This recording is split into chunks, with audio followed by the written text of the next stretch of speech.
Chapter 1 Friday. 5 o'clock the hour when a city pulses with restless energy, yet no one really sees anything. Too focused on the road, the clock, the weekend ahead. The man in the faded minivan drove north, steady, unremarkable. Just another commuter in the sluggish crawl of rush hour. His light-colored raincoat and that worn-out beanie, the kind retirees wear to block sun or rain, made him invisible. The hat's red band was the only splash of color, but even that went unnoticed. Sunglasses hid his eyes, though the sky was gray. Gloves covered his hands, though autumn hadn't even chilled the air yet. Traffic inched forward where First Street climbed the hill, then stalled completely where construction squeezed two lanes into one. The whole city was a maze of torn-up roads and rumbling machinery, gravel trucks, asphalt spreaders, the endless grind of progress. The man lifted his wrist, checked his watch. 11 minutes. Patience. He nudged the van forward, brakes groaning, then stopped again where the street widened into downtown's shopping district. Boutiques and department stores rose in uneven steps up the slope, sidewalks sprawling wide for leisurely shoppers. Iron lampposts stood like silent guards between the cars and the crowd. 8 minutes now.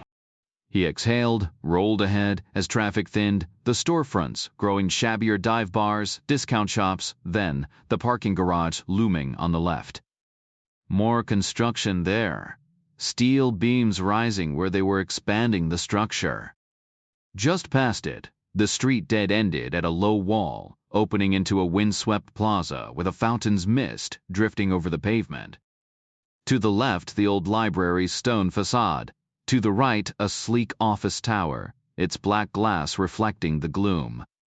First Street jagged west here, slipping beneath the highway's shadow, but the minivan didn't follow. Instead, it turned into the garage, climbing the ramp without hesitation. No barrier, no attendant, just rows of meters ticking away. No witnesses. The van wound up to the second level, creeping toward the far corner where the old structure met the new expansion. He paused, engine idling, then stepped out just long enough to move an orange cone from the last empty spot. The garage was packed, every other space filled with silent cars. No one left at this hour, not with the gridlock outside. Smart people had already gone or were waiting it out. 4 minutes. He killed the engine, sat for a breath in the quiet. Then he slid out, dropped a quarter into the meter, and walked away. He twisted the parking meter handle with a sharp jerk, listening as the coin clinked into the slot. The mechanical whir granted him an hour more time than he needed. The air hung heavy with the scent of idling cars, gasoline fumes mixing with the sharp tang of cold exhaust. His worn Clark's desert boots, the same kind Special Forces operatives swore by, barely made a sound against the pavement. Khaki suede crepe soles classic, unchanged for decades. A quick glance at the meter. 59 minutes left. The minivan's rear door slid open with a quiet groan. He reached inside, flipping back the blanket to reveal the Springfield M1A, a sleek, walnut-stocked autoloader with a heavy barrel chambered in. Signed Vow 08. Not as precise as a bolt action on the first cold shot, but it didn't need to be. His Lake City M85 2 rounds, loaded with Sierra Match King bullets, were probably better than the rifle itself.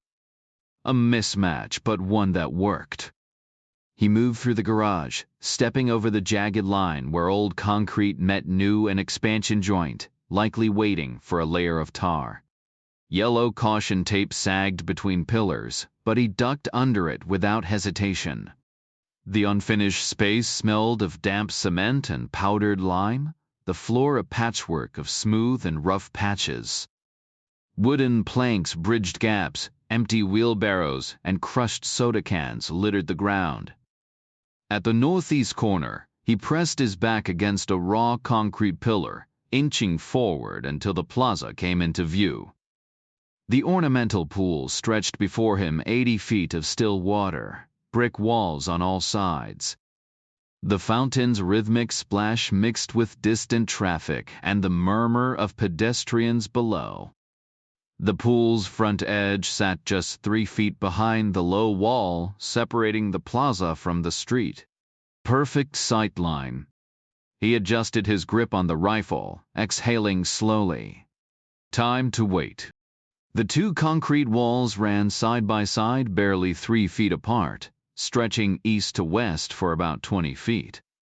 He crouched on the garage's upper level, but thanks to the steep incline of First Street, the plaza below wasn't a full story down, just a slight drop. To his right stood the dingy office building, its door barely visible. The place had been built with high hopes, but no tenants ever moved in. To save face, the city had stuffed it with government offices, DMV, military recruiters, maybe even the ERS. Not that he cared. He dropped to his knees, then flattened onto his stomach. Low crawling was second nature to him, something he'd done countless times in the service.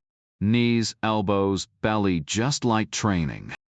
Normally, snipers had to inch forward for hours, avoiding detection. But today? Just 8 feet to cover. No binoculars tracking him.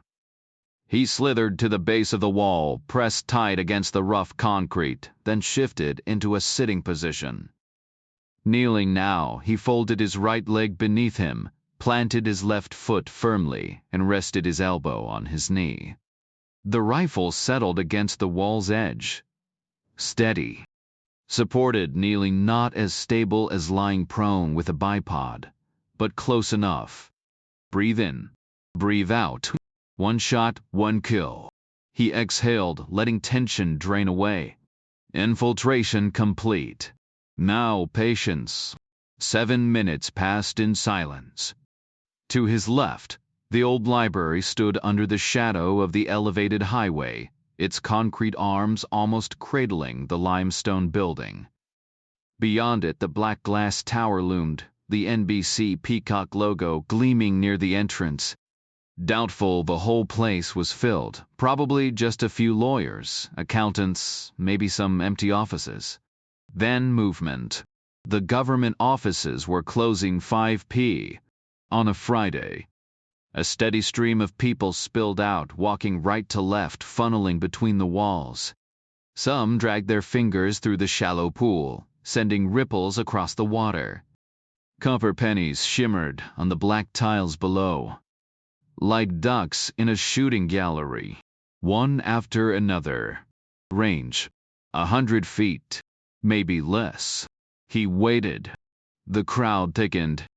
The crowd bottlenecked at the narrow passage, bodies pressing together like cars gridlocked at a downtown intersection. A polite shuffle of hesitation after after you slowed them to a crawl. Perfect. The rifleman exhaled, steadied, then stopped waiting. The first shot cracked through the air, a man's head snapping back as pink mist erupted. Instant. Clean. Like flipping a switch. The second target dropped just as fast, then the third, a woman, this time before anyone even registered the sound. 3 down in 2 seconds. Silence, then chaos erupted. 12 people had been trapped between the plaza and the pool walls. Now, 9 scrambled in opposite directions, some surging forward, others doubling back, colliding with the crowd still pushing in. Screams tore through the air. The shooter adjusted, lining up his 4th shot. A man in a suit crumpled. The 5th round missed, skimming a woman's shoulder before vanishing into the pool with a hiss. No matter. The 6th found its mark, splintering, a bridge of bone. Then he was moving. Low, fast, scraping spent casings into his gloved hand, 5 retrieved, 1 lost to a crack in the concrete. No time to dig for it. Behind him, the screams crescendoed, Car horns blared from the street below. He slithered backward, rose, and melted into the shadows, retracing his steps over rough pavement, past caution tape, to the waiting minivan. The rifle, still warm, vanished under a blanket. The engine purred to life.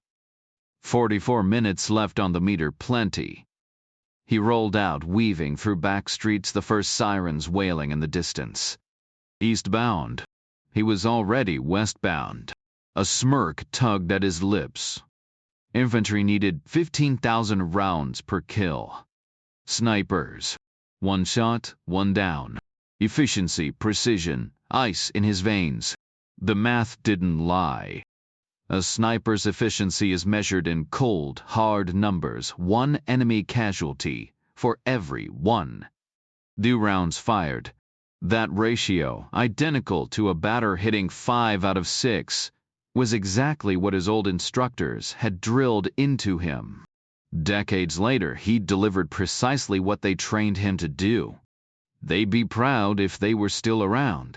But their lessons were meant for war zones, not city streets. Urban violence introduces variables no battlefield manual covers, and success takes on a whole new meaning. The media was the first to react, unsurprising, since the shots rang out right outside the local NBC station's windows. Before the echoes faded, 2 things happened. Every camera in the building was snatched up and aimed at the chaos, and Anyani, a local news anchor, started mentally crafting what she knew would be her first national breaking news segment. Her hands trembled, her stomach twisted, but ambition cut through the fear. Words shaped perception, and the ones flashing through her mind were sniper, senseless, slaying. The alliteration was instinctive, the phrasing cliché, but slaying was perfect. It carried weight, random, brutal, merciless. For the headline, though, massacre had more punch. Friday Night Massacre? Rush hour bloodbath. She bolted for the door, trusting her graphics team to land on something just as grim.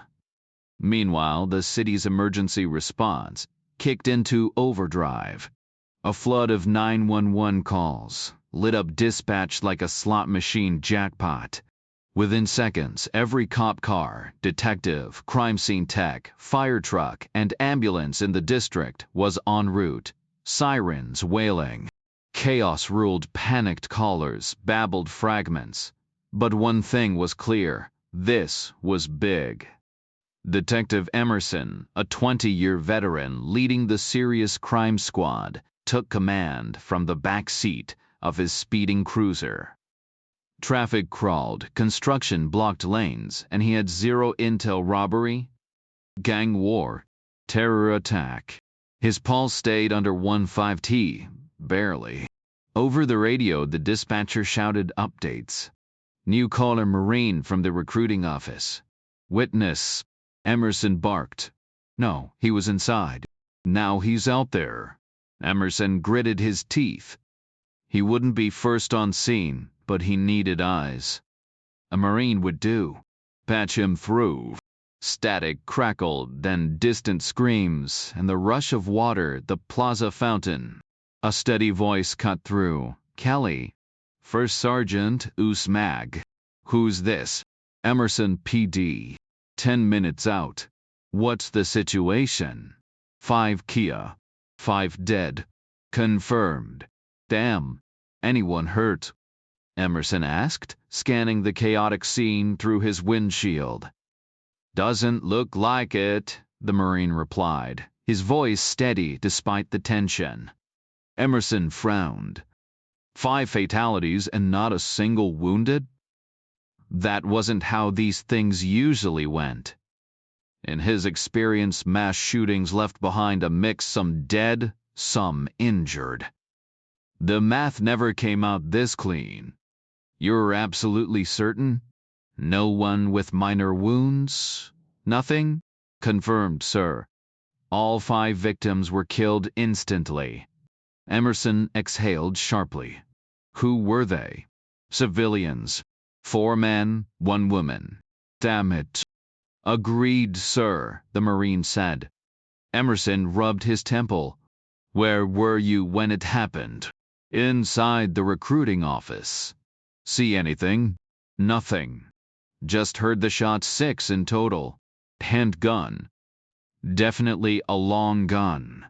Semi-auto, not full. And every victim took a headshot. A sniper. Great. Some psycho with a rifle and a steady hand. Is he still out there? No more gunfire, but he could be lying low. Civilians have taken cover, most are holed up in the library.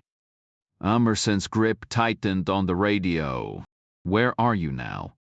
Behind the plaza wall with a few others. Any idea where the shooter was positioned? Best guess. The new parking garage. People were pointing that way, and the angle lines up. Might have caught a muzzle flash. A perfect hideout, dark corners, multiple exits. A nightmare to clear. Just then the Marine added, Media's already here, sir. Emerson swore under his breath. You in uniform? Full dress per recruiting protocol. Hold things down until backup arrives. Copy that. The line went silent, leaving Emerson with the crackle of the dispatcher's feed. News crews and a gunman still at large, just what he needed. The scrutiny, the second-guessing, the inevitable circus. He switched to the all-unit channel. Listen up. We've got a lone shooter with a high-powered rifle.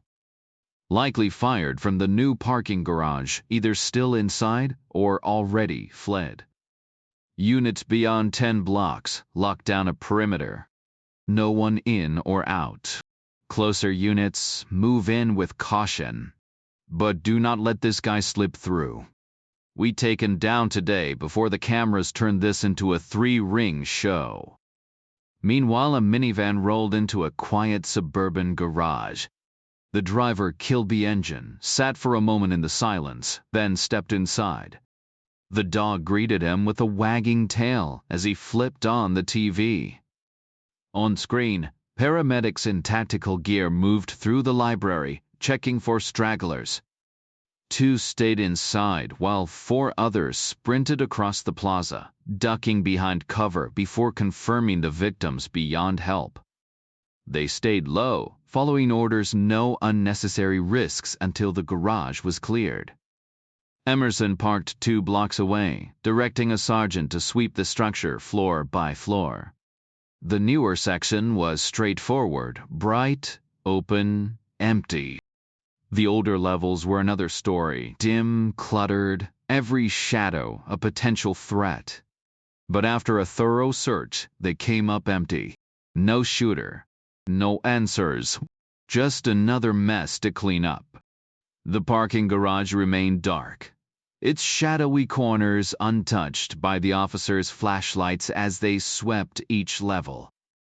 The sergeant gave the all clear, and Emerson praised their thoroughness, though luck had played its part. By focusing their search from the southwest, they'd left the northeast corner undisturbed, setting the stage for what would later be called a flawless investigation. As evening fell, Ann Yanni had already delivered 11 reports, 3 national, 8 local. She could sense the network's hesitation. Bloodshed usually made headlines, but this wasn't unfolding in New York or L. No high-profile targets, no polished suburban backdrop, just a grim, middle American tragedy. With no victims identified yet, she had little to work with. No tear-jerking backstories, no gripping visuals, just distant crowds behind barricades and the looming gray silhouette of First Street. The parking garage, the presumed sniper's nest, offered nothing but speculation. By 8, Emerson had pieced together more of the puzzle. A Marine's account of 6 gunshots was backed up by a garbled voicemail recording, yet only 5 bodies had been found. A witness recalled water splashing from the plaza's fountain, prompting Emerson to order it drained. Firefighters worked under floodlights, pumping thousands of gallons into the storm drains while techs reconstructed the shooter's position. Using straws and laser pointers, they traced the bullet's path from the first victim, a man walking steadily before the chaos erupted. The angle pointed unmistakably to the garage's second level, right where witnesses had seen muzzle flashes. Science had just confirmed what instinct had already suggested. Emerson waved his forensic team into the garage, giving them free rein, but making it clear he expected results. Meanwhile, reporter Ann Yanni grabbed a camera crew and headed toward the barricades a few blocks from the scene. She hoped to piece together identities by spotting worried families searching for missing loved ones. Instead, she captured raw grief, 20 minutes of sobbing, shock, and disbelief. What started as professional curiosity twisted into something heavier, leaving her shaken. The garage turned out to be a gold mine. A patrol officer had flagged a witness who'd been turned away from the second level by an unauthorized traffic cone. City workers confirmed it wasn't theirs, so the cone got bagged as evidence. Then came the real jackpot security footage from a maintenance closet and fresh details about the stalled construction. Forensics got to work under the yellow tape, immediately spotting a faint blue fiber snagged on the concrete. Like someone had knelt to duck under, leaving behind a trace of denim. They photographed it, lifted it with adhesive film, then brought in Klieg lights to sweep the dust-covered floor. The footprints were pristine. Weird Souls, the lead tech, radioed Emerson. Crepe rubber gritty, raw stuff. Picks up everything. If we find this guy, his shoes will be coated in dust. Oh, and he's got a dog. A dog? Hair and carpet fibers stuck in the crepe. Bet they match his house or car. By 8:50 p. Musson prepped the chief for the press conference, laying out the facts. 5 headshots. Likely a trained marksman. The chief debated military versus hunter, but Emerson shrugged. Lone nut, not terrorism. FBI is not our problem. At 9 sharp, the pathologist called. X-rays showed hollow point rounds clean through and throughs. Emerson stared at the ornamental pool. 6 bullets fired. 5 hits. 1 miss. The water held answers, but dredging it would take time. By 9:15, the last of the murky water had drained from the pool, leaving behind a thin layer of grime and scattered debris. Fire department hoses sputtered as they ran dry. Emerson adjusted the floodlights and sent 12 academy recruits scrambling over the walls, 6 from each side. Down in the parking garage extension, crime scene techs documented 48 sets of footprints leading in, but only 44 on the way out.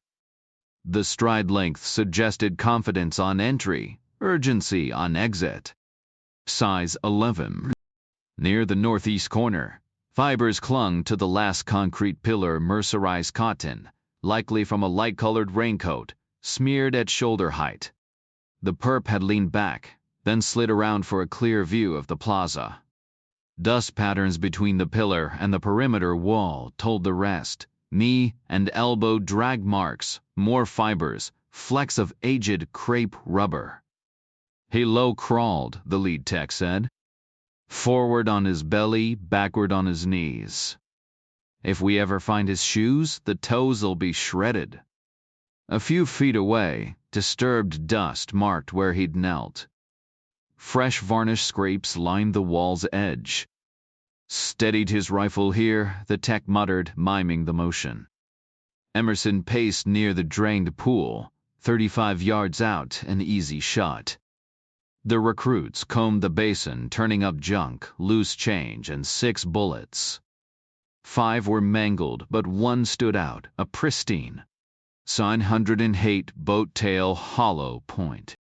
Emerson called up to the garage. Get down here. Actually, you need to come up, the tech shot back. On the second level, flashlights converged on a narrow expansion joint in the concrete. Look what slipped in, the lead tech said. Emerson shouldered through the huddle. A single brass casing glinted in the beam. He took the rest with him, Emerson said. This one got left behind. Fingerprints. Maybe. Most people don't glove up when loading mags. The tech scavenged an unused ground wire from a nearby electrical box, bent it into a hook, and fished the casing out without a scratch. Emerson sealed it in an evidence bag. Meet at the station in an hour. I'll drag a DA in. He retraced the perp's path, pausing by an empty parking space. Dump the meter, he called. Print every quarter. The tech scoffed. You think he paid? Covering bases. Who pays for parking before capping 5 people? Emerson didn't blink. Exactly the kind of crazy we're dealing with. The tech shook his head. Empty the meter. Sure. Why not?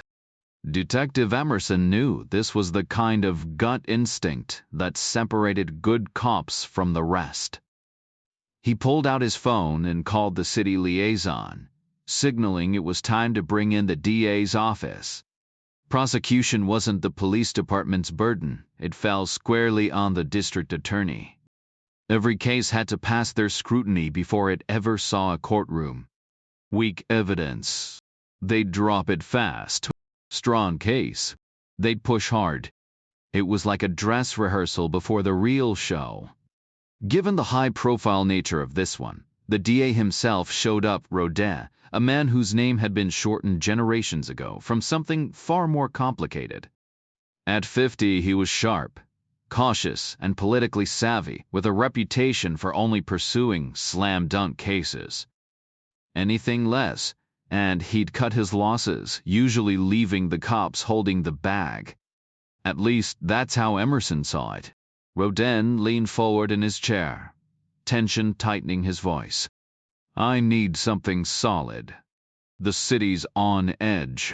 Emerson didn't hesitate. We've pieced it together every move he made. You got a name? Rodin asked. Not yet.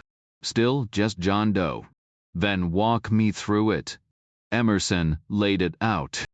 A grainy security tape showed a light-colored minivan, probably an older Dodge Caravan with tinted windows rolling into the garage minutes before the incident. The plates were obscured, but the real kicker? The guy had staked out his spot ahead of time, using a stolen traffic cone to block it off. Stolen? Rodin raised an eyebrow.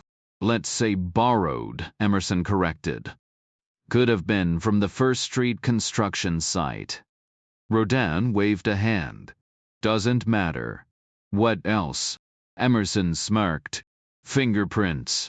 All over the cone. Matched a quarter we pulled from the parking meter. Rodin frowned. Defense will argue he just wanted a good spot. And that quarter could have been there for days. Fair point, Emerson admitted. But here's the thing, he left a trail. Cement dust on his shoes, fibers from his clothes. And the bullet. He missed once. Hit the pool. Ballistics loves water, catches pristine rifling marks, no damage. Rodin's expression shifted. You can match it? Already working on it. Plus, we've got varnish scrapings where he braced the rifle. Rodin exhaled. Now that's what I call good news. The rifle will seal the deal once we match the varnish and the scratches. It's as solid as DNA evidence. You think you can track it down? We already have a shell casing with ejector marks. That plus the bullet ties the weapon to the crime. The scratches link it to the garage, and the garage ties back to the guy who left traces behind. Rodin stayed quiet, probably weighing how this would play in court. Technical evidence could be a tough sell. It lacked the emotional punch jurors craved. Oh, and the casing has prints, Emerson added. Same thumb and index finger as the quarter in the parking meter and the traffic cone. So we've got the crime linked to the gun to the ammo, and the ammo to the shooter. Everything clicks: suspect, weapon, crime. It's airtight. The minivan on the tape it left right after the 911 call? 90 seconds later. Any ID yet? Fingerprint databases are running now. Shouldn't take long. If he's even in the system. Emerson smirked. Bet he's ex-military. Every service member's prints are on file. It's just a waiting game. 49 minutes later, a desk officer walked in with a stack of papers: name, address, service record, even a driver's license photo. Emerson skimmed it once, then again, a slow grin spreading. 6 hours after the first shot, they had their man. James Barr, he announced. The room went still. 41 years old, lives 20 minutes from here. Army vet, honorable discharge 14 years back. Infantry specialist, probably a sniper. Drives a beige Dodge Caravan. He slid the file to Rodin, who studied it like a winning lottery ticket. His eyes flicked over the details, piecing it together: suspect, weapon, crime. 3 cherries lining up. James Barr, Rodin mused, rolling the name around. He plucked out the license photo and stared. Welcome to your worst nightmare, pal. Damn right, Emerson said, waiting for the pad on the back. I'll get the warrant's arrest, plus searches for his house and van. Judges'll be tripping over themselves to sign off. Rodin left, and Emerson called the chief, who scheduled an 8A press conference and insisted Emerson take center stage. Not his favorite crowd, but he'd take the win. The warrants were ready in an hour, but setting up the arrest took 3.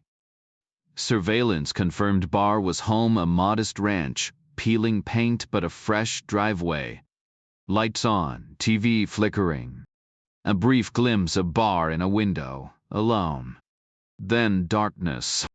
Standard procedure for an armed suspect, SWAT, took over. They pulled zoning maps, planned the usual stealthy encirclement, overwhelming force on standby, simultaneous breach front and back.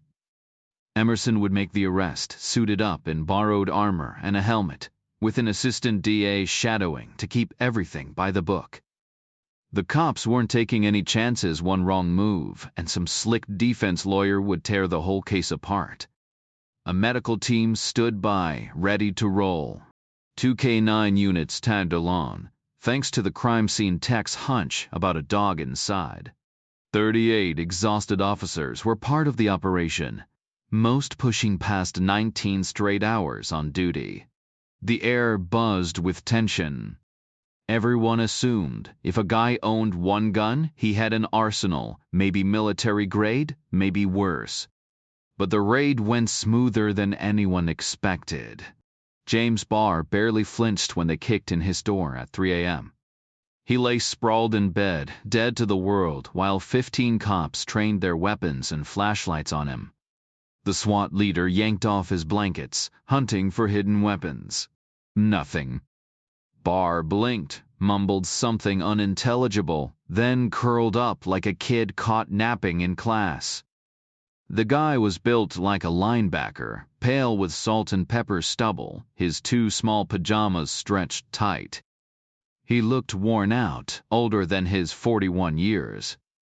An old mutt shuffled in from the kitchen, groggy and confused. The K9 team scooped it up and hauled it outside. Emerson shoved through the cramped bedroom, scanning the scene. A half-empty bottle of Jack Daniels sat next to a prescription bottle, same level, same neglect. He squinted at the label, Rosemary Barr. Take 1 for sleeplessness.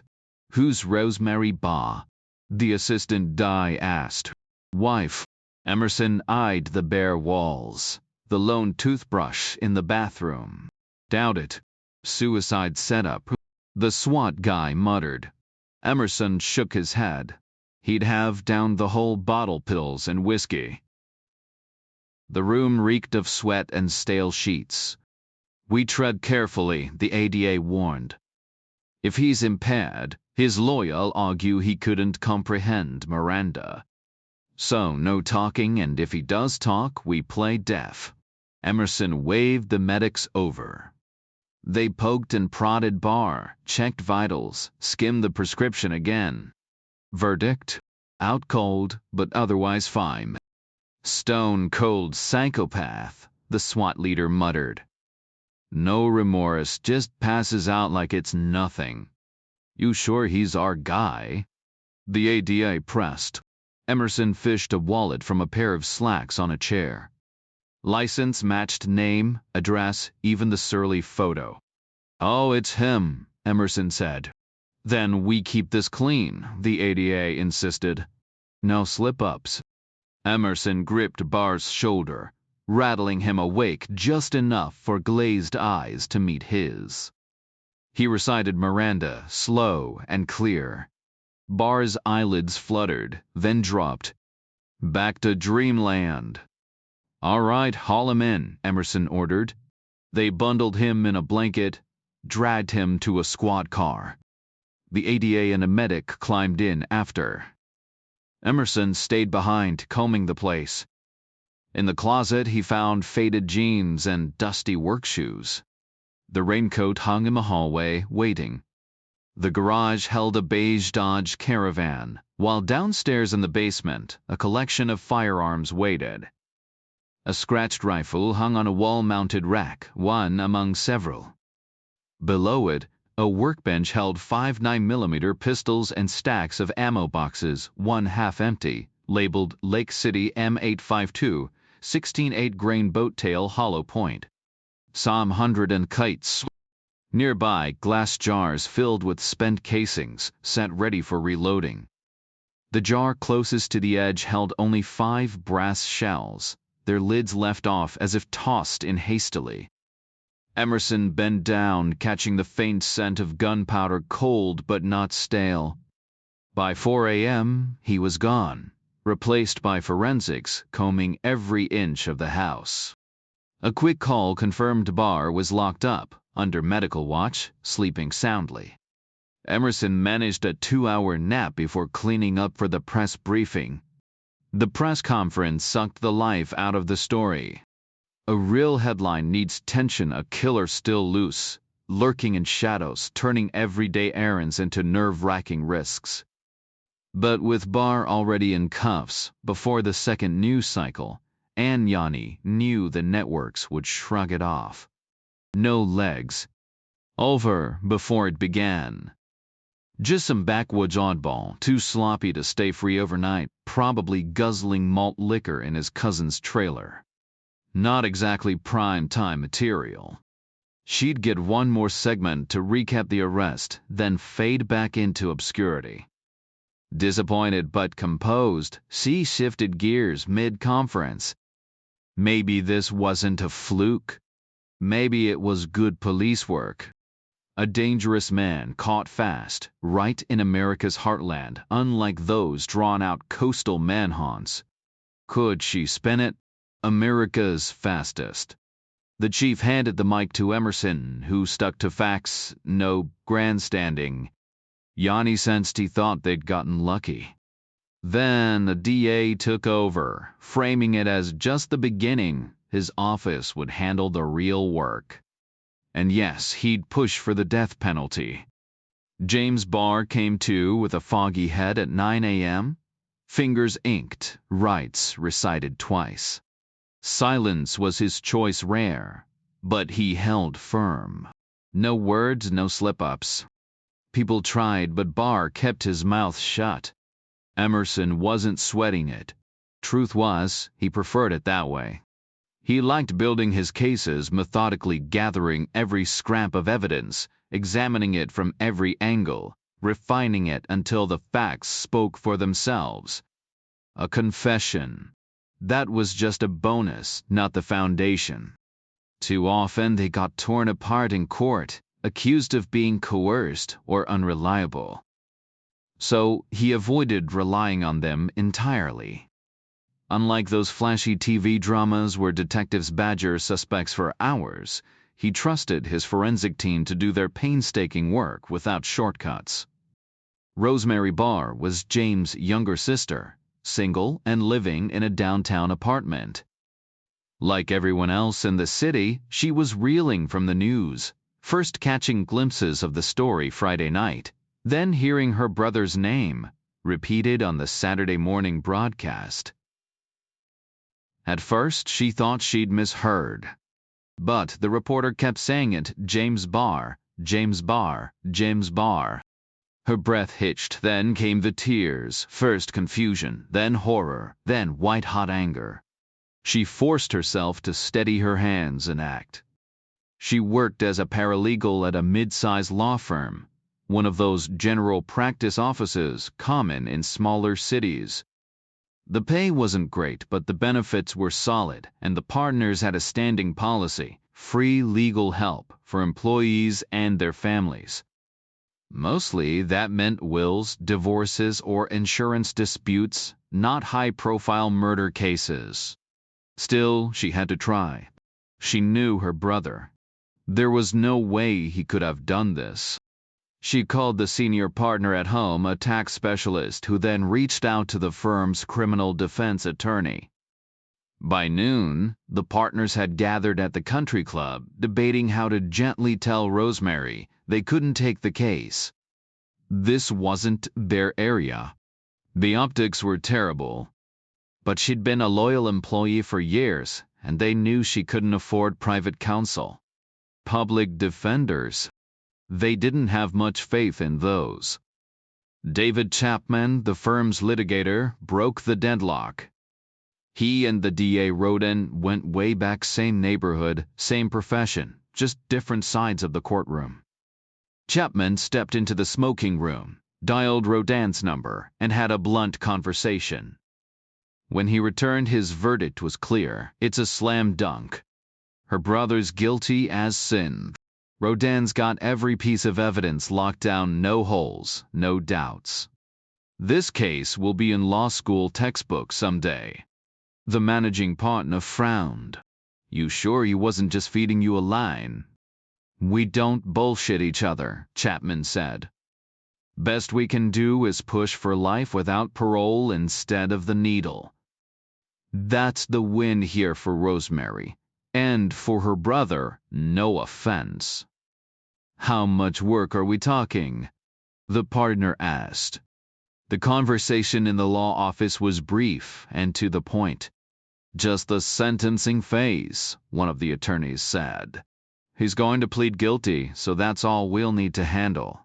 You good with that? The managing partner asked. Given the situation, yeah. How much time are we looking at? Not much. There's barely anything to work with here. Any angle for leniency? He served in the Gulf War. Could be some chemical exposure or lingering PTSD. Maybe we can cut a deal with Roden before the hearing. Might even wrap it up during lunch.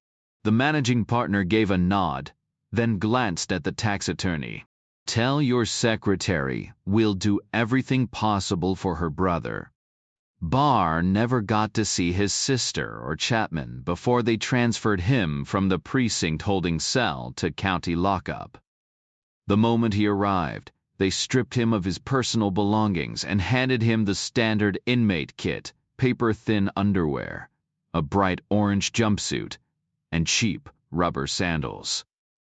The jail was exactly what you'd expect, overcrowded, loud, and reeking of sweat and disinfectant.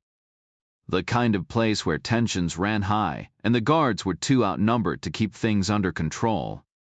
New inmates, fresh fish, were left to figure things out fast. But Barr had been through worse in the military. He kept his head down, lasted 2 hours, and then got pulled into an interview room. A man sat waiting for him, someone Barr thought he might have seen before. A small tape recorder sat on the table between them. "I'm David Chapman," the man said. "Your sister works at my firm. She asked me to step in." Barr stayed silent. "I'm recording this," Chapman added. "That okay with you?" Still nothing. "Think we met at a Christmas party once?" No response. Chapman waited, then pushed forward. "You understand the charges?" Barr's expression didn't change. "They're serious," Chapman pressed. "I can't help you if you don't talk to me." A long stretch of silence followed. Then finally, Barr leaned forward toward the recorder and spoke for the first time in hours. "They got the wrong guy." Chapman seized the opening. "Then tell me about the right one." But Barr shut down again. Chapman tried another approach. "Denying it won't work. The evidence is stacked against you. We need to focus on why this happened. PRT. Something from your service." Barr didn't bite. "You want my help or not?" Chapman snapped. Barr's answer was quiet but firm. "Get Jack Reacher for me." "Who?" "Jack Reacher. A friend." Silence. "Someone you served with." "Just get him." Chapman frowned. "Where is he? What's his deal?" Barr said nothing. "Is he a doctor?" Chapman tried. Barr almost laughed. "A doctor?" But that was all he gave. After that, the room fell quiet again. Chapman slammed the table and stormed out of the cubicle, hammering on the door until the guard finally let him out. The stale air of the jail hallway hit him as he was escorted back to the packed cell block, the murmurs of other inmates fading behind him. Later, in his office, Chapman sat across from Rosemary Barr and Franklin, the firm's investigator, a former cop turned paper trail specialist. No trench coat, no fedora, just a guy who knew how to dig through records faster than anyone else. "The case against your brother is airtight," Franklin said, flipping through his notes. "Emerson's running it, and he's by the book. Rodin's backing him up, but let's be honest, neither of them would stick their necks out unless they were sure." Rosemary clenched her fists. "He didn't do this." Chapman leaned forward. "He keeps asking for someone named Jack Reacher. Ever heard of him?" She shook her head. Chapman scribbled the name on a legal pad and slid it to Franklin. "My guess. A psychiatrist. Barr brought him up right after I laid out the evidence. Maybe he treated him before something that could help us with mitigation." Rosemary's voice was sharp. "My brother never saw a shrink. Not even in the army. We shared a house for years. He would have told me." Chapman exhaled, turning back to Franklin. "Then maybe Reacher was his old CO, someone who knew him back then. Could be useful." Franklin took the paper. "If he exists, I'll find him." Rosemary's eyes flashed. "We shouldn't be talking about damage control. We should be proving he's innocent." Chapman rubbed his temples. "They've got his gun, Rosemary. It doesn't look good." Franklin spent the next 3 hours buried in databases chasing ghosts. No psych licenses, no support groups, no news hits. He finally struck gold in the military archives. Reacher had served all right. A decorated MP major, honorably discharged. Barr, a low-ranking infantry grunt. Their paths crossed, but why would Barr ask for him now? The real mystery was Reacher himself. No property, no credit trail, no digital footprint. The man had vanished. Franklin leaned back, staring at the screen. "Either he's off grid by choice," he muttered, "or he doesn't want to be found." James Barr had no warrants, no legal judgments against him. He wasn't tied down by family, no wife, no kids. He was practically invisible. Meanwhile, in lockup, Barr was having a very different kind of day. It all went sideways the moment he left his cell. Turning right toward the pay phones, he brushed shoulders with another inmate in the tight hallway. That's when he messed up. He looked up. In prison, eye contact isn't just a glance, it's a challenge. Barr didn't get that. The guy he locked eyes with was a Mexican gang member, ink covering his arms, but Barr didn't recognize the symbols. Another mistake. He should have kept his head down and kept walking. Instead, he muttered, "Excuse me," then gave a weak smile like they were sharing some inside joke. Bad move. "What are you looking at?" the guy snapped. Barr knew that tone. He'd heard it in bars, on street corners anywhere trouble brewed. "Nothing," he said, instantly realizing he'd made it worse. "You calling me nothing?" Barr dropped his gaze and walked away, but the damage was done. He could feel the guy's glare burning into his back.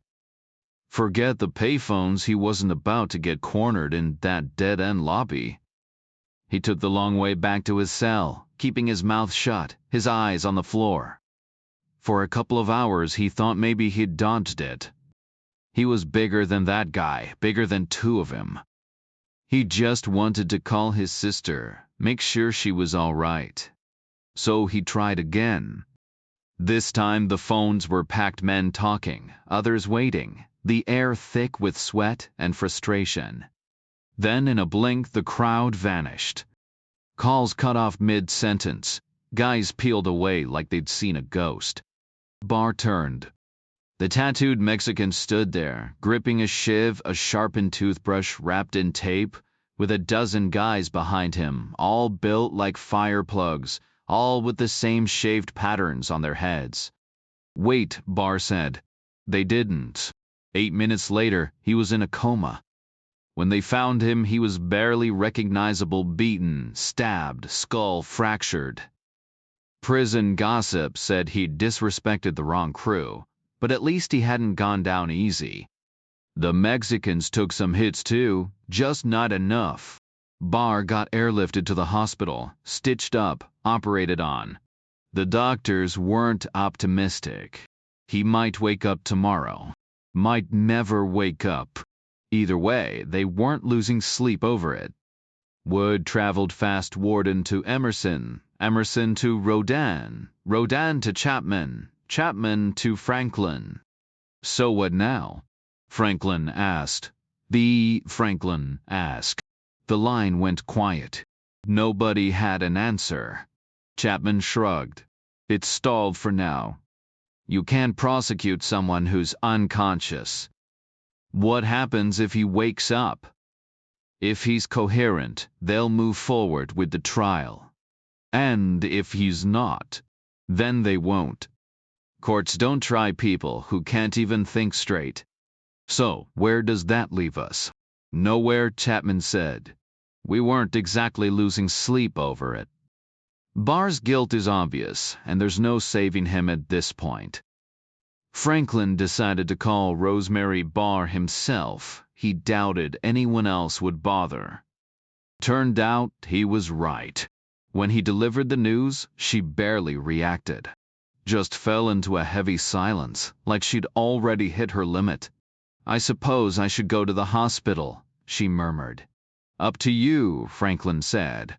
"He didn't do this. It's not right. Did you see him at all yesterday?" "You asking if I can vouch for him?" "Can you?" "No," Rosemary admitted. "I have no idea where he was or what he was doing." "Any spots he frequents? Bars, theaters, anything?" "Not really." "Friends he spends time with?" "I wouldn't know." "Any girlfriends?" "Not in years." "Other relatives?" "Just us. Him and me." Franklin stayed quiet, the line humming between them. "What now?" Rosemary finally asked. "Honestly, I'm not sure." "Did you track down that guy he mentioned? Jack Reacher?" "No luck. No sign of him anywhere." Will you keep trying? Not much else I can do. Fine, Rosemary said. Then we'll figure it out on our own. But as they spoke late that Saturday night, Jack Reacher was already heading their way. Chapter 2. Reacher was making the trip because of a woman. He'd spent Friday night in Miami's South Beach at a salsa club with a Norwegian dancer from a cruise ship. Too tall for ballet, but perfect for everything else. They'd met that afternoon. Reacher sprawled on the sand, soaking up the sun, when her shadow crossed his face. He opened his eyes to find her studying him.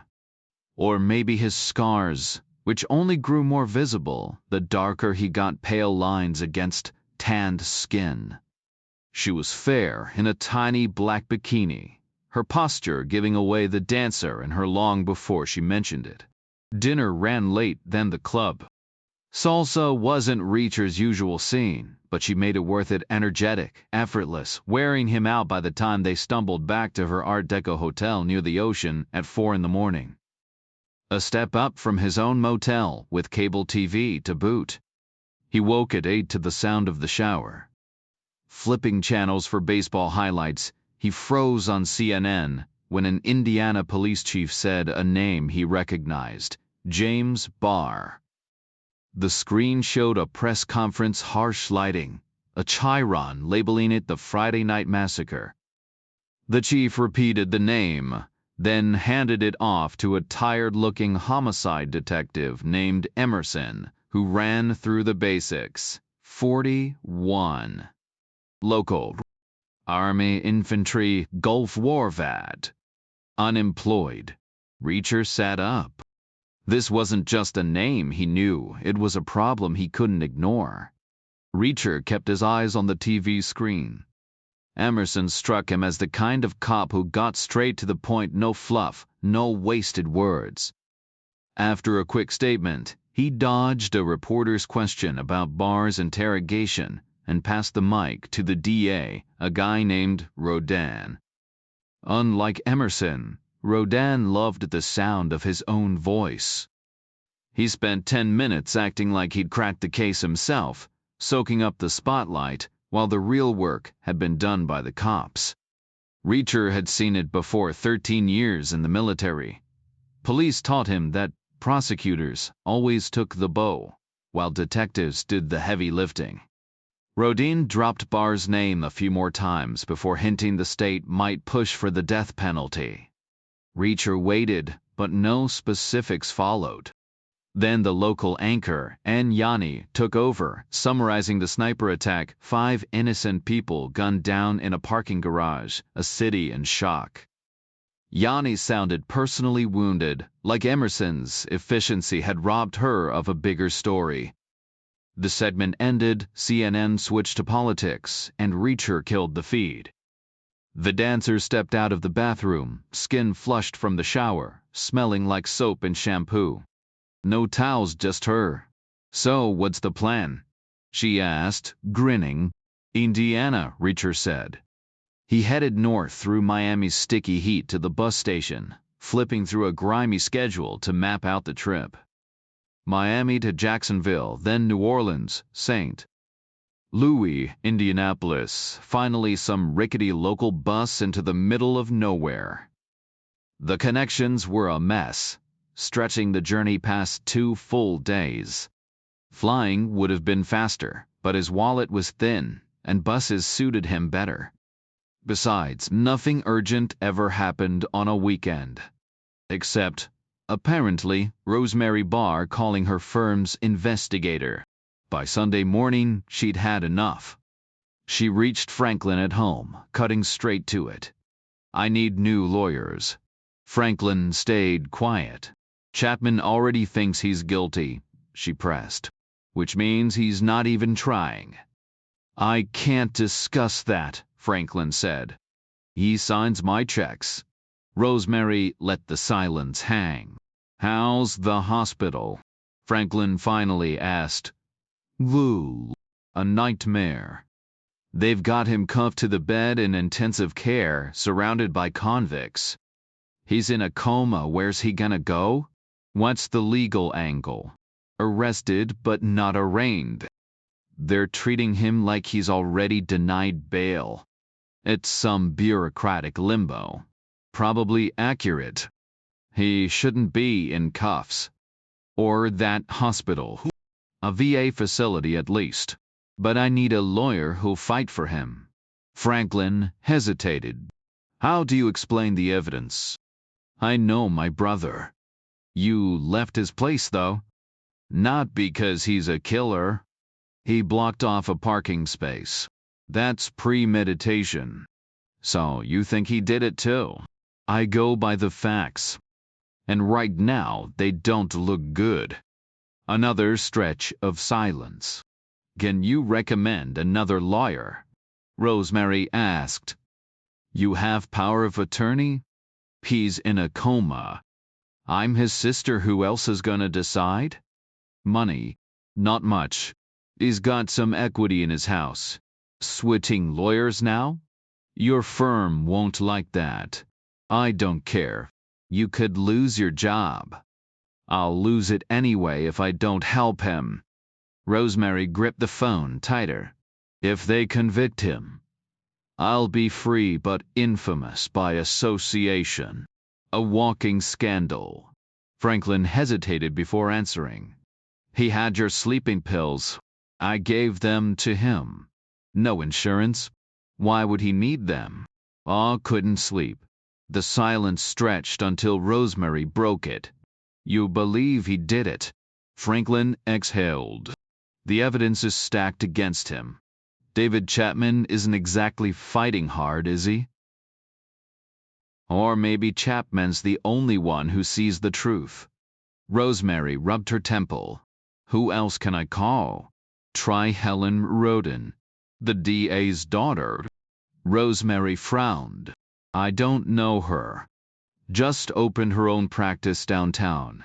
Hungry sharp works Sundays. Isn't that a conflict? No law against it. Chapman's cozy with your dad anyway. Helen's been gone for years. College, law school, clerking in D. Any good?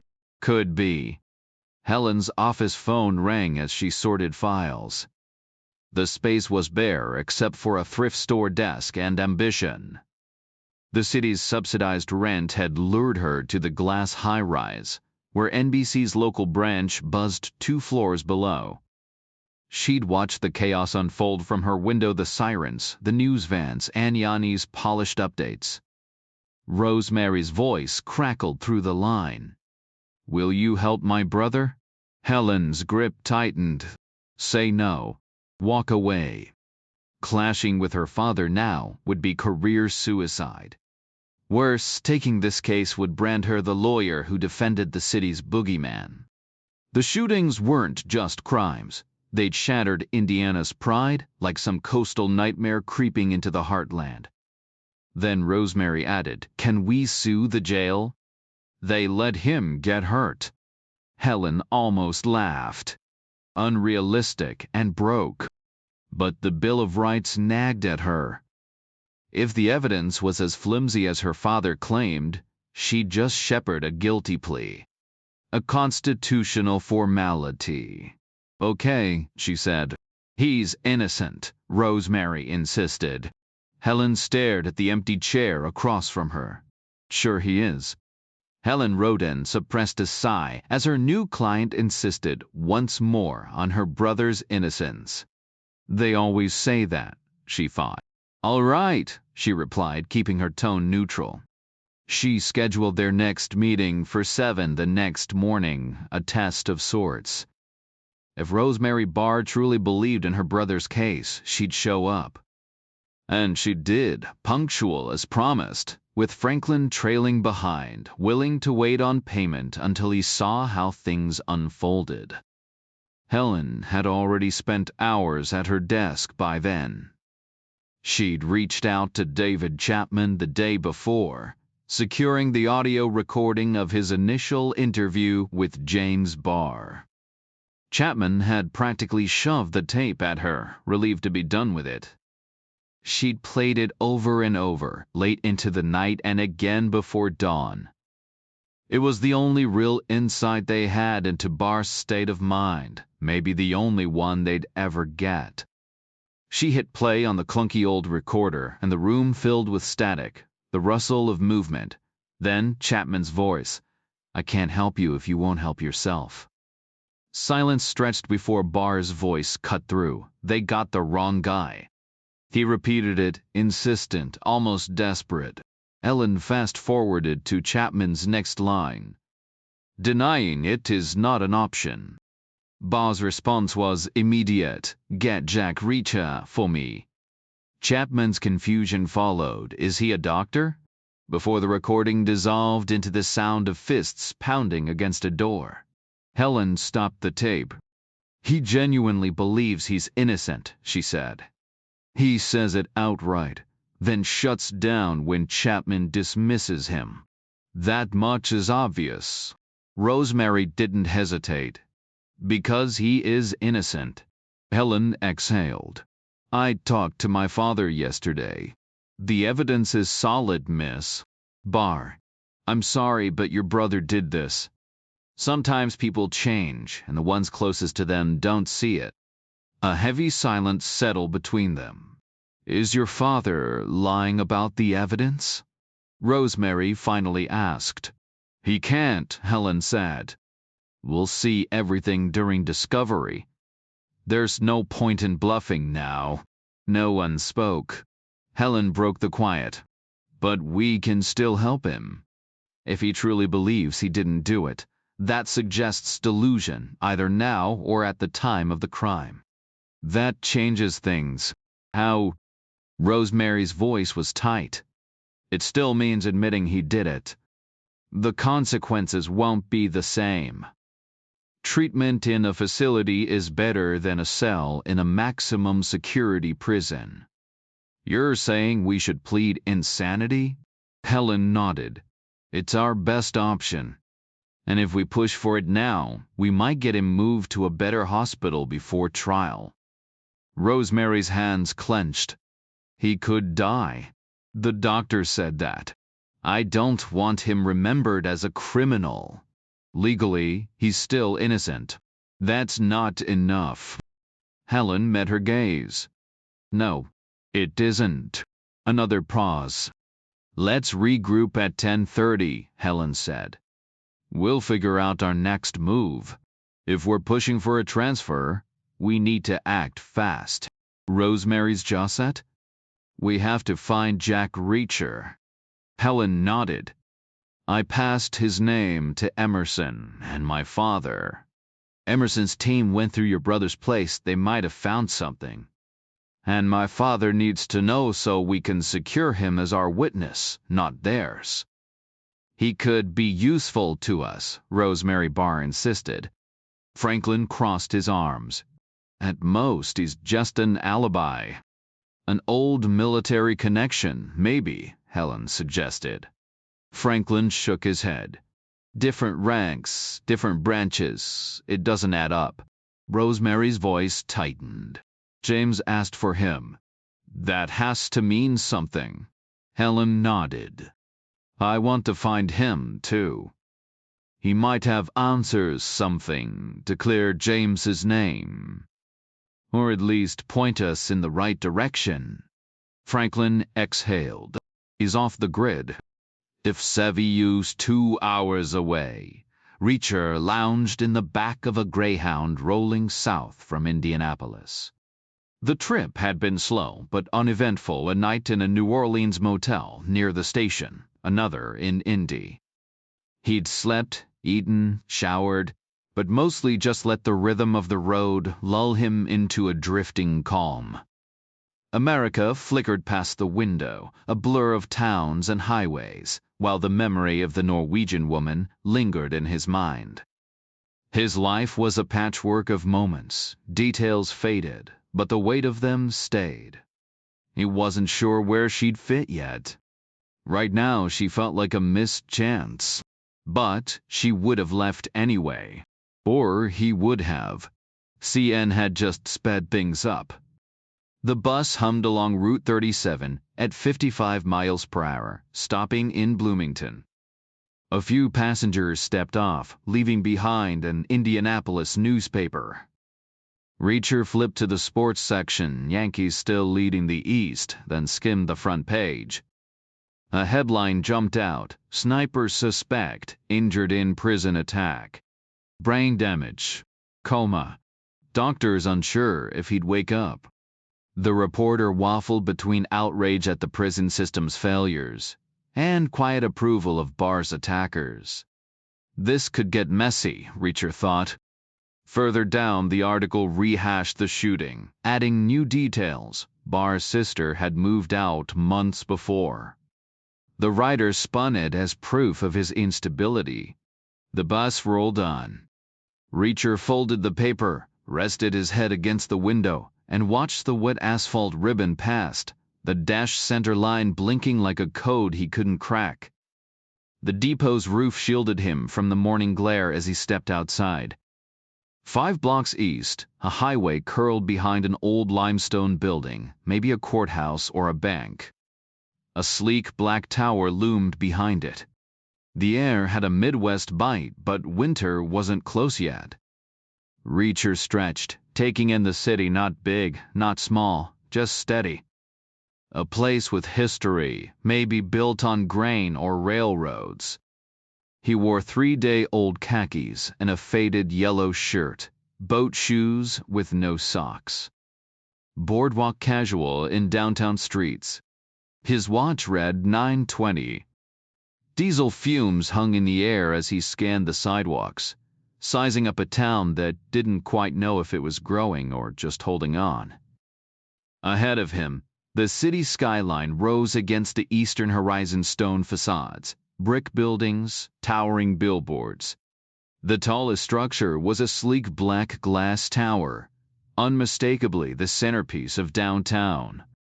He moved toward it, navigating through a maze of construction zones, potholes patched with fresh asphalt, gravel mounds, slow-moving dump trucks. Cutting through a side street, he passed the skeletal frame of a parking garage expansion, half-built and looming.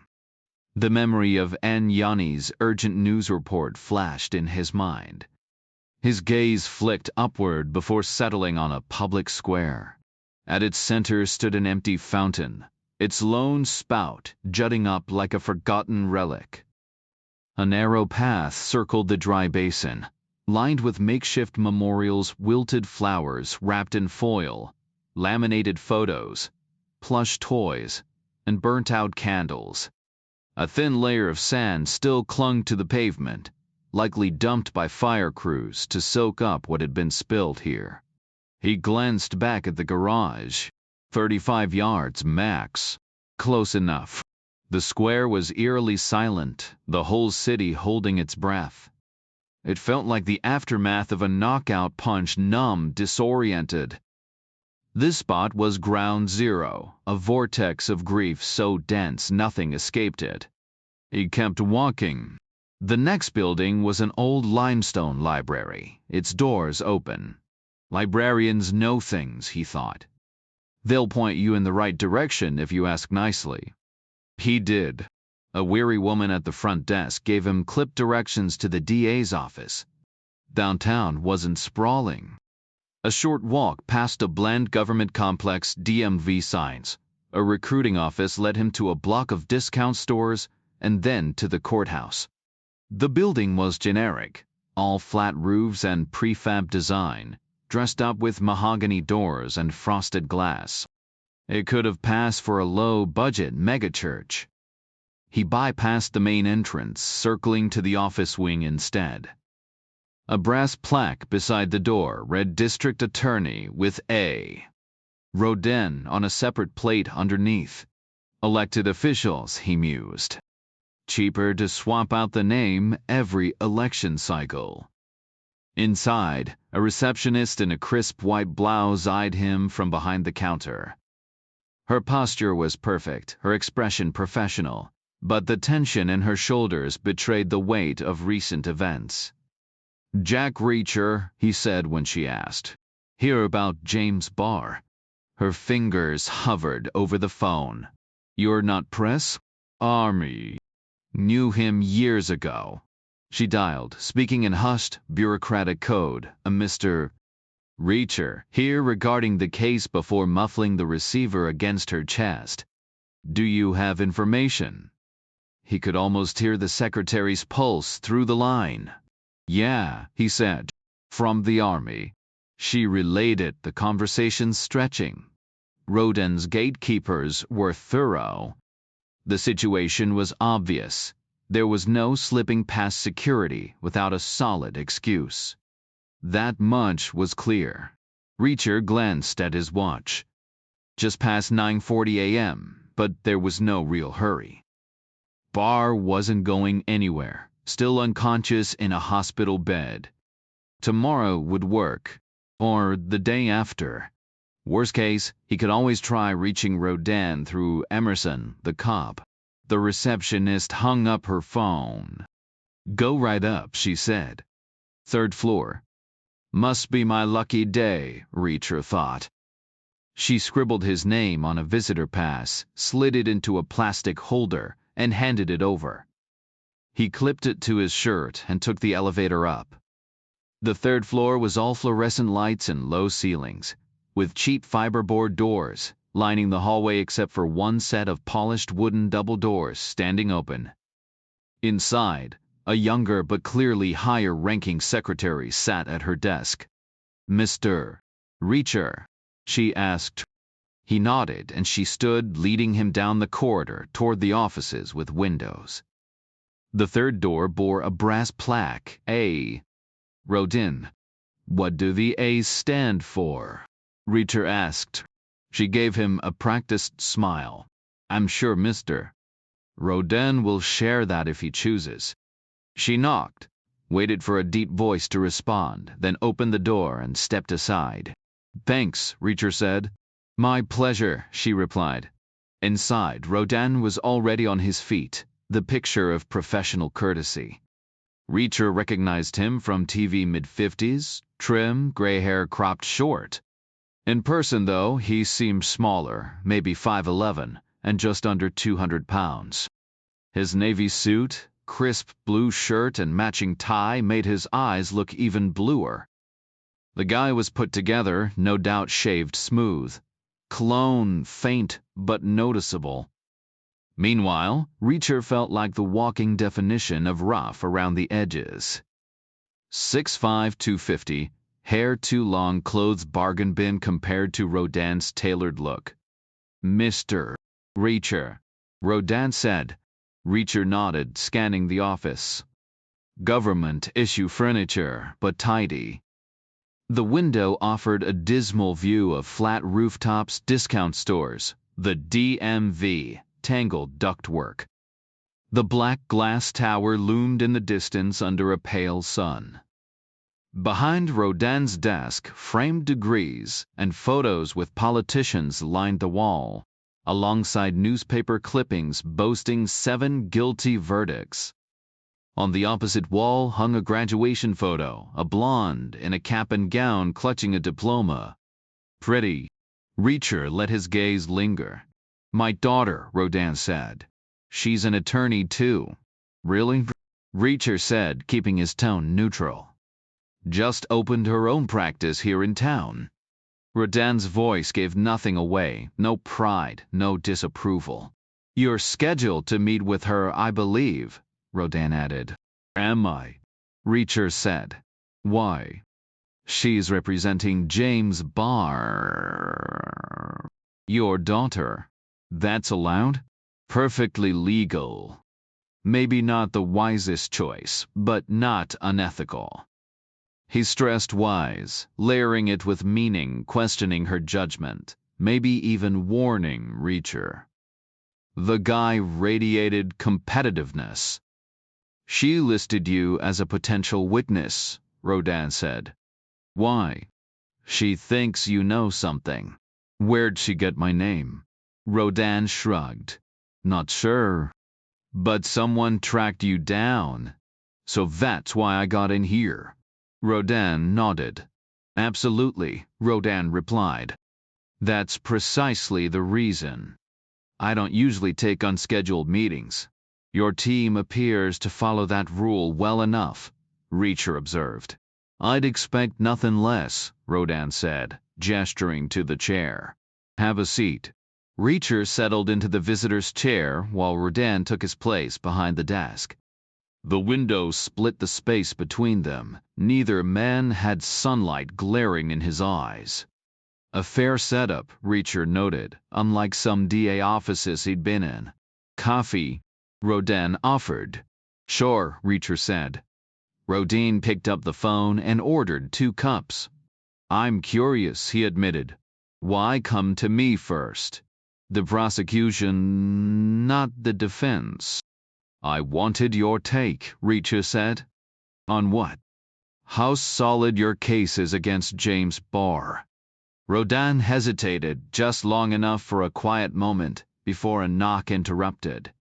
His secretary entered with a polished silver tray French press, delicate china, cream in a tiny pitcher, sugar, and 2 spoons. Definitely not standard office supplies. Rodin had taste. She set the tray carefully between them. Thanks, Reacher said. Of course, she replied before slipping out. Help yourself, Rodan urged. Reacher pressed the plunger down and poured black coffee, no frills. The rich aroma filled the space. The case against Barr is airtight, Rodan finally answered. My witnesses? None. And honestly, that's a plus. Eyewitnesses can be unreliable. What we have is better hard evidence. Science doesn't lie. How airtight? Perfect. The kind of trail that leaves 0 doubt. Best I've ever seen. I've heard prosecutors sound this confident before. Not me, Rodan countered. I don't gamble with capital cases. I only move forward when I know I'll win. Keeping track. Rodan tilted his head toward the wall behind him, lined with framed victories. 7 for 7. 100%. How long's that taken? 3 years. Barr will make it 8 if he ever wakes up. What if he's not all there when he does? If he's conscious enough to stand trial, he will. What he did isn't something we can overlook. Got it, Reacher said. Got what? You answered my question. You mentioned having army intel. I'll hold on to it for now. You were MP, right? 13 years. And you knew Barr? Briefly. Tell me about him. Not yet. Reacher, if you've got anything at all that could affect this case, you need to share it now. Do I? I'll get it either way. My daughter will subpoena it.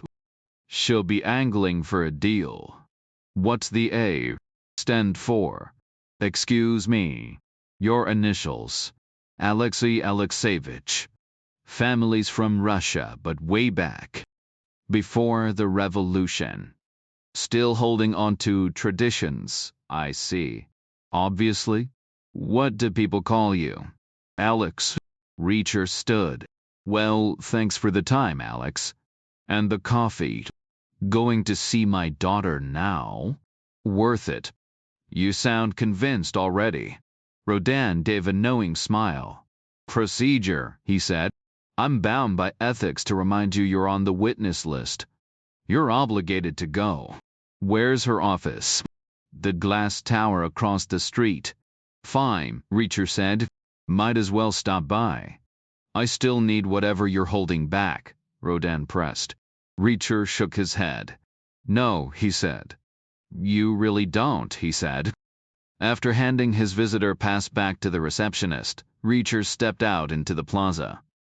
The pale winter sunlight did little to warm the air as he turned slowly, taking in the surroundings.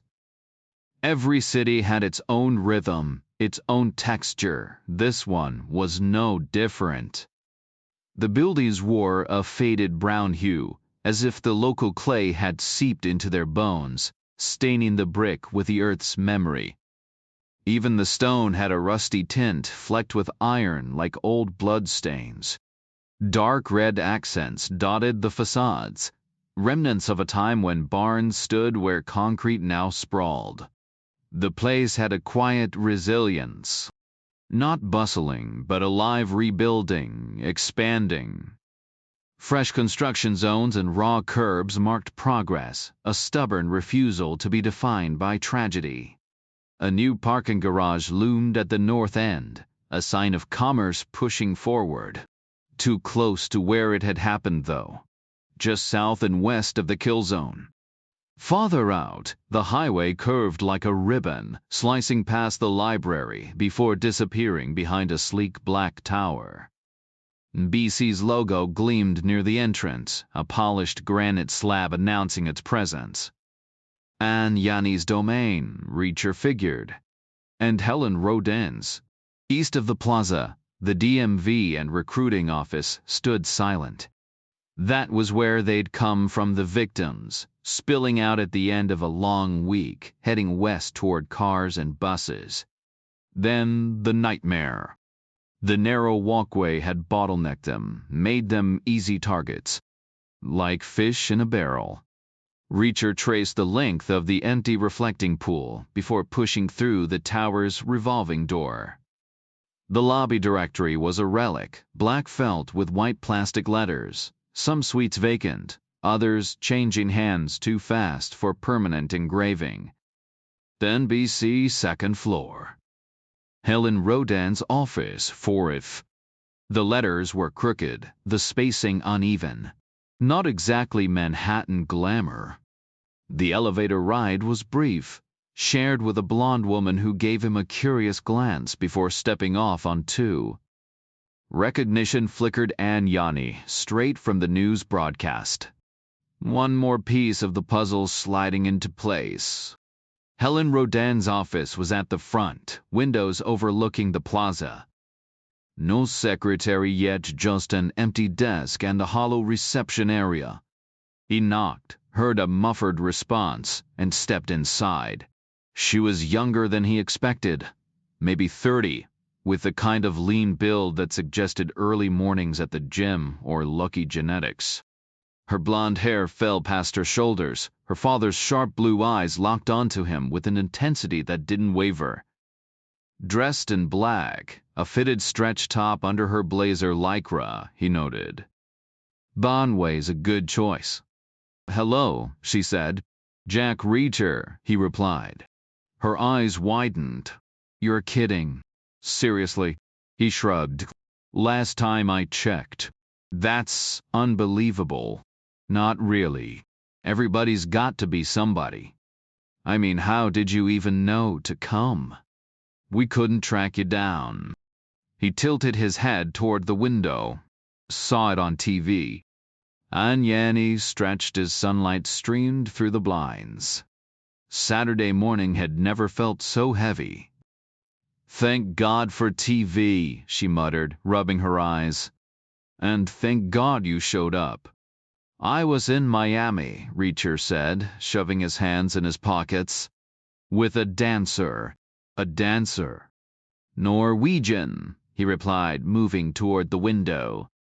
4 floors up, the city sprawled beneath him, the main shopping strip, cutting south down the hill.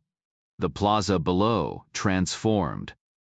What used to be a busy street was now a drained pool, its black tiles slick with grime. The new parking garage loomed just beyond, half a story lower. You were here when it happened? He asked. Helen Rodin's voice was quiet. Yeah, I was. See anything? Not at first. Heard the shots 3 in quick succession. First one, then a beat, then 2 more. By the time I stood up, the last 3 went off.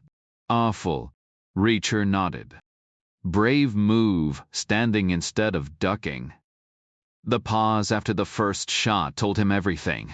A pro adjusting for cold barrel, drift, wind, distance.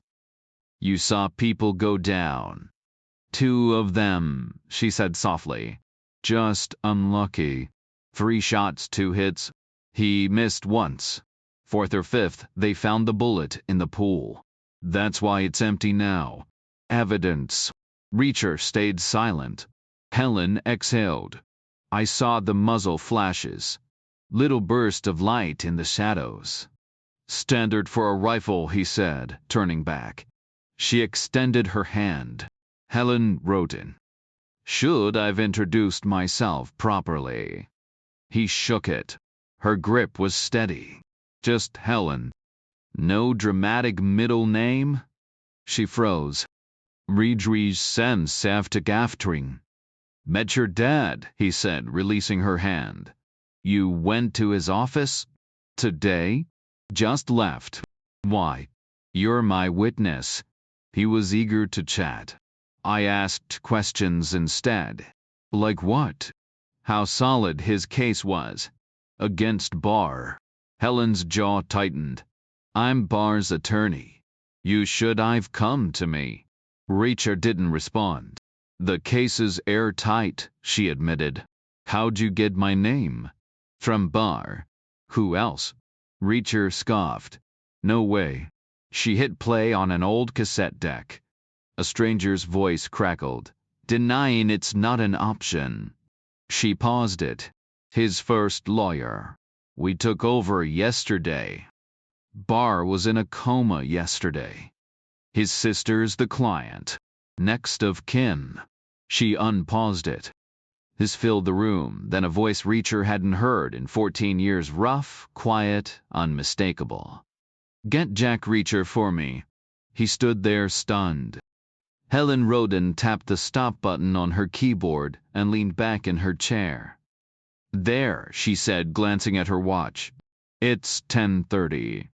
Why don't you stay for the client meeting? She introduced him like a magician, revealing his final trick. First came Franklin, a private investigator with the unmistakable air of a former cop. They shook hands, and Franklin gave him an appraising look. You're not easy to track down, Franklin said. Reacher smirked. Try impossible. Franklin's eyes narrowed with the same old cop instincts, assessing, weighing, doubting. Got a reason for staying off the grid? Call it a lifestyle choice, Reacher said. You clean. Cleaner than a hockey rink. Then Rosemary Barr walked in, tense and exhausted, her office attire rumpled from what looked like too many sleepless nights. She had the same sharp features as her brother, softened by time and worry. I'm Rosemary Barr, she said, her voice tight with hope. I can't tell you how relieved I am you're here. It feels like we might finally have a chance. Reacher stayed silent.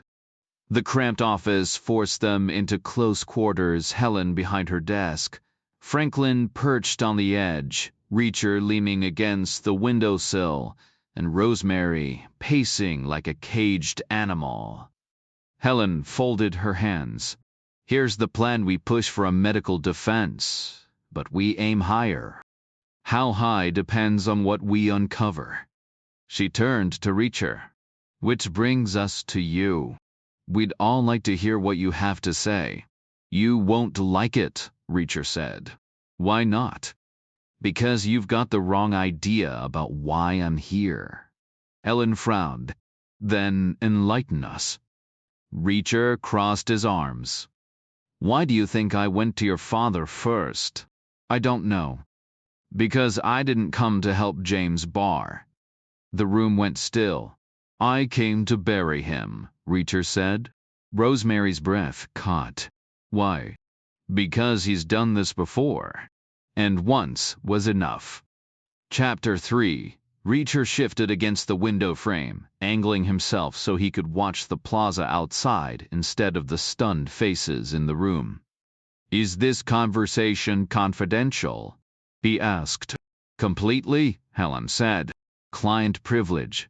Nothing leaves this room. Even if what I say hurts your case. A heavy silence settled before Helen answered. Are you testifying for the prosecution? Probably won't have to, Reacher said. But I will if it comes to that. Then we'd hear it eventually anyway.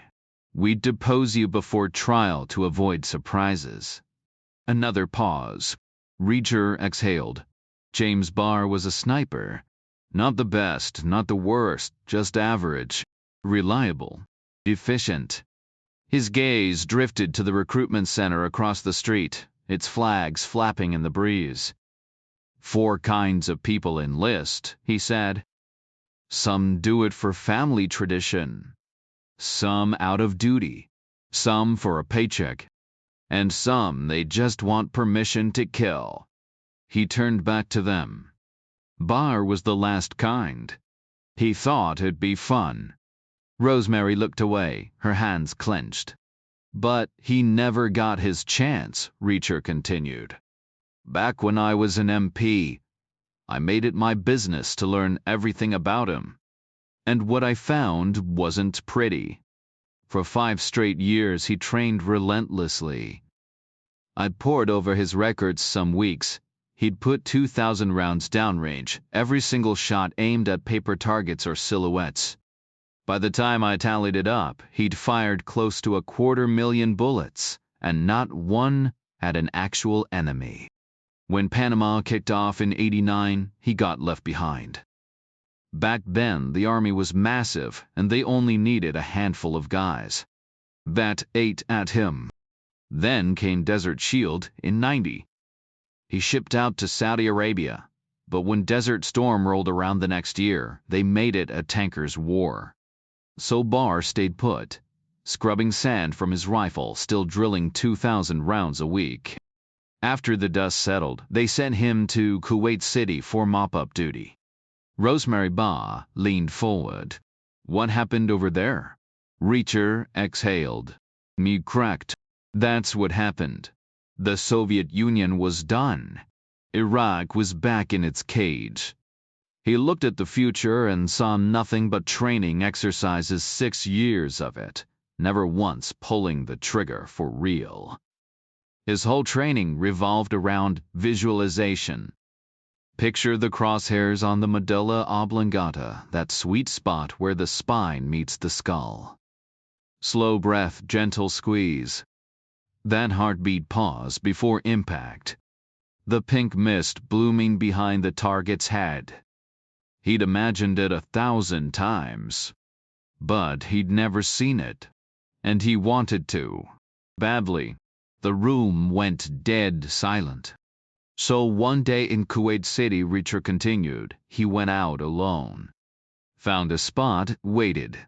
Then he took down 4 guys stepping out of an apartment building. Helen Rodin's eyes locked onto him. He was posted up in a parking garage, Reacher said. 2nd floor, perfect angle on the front door. Turned out the victims were American NCO's weekend passes, civvies on, no idea what was coming. Rosemary shook her head. No way. He wouldn't do that.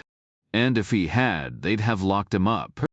But he got an honorable discharge right after the Gulf. Even got a medal. So this can't be real. That's why I'm here, Reacher said. There was a complication. See, we started with 4 dead guys and worked backward. Took us forever to pin it on your brother. Along the way, we dug up dirt on those 4 NCOs. Ugly stuff we really didn't want to find. Helen frowned. What kind of stuff? Kuwait City was a gold mine back then. Rich locals had fled but left their valuables and sometimes their families behind. Those 4 NCOs. They decided to play conquerors.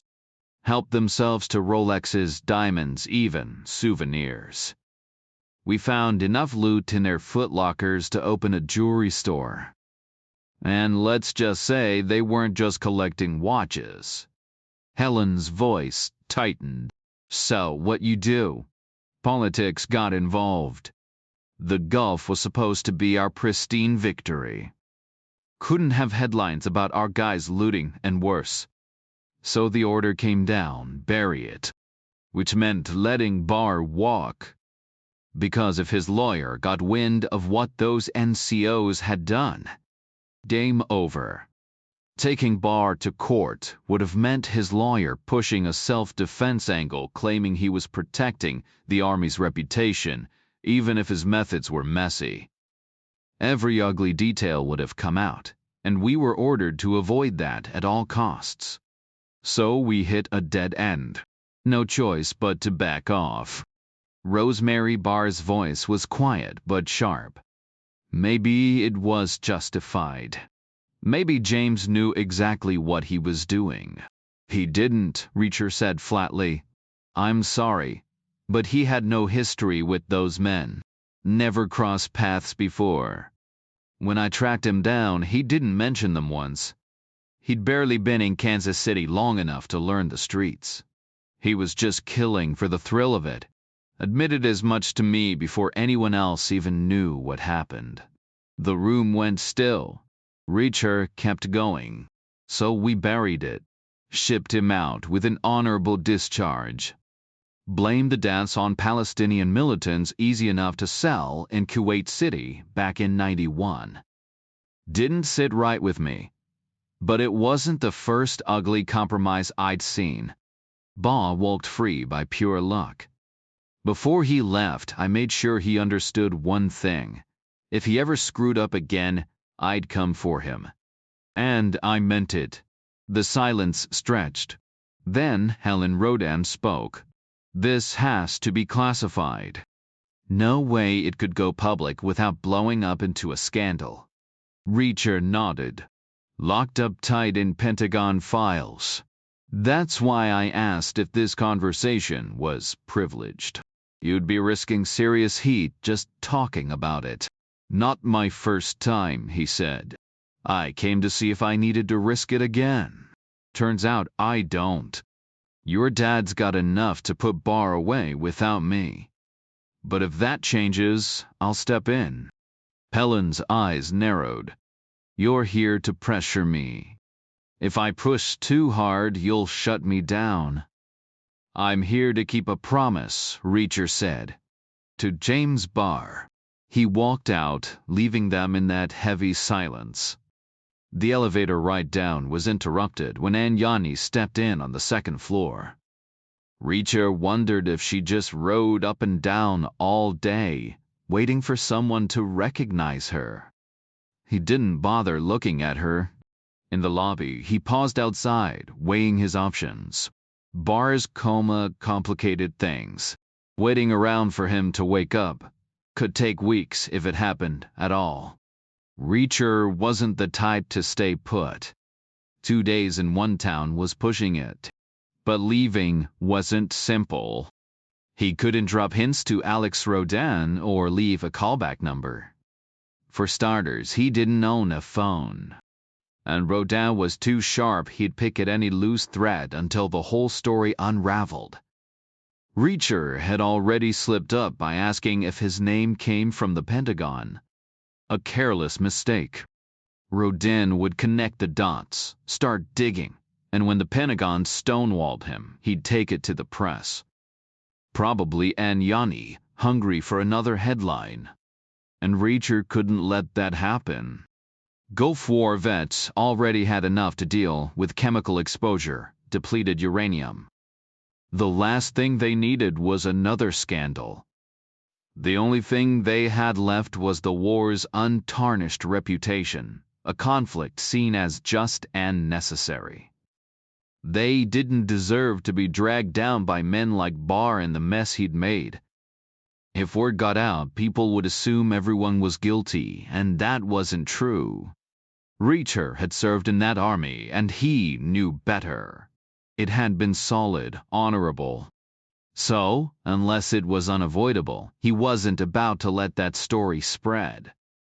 And he'd be the one to decide when it was necessary.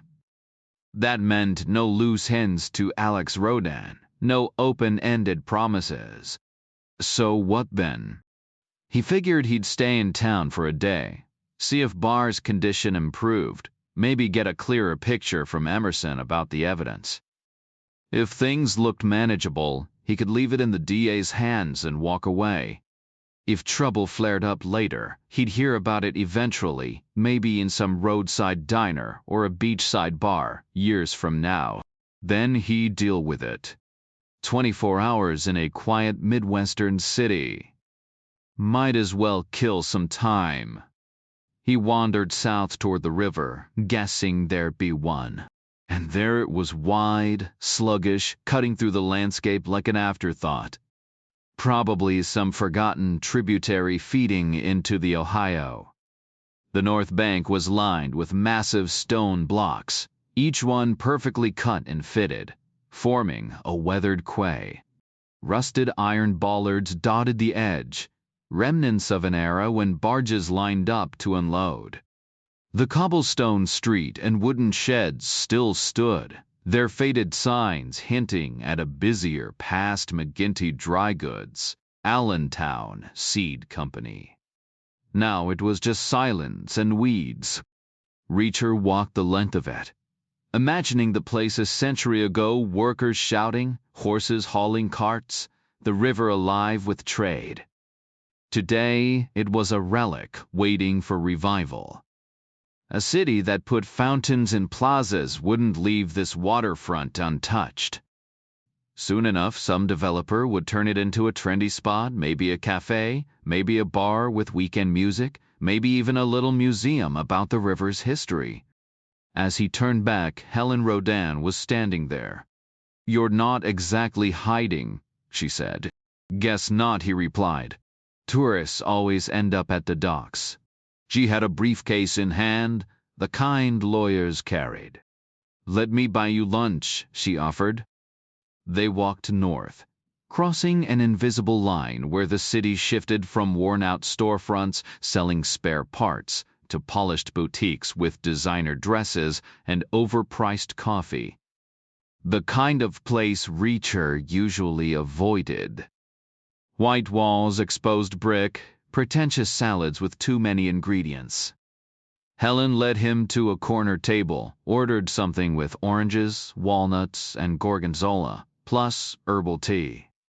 Reacher skipped the menu and asked for the same minus the tea. Black coffee instead. "This is my favorite spot in town," she said. He nodded. She fit right in. Her dark hair fell straight past her shoulders, her outfit all black, her face still holding that fresh energy of someone just starting out. He was from another era, another world, entirely. "I need you to make sense of this for me," she said, crouching to unclip her briefcase. She pulled out an old cassette player, set it gently on the table, and hit play.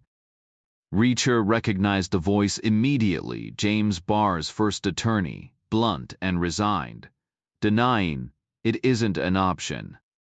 Then Barr's own voice cut in, urgent, "Get Jack Reacher for me." "You already showed me this," Reacher said. "But why would he say that?" Helen pressed. "That's what you want me to explain?" She nodded. "I can't," he admitted. "If anything, you're the last person he should have asked for." "Exactly. Did he have any doubt how you felt back then? 14 years ago? Not a chance. I made sure of that. Then why ask for you now?" Reacher stayed silent as their food arrived, a mix of crisp greens, tangy gorgonzola, walnuts, and oranges drizzled with raspberry vinaigrette. Not bad. The coffee was decent too. "Play the whole thing," he said. Helen set her fork down, rewound the tape, fingers poised over the buttons like a pianist's. No rings, just neatly polished nails. She hit play and picked up her fork again. At first, silence. Then the hollow echo of a prison metal clanging, a man's steady breath. A door creaked open, followed by the dull thud of someone sitting in a bolted-down chair. The lawyer's voice was weary, disinterested, already convinced of Barr's guilt. He fumbled through small talk, growing impatient with Barr's silence before snapping. "I can't help you if you won't help yourself." A long pause. Then Barr's voice, tight and close to the mic, they got the wrong guy. He repeated it. The lawyer scoffed, rattling off evidence, dismissing the claim. Then Barr's demand again get Jack Reacher twice. The attorney, confused, asked if Reacher was a doctor. Twice. Then the scrape of a chair, footsteps, fists pounding on a locked door. Silence. Helen stopped the tape. So why? She pressed. Why say he's innocent, then call for the one guy who knows he's guilty? Reacher shrugged. But her sharp gaze told him she already had a theory. You know something, she said. Maybe you don't realize it yet, but there's got to be a reason. Does it matter? He's in a coma. Might never wake up. It matters. Better treatment could make a difference. I don't know anything. Are you sure? Was there ever a psych eval back then? Never got that far. Did he plead insanity? No, he bragged about his score. 4 for 4. Did you think he was crazy? Crazy to kill 4 people for fun? Obviously. Legally insane? Doubt it. You must know something, Reacher, she insisted. It's buried in there somewhere. You need to dig it up. He exhaled. Have you seen the actual evidence? Just a summary. How bad? Airtight. No doubt he did it. This is about damage control now. And his mental state. I won't let them execute someone who wasn't sane. Then wait till he wakes up. Run tests. They'll argue the coma scrambled his brain, that he was fine when he pulled the trigger. Is your dad fair? He plays to win. Like daughter, like father? She hesitated. A little, she admitted. Reacher speared the last walnut, gave up on the fork, and popped it in his fingers. Helen studied him for a moment before speaking.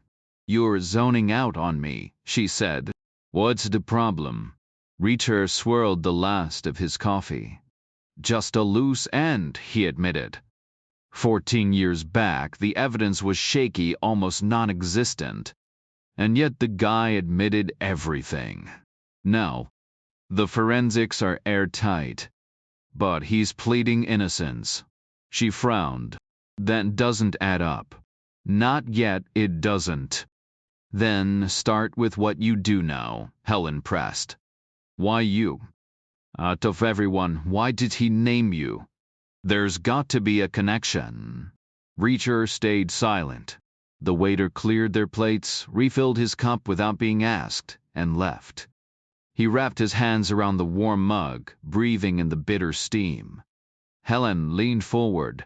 Mind if I ask you something personal? That depends, he said. How does someone like you just vanish? Franklin's usually got a knack for tracking people down. Maybe he's overrated. Or maybe you're just harder to find than most. Reacher shrugged. Some people don't want to be found. You don't strike me as the type. I was military, he said. The system owned me. Then one day, it didn't. So I walked away completely. Maybe it was petty. Maybe I was pissed off. But I got used to it. Sounds like a choice. More like a habit, he corrected. Now I can't go back. The check came. Helen paid, tucked her recorder into her briefcase, and they stepped outside. The afternoon sun glared off the construction scaffolding lining First Street. She turned toward her office. He scanned the storefronts for a decent hotel. Neither noticed the man slouched behind the wheel of a parked sedan Grigor Linsky, watching, waiting. He knew her routine, knew where she took clients for lunch. Chapter 4: The Metropole Palace had seen better days.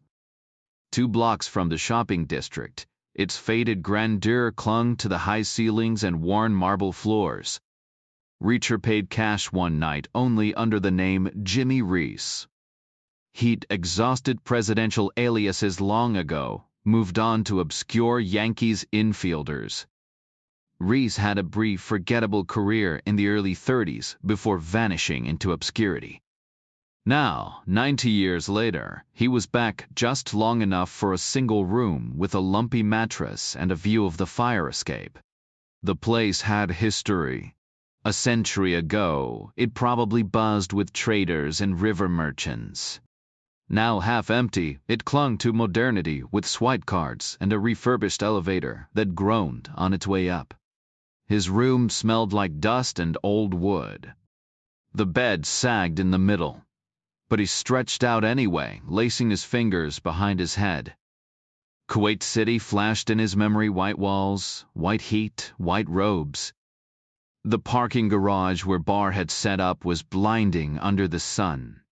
4 men, all in aviators, all shot clean through the skull. The bullets had told the story: 168-grain match rounds, military grade. Not the kind of thing you picked up at a pawn shop. If Barr had used anything else, a handgun, an assault rifle, the case would have gone cold. But snipers leave signatures, and signatures get you caught. Most of the weapons in the area fired standard NATO ammunition, which made tracing the bullets nearly impossible. Half the forces in the region used the same rounds.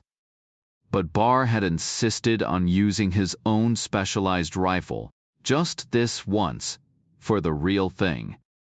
And those 4 custom rounds had ended up being his downfall. Still, it had been one of Reacher's toughest cases, maybe his best. He'd pieced it together with logic, paperwork, legwork, and gut instinct, narrowing it down until only Barr was left. The man had seemed almost relieved when he was caught, calm in a way that unsettled Reacher.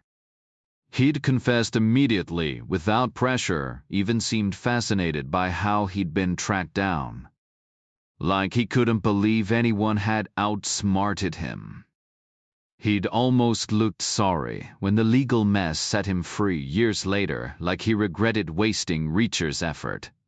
Now, 14 years later, Barr wasn't talking. And something else felt off this time. Something Reacher couldn't quite place.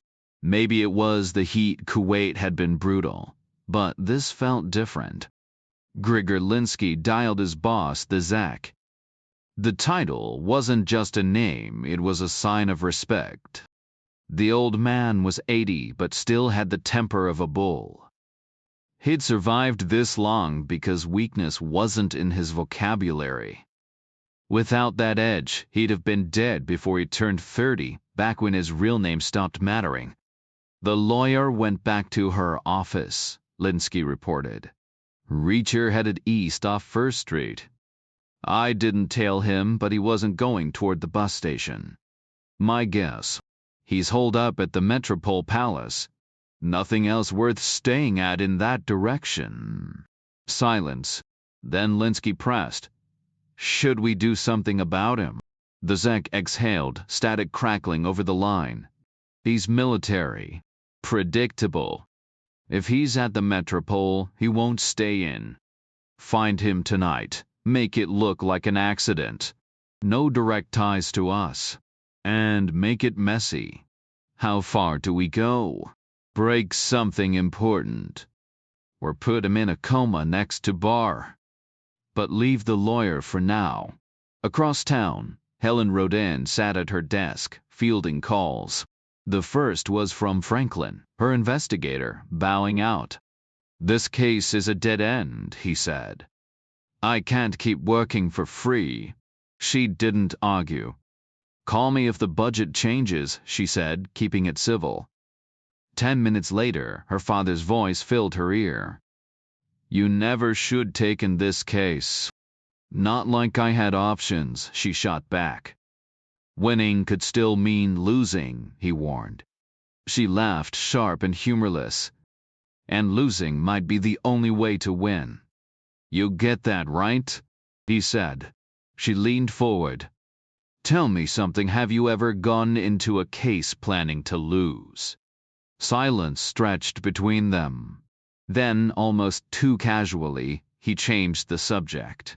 Did Jack Reacher track you down? There was an edge to it, less a question, more a test. Yeah, he did, she answered, keeping her tone easy. Was he worth the trouble? Translation: how bad is this? He gave me plenty to chew on. Her father exhaled. So, should we talk about it? Just spit it out. Eventually, she said, when it makes sense. They wrapped up with vague dinner plans, his unspoken plea still hanging in the air. She hung up, lips curving.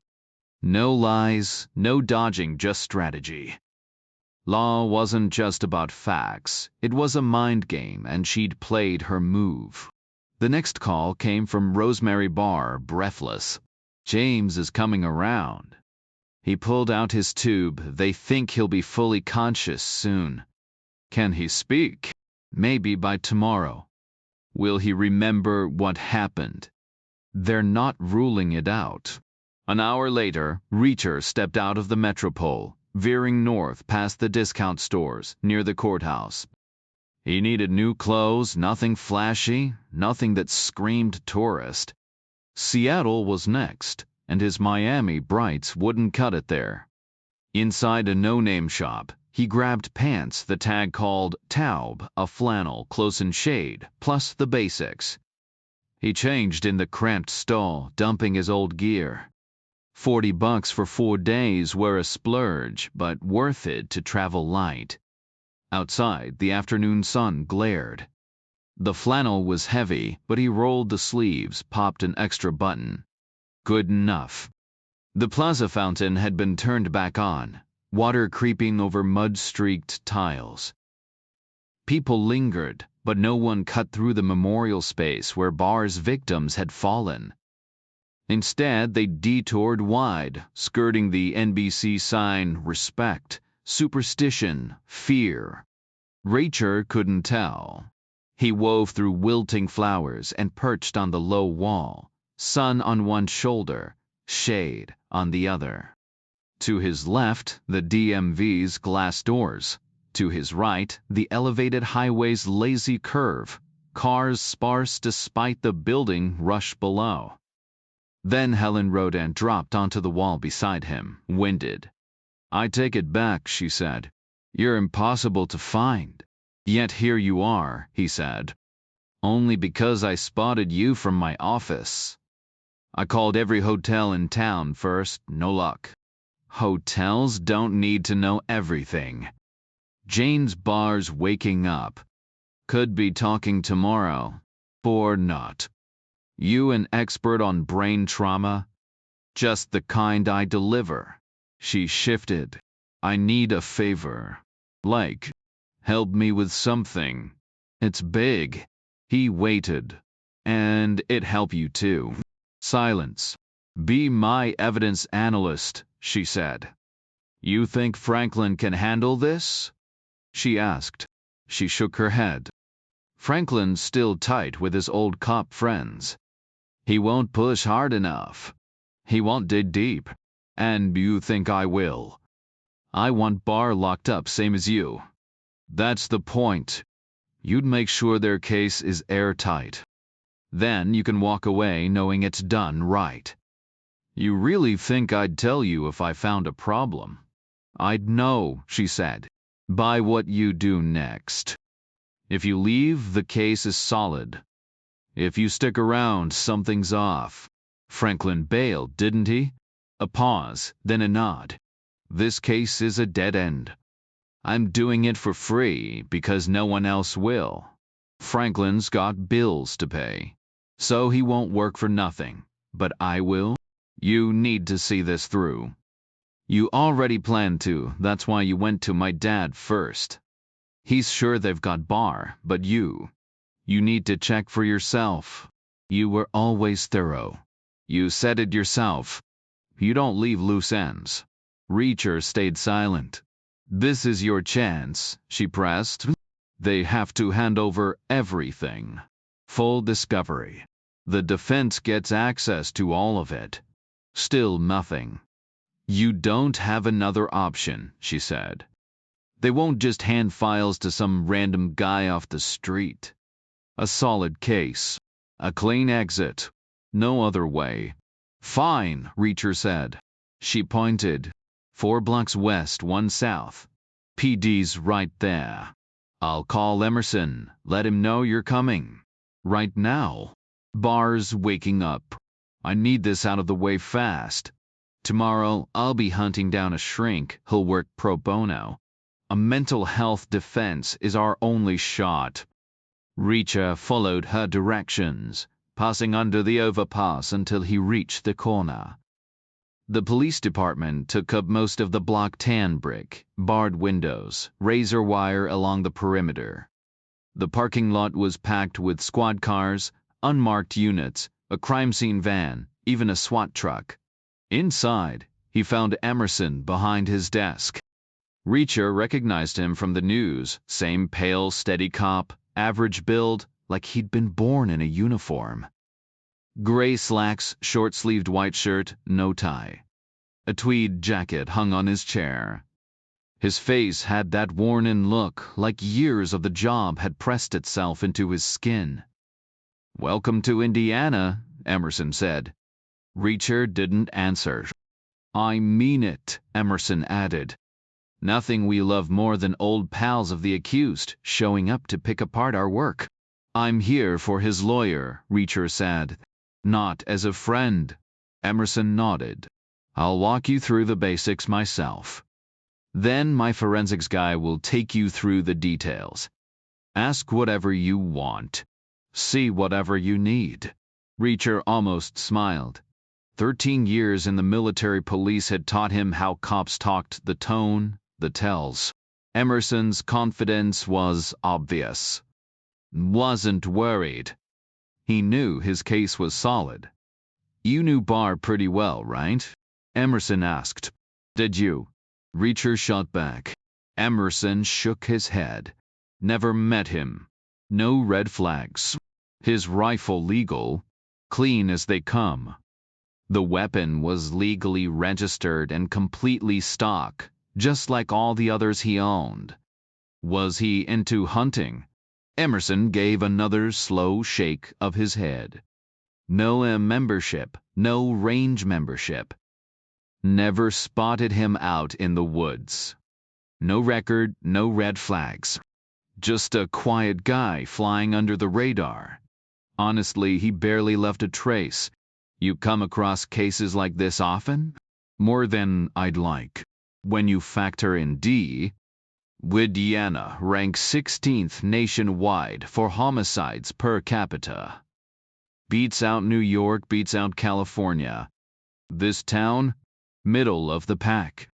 So yeah, we've handled our share. Sometimes there's a pattern, sometimes there's nothing. Either way, we know the drill." Reacher leaned back. "Talked to Alex Rodin earlier. He said you guys nailed it." "Damn right we did. Your buddy was wrapped up 6 hours after the first shot. Textbook takedown, start to finish. No loose ends. I filed the report Saturday morning and haven't lost sleep since.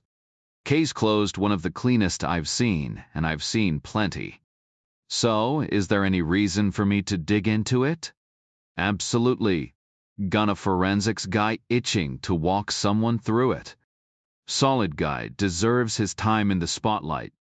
Emerson led Reacher to the lab, introducing him as a legal consultant rather than Barr's friend, which smoothed things over.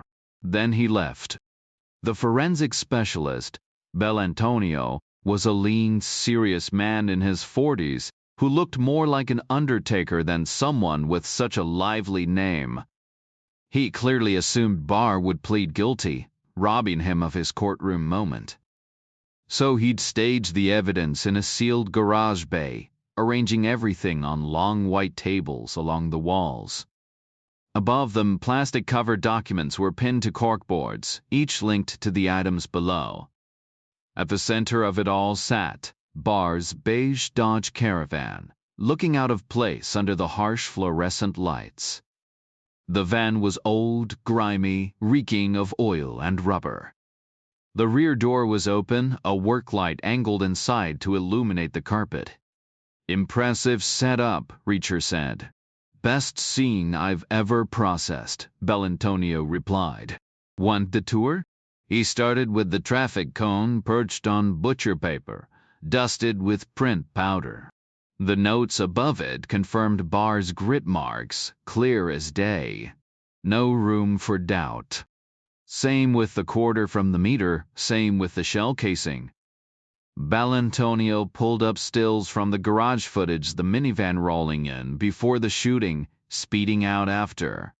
He pointed out carpet fibers, dog hair, denim threads, even raincoat fabric, all matched to Bar's home.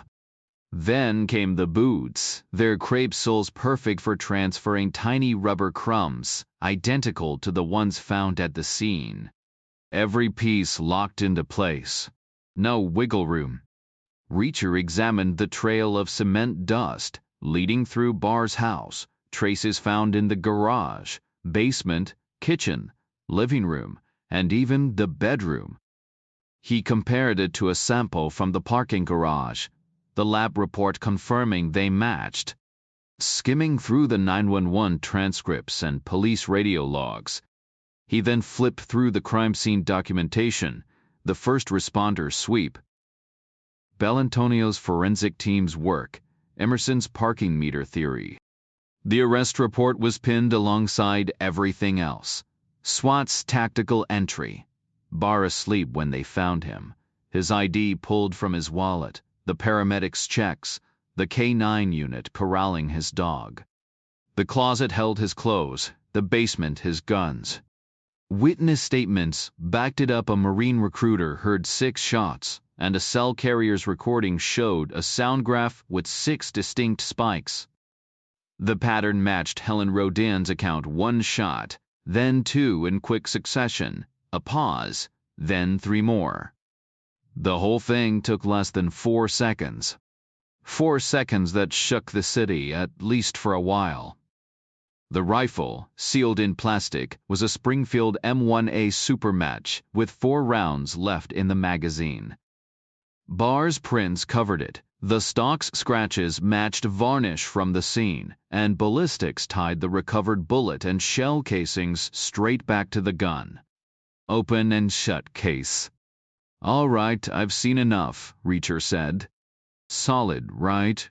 Belantonio replied. "Better than 100 witnesses," Reacher admitted. Belantonio grinned. Forensics. Guys loved hearing that. "Anything bugging you?"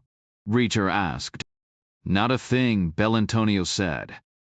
Reacher caught his reflection in the Dodge's tinted window, his shirt dulled to gray.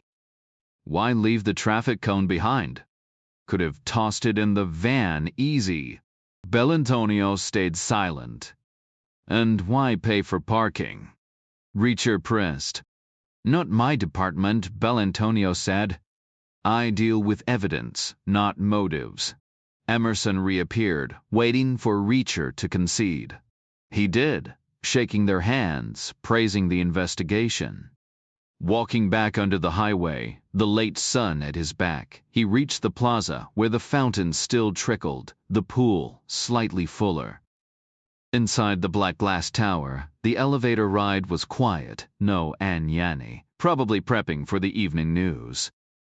Helen Rodin was at her desk when he walked in. "Look at me," he said. She did. "Pick your favorite cliché," he said. "It's a slam dunk. Like Willie Mays catching a fly ball." She didn't respond. "See any doubt in my eyes?" he asked. "No," she admitted. "Then start calling psychiatrists. If that's what you really want. He deserves a defense, Reacher." He crossed a line. "We don't just execute people." Reacher paused, then nodded. "Tell the shrink to think about the parking meter." "Who pays for 10 minutes before committing murder?" It's weirdly law-abiding, almost like he wasn't all there. Helen jotted it down. I'll make a note of it, Reacher said. You hungry? We could grab something to eat. We're not exactly on the same team here. We managed lunch. That was business. Doesn't mean we can't be civil. She shook her head. I already have plans. Dinner with my dad. He's not exactly on your side either. He's family. Reacher stayed quiet. After a beat, she asked, How'd it go with the cops? He gave a short nod. They were professional. Bet they weren't thrilled to see you. They don't know the real reason you're in town. Doesn't matter. Their case is solid. Nothing's over till it's over. Pretty sure the jury's already made up their minds. Loud and clear. She hesitated, then offered, If I can slip away, maybe we could meet up later. There's a bar about 6 blocks north, only place open on a Monday. I'll swing by if I can. Don't count on me either, Reacher said. Might be busy pulling the plug on your client. Downstairs, Rosemary Barr was waiting in the lobby, pacing near the elevators like she'd timed his exit. We need to talk, she said. Outside, he replied, steering her toward the plaza. The fountain murmured behind them as he took his usual spot near the makeshift memorial flowers, candles, photos. Rosemary stood close, her gaze locked on his, ignoring the tributes at their feet. You have to stay open to other possibilities, she insisted. Do I? If James wanted you here, he can't be guilty. That's a stretch. It makes sense, she pressed. I just saw the evidence. It's airtight. I'm not talking about 14 years ago. You can't. But he's innocent now. Reacher didn't answer. I get why you're angry, she said. You think he betrayed you. He did. But what if he didn't? What if this is all a mistake? Would you help him then? If you're willing to stand against him, shouldn't you be just as ready to stand for him? Sounds like a hypothetical. It's not. I'm asking if you're wrong. Will you fight for him like you're fighting against him now? If I'm wrong, he won't need my help. Will you? Sure, Reacher said. Easy promise. Then keep an open mind. Why'd you move out? She hesitated. He was always angry. Living with him was impossible. At what? Everything. Maybe you're the one who needs to reconsider. I could have lied. But I didn't. I need you to trust me. My brother's troubled, but he didn't do this. Reacher stayed silent. Will you at least try? She asked. He didn't answer. Just shrugged and walked away. No hospital. No unplugging machines. Instead, after a quick stop at the Metropole Palace to clean up, he headed to the sports bar. 6 blocks north took him past the highway, into a no-man's land where gentrification hadn't quite reached. The bar was a relic, could have been a hardware store or a garage in another life. Flat roof, cracked brick, moss creeping up the walls. Inside, it was the same as every other sports bar he'd ever known. Neon signs, flat screens, the faint smell of stale beer. Familiar, but no less lonely. The space was a cavern of glowing screens and sports memorabilia, the ceilings strung with industrial air vents painted matte black. Every wall pulsed with football broadcasts, some crisp flat screens, others flickering projections, each showing slightly warped versions of the same plays. Between the TVs, glass cases held autographed jerseys, scuffed helmets, and yellowed ticket stubs frozen in time. The servers wore pleated skirts and pom-poms, while the bartenders sported umpire stripes, calling out drink orders like foul balls. Reacher snagged a corner booth, his usual preference.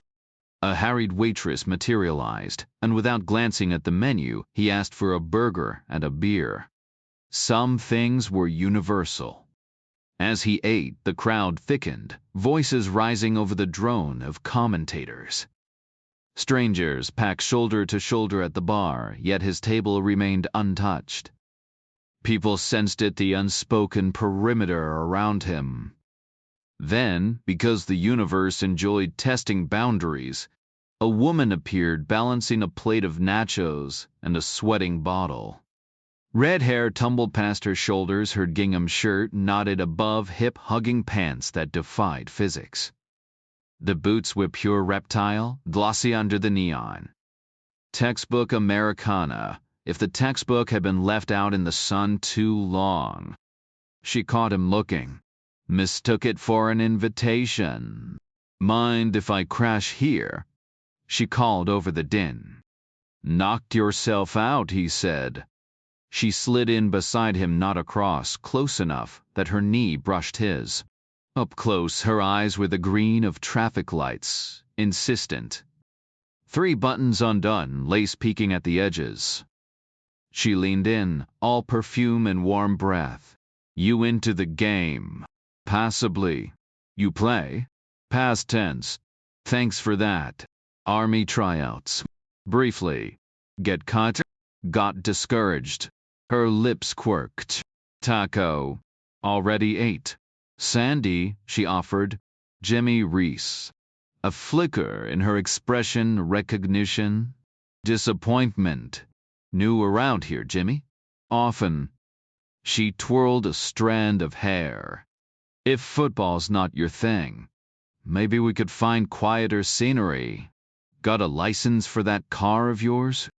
License, skills, enthusiasm. He stayed silent.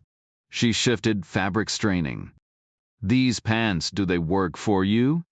The nearest screen blared a touchdown replay. Reacher took a slow sip of beer. The night was young, and so was she by about 20 years.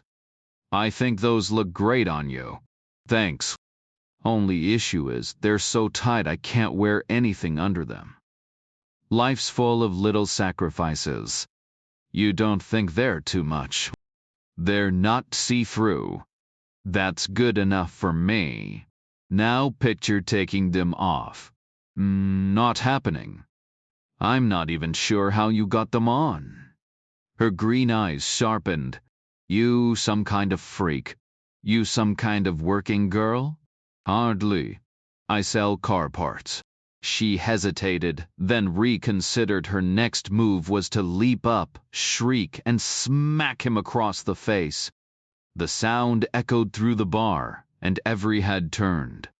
He called me a whore. She howled. A damn whore. Chairs screeched as men shot to their feet, big guys in flannel and work boots. 5 of them, cut from the same rough cloth. The girl smirked. Meet my brothers, she said. Reacher stayed silent. You just insulted me in front of them. 5 sets of eyes locked onto him. He called me a whore. She wailed again. Rule 1, stay on your feet. Rule 2, make sure they know what they're dealing with. Reacher rose, unhurried, 6'5", 250, steady gaze, hands loose. He called me a whore, she repeated. Rule 3, find the leader. Any group of 5 has 1-2 eager sidekicks. 2 who'd rather be anywhere else. Take out the leader and his main backups, and the fight's over. The hesitant ones bolt. So, 5-on-1? Never happens. 3-on-1 is the worst it gets. Rule 4, the leader makes the first move. A broad-shouldered guy with straw-colored hair and a flushed face stepped forward, the others falling in behind, like a wedge. Reacher matched his step. The downside of a corner booth? No retreat. But that was fine. Rule 5, never back down. Rule 6, don't wreck the place. Break a chair, and the owner starts worrying about insurance claims, which means cops. which means the outsider takes the blame. He called me a whore, the girl whimpered, like her world had shattered. She stood off to the side, eyes darting between Reacher and her brothers like she was watching a match. Take it outside, the big one growled. Pay your tab first, Reacher said. You won't be able to pay yours. You sure about that? That's the difference between us. What is? I'm the one who thinks. Got a real smart mouth, pal. That's the smallest of your problems. You called my sister a whore. You'd rather she was a nun. Get outside or I drop you right here. Rule 7, control the play. Fine, Reacher said. Let's go. The big guy grinned. After you. Stay put, Sandy, he ordered. I don't mind blood, she said. I bet you don't, Reacher said. Once a month it's probably a relief. Outside, the big guy snapped. Now. He herded the others toward the door, boots thudding on the wooden floor. Sandy trailed behind, while other patrons shrank back. Reacher tossed a 20 on the table, glanced at the football game, some team winning, some team losing, then followed the girl in the tight blue pants. They were waiting for him on the sidewalk, coiled tight in a half circle under the glow of street lamps. Each man cast 3 shadows, yellow from the poles, pink and blue from the bar's neon. The road was empty, quiet. Just the hum of distant traffic and the weight of what was coming. The street was quiet. The only sound a distant hum of sports commentary leaking from a nearby bar. The night air hung comfortably between warm and cool. Rule 8, size up the situation. The guy facing Reacher was built like a refrigerator, thick, solid, with a kind of bulk that came from years of weightlifting, not fighting. His nose was intact, his knuckles smooth. Not a brawler, then. Probably a former football player, the type who'd try to tackle first and ask questions later. Reacher braced himself just as the guy lunged, head down like a charging bull. Bad move. Rule 9, never rush Jack Reacher when he's ready for you. It's like sprinting into a brick wall. Reacher shifted his weight, pivoted, and met the charge with a perfectly timed shoulder strike. The impact sent the guy reeling, legs wobbling like a newborn deer's, arms flailing as he staggered back. Blood streamed from his nose, now officially broken. 1 down. Reacher stepped in and delivered a controlled kick to the groin left foot, because his right would have sent the guy's pelvis into orbit. Too soft, an old army instructor would have grumbled. But soft or not, it worked. The big man crumpled to the pavement like a sack of potatoes. The next 2 came at him together. A quick headbutt dropped the first. An elbow to the jaw took care of the second. They hit the ground and stayed there. The last 2? Predictable. They bolted, with the redhead Sandy hobbling after them in her too tight spandex and ridiculous heels. Reacher let her go. He checked the fallen trio, still breathing, still alive, then rifled through their wallets. IDs confirmed they were locals. Behind him, tires screeched to a stop. A cab. Helen Roden stepped out, tossing cash at the driver before he sped off, eyes fixed straight ahead, like he'd seen nothing. She froze, staring at the scene. Reacher, 3 unconscious men, neon lights painting the pavement in garish colors. What the hell happened? She demanded. You tell me, Reacher said. You're the one who lives here. These your people. Helen's gaze flicked from the blood on his shirt to the bodies behind him. Are you serious? Walk with me, he said. They moved quickly down the block, turning corners until the bar was out of sight. Helen finally slowed, her voice tight. You've got blood on you. Not mine, Reacher said. Then whose? Some idiots who thought jumping a stranger was a good idea.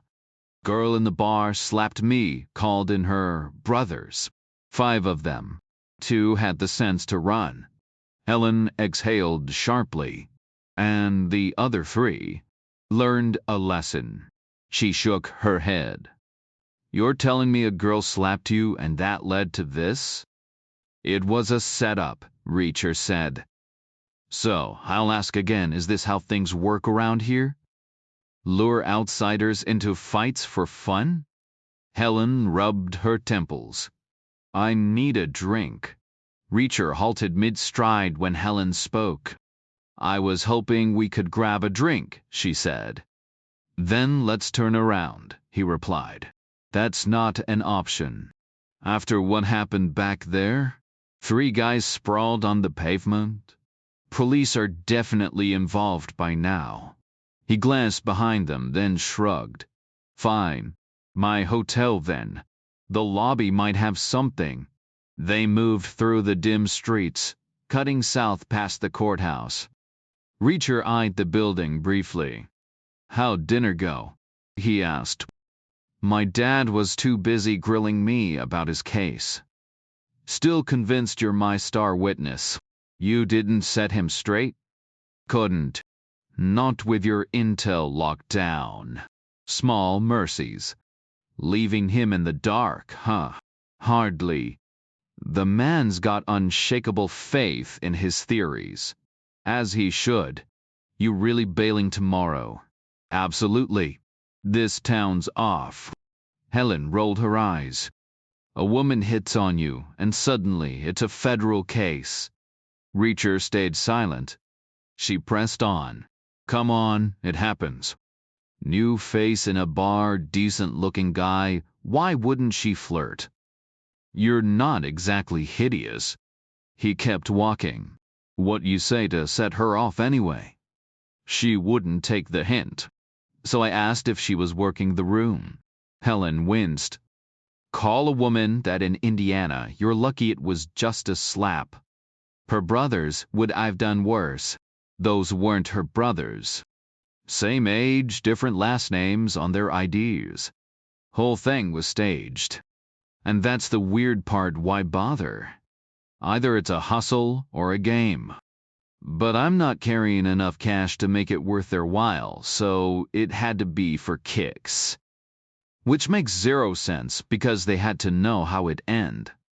5 against 1. Around here, they'd bet on the 5. Or I was the only outsider in the place. She squinted ahead. You're at the Metropole. He nodded. Not exactly overbooked. Funny, I called earlier, and they swore you weren't registered. Old habit. I don't check in under my real name. Why? Force of instinct. Hard to break. The hotel's brass doors swung open to a near-empty lobby. A bartender lounged behind a deserted counter in the adjoining lounge. Ellen ordered a beer. Reacher doubled it. They settled by a draped window as the server brought bottles, glasses, and a bowl of pretzels. Reacher scrawled his alias and room number on the tab. Helen smirked. So, who's the Metropole's mystery guest tonight? Jimmy Reese. Who's that? Wait, he cut in, catching her flicker of reaction. The girl at the bar, she wasn't just fishing. She was hunting me. Asked my name, and when I said Jimmy Reese, she hesitated. Like someone had told her to find Jack Reacher. Helen frowned. Initials match. People do that. She recovered fast, Reacher said. Too fast. Someone sent her, and she wasn't leaving without me. Jack Reacher knew tonight wasn't going to end well for him, and someone was determined to make sure of it. Who were those guys? Helen asked, swirling her drink. Who even knows I'm here? The police, for one. You just walked out of their station. Reacher stayed silent. Helen frowned. Wait, were they cops? Trying to protect their case? I'm not here to tear their case apart. But they don't know that. To them, you're the wild card. Their case is airtight. And those guys didn't exactly scream law enforcement. Then who else has a stake in this? Rosemary Baugh. She knows my name. She knows why I'm here. Helen scoffed. Pransley Bubb. That's insane. Rosemary's a quiet legal assistant. She wouldn't pull something like this. She wouldn't even know where to start. It wasn't exactly a professional hit. Compared to what? 5 guys is overkill for most people. Reacher didn't answer. Helen leaned in. Rosemary was at the hospital all afternoon. Her brother's waking up, she wouldn't leave his side. $10 says she's got a phone. No cells allowed near the IC2. Too much interference. Then a payphone. She's too distracted right now. By keeping her brother alive. Helen fell silent. Reacher tilted his head. She's your client. You sure you're not biased? You're missing the point. James Barr asked for you. That means Rosemary wants you here too. She needs you to figure this out. Why else would her brother call you in? Reacher took a slow sip of beer, then nodded. I was followed to the bar from here. If Rosemary went straight to the hospital this morning, she didn't have time to arrange that. So, we're back to someone who thinks you're a threat to the case. Why not the cops? They've got radios, manpower, they could track you anywhere. Cops don't send a girl to do their dirty work. She could be a cop too. Reacher shook his head. Too young. Too clueless. Too much hairspray. Helen pulled a pen from her bag and scribbled on a napkin, sliding it toward him. My number. In case you need it. I doubt anyone's suing me. I'm more worried about you getting arrested. Even if those guys weren't cops, someone might have called them. The bar owner. The hospital. Those 3 guys definitely went to the ER. And that girl knows your alias now. If things go south, listen to your rights and call me. Reacher smirked. Ambulance chasing. Call it a favor. He tucked the napkin into his pocket. Thanks. Still planning to leave tomorrow? Maybe. Or maybe I'll stick around and figure out why someone's so desperate to protect a case that's already bulletproof. Grigor Linsky gripped his phone tighter as the Zek's silence stretched. They failed, he repeated. I apologize. The quiet on the other end was worse than shouting. They won't lead back to us, Linsky added quickly. See that they don't. Linsky swallowed. No harm done, right? Unless it just pissed him off, the Zek said. Then there's plenty of harm coming. He's James Baugh's friend. That means something.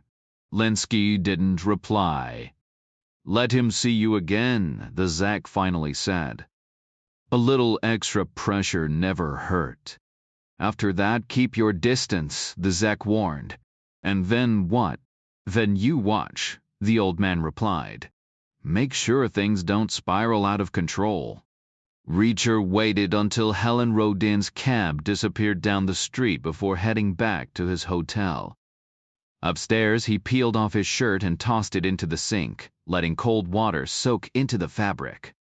Bloodstains on a shirt he'd just bought? No thanks. He might have let it slide after a few wears, but not on something fresh out of the package. His mind raced with questions, but as usual, the trick was pinpointing the real issue, the one that mattered most. Why would anyone go to violent lengths to protect a case that was already airtight? First, was it really airtight?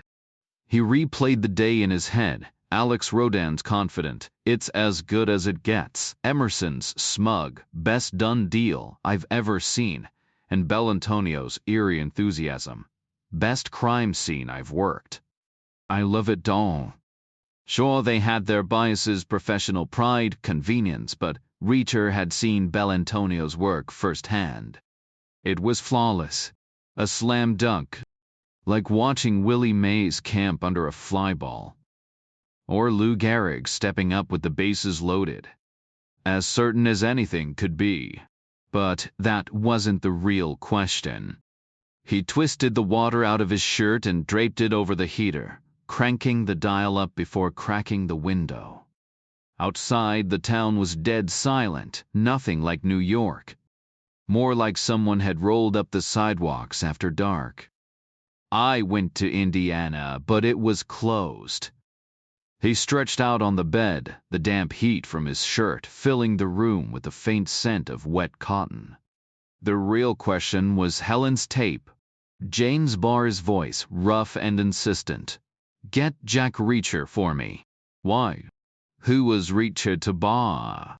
That was the heart of it. Best crime scene I ever worked. Best I've ever seen. Why pay for parking? Will you keep an open mind? Get Jack Reacher for me.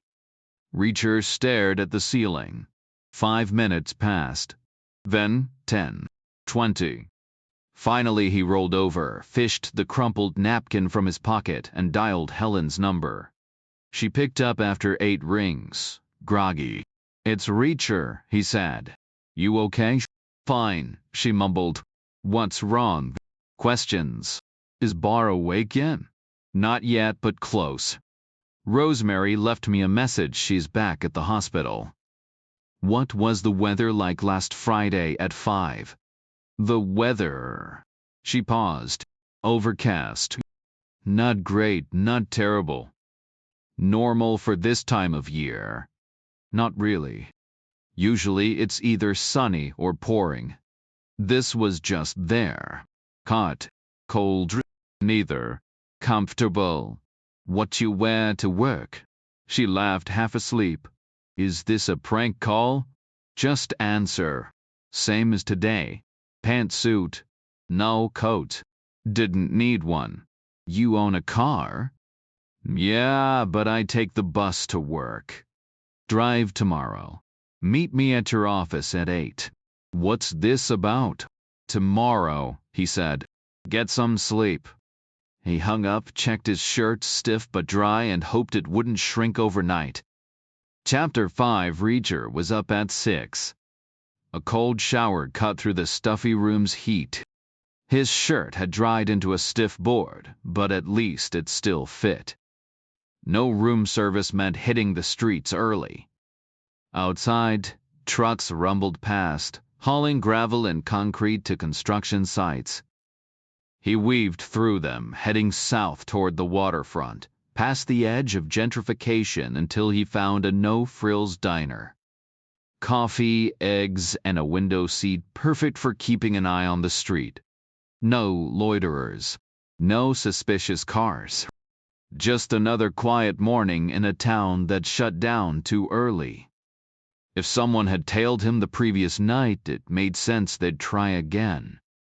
He stayed alert, scanning the sidewalks as he moved north along First Street. Morning sunlight glinted off storefront windows, giving him makeshift mirrors to check his 6. Plenty of foot traffic flowed around him, but no one matched his pace or lingered too long. Whoever was watching him would probably stake out the plaza, instead waiting to confirm he'd visit the lawyer's office. The fountain bubbled lazily, its basin half full. The memorials lining the edges looked more weathered than yesterday, flowers wilting, ribbons fraying. They'd stay until the final funeral, he guessed, then vanish overnight like an afterthought. He perched on the NBC monolith, back against the tower, killing time like any other early arrival. At 7:45, the plaza hummed with people prepping for the workday, smoking, scrolling phones, flipping through newspapers. Reacher skimmed the crowd. A newspaper was classic spy camouflage. But these days, a guy glued to his phone or loitering with a cigarette worked just as well. His gaze landed on a 60-something man hunched near a doorway, suit too heavy for the season, jaw working over a cigarette while he muttered into a Nokia. Eastern European cut, maybe Polish. The guy moved like his spine had been wired wrong, stiff and off balance. Not the chatty type, yet there he was, rambling into his phone like it was a lifeline. His eyes never flicked toward Reacher. At 7:55, Reacher pushed off the granite and headed inside. Grigor Linsky finally stopped the act and punched in a real call. "He's here," he rasped. "Just went up." The Zek's voice crackled back. "Did he make you?" "Pretty sure." "Then disappear. Shadows only from now on." Helen Rodan was already buried in work when Reacher stepped into her office. Her black suit was the same, but the blue shirt underneath matched her eyes perfectly, loose where yesterday's had been tight. Legal volumes sprawled across her desk, spines cracked, pages flagged. A yellow notepad overflowed with scribbled case law. "James Baugh woke up," she said without looking up. "Rosemary called me at dawn." "Any confessions?" "Only to doctors."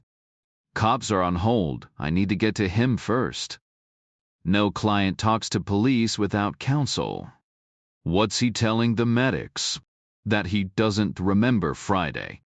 Docs say that standard head trauma can wipe out days, even weeks." Reacher crossed his arms. "So where's that leave you?" "Two nightmares. One he could be faking. And good luck proving that either way. Now I've got to track down a specialist to weigh in on this mess. If he's not faking, we're stuck in legal limbo. How do you give a guy a fair trial if he's technically sane but can't remember a damn thing about the crime?" He'd be sitting there like a spectator at his own trial, completely lost.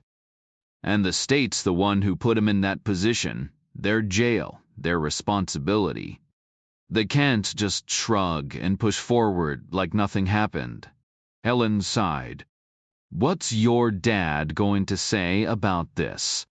"He'll fight it like hell." No prosecutor wants to open the door to amnesia as a defense. Next thing you know, every suspect in lockup would suddenly forget everything after a conveniently timed scuffle. "It's happened before, though," Reacher pointed out. Helen nodded. "Yeah, but the legal precedents are a minefield. I've been buried in case law all morning, Dusky, Wilson, all these rulings full of loopholes and exceptions." Reacher stayed silent, watching her. "This is spiraling," she admitted. "We could end up with a trial just to decide if there can be a trial. Maybe even a Supreme Court battle. I didn't sign up to be the lawyer who wins on bizarre technicalities. That's not my style, and right now I can't afford that reputation." Reacher shrugged. "Then cut him loose. Plead him guilty and walk away." Helen shot him a look. "Last night when you called, I thought you were going to tell me he's innocent." "Wishful thinking," Reacher said. She turned away, but he added, "But..." She whipped back around. "There's a but?" "Yeah. Turns out he's not as guilty as I thought." "How?" "Grab your keys. I'll show you." The underground garage was packed with vehicles, NBC news vans, beat-up sedans, a shiny blue Mustang convertible that screamed Ann Yanni. Reacher could picture her cruising with the top down on weekends, hair perfectly windblown for the cameras. Helen's car, though, was the opposite, a nondescript green sedan, the kind you drive until your first real paycheck hit. "Where are we headed?" Helen asked as she pulled out into morning traffic. "South," Reacher said, shoving his seat back and crushing a pile of who knows what behind him. She frowned. "What do you know?" "It's not about me. It's about what Barr knows. About you." Reacher nodded. Enough to drag me into this. He should hate my guts, but he wanted me here anyway. Helen merged onto the bridge, the river stretching below them. We served together 14 years ago, Reacher said. 3 weeks tops. But he saw me crack a case everyone else thought was impossible. In his mind, I'm some kind of detective prodigy. That's why he asked for you? Reacher exhaled. Yeah. And last night, I had to prove him right. The tires hummed against the iron trestle as they crossed into the next chapter of this mess. The late afternoon sun cast long shadows to their left as they drove, the river's sluggish current barely disturbing the weathered, wooden pilings of the wharf on their right. Take the next right, Reacher instructed. Helen turned onto a narrow county road, lined with ramshackle bait shops and roadside stands advertising smoked ribs and cold beer in foam coolers. But the case was already closed, she said, gripping the wheel. He knew that. Reacher shook his head, though she couldn't see it. Halfway closed, he corrected. That's all Emerson saw. Barr needed someone to dig deeper, but his first lawyer didn't care enough to try. That's why he was so pissed. Helen frowned. What else is there? You'll see. A lot? Enough to change everything. Then why didn't he just say it outright? Because he couldn't, Reacher said. And even if he had, who would have believed him? Ahead, the highway interchange loomed, just as he'd expected. Take the northbound ramp, he said. Helen accelerated into the curve, merging smoothly with the flow of trucks and sedans. The road arched over the river on a concrete span, the distant wharf a smudge against the horizon. Downtown rose to their right, its glass towers catching the fading light. The highway climbed steadily, flanked by low industrial buildings that flickered past like a grainy film reel. Get ready for the exit behind the library, Reacher said. The sign appeared well in advance, the lane markings shifting from dash to solid as the exit veered right. They eased onto the spur, the road narrowing as it curved behind the black glass high-rise. Reacher glanced back, no tail. Slow down, he ordered. The engineers had designed the turn for caution, funneling traffic into a single widened lane that cut across the sharpest part of the bend. White diagonal stripes painted on the asphalt warned drivers to stay clear, creating a no-go zone of grit and debris.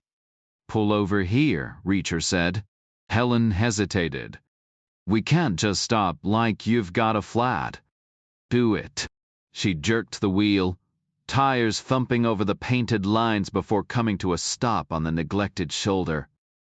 Crumpled soda cans, shattered plastic, and glass fragments littered the ground, remnants of countless near misses. Reacher rolled down his window. Across the way, the steady hum of northbound traffic echoed from the parallel bridge, relentless as the river below. They waited nearly a full minute before another vehicle appeared on the deserted stretch of road behind them. A single pickup truck roared past, its gust of wind shaking their car as it sped by. Then silence settled over the elevated highway once more. Not exactly rush hour out here, Reacher remarked. Helen shrugged. This road was a political pet project. Leads to nowhere important. Just another taxpayer-funded boondoggle, but hey, at least some contractor got rich. Check the view, Reacher said. The highway stretched high above the city, its concrete barriers barely waist-high. Below and to their right, the ornate limestone facade of the old library stood out against the skyline, its slate roof looking close enough to run a hand over.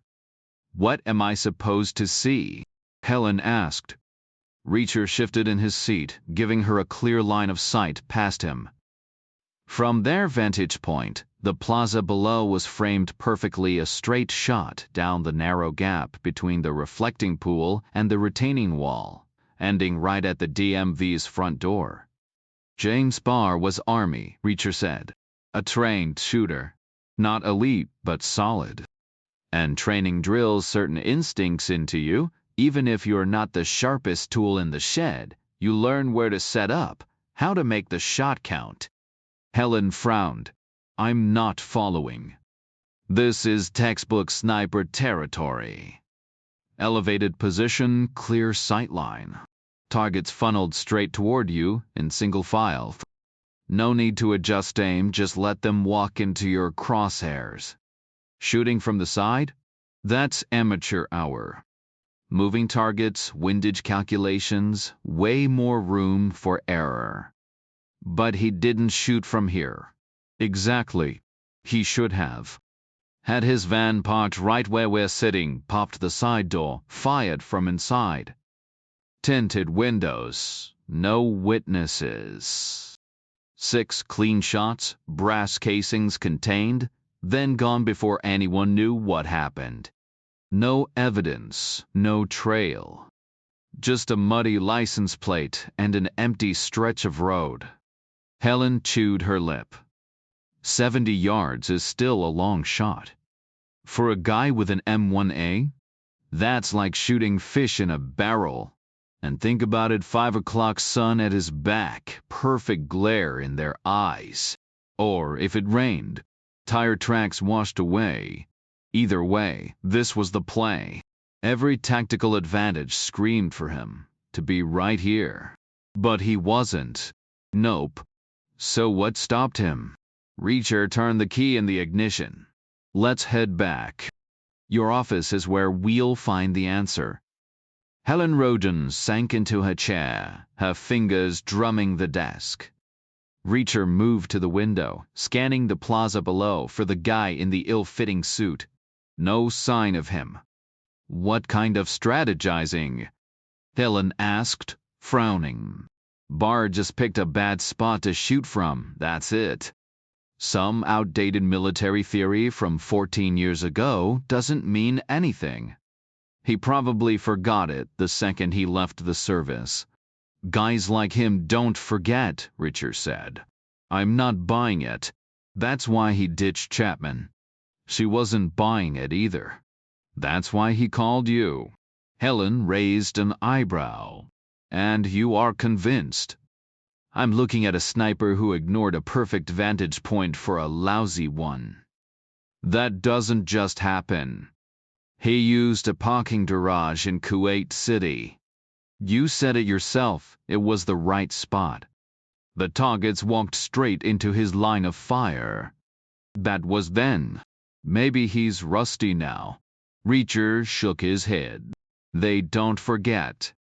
And if a guy picks a terrible spot over a great one, there's a reason. And reasons change everything. Helen crossed her arms. Sure, what was his reason? Had to be a damn good one. Because he boxed himself into a nightmare scenario, street level, tight space, a harder shot, in a spot so perfect for evidence that Emerson probably framed his first case report. Too perfect, actually. She blinked. You're saying he wanted to get caught. Not caught, just credited.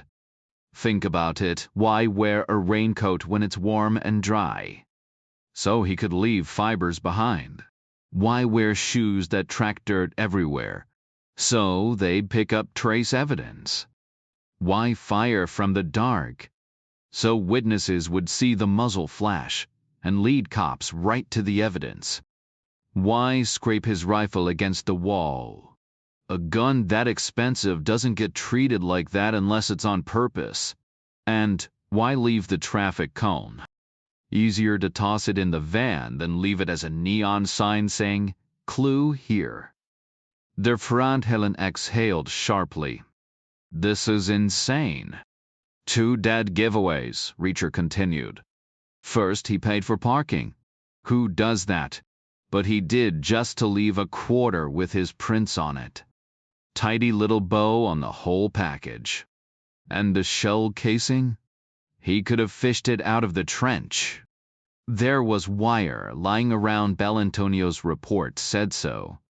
Would have taken 2 seconds. She leaned forward. What's the second giveaway? The angle. He needed to face the pool from the south, not the west. Had to be lengthwise. Why? Because he didn't miss Helen. He fired into the water on purpose. Needed that bullet to travel down the long axis, like a ballistics test, just enough distance to keep it intact. Sideways wouldn't cut it. Not enough water to slow it down clean. The bullet would have shattered against the wall. Too much force, too much damage. Helen frowned. But why would he go through all that? Reacher stayed silent for a beat. Guilt. After 14 years. So he could finally get caught? He shook his head. A guilty man would have turned himself in the second they found him. Someone drowning in regret doesn't wait for handcuffs. Then, what's the reason? Because he had no choice, Reacher said flatly. Someone made him do it. Her eyes locked onto his. You're saying he was forced, she murmured. Exactly. Forced to pull the trigger, forced to take the fall. They told him to go home and wait for the cops. That's why he took the pill sitting there, counting down the minutes, knowing what was coming. Drove him half out of his mind. Helen didn't respond. He was manipulated, Reacher pressed. Trust me, it's the only thing that makes sense. He wasn't some lone psycho. That's why he kept saying they've got the wrong guy. He was trying to send a signal, hoping someone would catch on that they should be hunting the real puppet master. Still nothing from Helen. Reacher glanced out the window. The plaza fountain bubbled under the sunlight, the pool nearly full. No suspicious figures lurking. Helen pushed back from her desk but didn't move. I should be celebrating, she muttered. He still murdered 5 people. Not if the coercion was extreme. That changes things. Reacher stayed quiet. You think it was some stupid dare? A twisted adrenaline rush? Maybe, he said, but doubtful. Bar's too old for childish games. And if it was just for kicks, they'd have shot from the highway live to brag another day. So what was it? Something darker. Something with real stakes. Should we bring this to Emerson? No, Reacher said. Then reconsidered. Actually, maybe we should. There are reasons not to. Name one. Emerson's got his perfect case. Why would he poke holes in it now? No cop would. Then what's the play? 3 questions, Reacher said. Who, how, and why. This was a deal. Somebody profited, and it wasn't Bar. The who is the guy who sent those thugs after you last night. He liked how things were going and didn't want you messing it up. Bingo, Reacher said. So I need to find him. You might want to rethink that. Why? Could get your client killed, Reacher said. Bar's in a hospital bed with round-the-clock guards. Your client isn't James Barr. It's Rosemary. Think about what kind of threat could make a man like him comply. He knew he was staring at life in prison, or worse. So why play along? Why walk straight into that hell? Had to be one brutal threat. And what's the only thing Barr cares about? No wife, no kids. Just his sister. Helen's silence stretched. They told him to keep his mouth shut, Reacher continued. That's why he asked for me. A coded cry for help. Because if he talks, the threat stays alive. I think he's trading his life for hers. Which means you've got a problem. If the puppet master sees you digging, he'll assume Barr talked. That's why Emerson can't know. But Barr didn't talk. You pieced it together. Sure, let's put that in the papers. Think anyone buy it? So what do I do? Nothing, Reacher said. There's nothing you can do. The harder you fight for James Barr, the more you risk getting Rosemary killed. Ellen stood there, the weight of it pressing down. The room stayed quiet. Helen leaned against the window, her fingers resting lightly on the sill as if she were about to play a quiet melody. The faint scent of fresh soap lingered around her. What if you went after him? She suggested. He slipped up, sent those guys after you. That gives you a reason to find him, separate from the Barr case. He wouldn't even suspect Barr talked. Reacher didn't react. I'm not here to play defense attorney. Then think of it as helping the prosecution, she countered. If two people were involved, why should only one take the fall? Silence stretched between them. Finally, Helen sighed. Or just do it for me. Across town, Grigor Linsky pressed his phone to his ear. They're still in her office, he murmured. Both of them right by the window. The elevator hummed as it carried Reacher to the top floor of the black glass tower. A narrow maintenance stairwell led to the roof, where he stepped out into the open air beside a rusted metal hatch. The gravel-covered tar paper stretched out underfoot, 15 stories above the city, not the tallest by New York standards, but high enough to see for miles. The river glinted to the south, and the highway split like a forked tongue, one branch curling east, the other stretching north toward a distant cloverleaf. Reacher braced against the wind as it tugged at his clothes, then memorized the road he needed, the one that would lead him where he had to go. Back on street level, the air was thick and still. He headed northwest, bypassing the sports bar by a block. The road he wanted was lined with tired storefronts, a gun shop with barred windows, a barber shop advertising $7 cuts, a faded motor court that had probably been on the edge of town decades ago. Past a ragged crosswalk, the buildings grew newer, the lots wider. Fast food joints, tire shops, a lube franchise with a neon sign promising quick oil changes. He kept walking, scanning the strip for the auto parts store. It had to be here, every city had one, always near the tire shops and dealerships, always close to the highway. 10 minutes later, he passed a sprawling Ford lot. Rows of pickups angled proudly on display ramps. A massive inflatable gorilla loomed overhead, tethered by wires strung with tattered streamers. Beyond the new trucks sat the trade-ins, waiting for second chances. And just past them, a narrow fire road cut into the distance. The auto parts store was one of those chain franchises, clean, efficient, and brightly lit, with fresh asphalt in the parking lot and bold sale signs plastered across the windows. The usual promises: budget oil filters, antifreeze, on special, lifetime warranties on brake components, heavy-duty batteries for work trucks. A handful of vehicles were scattered across the lot: lowered Hondas with oversized rims and tinted headlights, beat-up pickups sagging under years of hauling, sedans pushing well past their prime. 2 cars sat isolated at the far end. Employee rides, Reacher figured. Management probably kept the prime spots open for customers, but the staff still wanted eyes on their cars. One was a modest Chevy with chrome mud flaps featuring pin-up silhouettes, the other a compact Toyota SUV. That one had to belong to the redhead. Inside, the air was frigid and thick with the bite of synthetic lubricants and cleaning solvents. A few customers wandered the aisles, browsing. Near the entrance, racks of shiny aftermarket accessories, chrome trim, LED lights, anything to make a car look faster without actually improving performance.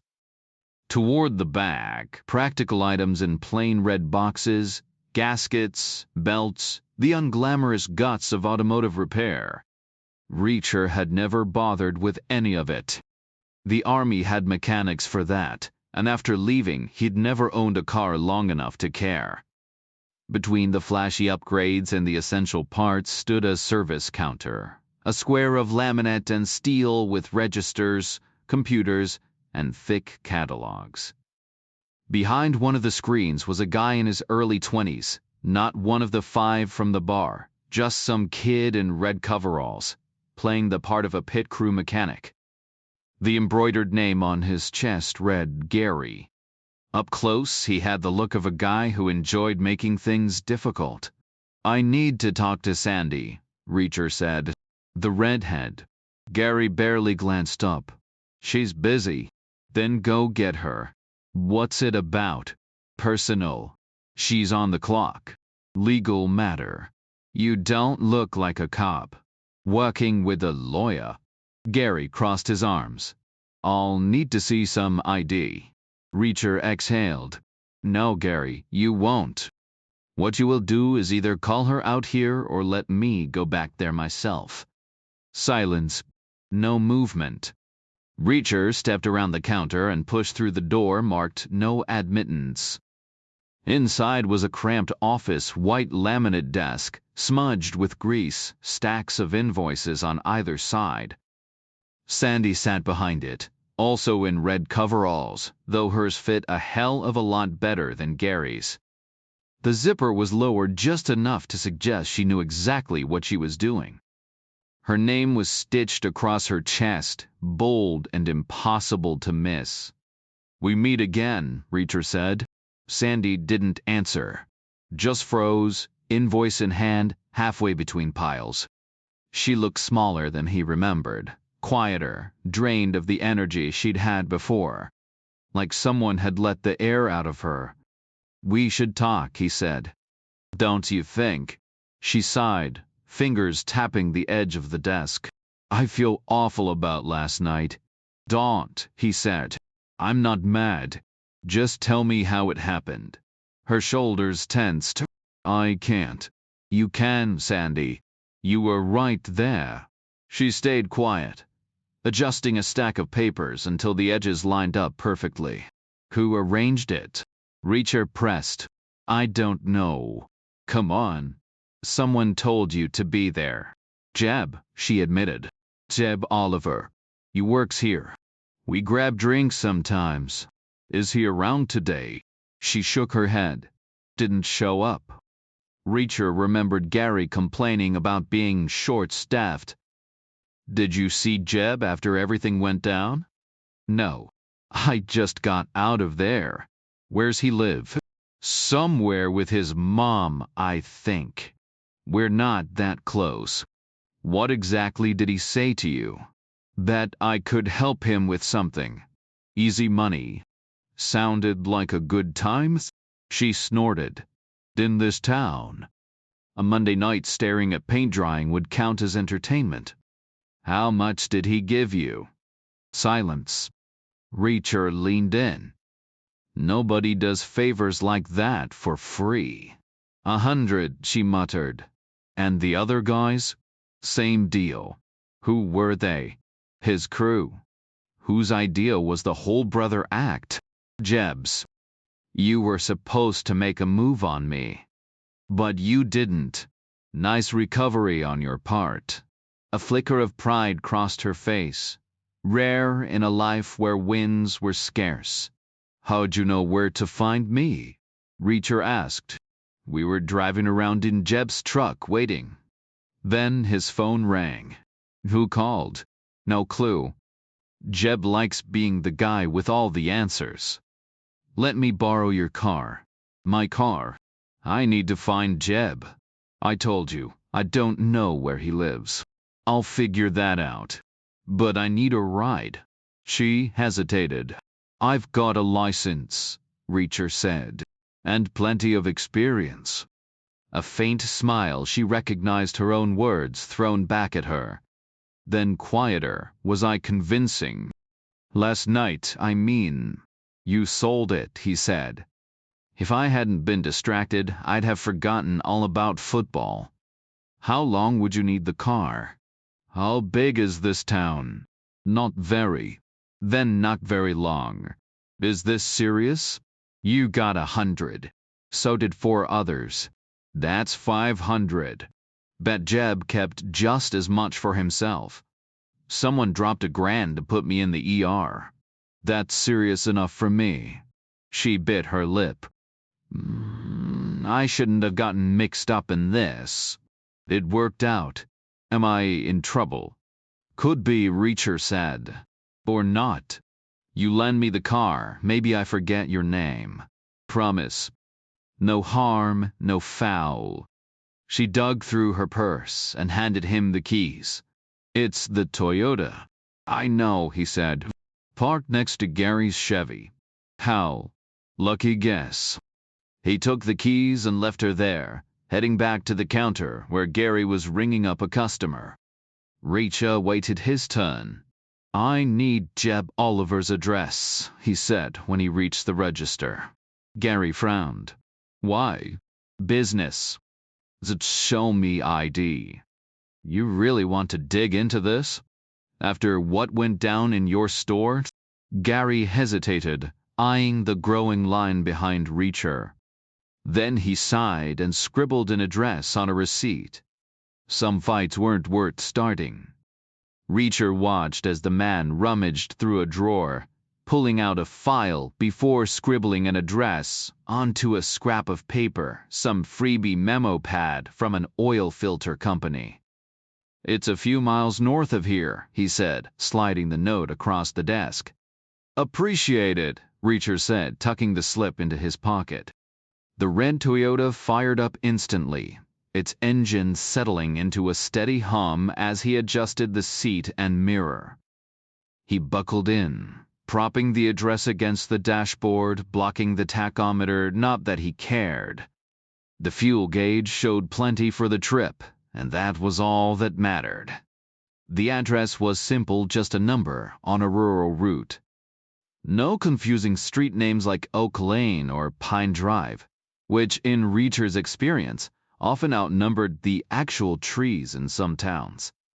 He pulled onto the highway, scanning the cloverleaf's maze of signs until he spotted the right route. The drive would be a zigzag east first, then north. The SUV handled well enough, though its boxy shape made it feel top-heavy on turns. The engine whined under the strain, and the cabin carried a faint trace of perfume. The first stretch was a decent county road, but after the turn, the pavement narrowed, the shoulders crumbling into dirt. Fields stretched on either side, dotted with massive irrigation rigs, spinning lazy circles over winter crops. The corners where the water didn't reach lay barren, rocky. Wasting land like that seemed inefficient. But Reacher figured it made sense, where water was the real commodity, not dirt. 4 miles in, he passed a handful of mailboxes, marking dirt tracks leading to weathered farmhouses. He slowed as he neared the Oliver place, a mailbox perched on stacked concrete blocks, the number painted in peeling white. The path ahead was rutted, fresh tire marks cutting deep into the mud. Expensive treads, wide and aggressive. Not the kind you'd find on a budget ride. The Toyota jolted along the uneven trail until the farmhouse came into view, a sagging clapboard structure with a barn behind it. Parked out front was a gleaming red Dodge Ram, its chrome grille catching the light. The truck looked brand new, a stark contrast to the aging buildings. Reacher pulled up beside it and stepped out. The house and barn had seen better days. But the truck? That was fresh off the lot Hemi engine, 4-wheel drive, tires built for rough terrain. Probably worth more than the property. The barn doors were secured with new iron clasps and a heavy-duty U-lock. The only sound was the distant whisper of irrigation sprinklers. No movement, no dogs, just a sharp tang of fertilizer hanging in the air. Reacher knocked twice on the front door. No answer. He tried again before circling to the back, where a woman sat on a porch glider, a faded dress clinging to her wiry frame. A golden liquid sloshed in the pint bottle clutched in her hand. The woman looked like she could have been anywhere between 40 and 70. It all depended on whether she'd bothered to shower or catch up on sleep. One leg was curled beneath her while the other pushed the porch glider in a slow, lazy rhythm. Her bare feet scraped against the wooden planks. "What do you want?" she asked, her voice rough. "Jeb," Reacher said. "Not here. Not at work either." "I know. So, where is he?" "How the hell should I know? You his mother." "Yeah." "You think I'm stashing him somewhere?" "Feel free to look around." Reacher stayed silent. The woman kept rocking, the glider creaking softly with each sway. A bottle sat in her lap, half empty. "I'm serious," she said. "Go on. Tear the place apart. I'll trust you." "Why?" "Because if you're telling me to search, he's not here. Like I said, Jeb's gone." "What about the barn?" "Locked from the outside. Only keys with him." Reacher didn't answer. "He took off," the woman added. "Vanished. Vanished. For now, anyway." "That his truck?" She nodded, took a slow sip from the bottle. "So he walked?" Reacher asked. "Got picked up. By a friend." "When?" "Late last night." "Where to?" "No clue." "Take a shot."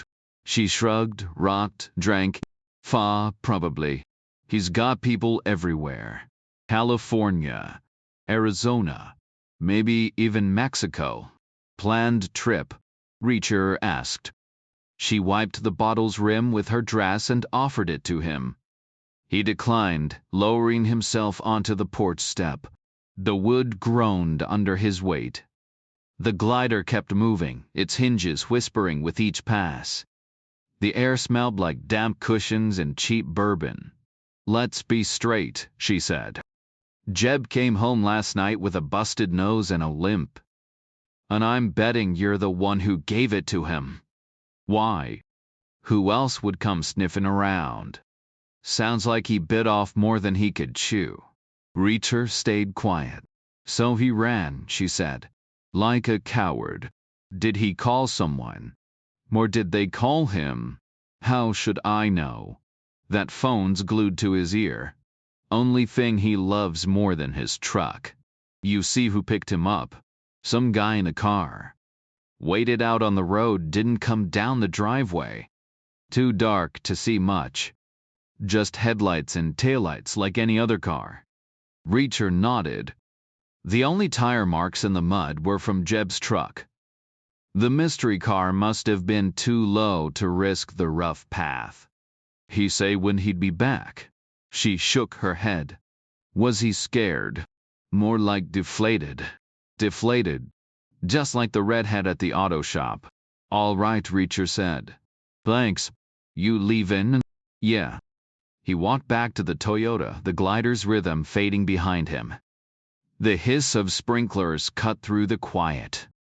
He reversed to the road, swung the wheel, and headed south. Back at the store, he parked beside the Chevy and walked straight past Gary, pushing through the no admittance door. The redhead was still at the desk, invoices nearly done. The finished pile towered. The other had just one sheet left. She wasn't touching it, just leaning back like she never wanted to step outside again. Reacher dropped the keys in front of her. "Thanks for the wheels." "Find him?" she asked. "He's gone." She didn't respond. "You look tired," Reacher said. Silence. "You look like you're running on empty," he said. "No fire, no excitement. So, last night you were bouncing off the walls." "I'm on the clock now." "You were on the clock then too, getting paid and everything?" "You promised you'd drop it." "I am." Good luck out there, Sandy. She studied him for a long moment. Same to you, Jimmy Reese, she finally said. He turned, shutting the door behind him, and stepped into the sunlight. His boots hit the pavement as he walked south toward downtown. By the time he reached Helen Rodin's office, the place was packed. 4 people stood inside Helen, plus 3 he didn't recognize. A slick-looking guy in a tailored suit had taken her seat behind the desk while she hovered beside him, deep in conversation.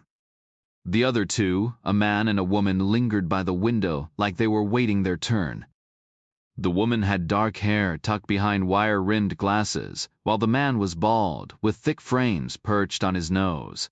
Both wore jeans and button-downs, their names printed boldly on conference-style badges. Mary Mason, M.D., Ph.D., and Warren Niebuhr, M.D., Ph.D. Psychiatrist, Reacher guessed, pulled straight from some seminar. Helen glanced up. "Everyone, this is Jack Reacher," she announced.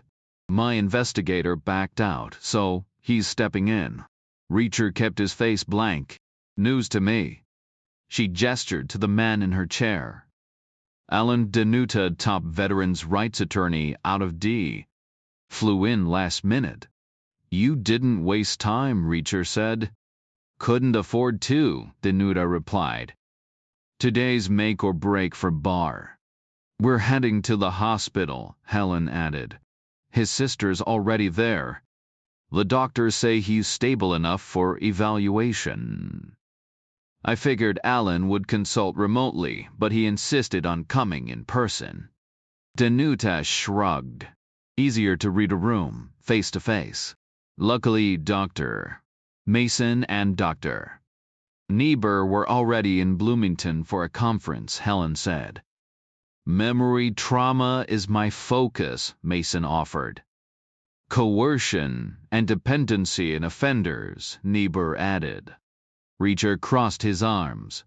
"So this is the dream team. What about Barr's sister?" "She's with him now." "Why?" "We need to talk. Alone." Helen excused them, steering him into the hallway. "Any progress?"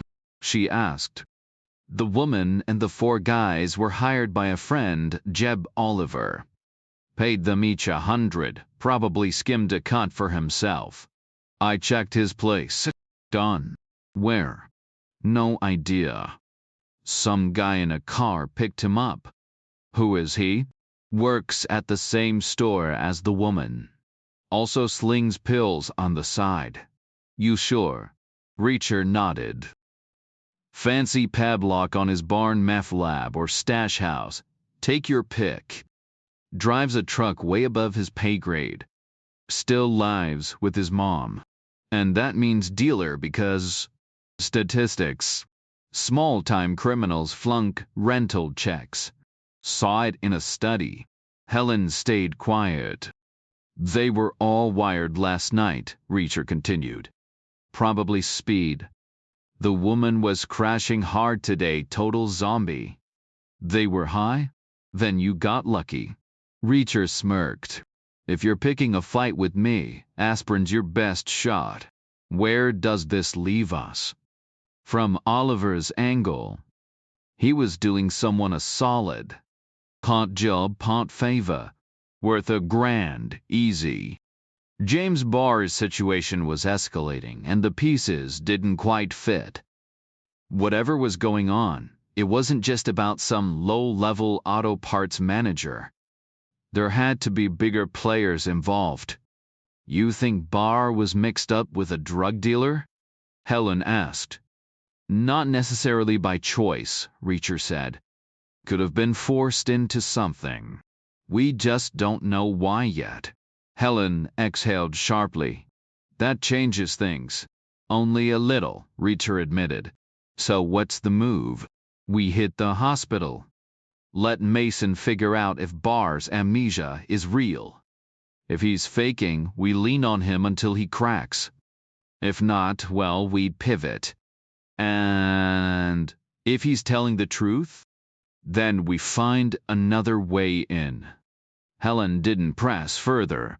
Reacher had a habit of holding cards close to his chest. The drive to the hospital was quiet. Helen took the wheel of her Saturn, Alan Danuta riding shotgun, while Reacher stretched out in the back. Mason and Niebuhr tailed them in a rented Taurus, the two cars pulling into the visitor lot side by side.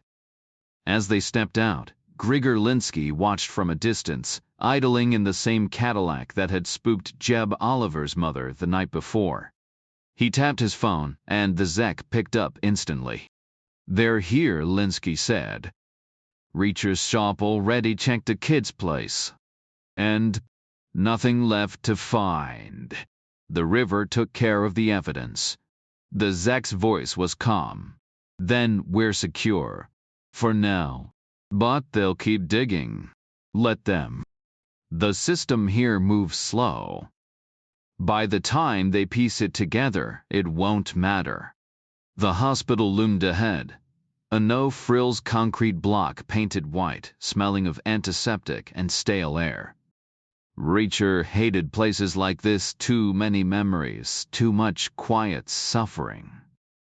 The group moved down a fluorescent-lit hallway, Mason and Niebuhr leading the way like they owned the place. Helen and Danuta lingered behind, heads bent in conversation. Just before they reached the elevators, Helen turned, catching Reacher's arm. "Ever heard of Eileen Hutton?"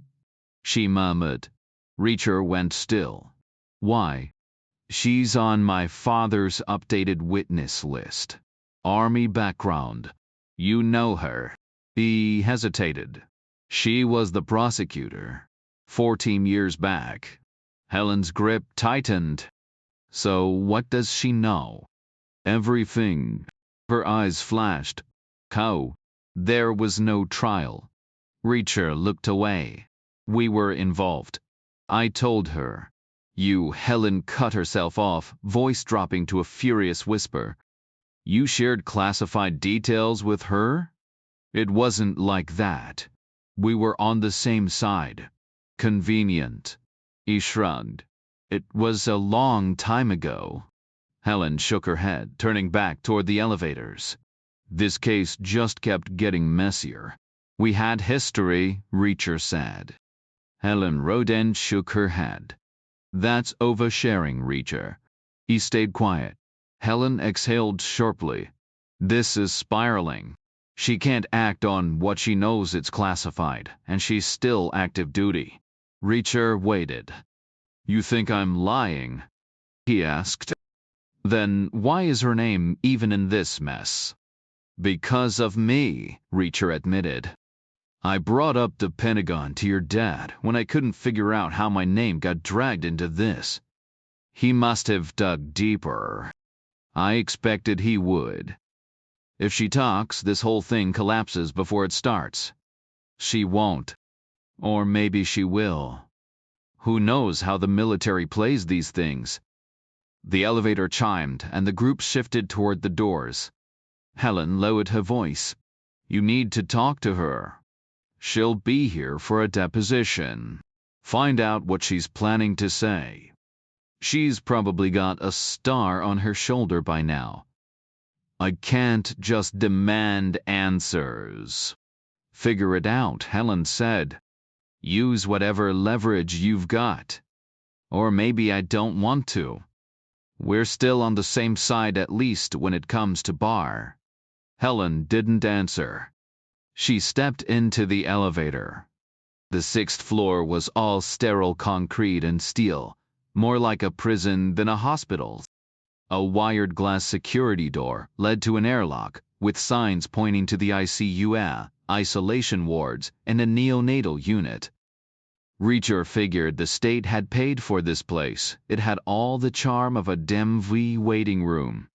A corrections officer met them at the desk, made them sign waivers, then waved them toward a doctor. The guy looked exhausted, mid-30s, like he hadn't slept in days. He led them to a waiting area with chairs that looked like they'd been salvaged from a junkyard. "Bar's awake and coherent," the doctor said. "Stable, but not exactly healthy." We're limiting visitors to 2 at a time and keep it short. Reacher caught Helen's smirk. She knew the cops would come in pairs, so the rule meant she'd get Bar alone first. His sister's with him now, the doctor added. She'd like you to wait until they're done. Once he left, Helen turned to the group. I'll go in first, introduce myself, get his consent. Then Dr. Mason should see him. After that, we'll decide next steps. She was talking fast, nerves showing. Reacher realized none of them, except him, had ever met Barr. To Helen, he was an unwanted client. To Mason and Niebuhr, a case study. To Danuta, maybe a Supreme Court footnote. They were all betting on a stranger. They took seats in the chlorine-scented silence. The only sounds a faint hum of pipes and the distant beep of a monitor. No one spoke. They all knew this would take time. No sense rushing into the unknown. Reacher studied Mary Mason from across the table. She was younger than he expected for someone with her credentials, early 40s maybe, with an approachable demeanor. Her oversized glasses framed eyes that radiated warmth and confidence. Whether it was professional polish or genuine kindness, he couldn't tell. How does this work? He asked. The evaluation, she said. I operate on the assumption that amnesia after severe trauma is usually legitimate. The research backs that up. Then I observe. Genuine patients are visibly distressed. They struggle to recall. They push against the gaps. Fakers, they dodge. Their body language gives them away. They avoid eye contact, shift in their seats, anything to sidestep the missing time. Sounds like guesswork, Reacher said. Mason shrugged. Mostly is. Scans show activity, but interpreting them? Still subjective. Hypnosis can help, but courts don't trust it. So yeah, I'm paid to give an opinion, not proof. Who testifies for the other side? Someone just like me. I've testified for both. So it's a credibility contest? Pretty much. Juries usually go with whoever has the fancier degrees. You've got plenty of those. Enough, she admitted. How much will he lose? At least several days. If the injury happened Saturday, Wednesday might be his cutoff. Before that, fragments hazy, unreliable. That's the baseline. I've seen cases where months vanished, even without a coma. Any chance of recovery? Maybe from the edges. He might piece together the days leading up to the blackout, a meal here, a drive there. But there's always a wall. Usually whatever happened right before sleep on the last day he recalls. What about 14 years ago? Long-term memory's a different beast. Brains aren't computers, they're messy, organic. Think of tossing fruit down a flight of stairs. Some memories bruise, some don't. But 14 years. That's deep storage for anyone. The waiting room fell silent. The steady beep of a monitor pulsed, faintly steady, rhythmic, oddly soothing. Then a door creaked open down the hall. Rosemary Barr emerged, clean but drained, her face etched with exhaustion. She hesitated, scanning the corridor before moving toward them. Helen Rodin intercepted her, murmuring in hushed tones. Reacher watched as they exchanged updates, medical, then legal, before Helen guided Rosemary forward, her grip supportive, but firm. Rosemary glanced at the psychiatrists, then at Alan Danuta, and finally at Reacher before turning away without a word. She moved toward the security desk, her back rigid, refusing to acknowledge them any further. Classic avoidance, Neba observed. We're here to dissect her brother physically, mentally, legally. It's intrusive, and she knows it. Acknowledging us means admitting just how much trouble he's in. Or maybe she's just exhausted, Reacher said. Helen stood abruptly. I'm going in to see him now. She strode down the hallway and disappeared into the same room Rosemary had exited moments before.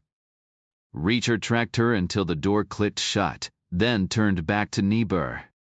You ever dealt with coercion like this before? Niebuhr tilted his head, the way psychiatrists do when they're about to turn a question back on you. Reacher smirked. Of course he had. They probably taught that move on day 1 of med school. Plenty of times, Reacher admitted. But usually there's clearer proof of an immediate threat. You think a threat against his sister isn't serious? That was your theory, wasn't it? She wasn't kidnapped. She wasn't locked in a basement. He could have warned her, sent her away. Exactly, Niebuhr said. Which means he was ordered not to.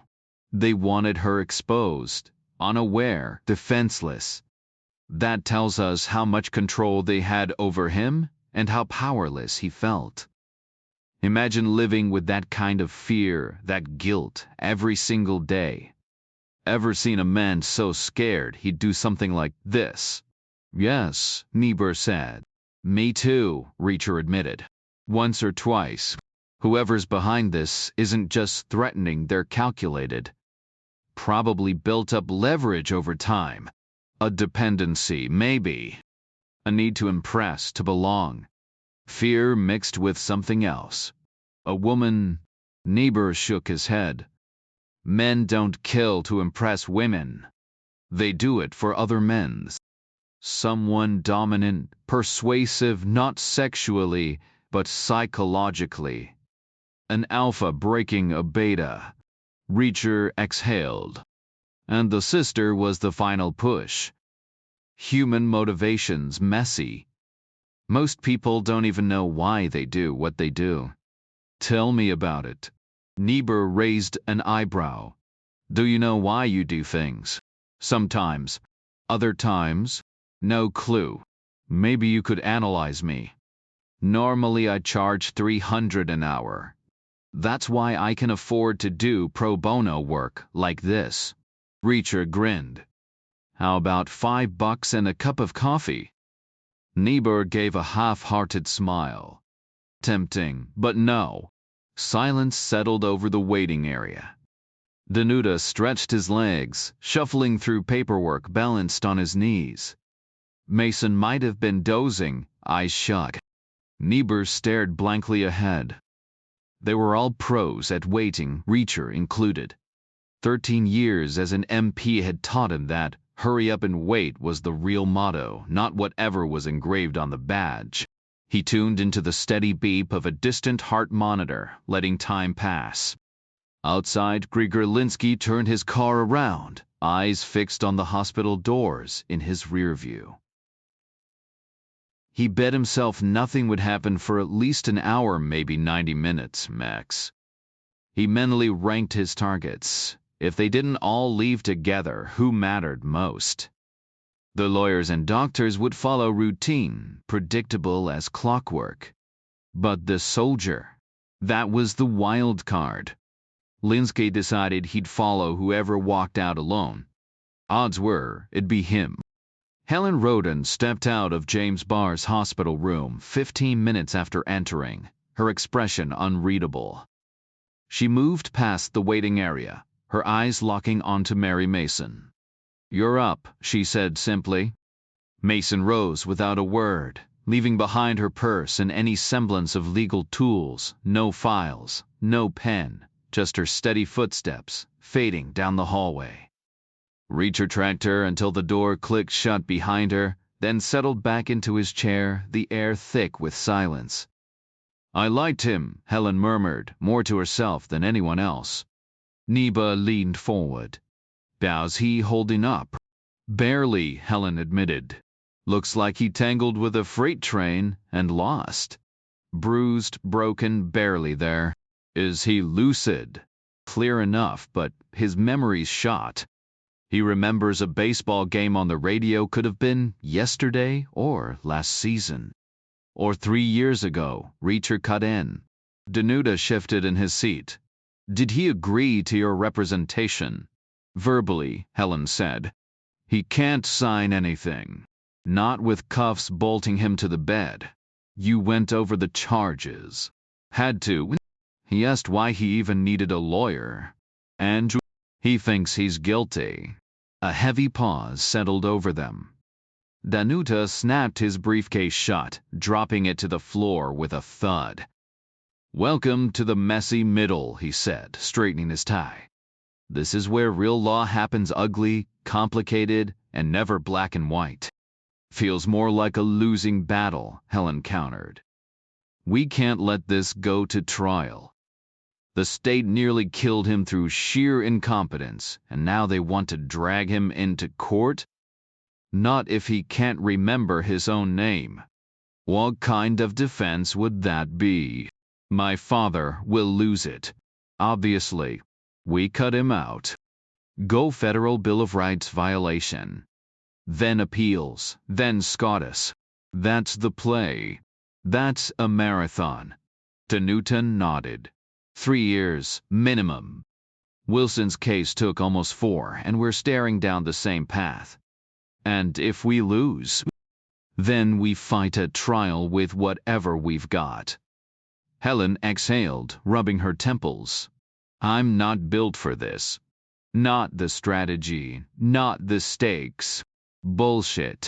You're sharper than half the lawyers in this city. Financially, then. This'll bleed us dry. Veterans groups will back us. Barr served honorably. They won't let him rot.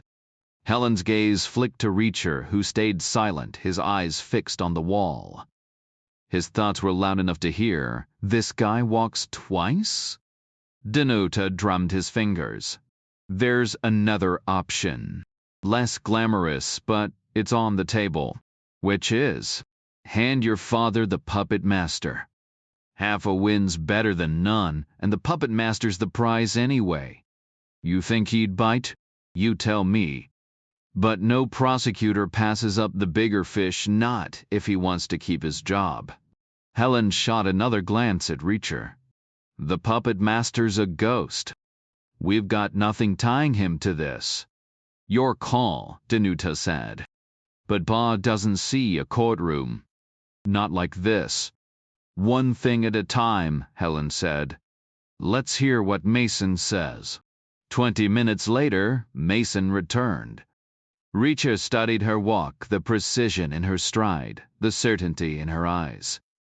No hesitation, no second guessing. She smoothed her skirt as she sat. Permanent retrograde amnesia, she announced. Textbook case. No faking it. Niebuhr frowned. How far back? Mason almost smiled. Ask the Melibiv. His timeline stuck on baseball. The last clear memory he had was a Cardinals game on the radio. But if you count backward from today, I guess it's been at least a week since he was fully aware. Including Friday, Helen pointed out. Danuta sighed. Yeah, that's the timeline. Helen pushed back from the table and the others followed, shifting toward the door like a silent agreement had been made. Reacher wasn't sure if it was deliberate or just instinct, but either way, Barr was no longer a person to them, just a case file, a problem to solve. You go ahead, Reacher said. Helen paused. You're staying? He nodded. Figured I'd check in on an old friend. She moved closer, lowering her voice. Why? 14 years is a long time. She studied him, then shook her head. Don't do anything stupid. He smirked. Not much of an alibi if I did. She hesitated, then turned and followed the others out. Reacher waited until they disappeared past security before heading down the hall to Barr's room. He didn't knock, just pushed the door open and stepped inside. The heat hit him first. The place felt like an oven. Sunlight filtered through closed blinds, casting a pale glow over the machines, crowding the space monitors, IV stands, wires snaking across the floor. Barr lay motionless, his head locked in a brace, his wrists cuffed to the bed rails. Bandages covered his skull, his shoulder, his chest. The heart monitor beeped steadily, its jagged lines reminding Reacher of gunfire recordings. "Who's there?" Barr's voice was thin, strained. His eyes darted, searching. Reacher moved into view. "You," Barr whispered. "Yeah. Me. Why?" "You know why." Barr's fingers twitched, rattling the cuffs. "Guess I screwed up." "Guess you did." Reacher watched his eyes, the only part of him that could still react. The rest was locked down, wrapped up, immobilized. "I don't remember anything," Barr said. "Sure about that?" "It's just blank." Reacher leaned in. "You know what happens if you're lying to me." "I can imagine." "Triple it." Barr exhaled, his voice breaking. "I'm not lying. It's gone." No defiance, no excuses, just a hollow admission. "Tell me about the game," Reacher said. "Radio," Barr murmured. "Not TV. Always liked the radio. Reminded me of being a kid, listening to the Cardinals from St. Maim. Louis, all those miles away. The air was thick with the lazy hum of summer crickets chirping, the distant crack of a bat against a ball drifting from a radio somewhere. You all right?" Reacher asked when the silence stretched too long. Barr winced. "Head's killing me. Feels like I had surgery or something." Reacher didn't respond. "I hate watching baseball on TV," Barr muttered.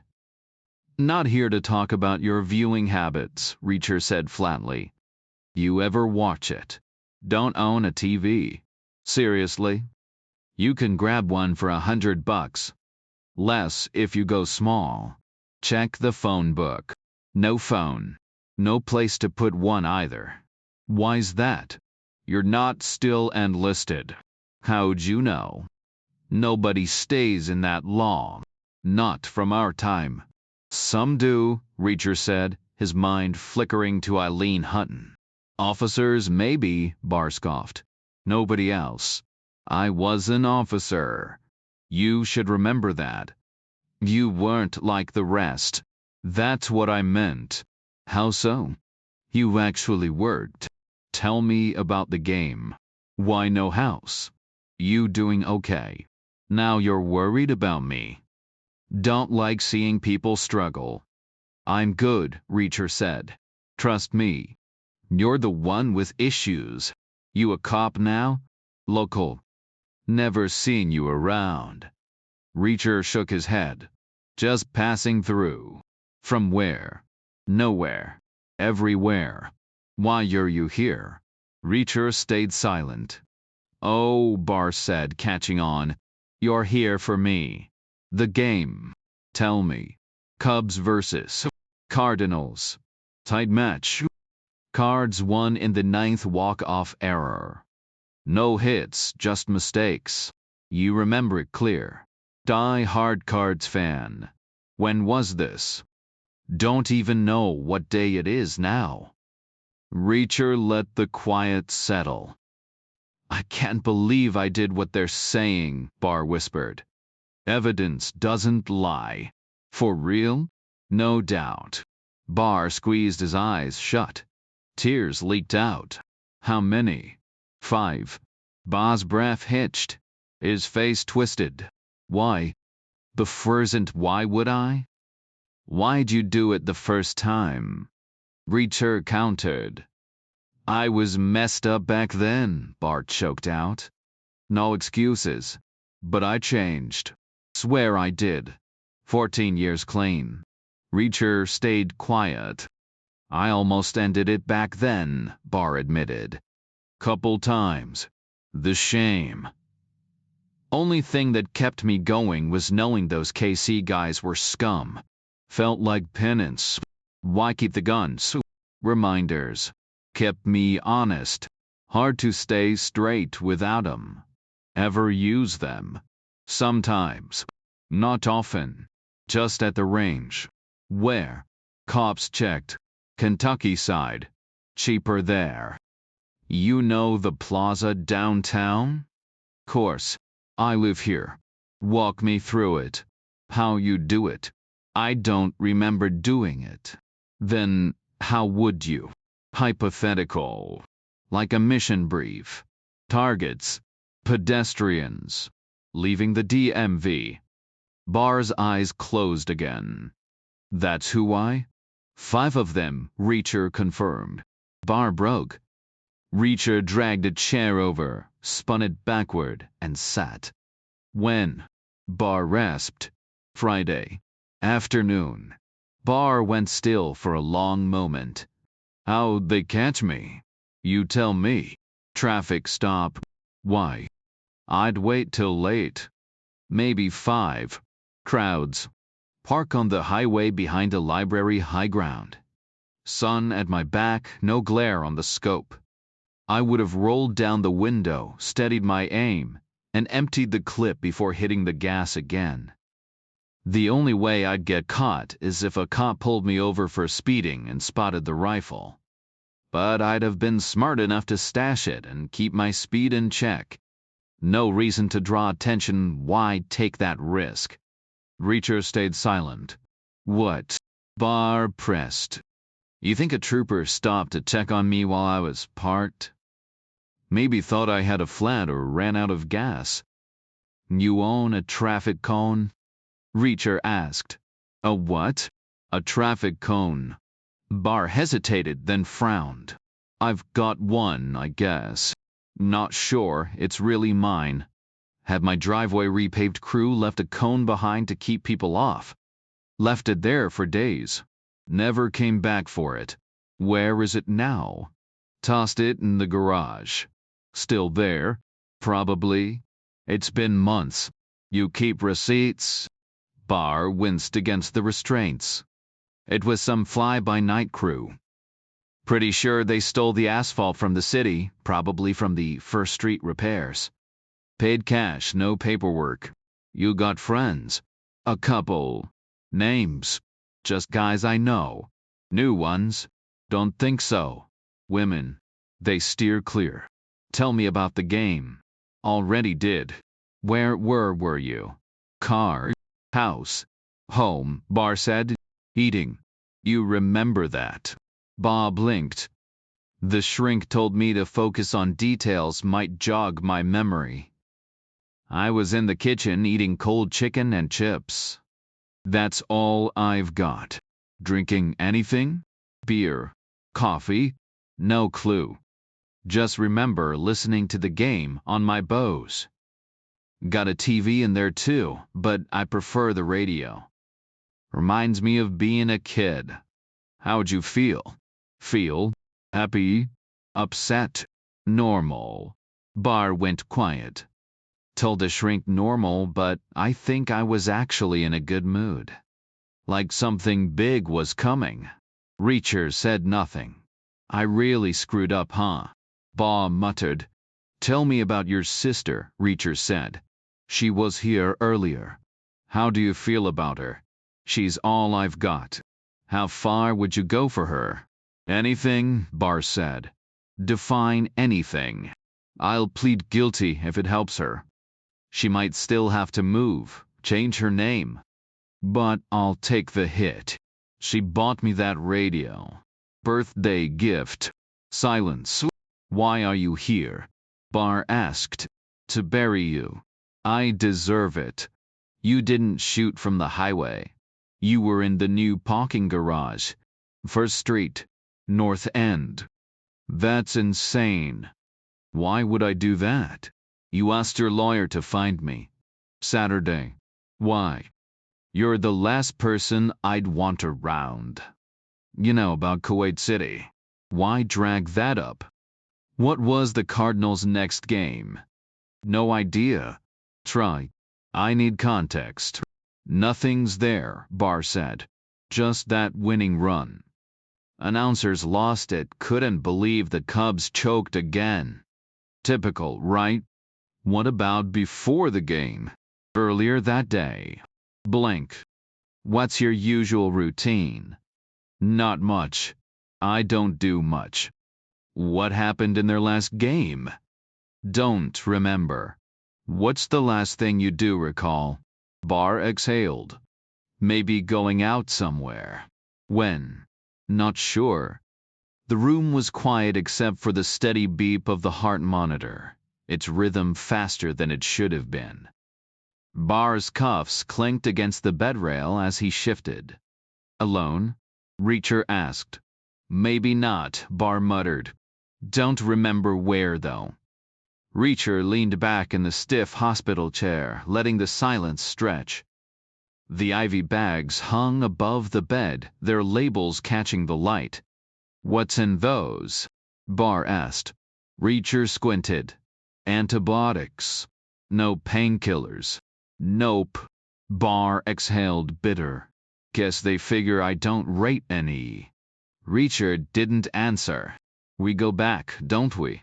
Barr pressed. You and me. Not like we were buddies. Damn right. But connected, Reacher admitted. Barr's voice turned thin. So do me a favor. Mike what? Pull these IVs out. Reacher didn't move. Why? So I can check out early. No. Why the hell not? Not your time, Reacher said, standing. He pushed the chair against the wall and left without another word. Outside, the hospital lot was empty, Helen's car already gone. He walked, cutting through downtown past half-finished construction sites, the air thick with dust. The library was still open, its fluorescent lights buzzing. The librarian, a tired-looking woman with smudged glasses, pointed him toward the archives. He skipped the weekend editions, flipping instead through midweek papers. Wednesday's sports section had it. Cubs versus Cardinals, a messy ninth inning? Walk, steal, error, just like Barr had described. The game had ended late Tuesday night, 67 hours before the shooting. Reacher backtracked to the precinct, a squat brick building that never closed. The desk sergeant waved him through after a quick call. Bellantonio met him in the evidence bay, the corkboards now layered with fresh reports under plastic sleeves. Updates? Reacher asked. Always, Bellantonio said. We're thorough. Like what? Dog hair matched. Bar's mud. Where's the dog now? Put down. Reacher's jaw tightened. Dodd didn't pull the trigger. Bellantonio stayed quiet. What else? Reacher pressed. Ballistics confirmed. Rare ammo. Barr bought it in Kentucky last year. Lange practice. Bellantonio nodded. We tracked that too. And the traffic cone? City property. No paper trail. Reacher scanned the board, slow and deliberate. What aren't you telling me? Nothing's missing. You sure? Positive. Reacher smirked. You ever play poker? No. Smart. You'd lose bad. Bellantonio didn't blink. Start worrying, Reacher said, and walked out. Bellantonio leaned back in his chair, arms crossed. He's not gonna let this slide. He'll come after you for that dog. Reacher shook his head. Doubt it. Outside the office, Emerson stood waiting, jacket buttoned, but tie loose, the look of a cop tangled in legal red tape. His expression was pure frustration. You talked to him at the hospital? He asked. Total blank after Tuesday night, Reacher said. You've got a fight coming. Emerson exhaled hard. Fantastic. Maybe keep your inmates from getting beaten next time. Rodin's bringing in experts. His daughter already did. There's case law. Case law cuts both ways. You really want that guy walking free. Your mess, Reacher said. Not mine. Glad you're satisfied. Nobody's satisfied, Reacher said. Not yet. He left the station and walked the long stretch back to the black glass building. Helen Roden was alone at her desk, papers spread out. The others had cleared out. Rosemary confronted her brother about Kuwait City, she said. She told me after visiting him at the hospital. And? Reacher asked. He admitted it was true. Bet that was a tearful chat. Helen shook her head. Rosemary's wrecked. Says James is too, can't believe he threw away 14 years. Reacher stayed quiet. The office hummed with silence. Then Helen slid a sheet of paper toward him. Eileen Hutton's a brigadier general now. Good for her, Reacher said. She was a major back when I knew her. And you, Captain, wasn't that against the rules? Technically. For her, she was JAG Corps. Lawyers break laws too. She's still JAG. Obviously, they don't retrain them. Stationed at the Pentagon. That's where the brains are. She's coming tomorrow. Reacher said nothing. Depositions at 4, Helen added. She'll probably fly in early, check into a hotel. Too late to head back after. You want me to wine and dine her? No, Helen said. Lunch. Before she meets my father. I need to know her angle. They put Bar's dog down, Reacher said. Old age. That doesn't bother you. Should it? The dog didn't hurt anyone. Helen didn't respond. Which hotel? Reacher asked. No clue. Catch her at the airport. What flight? Don't know. No direct from D. So she'll connect in Indianapolis. Earliest she lands is 11. Silence again. Sorry, Helen said. For telling Danuta we had nothing on the puppet master. Didn't mean to shut it down. You weren't wrong, Reacher said. At the time. She studied him. But now they've overplayed their hand at the station. Fibers, ballistics, dog DNA, an ammo receipt from Kentucky. Even tracked the traffic cone to city records. But no footage of Barr placing that cone in the garage beforehand. You sure? Reacher nodded. They'd have plastered it everywhere by now. No stills means no tape. Means Barr didn't do it. Someone else did. The puppet master, Reacher said. Or another puppet. After Tuesday night. Barr swears the cone was still in his garage then. Helen held his gaze, the pieces clicking into place. The footage must have captured whoever was involved. Exactly, Reacher agreed. But there'll be too many vehicles to sift through. You can eliminate some. Focus on a sedan, something too low to handle rough back roads. So the puppet master is real then? How else would this have played out? Helen sighed. Alan Danuta's probably right. My father would trade Barr for the mastermind in a heartbeat.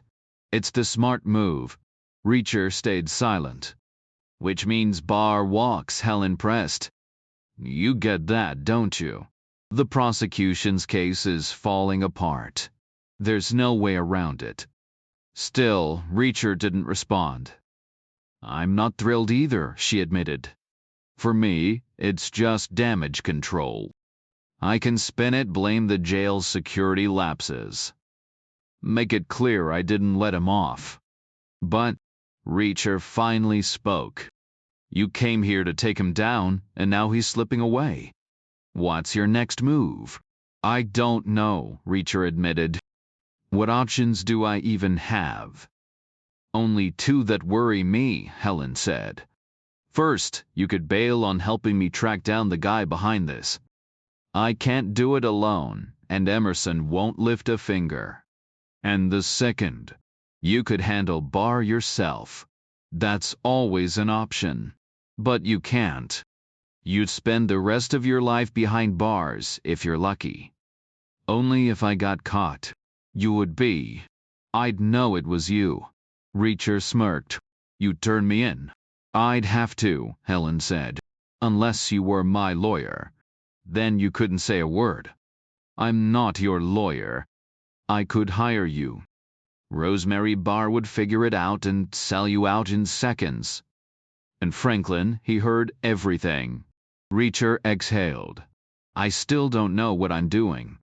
How do we find this guy? Why would I even want to? Because you don't strike me as someone who settles for half the truth. Reacher said nothing. I think you want answers, Helen pushed. You hate being played. You don't like getting jerked around. Silence. Besides, this whole thing reeks, Helen added. 6 victims, the 5 dead, and Barr himself.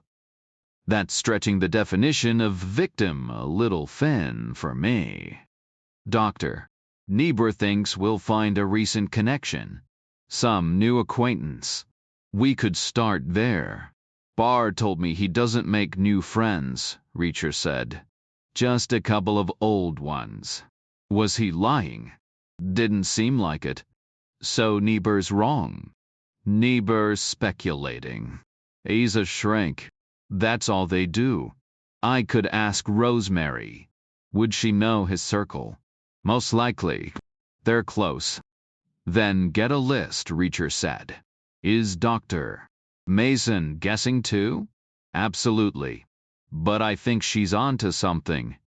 And if Niebuhr's wrong about the friend, what's the backup plan? We go on the offensive. How? Someone tailed me last night, and I spotted another one this morning in the plaza. Next time I see him, I'll have a chat. He'll talk. Just like that. People usually do when I ask politely. Why? Because I ask nicely. Don't forget to ask Eileen Hutton nicely, too. See you around, Reacher said. He headed south past his hotel and ducked into a diner for a cheap meal. Then he wandered north, taking his time through the plaza, past the sleek black tower, beneath the overpass, all the way back to the sports bar. The whole walk took nearly an hour, and no one followed him, no men in ill-fitting suits, no one at all. The bar was half empty, baseball games flickering on every screen.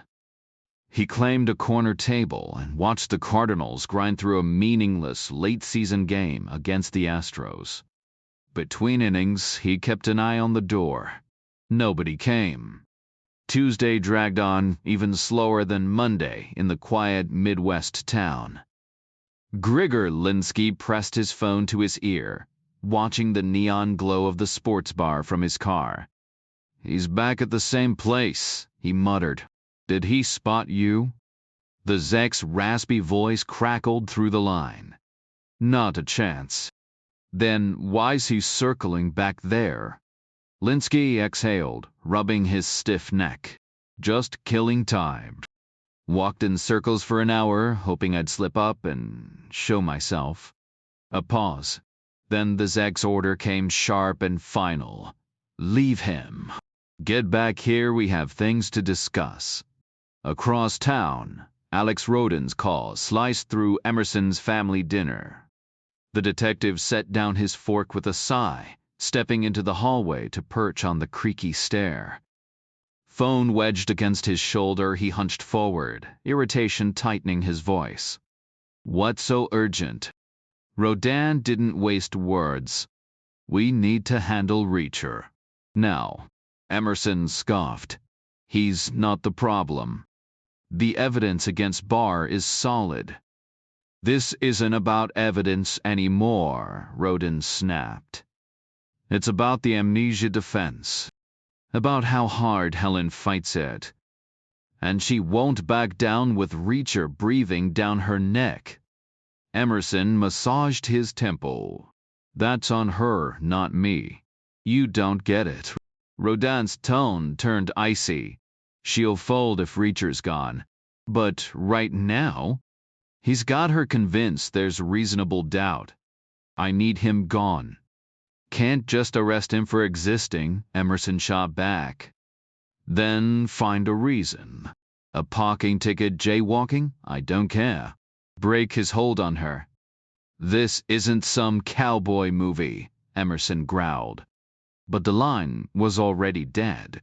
Linsky winced as he slid into the Cadillac's plush seat, his spine a roadmap of old pain. Years ago, they'd taken a hammer to his vertebrae one by one, letting each fracture heal before starting anew. Plain scales, they'd called it. He never spoke of it. The Zek had endured worse. The car purred to life, its smooth ride a small mercy. America had its perks: soft seats, quiet engines, cops too tangled in red tape to be a real threat. He'd crawled through dirt in other countries. Here he drove a Cadillac. The Zek's mansion loomed ahead, a gaudy relic from a dry goods tycoon, now surrounded by acres of flattened earth. No trees, no gardens, just open sightlines and crushed limestone. A fortress disguised as a home. Linsky parked, flexing his stiff fingers. Comfortable, yes, but comfort had its price. The property had no fences after years behind wire. The Zek refused to live like a caged man. No extra locks, no bars. The openness was his choice, but it also worked as security. Cameras covered every angle. By day, visitors were spotted from 2 football fields away. At night, infrared caught them almost as far. Linsky parked and stepped out into the quiet. The gravel pit nearby had gone dark at 7, leaving only the hum of crickets. He glanced at its shadowed bulk before heading toward the house. Before he reached the porch, the door swung open. Warm light spilled out, framing Vladimir's broad silhouette. If the Zek had sent his right-hand man to greet him, then Chenko was already inside. Which meant the old man was worried. Linsky didn't hesitate. At his age, fear was a luxury he couldn't afford. Vladimir said nothing, just shut the door and trailed him up the stairs. The first floor was a ghost town, empty rooms, save for one with 4 monitors displaying every compass point. Sokolov or Raskin would be glued to those screens, working their shift. The real action happened on the 2nd floor: kitchen, dining room, office. Above that, bedrooms. But tonight, the living room was the center of it all. The Zek's voice called out before Linsky could knock. The old man sat cradling a glass of tea. Chenko slouched on the couch like a bored cat. Vladimir took his place beside him. Linsky stood, waiting. "Sit, Grigor," the Zek said. "No one blames you. The boy messed up." Linsky lowered himself into an armchair, positioning himself just a hair closer to the Zek than Chenko. Hierarchy mattered. The Zek was 80, Linsky past 60. The other 2, still in their 40s, capable but without the weight of decades behind them. "Tea?" the Zek asked in Russian. "Please." "Chenko," the Zek said. "Get Grigor a glass." Linsky hid a smile. Chenko being ordered to serve him was a message, loud and clear. And the man didn't flinch, just unfolded himself from the couch and returned with a steaming glass on a silver tray. Chenko was compact, all wiry muscle and wild black hair. Vladimir, though, a mountain of a man, blond and built like he'd stepped out of some old war poster. Maybe there was German blood in there somewhere. Maybe from the wrong side of history. "We've been talking," the Zek said, "and we misjudged one thing. Small but troublesome." "The cone," Linsky said. "Bar's not on tape placing it," the Zek replied. "But will it matter?" Linsky tilted his head. "Your thoughts?" "Depends who's looking," the Zek said. "Emerson and Rodan won't care. It's a loose thread, but they're not the type to pull on it. Why would they? No case is perfect, and they know it. They'll probably dismiss it as an unsolved mystery, maybe even tell themselves Barr switched cars to throw them off. But it's still a gap in their case. If the right person digs deep enough, the whole thing could fall apart. The proof against Barr is solid. The Zek gave a slow nod. True. So, why wouldn't that be enough? Normally it would. But Barr might not even be Barr anymore. Legally speaking, he's a ghost. Severe amnesia means Rodin might never get him in a courtroom. And if Rodin can't lock him up, he'll want someone else to blame. If that someone becomes more important than Barr himself, how could Rodin resist? Linsky took a sip of his tea, too hot, too sweet. All this over a tape? He asked. Depends on the soldier, the Zek replied. His persistence. His instincts. He was an MP, Chenko cut in, his American accent flawless. Linsky shot him a look. Chenko rarely spoke English. Here, maybe he was self-conscious about sounding like he belonged somewhere else. That doesn't mean much, Linsky said in Russian. Nor to me, the Zek agreed. But it's something to consider. Killing him now would raise alarms, Linsky pointed out. Depends on how it's handled. What options do we have? The redhead could be useful again, the Zek mused. Vladimir scoffed. She'd be useless against him. The guy's built like a tank, and he's trained. But she's already tied to him, Linsky countered. People know she tried to frame him. If she turned up beaten half to death, he'd be the first suspect. Let the cops take care of him for us. She'd know who really hurt her, Vladimir said. She'd know it wasn't him. The Zek smiled. Linsky recognized the tactic. He liked pulling answers out of people, like some twisted philosopher. Then maybe she shouldn't be able to talk at all, the Zek suggested. Dead. Hasn't that always been the most reliable solution? But she's probably got plenty of enemies, Vladimir argued. Not just him.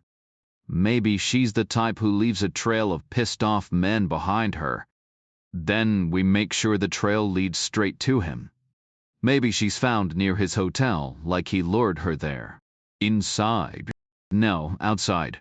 Somewhere he wouldn't notice her right away.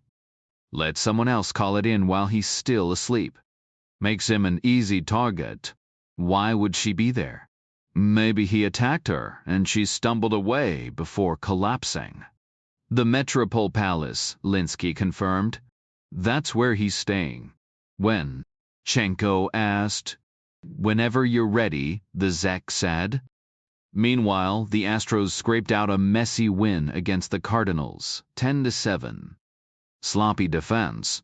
Too many errors, the kind of game that left both teams embarrassed. Reacher had lost interest by the 5th inning. His thoughts drifted to Eileen Hutton instead. She was part of the bigger picture. He'd spotted her once back in the States before the Gulf, just a glimpse across a courtroom enough to remember her. Figured he'd never see her again, which seemed like a shame. Then she showed up in Saudi Arabia during the slow grind of Desert Shield.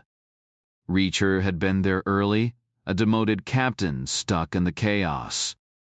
The first weeks were always a brawl between MPs and the grunts they were supposed to control, but eventually things settled.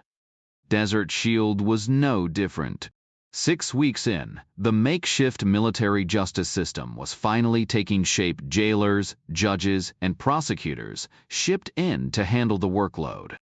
Hutton arrived as one of those prosecutors, and Reacher figured she'd volunteered, which suited him just fine. Volunteers usually meant no ring on the finger, and sure enough, her left hand was bare when they first crossed paths. Then he spotted the oak leaves on her collar major's rank. That could complicate things for a freshly demoted captain, but when he met her gaze, any hesitation vanished. Her eyes were sharp blue, full of wit and trouble, and something else that made the desert heat feel even more intense. At 31, Reacher wasn't one to back down from a challenge, especially when the temperature hovered above 120 degrees and standard uniform had devolved into shorts and tank tops. Proximity and sweat had a way of speeding things along, and this was a hell of a lot better than freezing through a Minnesota November. The rank difference made the first move tricky, but she met him halfway, and the next 3 months were smooth sailing. Then, like always, new orders came through. No goodbyes, no last glance, just the sudden end of something good. Now, years later, he sat in a dim bar until a spawn started looping the same highlights. He tossed cash on the counter and stepped into the yellow glow of streetlights, deciding against returning to the Metropole Palace. The place had a gloomy weight to it, even by his low standards. A motor court he'd passed earlier caught his eye, one of those old roadside relics, well kept but forgotten by time. Perfect. He circled the block once, listening for footsteps behind him, but the night stayed quiet. Inside, he woke the clerk and paid cash under the name Don Hefner, a Yankee second baseman from 34 who'd batted. I'd T6-1 in a rough season. The room would do. Meanwhile, Chenko and Vladimir slipped out just past midnight.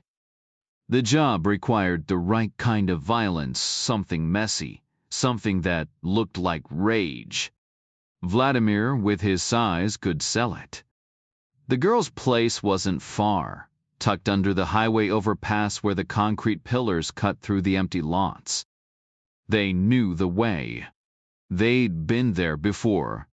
The clerk handed him a heavy brass key and gestured toward the far end of the hallway room, number 8. The space smelled faintly of mildew, the wallpaper peeling at the edges. The bedspread and curtains had clearly been there for decades, and the bathroom fixtures belonged in a museum. But the shower ran hot, and the deadbolt clicked solidly into place. He rinsed off quickly, then smoothed his shirt and pants beneath the mattress, his version of pressing clothes. By morning, they'd look presentable enough. A close shave, a second shower, and a trip to the barber would finish the job. He wanted to look sharp, just in case Hutton remembered anything, if she remembered anything at all.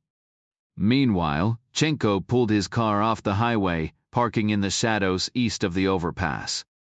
He and Vladimir slipped beneath the concrete arches, approaching the apartment complex from the rear. Staying close to the brick walls, they moved silently toward her door.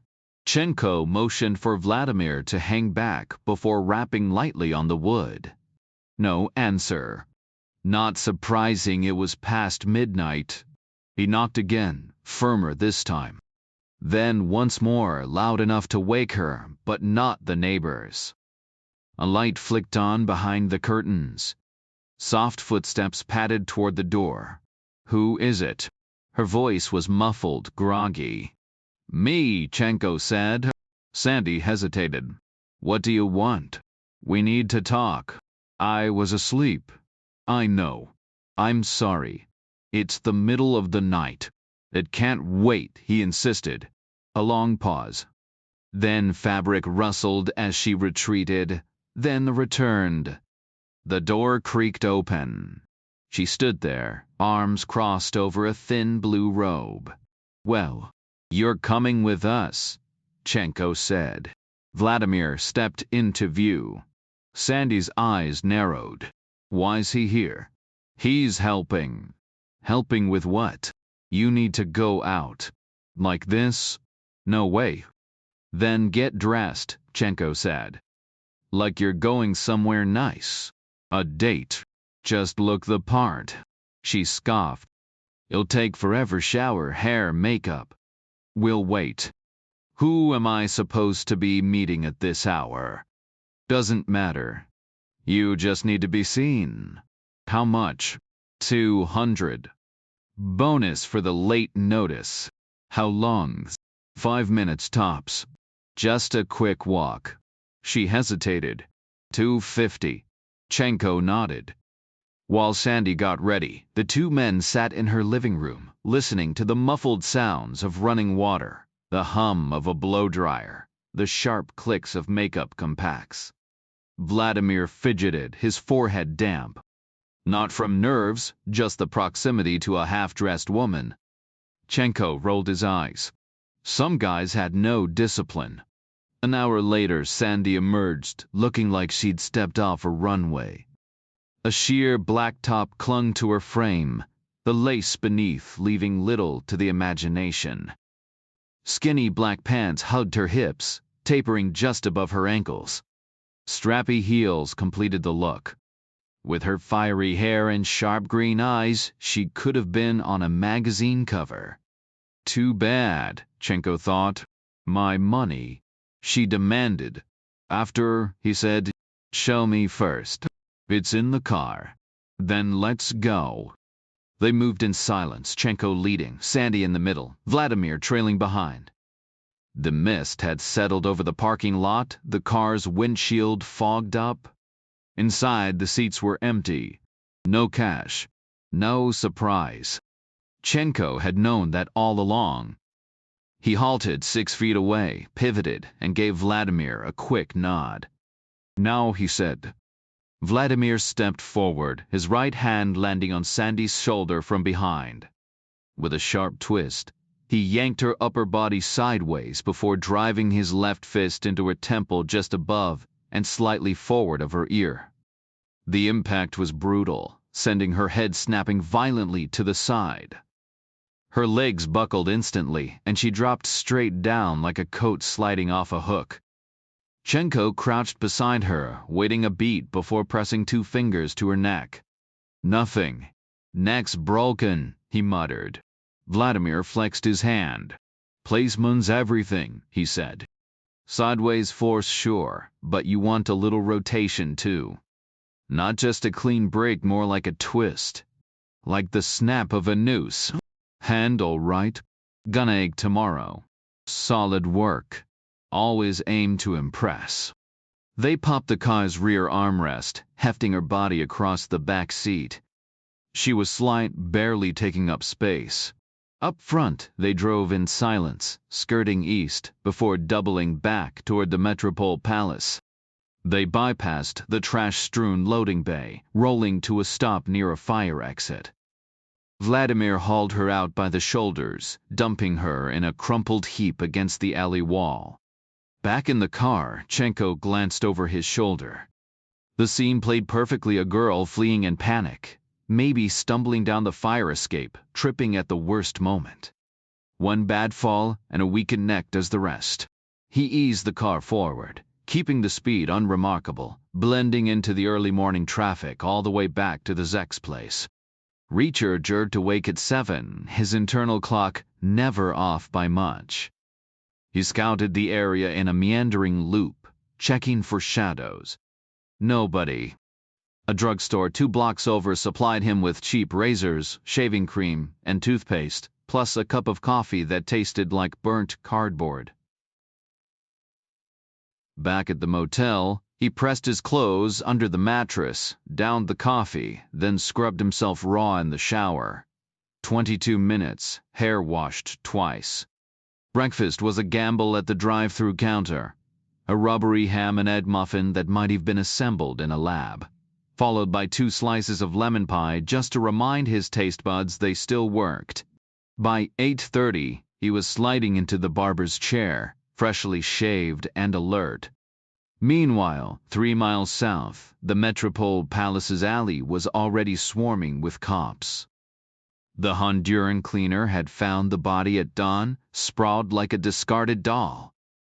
He didn't need to check for a pulse. Death has a way of announcing itself. He just bolted inside, yelling for the night porter. He headed back home. No green card meant staying clear of any police involvement. The night porter grabbed the desk phone, called 911, then slipped out the fire exit to check the scene. 30 seconds later, he was back inside, looking shaken. Within 8 minutes, 2 squad cars and an ambulance rolled up. The paramedics confirmed the victim was dead on arrival, so the ambulance left. Cops cordoned off the alley and the fire exit before taking the porter's statement. He claimed he'd stepped out for fresh air and found the body himself, covering for the undocumented guy from Honduras. Close enough to the truth that the officers didn't question it. They just held the scene, waiting for Emerson. Emerson arrived at 6:25 a.m. with his second-in-command, Donna Bianca, the city medical examiner, and Bel Antonio to process the crime scene. The first half hour was all technical measurements, photos, collecting trace evidence. Then Emerson moved in and hit his first roadblock: no purse, no ID. The girl was a complete mystery. By 7:15, Ann Yanni showed up behind the Metropole with an NBC crew, a cameraman, and a sound guy lugging a boom mic with a fuzzy gray windsock. The sound guy leaned against the police tape, stretching the boom as far as it would go, catching Emerson's voice in his headphones. Emerson was speculating with Bianca. Maybe the girl was working the streets. No needle marks, so she wasn't there to score. Young, decent-looking, dressed like that in the middle of the night? Probably not cheap. Probably carrying a fat stack of 20s fresh from some suits at Mem. Someone had been waiting either for her specifically or just any easy target. Either way, they'd taken her purse and clocked her harder than necessary. No prints in the system unless she had a vice record, and Emerson wasn't banking on that. He figured her identity would come from inside the hotel, either the night porter running girls in and out, or the John who'd called her. Nobody leaves, he told Bianca. We're talking to every guest and staff member. Find us a room. And put out a bolo for a guy with too many crisp 20s. Big guy, Bianca added. Emerson nodded. Real big. That punch wasn't light. The ME hauled the body off to the morgue, while Bianca took over the hotel bar for interviews. By 8:30 a.m., they were 2/3 done. Meanwhile, Reacher sat in a barber's chair, getting a military-style cut short on the sides, an inch and a half left on top. The barber, an old pro who'd probably been doing the same cut since the Korean War, flipped the clippers to square off the sideburns and clean up the neck. He held up a mirror for Reacher to check the back. Good, he asked. Reacher gave a nod. Not bad, except for the pale strip where his Miami tan hadn't reached. He'd let his hair grow a little longer down there, and now the contrast was obvious. The barber dusted off Reacher's shoulders and peeled away the towel. Reacher handed over $7 plus an extra $1 for the tip. Stepping outside, he took a slow lap around the neighborhood, no tails, no watchers. Back in his rented room, he splashed water on his face and touched up the rough patches the barber's dull clippers had missed. Meanwhile, over at the Metropole, Emerson and Donna Bianca wrapped up their interviews by 9:20 a.m., with nothing to show for it. The night clerk swore up and down he'd never seen the missing girl. The handful of guests they questioned? Dead ends. Emerson wasn't new to this. He knew when people were telling the truth, and sometimes accepting that truth was just as crucial as sniffing out lies. After 3 wasted hours, they chalked it up to a bad lead. Then the call came in.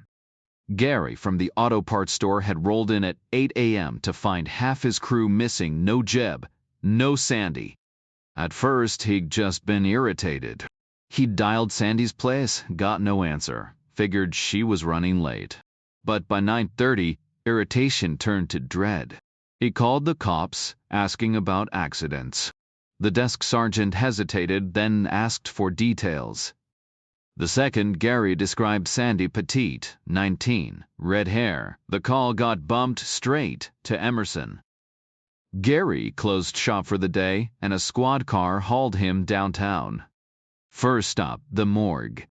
By the time he stumbled into Emerson's office, pale and shaky, Donna had to steady him. Emerson studied his statistics, said most female victims knew their killers. But Gary? No way. That kind of raw shock wasn't something you faked. Emerson eased into the questions. When did you last see her? Any exes? Any trouble? Then the big one. Anything odd lately? And that's when Gary spilled it, the huge stranger who'd come in yesterday, demanding Jeb's address, borrowing Sandy's car. Olive green clothes, built like a tank. 2 private chats with Sandy in the back. And now Jeb was gone too. By 10:15, Emerson was on the phone with DA Alex Rodin. Happy coincidence, he said. We've got a dead girl 19, snapped Neck. And guess who she tangled with yesterday? A guy who sounds exactly like your favorite problem child. Rodin paused. Breacher? Tall, tan, aggressive. And breaking a neck with one hit? That's not exactly beginner's luck. Who was she? Redhead from the auto parts store, near the highway. Another kid vanished from that same store, the officer said. Where exactly did this go down? Right by the Metropole Palace Hotel. Is that where Reacher's holed up? Not according to the guest list. So is he a person of interest or what? Right now, he's our best bleed. When are you bringing him in? The second I track him down. Rodin reached for his phone. I'll call Helen, she'll know where he is. Rodin spun a story for his daughter, claiming Belantonio needed to clarify a minor detail about the prosecution's evidence. Helen wasn't buying it. What detail? She pressed. Just something they discussed. Probably nothing, but I'm covering all bases. Don't want to give you any ammo for an appeal later. Helen's mind flashed to the traffic cone. He's headed to the airport, she said. Why? Meeting Eileen Hutton. They know each other. Seems that way. That's shady. Knowing someone. Trying to sway her testimony. Rodin scoffed. He won't do that. When's he back? After lunch, I think. Rodin exhaled. Fine. It can wait. Except it couldn't. Emerson bolted for the airport, Donna Bianca in tow. They slipped through a restricted access point and commandeered a security office with a one-way view of the arrivals area. No Reacher in sight yet. They planted themselves for the long haul. Reacher wasn't at the airport. He wasn't stupid. Any seasoned officer knew small aircraft were death traps. More soldiers died in peacetime crashes than anything else. A sharp brigadier general like Hutton wouldn't touch a puddle jumper from Indianapolis. She'd take a commercial flight from D. Then drive the rest of the way. Reacher hit the library, nodding at the librarian before pulling out the yellow pages. He flipped to hotels, scanning for the obvious choice someplace, close to the courthouse with easy highway access and government rates. The Marriott suites fit the bill. Some eager JAG Corps clerk had probably booked it online, printing directions to impress Hutton. She had that effect. He dialed the payphone in the lobby. Checking a reservation, he said. Name. Hutton. Confirmed. 1 suite tonight only. Reacher hung up. She'd be wheels down by noon, up at dawn, cab to Reagan, rental car by mid-morning. He stepped outside, weaving through the plaza crowd, past the recruiting office, toward the courthouse. The clock was ticking. He spotted the Marriott without trouble and grabbed a booth in the corner of the cafe, nursing a coffee while he waited. Meanwhile, Helen Roden dialed Rosemary Barr's office, only to be told she wasn't in. The receptionist's voice carried a hint of discomfort. Helen tried Rosemary's home number next, and she picked up on the second ring. "Did they fire you?" Helen asked. "Unpaid leave," Rosemary replied. "I offered to take it. People were treating me like I had some kind of disease." "That's rough. Just how people are, I guess. I might need to figure something out. Maybe even move." Helen shifted gears. "I need names anyone your brother was close to, especially new friends." Rosemary let out a dry laugh. "New. James doesn't do new. He's the kind of guy who's had the same coffee mug for a decade." "Old friends, then. You got a notepad?" "A whole legal pad. Waste of paper. You could fit his social circle on a napkin." "There's got to be someone." Rosemary hesitated. "There's Mike from down the street. They talk about mowing grass and the Cubs. Typical guy stuff." Helen scribbled Mike, baseball, lawns. "Anyone else?" A longer pause this time. "Charlie," Rosemary finally said. "Tell me about Charlie. Never really met him. Saw him once he was leaving, as I walked in." James acted like they went way back. "What's he look like?" "Short. Hair like a wire brush dipped in ink. Local. Probably." "How'd they know each other?" Another silence. "Guns," Rosemary said. Helen jotted Charlie. Firearms, just as Donna Bianca pulled up flight schedules on her phone, calculating travel times between D and Indianapolis. The last direct flight landed too early, and the next one too late. "She'll be on the 12:35, she concluded. Emerson checked his watch. "Which means Reacher's about to show." Back at Helen's office, a courier arrived with 6 boxes of prosecution evidence discovery materials required by law. He made 2 trips with a dolly, stacking them in the empty reception area. Helen signed off, then cracked open the first box. Inside were stacks of documents, photos, and 11 parse tapes labeled with case numbers. No VCR in the office, so she'd have to haul them home. Meanwhile, the Marriott's cafe had a silent TV mounted in the corner, its screen flickering with muted news. Reacher stared at the TV screen in the hotel lobby, watching a commercial where a woman in a breezy sundress twirled through a meadow. He couldn't tell if they were selling perfume, clothes, or hay fever pills. A news ticker flashed noon report, and he checked his watch. Right on time. His eyes flicked to the front desk. "No Hutton." "Not yet." The screen switched to Anne Yanni, standing outside the Metropole Palace, her lips moving urgently before the footage cut to a dim alley at dawn. Police tape. A body under a sheet. Then, a driver's license photo filled the screen. Alexandra Dupree. Sandy. Reacher's jaw tightened. They crossed a line. The image lingered before shifting to Emerson, his face haggard under the camera lights. Even without audio, Reacher knew the script. "We'll catch him." "I spotted you from the desk," a voice said. Thought, "Do I know this guy?" Hutton stood in front of him, her hair shorter, her skin paler than he remembered, but otherwise unchanged. Still sharp, still put together khakis, a crisp white tee under an unbuttoned Oxford, penny loafers with no socks. "No ring. Remember me?" she asked. "Hello, Hutton," he said. "Hard to forget." She held a key card and a purse. A rolling suitcase at her feet. "Tell me this is a coincidence," she said. Her smile was warm, but her eyes had that old warning, "Try me." "Sit down," Reacher said. "Let's eat. Lunch. It's noon. You were waiting for me." He glanced back at the TV. Sandy's face flashed again. Hutton followed his gaze. "That the girl from the radio?" Sounded like a war zone driving in. What had they say? Homicide. Broken neck. Single strike to the head. Not here, Reacher said. Still brutal. Yeah.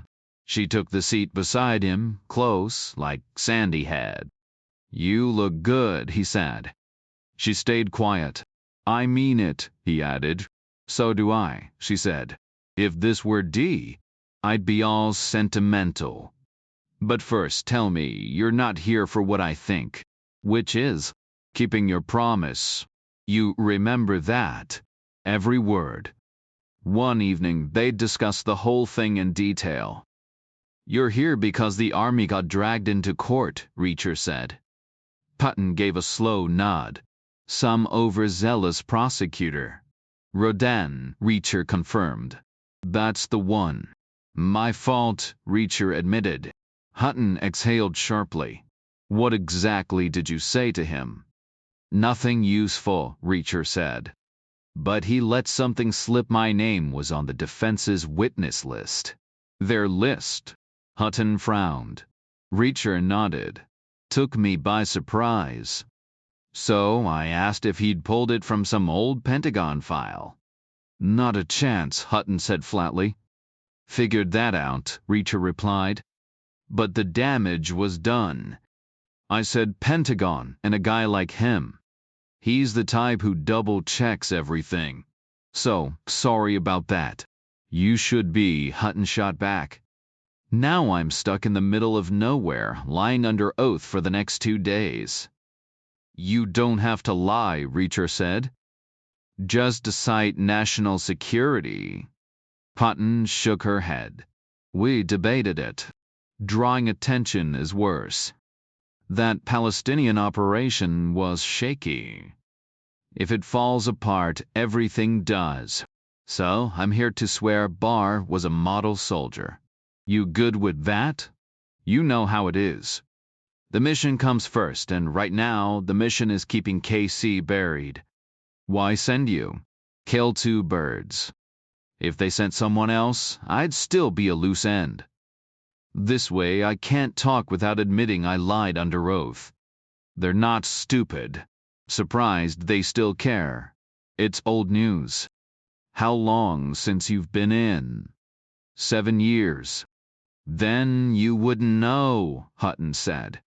Know what? Where it landed back then. It stopped at one colonel's desk, the one who shut it down. And Colonel Peterson is now Lieutenant General Peterson. 3 stars. Congressional Liaison. 4th star coming soon. Next in line for Vice Chief of Staff. Reacher let that sink in. Complicated, he muttered. Damn right, Hutton said. So this stays buried. Whatever you think you owe, you can't talk. They'd make sure of it. Neither of us needs to say a word. It's over. Glad to hear it. Mostly. Ask me how they actually got my name. How? From James Barr himself.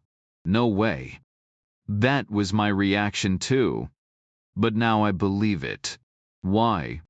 We should eat, Reacher said. Because I think someone else knows. Emerson and Bianca gave up at 12:50.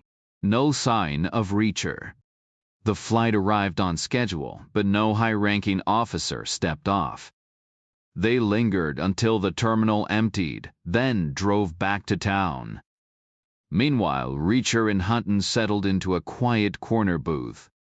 A waitress finally noticed them and hurried over.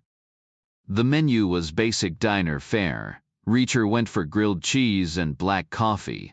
Hutton chose a chicken Caesar salad with tea. Between bites, Reacher laid out the case, the odd location, the signs of coercion. He mentioned Niebuhr's theory about Barr's so-called new friend, though Barr had insisted he barely had any friends at all. Can't be new, Hutton said. This was too calculated. The evidence lined up too neatly. Both shootings happened on the second floor of parking garages, 14 years apart.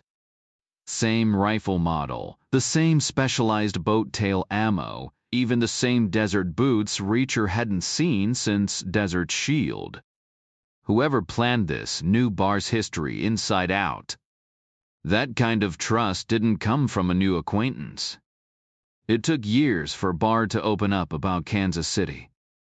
Reacher gave a slow nod, which means someone else knows the details. That's the person we need. Hutton leaned in. Our priority is containing this before it blows up. Not my problem, Reacher said. I don't care if Peterson gets promoted. You should care about 250,000 vets getting dragged through the mud. One scandal taints them all, and they didn't deserve that. Reacher stayed silent. Hutton pressed on. Barr wasn't exactly a social butterfly. Narrow the list, and you'll find your guy. Still nothing. 2 problems, 1 solution, she added. Take down the puppet master, and the army breathes easy. Then why isn't the army handling it? Too much visibility. Reacher exhaled. I've got my own issues. No jurisdiction, for starters. Worse, I'm about to be arrested. Hutton blinked. For sale, Hutton blinked. For what? That girl behind the hotel. The puppet master tried using her as bait Monday night. I went to see her yesterday twice. Now she's dead, and I'm the last person they'll look for. Alibi. Depends on the timeline. Probably none. Hutton frowned. That's a problem. Temporary, Reacher said. Forensics will show her neck was snapped by a left-handed strike to the right temple. I'm right-handed. I could have knocked her out, but not like that. You sure they'll buy it? I used to be the guy explaining this to juries. But I'm not sticking around to find out. Running? Staying. Just off the radar. Slows me down, but I'll manage. Hutton studied him. Bull priest, bull pro pope. Need backup. A faint smile crossed Reacher's face. Good to see you, Hutton. Really? How can I help? There's a cop, Emerson. He'll corner you after your deposition. Play dumb, say you never saw me. She hesitated. You're rattled. I can tell. He dragged a hand over his face. Barr's past doesn't bother me. If someone made him pay for what he skipped out on, fine. But this girl, she was just a kid, didn't deserve any of it. Hutton stayed quiet, then shifted gears. You sure about the sister being leverage? I don't see another angle. No visible threat. A prosecutor wouldn't touch it. Then why would Barr cooperate? No answer. See you later, she asked. I've got a place nearby, he said. Unless I'm in cuffs by then. The waitress swung by for dessert orders. More coffee for him? Tea for her. The conversation kept rolling, low and steady, like the hum of distant traffic. Helen Roden sifted through the 6 boxes of evidence, piecing together fragments of James Barr's life. Among the paperwork, she found a photocopy of a single sheet, his makeshift phone directory. Just 3 numbers written in precise handwriting. 2 belonged to his sister Rosemary, her condo and her office. The 3rd was for Mike, the neighbor down the street. No mention of anyone named Charlie. She dialed Mike's number. 6 rings, then voicemail. She left a message, her tone urgent, asking for a callback about something important. Meanwhile, Detective Emerson worked with a sketch artist, refining the details of Jack Reacher's face, dirty blonde hair, piercing blue eyes, a deep tan. They estimated his height at 6'5", weight around 250, age somewhere between 35 and 45. The sketch was digitized, colorized, and printed in bulk. Emerson handed stacks to patrol officers with orders to flood the city hotels, bars, diners, anywhere a stranger might pass through. At 3 that afternoon, Mike returned Helen's call. He agreed to meet, sounding cautious but cooperative. His house was a 20-minute cab ride from downtown, on the same street as Barr's place. The neighborhood was a patchwork of 1950s ranches, some well-kept, others showing their age. Barr's home looked weathered, Mike's was neatly maintained. Mike was in his 50s, worn down by years of early shifts at a paint supply warehouse. His wife, Tammy, arrived just as Helen introduced herself. A part-time dental assistant, she had the kind of tired smile that came from juggling work and life. She disappeared to make coffee while Helen and Mike settled into an uneasy silence in the living room. "So," Mike finally said, "what do you need from me?" Helen leaned forward. "You were close with James Barr." Mike glanced toward the doorway. "Just neighbors," he corrected. "His sister called you a friend." "Neighborly, sure. Some might call that friendly. Did you ever spend time together?" "If he was walking his dog, we'd chat." "About what?" "Yard work. Paint. Who fixed his driveway?" "Sports." Mike nodded. "Baseball, mostly." Tammy returned with a tray of coffee, cream, sugar, and a plate of store-bought cookies. She sat beside her husband, her posture stiff. Helen stirred her coffee. "Were you ever inside Barr's house?" Mike hesitated. "Once or twice." "They weren't friends," Tammy cut in. Helen met her gaze. "Was it a shock what he did?" "Of course," Tammy said. "Then you shouldn't feel guilty for knowing him." "Nobody saw it coming." Tammy's fingers tightened around her cup. "You're trying to get him off." Helen shook her head. "No. I'm just trying to understand." Helen leaned forward, her voice low but firm. "There's a theory floating around that he wasn't the only one involved. I need to make sure anyone else responsible faces justice too." Tammy shook her head. "It wasn't Mike." "I don't believe it was either," Helen agreed. "Not after meeting him. But someone else might be connected, maybe someone you or Mike have seen around, even in passing." Mike shrugged. "Barr wasn't the social type. No friends, far as I know. Just lived with his sister until she left. That seemed to be all he needed." "Ever hear the name Charlie?" Helen asked. Mike frowned. "Nope. What kind of work did Barr do before?" "Honestly, no clue. Been unemployed for years." Tammy cut in. "I've noticed a guy hanging around the neighborhood. Comes and goes at odd hours, like he belongs there." Helen's pulse quickened. "How long?" "Since we moved in. I'm home more than Mike, so I see things." "Last sighting?" "Last week, maybe Tuesday or Wednesday." "Description?" "Short, wiry. Hair like black wire, stiff, sticking up." "Charlie," Helen thought. Meanwhile, Eileen Hutton strode briskly from the Marriott, reaching the courthouse steps with a minute to spare. A secretary ushered her upstairs to a sterile conference room, where a camera and microphone waited. Alex Roden entered with his team, all business. "State your full name and rank for the record," he said.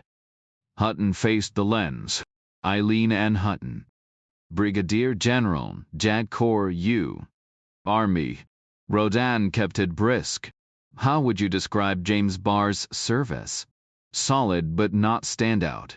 "Any disciplinary issues?" "None on record." "Any connection to recent events here?" "Not that I'm aware of."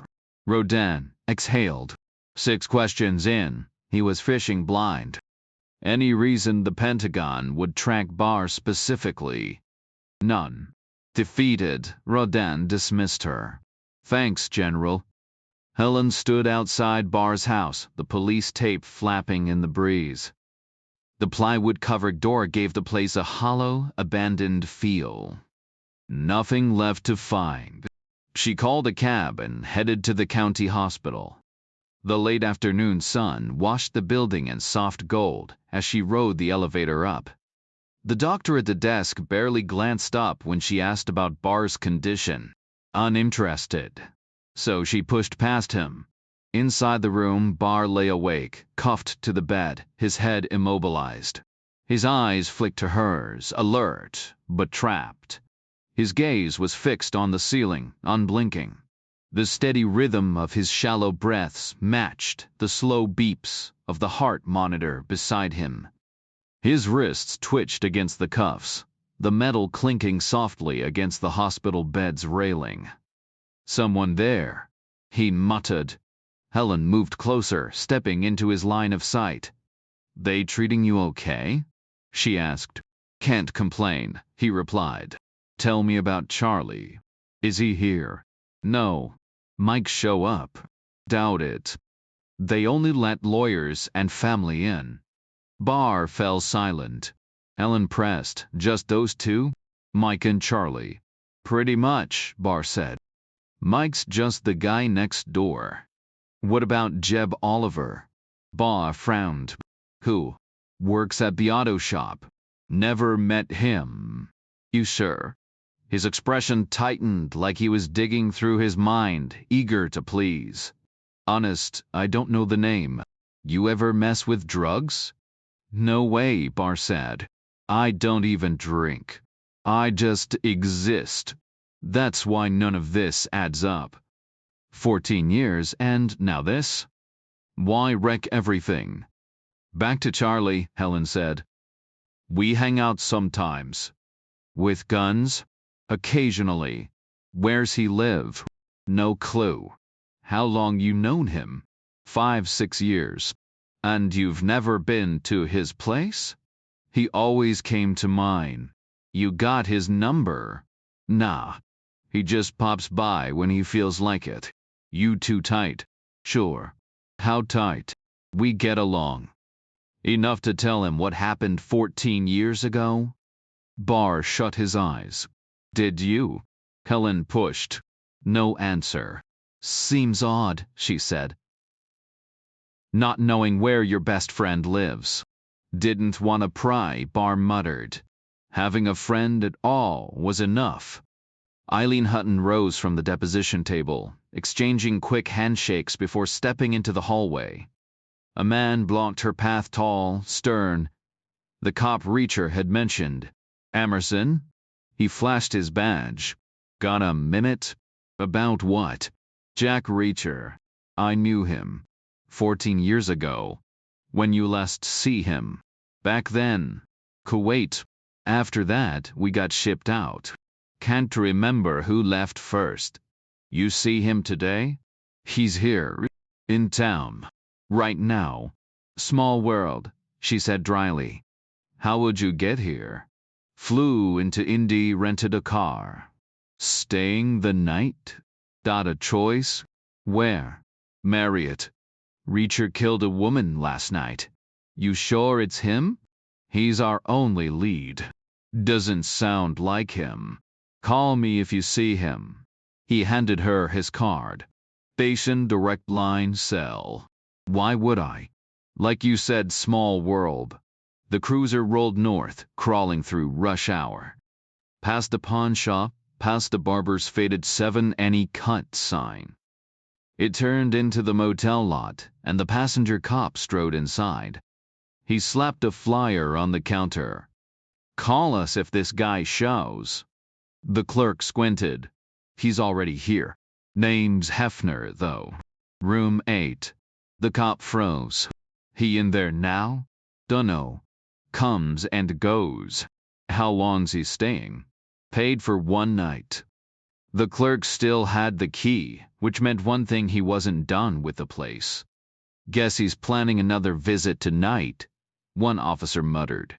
Or he never left, the other replied. The clerk just shrugged. Unless.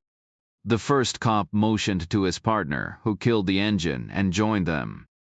Room 8, fake name, the lead cop said. Think he's inside? Only one way to find out. They dragged the clerk along but kept him at a distance. Guns drawn, they knocked once, twice, but got no answer. The first cop took the master key, eased it into the lock, and nudged the door open an inch before kicking it wide. Both officers swept inside, weapons scanning every corner. The room was empty. Just a few sad toiletries on the sink, a half-used razor, dried shaving cream, a squeezed-out toothpaste tube. Guy travels light, the first cop remarked. But he's not gone for good, his partner said. Not if he left his stuff behind. Chapter 10. Richa sprawled across the bed in room 3110 at the Marriott, half asleep. He and Hutton had talked so long in the coffee shop she'd nearly missed her meeting. At the last second, she'd shoved her key card at him, told him to drop her bag in her room, then bolted. He figured he was supposed to leave the key at the front desk afterward. But he didn't. No rush. He stashed her bag and lingered.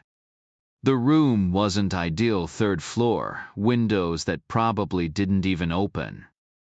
Too high for a quick exit, too corporate for comfort. Room 8 at the motor court had been better ground floor alleys to slip into, a real shot at disappearing. Here, 3 stories up, no escape route. Probably some lawyer's bright idea to keep guests from taking accidental dives onto the pavement. Still, it worked for now. He shut his eyes. Sleep when you can, old army wisdom. Emerson had his plan locked in. Donna Bianca took room 7. 2 patrolmen hid their car 3 blocks over and waited in room 9. Backup units covered the streets north and south. The clerk got one job. Call Bianca the second Hefner walked in. Hutton returned to the Marriott at 4:30. No key, no message. She rode the elevator up, found room 310, and knocked. The door opened. Reacher stood there looking like he'd just woken up. How's my room? She asked. Bed's decent, he said. She sighed. I'm supposed to call Emerson if I see you. You gonna? No. Perjury and aiding a fugitive, he said. Busy day. She dug out Emerson's card. You're their only lead. He gave me 3 numbers. They don't seem like they're messing around, she said. He took the card from her hand and slipped it into his back pocket alongside the cocktail napkin with Helen Rodin's number scrawled on it. At this rate, he'd become a walking contact list. How'd it go with Rodin? He asked. Simple enough, she replied. He didn't press further. She moved through the suite, checking the bathroom, bedroom, living area, and the small kitchen. Satisfied, she set her bag neatly against the wall. You staying? She asked. He shook his head. Can't. She shrugged. I could swing by later if you want. A brief silence hung between them before she finally said, Fine. Come back later. Alex Rodin shut his office door and dialed Emerson. Any luck finding him yet? Soon, Emerson answered. We've got eyes everywhere, including his room at that rundown motel. He's using an alias. Rodin's interest sharpened. If he used a fake name there, he might have done the same at the Metropole. I'll verify it, Emerson said. I'll show the clerk his photo. Rodin hung up, already picturing the headlines he'd frame for his office wall, first bar, then Reacher. Reacher left Hutton's suite, opting for the stairs instead of the elevator. On the ground floor, he avoided the lobby, slipping into a dim back hallway that ended at a fire exit. He wedged the door open with his foot, pulled out Emerson's card, and tore it clean down the middle. Folding the half with the name into a tight square, He pressed it into the door's locking mechanism with his thumb, jamming it just enough to keep the latch from catching. He eased the door shut, gave it a firm push with his palm, then walked away, past a dented dumpster, and through the staff parking lot before hitting the street. The sidewalks were crowded, the roads thickening with rush-hour traffic. He kept a steady pace, using his height to scan for patrol cars or officers posted on corners. The air was heavy, thick with the scent of damp pavement and something chemical fertilizer, maybe. A storm was brewing somewhere close. Beneath the shadow of the elevated highway, he turned west. The massive concrete pillars loomed overhead, their bases surrounded by neglected lots, strewn with trash, old brick warehouses with grimy skylights, and newer metal sheds housing auto shops. He passed behind the black glass tower, staying in the highway's cover before angling south toward the library. Mid-stride, he stopped suddenly, crouching to adjust his shoe as if shaking out a pebble. A quick glance over his shoulder confirmed no one was tailing him. He moved on. Off to the library, he had a 40-yard stretch with no cover. The plaza lay to his east. He paused briefly on the spot where Helen Rodin had parked the day before, the same place James Barr should have been on Friday. From ground level, the view was different, but the angles lined up.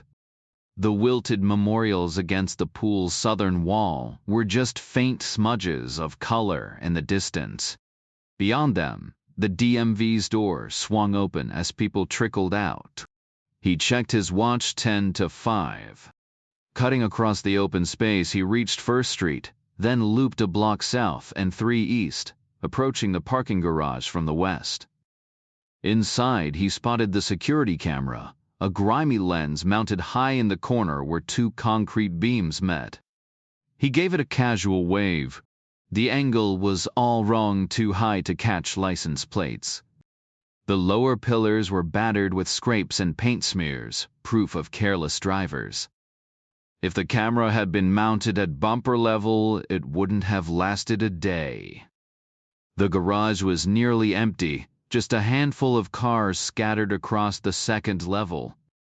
He moved quietly toward the far northeast corner, footsteps muffled by the thick concrete. The spot where James Barr had parked was taken now, no memorial, no marker, just another sedan squeezed into the tight space. Downtown parking was ruthless, like that. Ahead, the transition between the old structure and the new construction was blocked by layers of tape yellow caution strips sandwiched between fresh police barriers.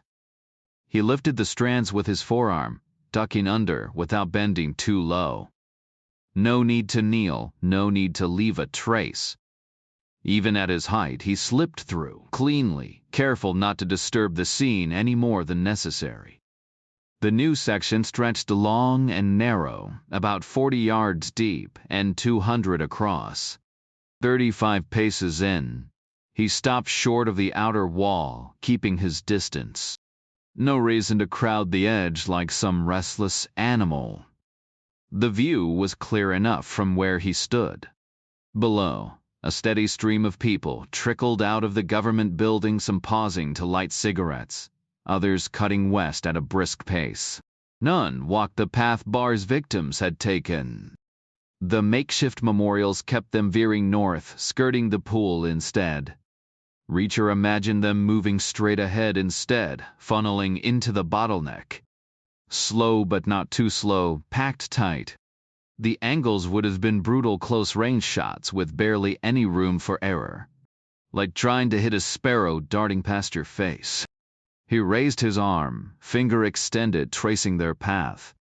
Click, click, click. Click, click, click. 6 shots, 4 seconds. Precision under pressure. Exceptional work. A chill settled in the damp air, the scent of wet concrete sharp in his nose. For a second, his mind flashed to Kuwait, the heat, the glare, the dust thick in his throat. 4 shots there, 6 here. Different places, same calculation.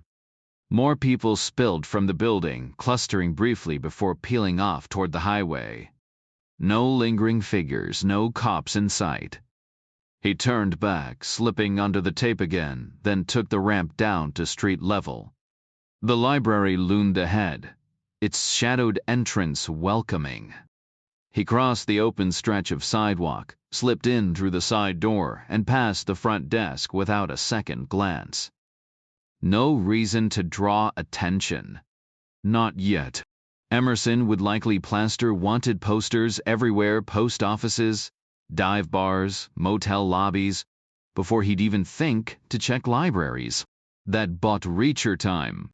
He slipped into the lobby unnoticed and headed straight for the payphones. Fishing a crumpled napkin from his pocket, he punched in Helen Rodin's number. She answered after 5 rings, probably digging through her bag, squinting at her phone. "Are you alone?" he asked. "Reacher." Her voice was tense. "Yeah. Are you alone?" "Yes," she said. "But you're in deep trouble." "Who tipped you off?" "My father." "You buying what he's selling?" "No. I'm coming to you. There's a cop in the lobby." "Figured as much. I'll use the garage." He hung up, skirted past the front desk, and ducked out the side exit. Keeping to the shadows under the overpass, he moved like a ghost until he reached the back of the black glass tower. The garage ramp loomed ahead. A quick scan left. Right then he strode down, past satellite news vans and a cherry-red Mustang he guessed belonged to Ann Yanni. The elevator doors slid open just as he pressed the button. Perfect timing. 3 people stepped out, chatting about weekend plans. Reacher slipped inside and hit the button for the 4th floor. The car lurched upward, then stopped lobby level. The doors parted like a slow reveal. The cop stood right there, arms crossed, scanning the street. Some guy in a suit shuffled in beside Reacher, nodding like strangers do in tight spaces. No words. The cop scratched his head, adjusted his cap. The doors closed. 4th floor. Helen's door was already cracked open. She shut it fast behind him, her fingers trembling. Dressed in a crisp white blouse and a black pencil skirt, she looked more like a grad student than a lawyer. But her eyes were all business sharp, conflicted. "I should turn you in," she said. "But you won't," Reacher replied. She exhaled. "No.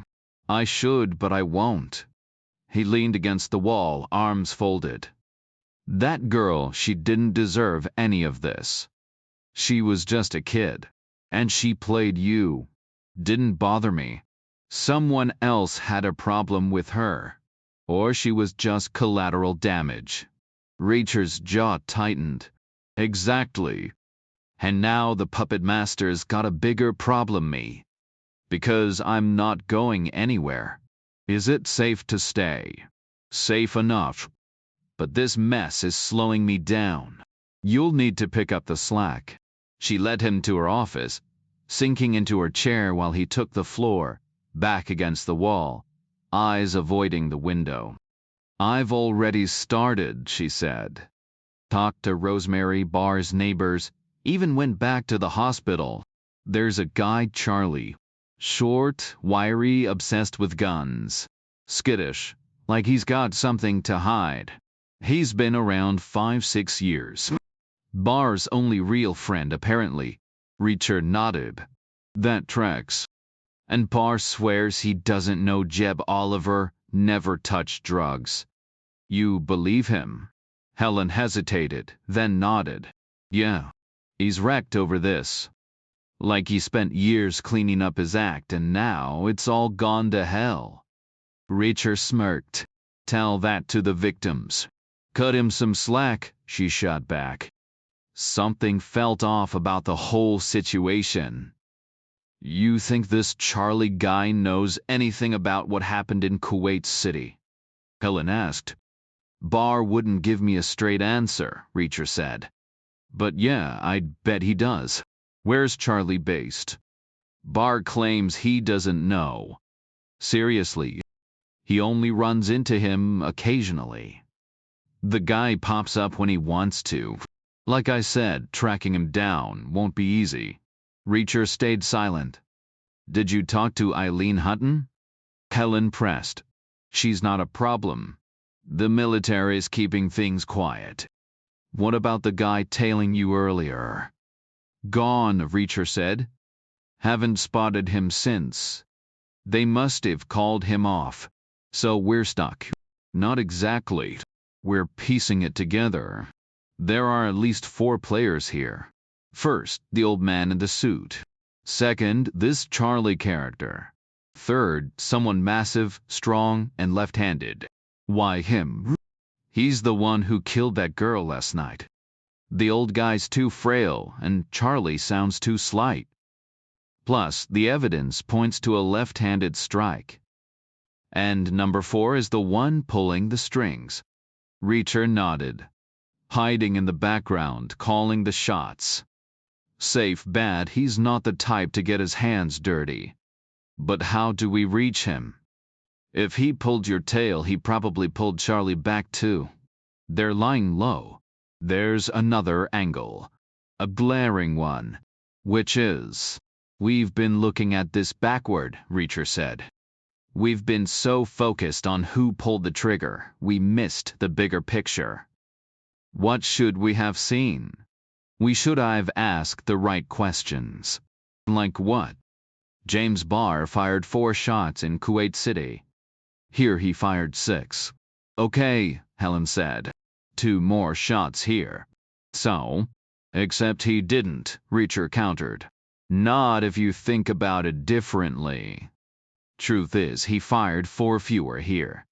That makes no sense. 6 is 2 more than 4, not 4 less. Kuwait City was scorching. Middle of the day, streets empty, only an idiot would be outside. Barr took out every person he saw.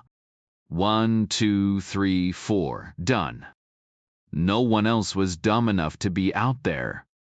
At the time, it seemed logical. He wanted to see what happened when he pulled the trigger. Maybe once wasn't enough, so he kept going until there was no one left. And in Kuwait City, he ran out of targets. Helen stayed quiet. But here, Reacher continued. There were at least a dozen people in that bottleneck. Maybe 15. He had a 10-round mag, but he stopped after 6. Just like that. Left 4 bullets in the gun. It's right there in Bellantonio's report. That's what I meant. He fired everything he could there, but held back here. The psychology's different. Why? Maybe he was in a rush. With an autoloader. The voicemail recording has 6 shots in 4 seconds. He could have emptied the whole mag in under 7. 3 extra seconds wouldn't have changed anything. Helen didn't respond. I asked him, Reacher said. When I saw him in the hospital, I played it like a hypothetical. How would he have done it? He knows the area. Said he'd park on the highway behind the library, roll down the window, and unload the whole clip. Violence. But he didn't, Reacher said. He stopped after 6. Cold. Calculated. That changes everything. This wasn't some unhinged spree. He wasn't pushed into it for kicks. This was planned, Helen. This wasn't some random act of madness. There was a method to it, cold, calculated, and precise. That changes everything. We missed it. We should have realized from the start that this wasn't about the shooter. It was about the people he killed.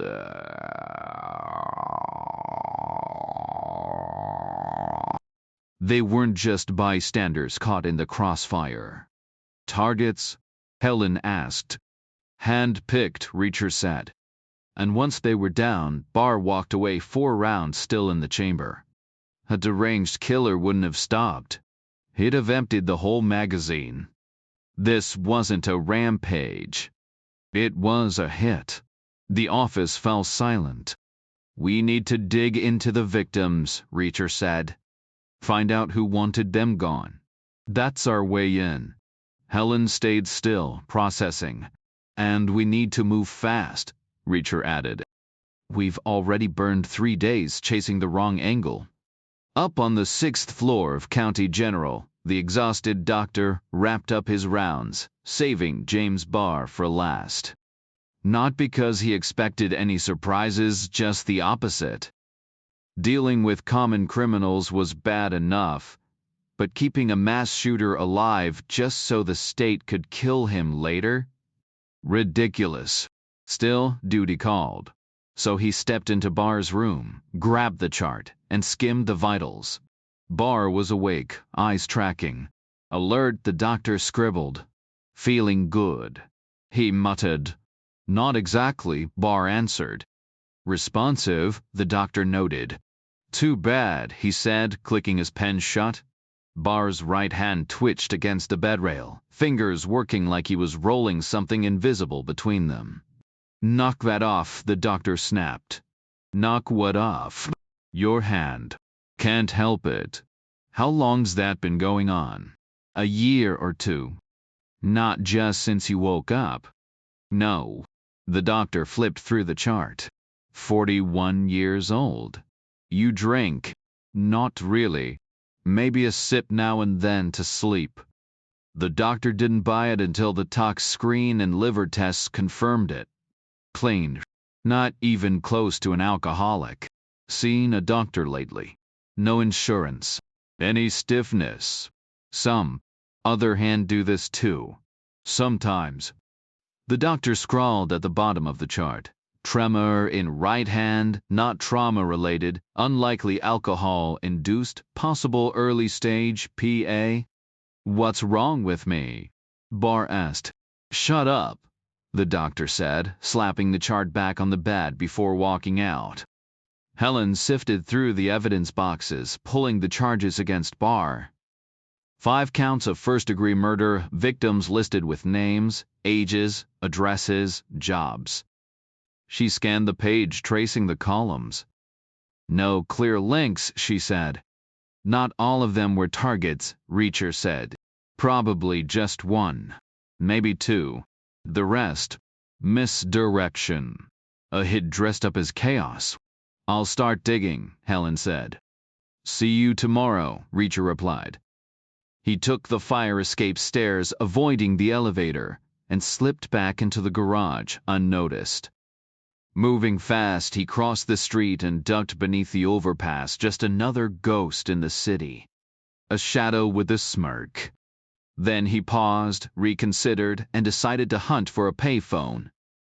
2 blocks north of the discount clothing store he'd visited earlier, he spotted one outside a corner grocery named Martha's. The booth faced a cramped alley, repurposed as parking, 6 cars wedged into slanted spaces. Beyond them, a brick wall topped with jagged glass shards. The alley twisted behind the store, probably looping back to the next block. Good enough cover.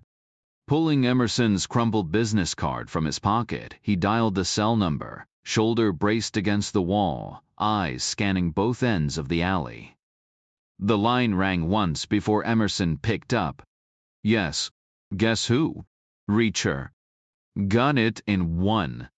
Where are you?" "Close. We're looking for you." "I heard." "Turn yourself in." "Not happening." "Then we'll come get you." "Good luck with that." "You know Franklin?" "Yeah." "Ask him how that worked out." "Different situation. You could have been anywhere." "You got the motel staked out?" Silence. "Keep your guys there," Reacher said. "Maybe I'll swing by. Or maybe I won't. We'll find you." "Doubt it. You're not that good." "Maybe we're tracing this call." "Save yourself the trouble. I'm outside Martha's grocery. Come in. Make me a deal. Find out who left that cone in the garage, and I'll think about it." Barr did it. "His van's not on the tapes." He borrowed a car. From who? A buddy. Then find that buddy. Name's probably Charlie. Small guy, wiry black hair. I don't negotiate. I didn't kill the girl. Says you. I liked her. Touching. And I wasn't at the Metropole last night. Which is why you dumped her there. And I'm not left-handed. What's that mean? Tell Balantonio to check with your M. We'll find you. Nobody ever has. He hung up, crossed the street, and ducked behind a stack of concrete barriers in an empty lot. 6 minutes later, 2 squad cars rolled up, lights flashing. 4 cops spilled out, 2 storming the store, 2 hunting the phone. He watched them regroup, frustrated. One officer radioing in with a defensive shrug. By the time they gave up, Reacher was already gone, melting back toward the Marriott. Elsewhere, the Zek flexed his ruined hands. Frostbite had taken all but a thumb and 1 finger on each. Decades ago, a week stranded in the cold had decided his fate. The uneven wear on his red army coat pockets had saved his left hand. The right wasn't so lucky. Survival sometimes came down to the smallest things. The cold had crept into his fingers, starting with the pinky and moving inward. He'd pulled his hand from his pocket, letting the frostbite take hold until all feeling vanished. Then, before infection could set in, he'd bitten off the dead digits, dropping them to the ground like brittle twigs. His left hand still had the pinky 3 fingers gone. 2 hacked off by a man with shears, the third by his own hand with a sharpened spoon. A desperate choice, but better than whatever waited in that machine shop. The details were hazy, but the whispers had been clear. Losing a finger was better than the alternative. Now ruined hands were just relics of another life. He barely noticed them until he had to dial a damn phone. Everything was too small these days. Punching in Linsky's 10-digit number was a struggle, but he managed, jabbing the call button with his remaining pinky before shifting the phone to his other palm. He didn't need to press it close. His hearing was sharp as ever, a small mercy. Linsky answered on the first ring. Yes, they lost him, the Zek said. I was wrong to call off our own watch. Where have they searched? Everywhere and nowhere. He stayed at the motel last night, but he won't go back. They've got the lawyer's office covered, but otherwise they're fumbling in the dark. What do you need? Find him. Take Chenko and Vladimir. I'll send Raskin. Work together. I want him found by tonight. Reacher paused 2 blocks from the Marriott. He knew Emerson's playbook. 13 years on the job meant predictable moves. First, restaurants, diners, cafes, anywhere a man might grab a meal. Then, known associates, which meant Helen Rodin's office and maybe Eileen Hutton. The lobby cop would check the 4th floor, so Reacher stayed clear, scanning for a spot to wait. Behind a shoe store, he found a brick alcove shielding a plastic dumpster. Leaning against it, he had a narrow view of the Marriott's entrance. Not a bad hideout, clean, smelling of fresh leather and cardboard. Nothing like the stench behind a fish market. If Emerson was sharp, he'd show within half an hour. Slower, maybe an hour. The streets were quiet, barely a soul in sight. The scent of new shoes distracted him, making him glance down at his own worn boat shoes, fine for Miami. Not ideal now. He might need something sturdier soon. He shifted his weight, testing his stance, then stilled. Time to watch and wait. He tested his footing once more, lifting his other boot before pausing mid-step like a paused video. His gaze dropped to the pavement as a half-formed thought nagged at him, something buried in Bellantonio's mountain of case files. Then movement flickered at the edge of his vision, pulling his attention toward the Marriott entrance 2 blocks down. A patrol car's grille slid into view, dipping sharply as it braked. 2 officers stepped out, their uniforms crisp under the streetlights. Reacher checked his watch. 23 minutes. Not bad. Emerson was efficient, but not superhuman. The cops disappeared inside standard procedure. 5 minutes with the front desk clerk, who'd hand over Hutton's room number without hesitation. Small-town hotel staff weren't exactly civil rights warriors, and the local PD had a way of making their presence felt long after checkout time. They'd knock, Hutton would answer, and the whole thing would be over in 10 minutes tops. Reacher tapped his watch again. Right on cue, 8 minutes later, the officers reappeared, lingering by the doors. One tilted his head to his shoulder mic, radioing in a dead end before climbing back into the cruiser. Enjoy the wild goose chase, fellas, Reacher thought. My night's about to get a lot more interesting. He waited until their taillights vanished, then stepped out from the brick alcove and headed for Hutton's room. Meanwhile, Grigor Linsky sat parked in a fire lane outside a grocery store, his car framed by a window plastered with a garish orange ad for discount ground beef. Probably rancid, he mused, or crawling with bacteria. The kind of slop he and the Zek would have murdered for back in the day. And murdered wasn't hyperbole. Linsky had no delusions about the men they'd become survivors, yes, but the kind who thrived by crushing anyone weaker and groveling before anyone stronger. Grace and nobility got you killed.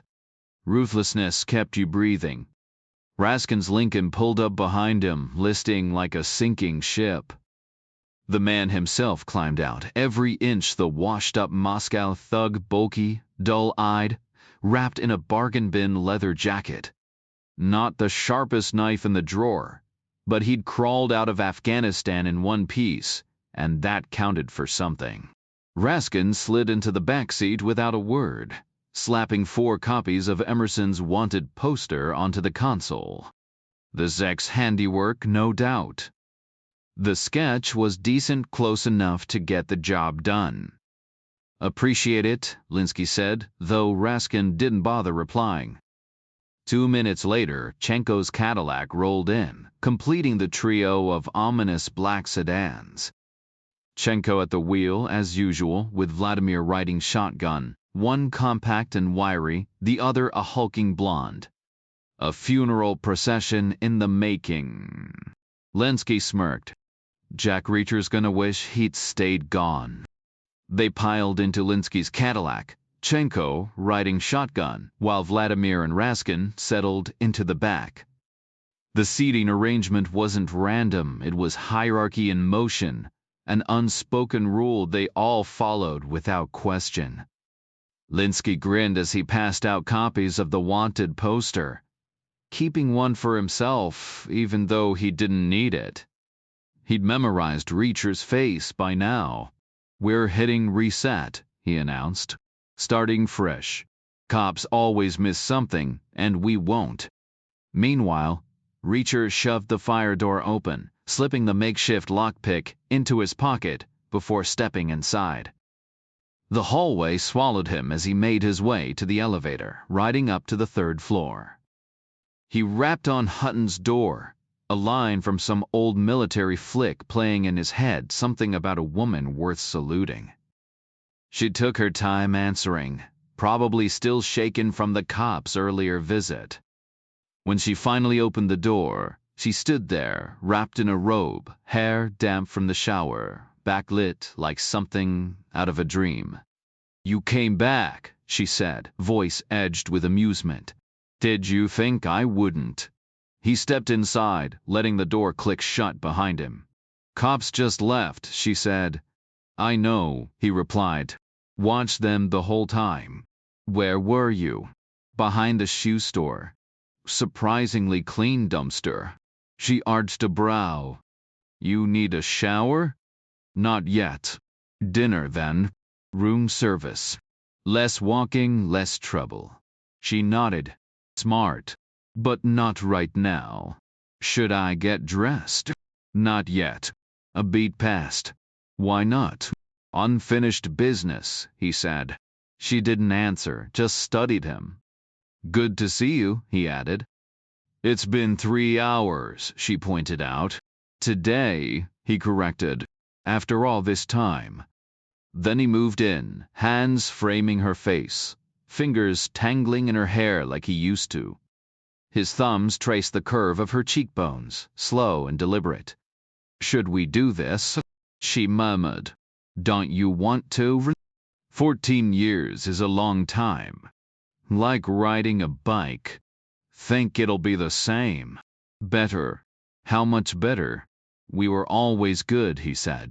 How much better could it get? She hesitated, then pulled him down, their mouths meeting in a kiss that erased years in seconds. Familiar, electric. Her hands worked at his shirt, buttons popping open one by one until her palm slid over his skin, rediscovering every ridge and scar. Clothes hit the floor, his shoes, her robe, until they were stumbling toward the bed, a tangle of limbs and urgency. Later, Hutton traced the lines of his body with her fingertips, cataloging the changes time had etched into him. Across town, Linsky prowled the streets in his Cadillac, methodical as ever. He checked the salad bar, then the docks, weaving through the quiet grid of the city. No crowds, no chaos, just patience and persistence. Sooner or later, everyone surfaced. That was one thing he knew for sure. He looked at her and said, "You haven't changed a bit," and she laughed, replying, "Neither have you," though they both knew it was a polite lie. Time had carved its marks into both of them. The Reacher she remembered from the desert had been lean, all sinew and sun-baked endurance, moving with the effortless grace of a predator. Now he was broader, his muscles dense and gnarled like weathered oak. The old scars she recalled had softened, replaced by fresher ones, and new lines framed his eyes. But his nose was still unbroken, his teeth intact, small victories in a life of hard knocks. Her fingers traced the ridges of his knuckles, rough as walnut shells wrapped in scar tissue. Still a fighter, she thought, still trading his hands for his face. When she pressed a fingertip into the divot just left of his sternum, a gunshot wound, old but new to her, he shrugged. New York, he said. Years back. Everyone asks. Everyone. Anyone who sees it. She shifted closer. And how many people see it? He grinned. Beaches, locker rooms, that kind of thing. And in bed. I'm not a monk, he said. Did it hurt? Don't remember. Was out cold for weeks. It's right over your heart. Lucky it was a pea shooter. Should have aimed for my head. For him, maybe. Not for you. Luck's always been on my side. She sighed. You should take better care. I do what I can. Across town, Chenko and Vladimir moved like shadows, avoiding the motor court where cops swarmed. Their first stop was a dimly lit sports bar, half empty, the air thick with the scent of stale beer. They scanned the room, no Reacher, just a handful of guys nursing drinks. Vladimir lingered by the door while Chenko checked the restroom, waiting as a stall door creaked open. Just some guy. Back in the car, they prowled the streets, methodical, scanning every corner. Hutton propped herself up, studying Reacher's face. His eyes were the same piercing blue, like glacial ice under sunlight, but softer now. 14 years ago, they'd been sharp with cynicism, scanning rooms like a predator locking onto prey. Now they held something lighter, almost boyish. You got a haircut, she said. This morning, he admitted. Heard you were coming. Didn't want you thinking I'd gone full mountain man. Aren't you? Purpose, sure. What kind of man does that? The kind who likes his freedom.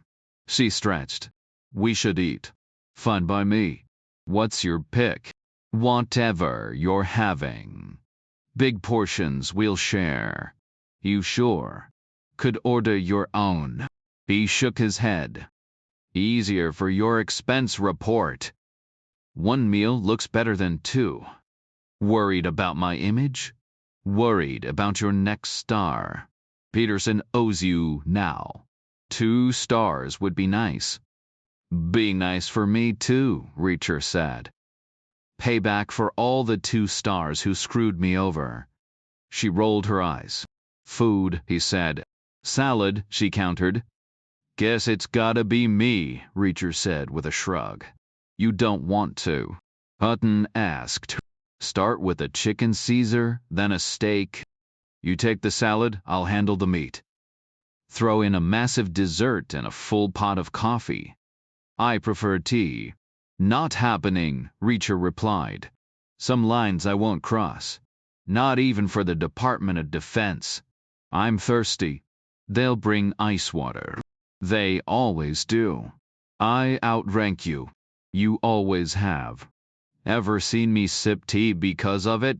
She shook her head, slipped out of bed, and crossed the room barefoot. After scanning the menu, she picked up the phone and ordered Caesar salad, a 16-ounce sirloin, a pie with ice cream, and a pot of coffee.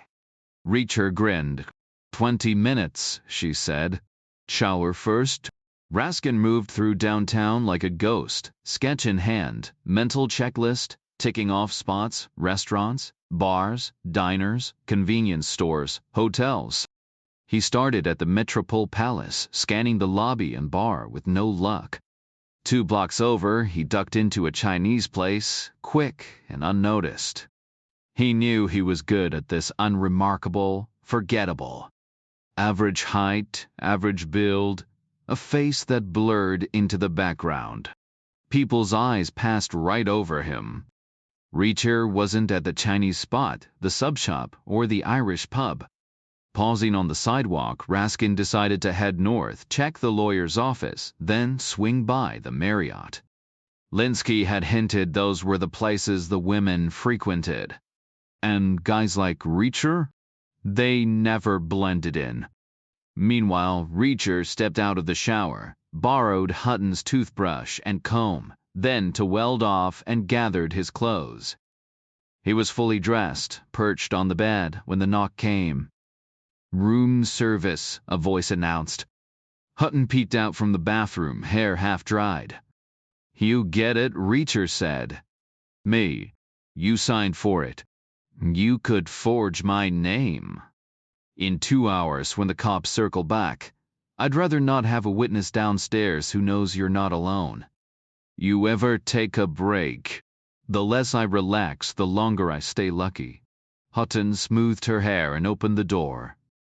The rattle of the cart, clinking plates, and the scratch of a pen followed before the door shut again.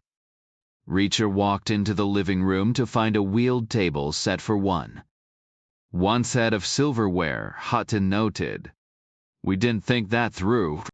We'll share, Reacher said. Almost romantic. I'll cut your steak and you can eat with your hands. Or feed it to me. Shoot, I've ordered grapes. She smirked. Remember James Barr? He asked. Ancient history, she said. But I reviewed his file yesterday. How good was he with a rifle? Middle of the pack. Not the best, not the worst. That's what I recall. But the garage scene? That was precision work. Better than I remember him being. There's a lot of evidence pointing his way. Reacher nodded, silent. Maybe he practiced, she offered. 6 years in, nearly 18 out. Some guys improve late. Maybe, he said. She studied him. You're not sticking around, are you? Planning to bolt after dinner. Because of the cops. You think they'll come back? They will, Reacher said. Bet on it. I don't have to let them in.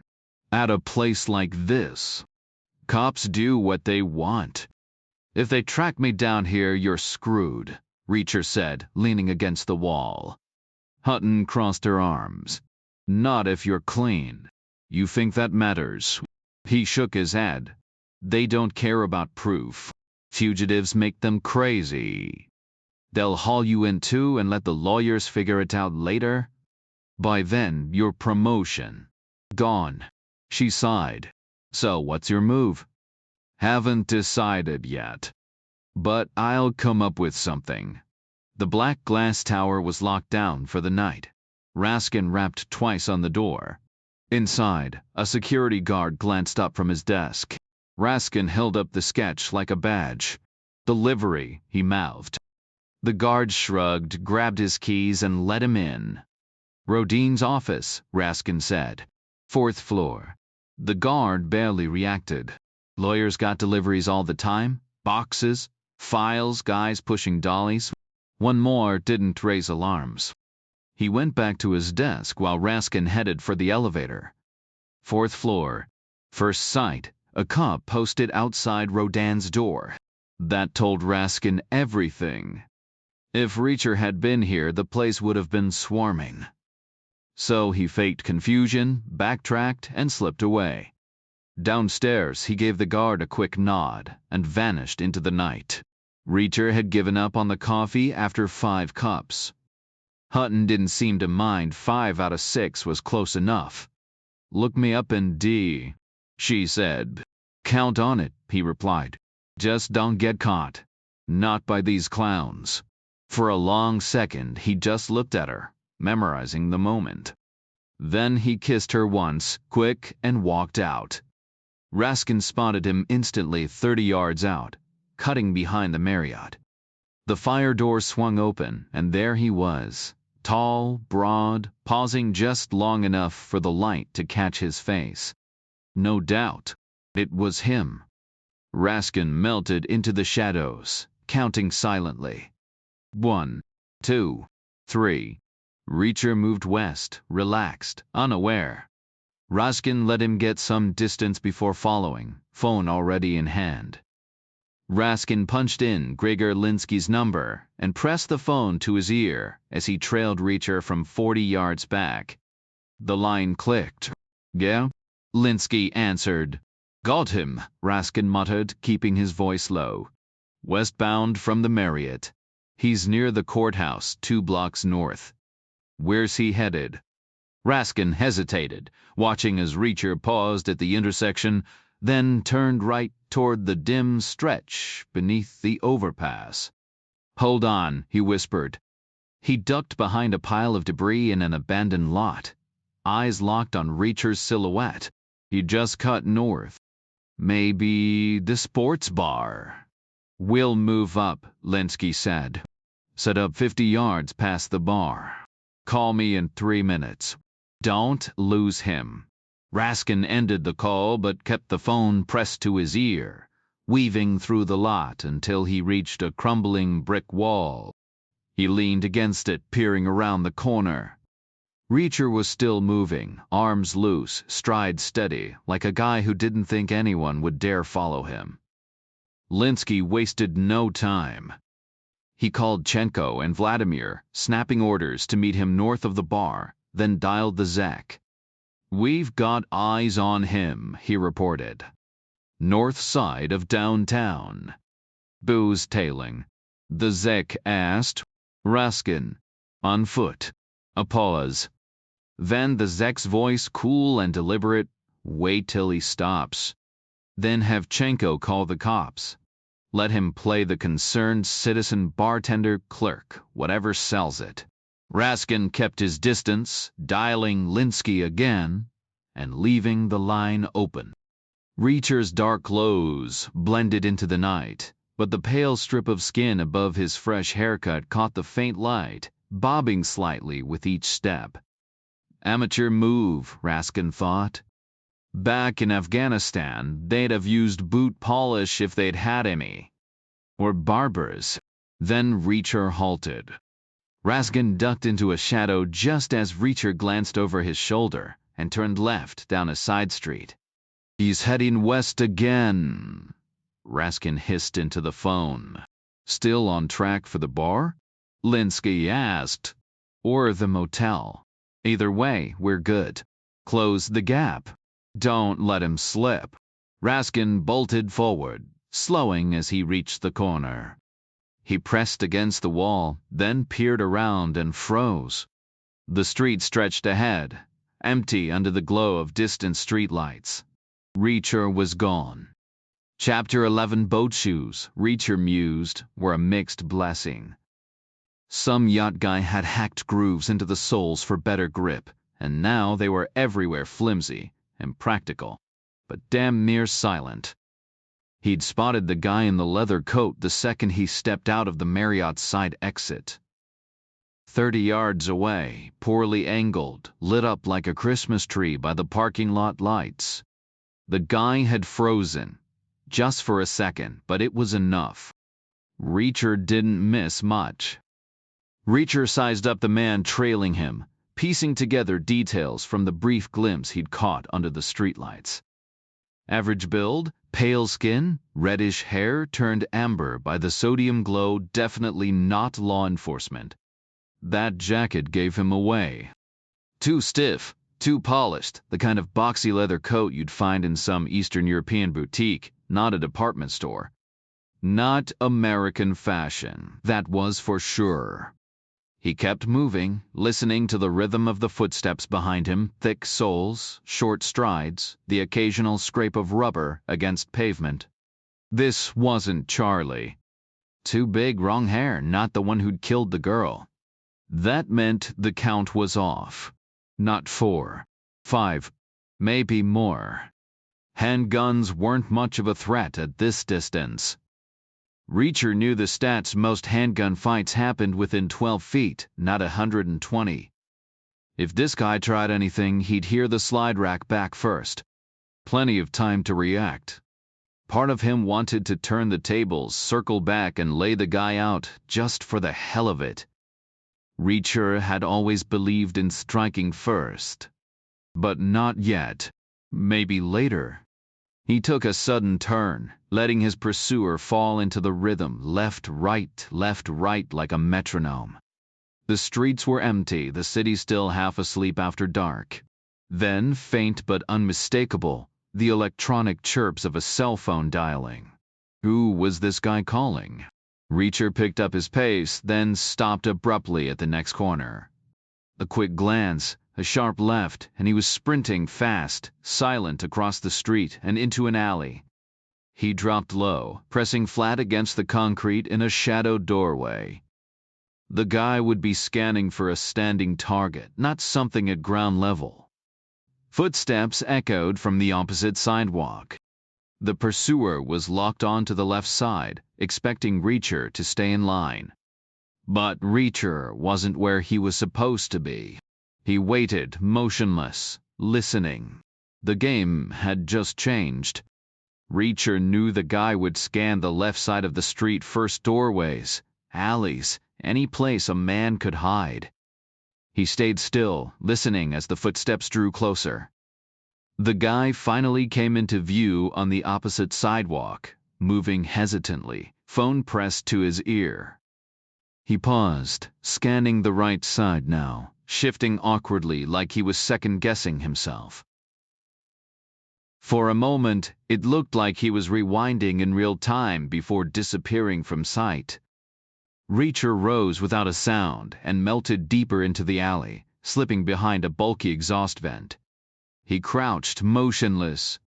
The wait stretched on until the footsteps returned, softer now, cautious. The guy was on his toes, leather soles whispering against the pavement. The scent of cheap cologne and sweat drifted closer. He stopped just out of reach, squinting into the dark. One more step and you're done, Reacher thought. But the guy turned and walked away. Now it was Reacher's turn. He followed, matching the rhythm of pursuit, close enough to track, far enough to stay unseen. Big as he was, he moved like a shadow when he needed to. Years of practice had taught him patience, how to predict a target's next move. The guy in the leather jacket checked every corner, but half-heartedly, convinced his quarry was still ahead. He muttered into his phone, frustration tightening his voice. Reacher kept his distance, sliding between patches of darkness as the streetlights grew brighter. The guy's search grew sloppy, frantic. He froze 20 feet from the corner, shoulders sagging in defeat. No more stealth, just loud, aimless steps, like a man with nothing left to hide. Reacher waited, making sure it wasn't a trap, then trailed him. Raskin passed the sports bar, spotting Linsky's and Chenko's Cadillacs parked in a line. Here comes the disappointment, he thought. But Linsky, ever diplomatic, shrugged it off. Probably took a wrong turn, he said, or ducked into an alley. These things happen. Did you even check behind you? Vladimir asked. Obviously, Raskin lied. Chenko exhaled. So what now? Linsky reached for his phone. I'll get the Zek on the line, he muttered. Vladimir crossed his arms. He's gonna be furious. We had Reacher right in our grasp. The call connected, and Linsky delivered the update in clipped tones. Raskin studied his expression, but as usual, it gave nothing away. Years of practice had made him unshakable. The response on the other end was brief, just muffled static before the line went dead. Linsky snapped the phone shut. We keep searching, he said. Half-mile radius from Raskin's last sighting. The Zek sending Sokolov as backup.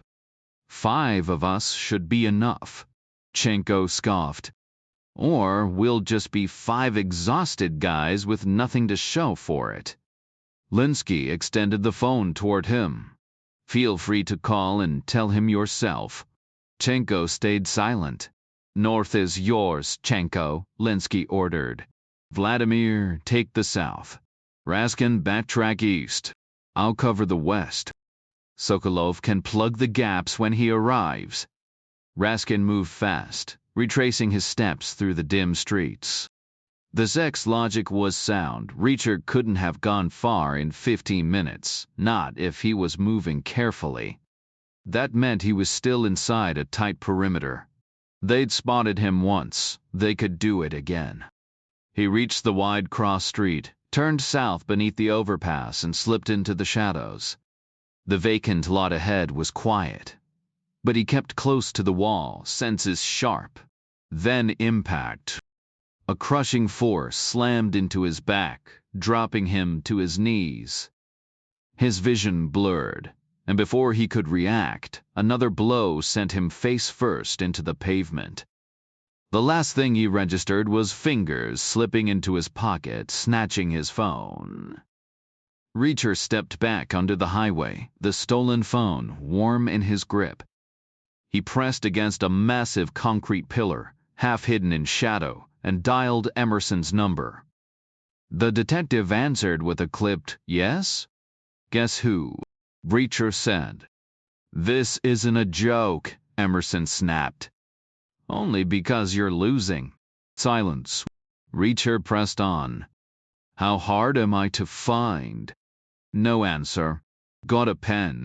"Obviously." "Then listen close." He rattled off the Cadillac license plates. "One of those cars was in the garage before Friday. Check the tapes, run the plates. You'll find an organization with at least 6 guys. Names I caught: Raskin, Sokolov, Chenko, Vladimir.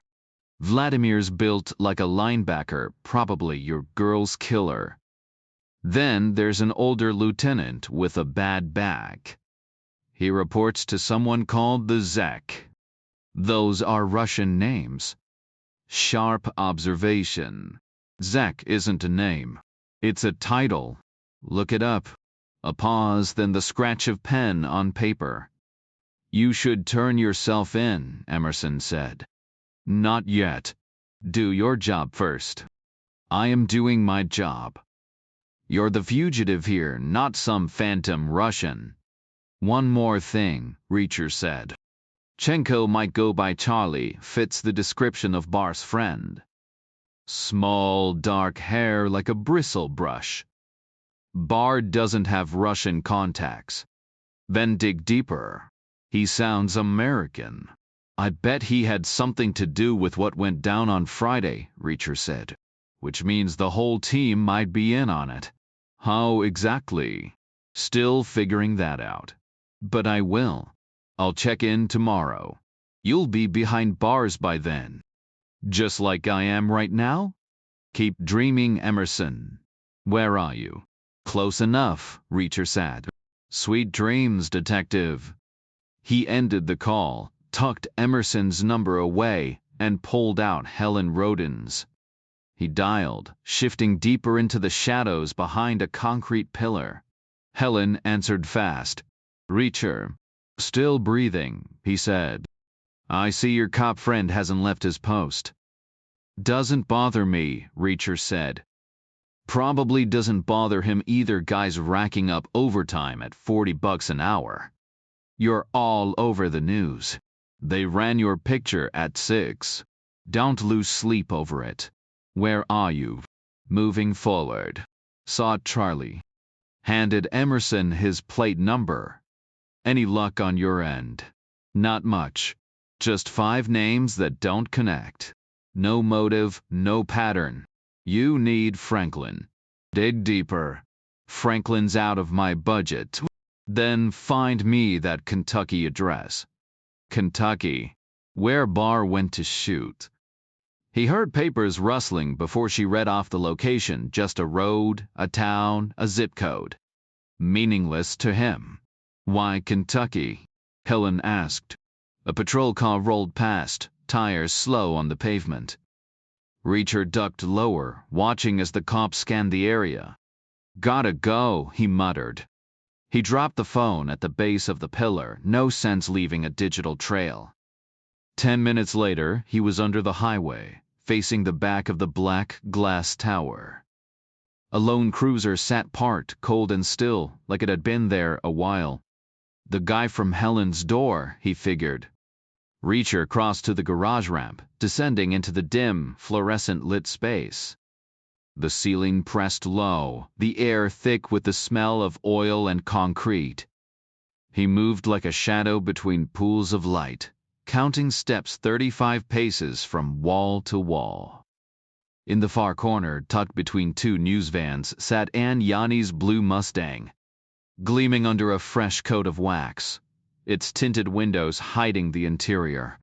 The driver's side door clicked open without resistance. No alarm. He hit the unlock button, hearing the trunk pop.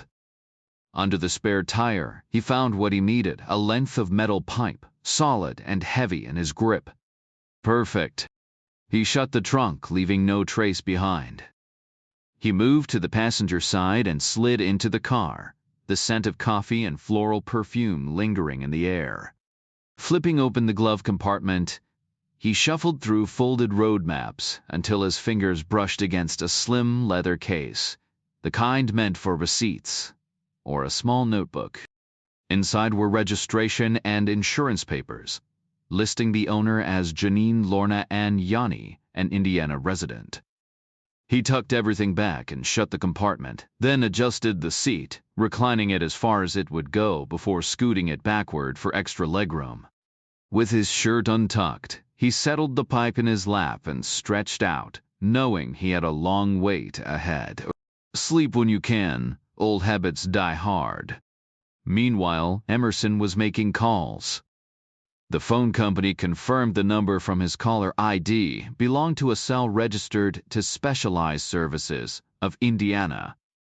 He sent a rookie detective to dig into the business, but it led nowhere, just a shell company tied to an offshore trust. The phone, though, was stationary, pinging 3 downtown towers at once, making it easy to pinpoint. A patrol car rolled up to the empty lot under the highway where the signal originated, confirming the phone had been dumped.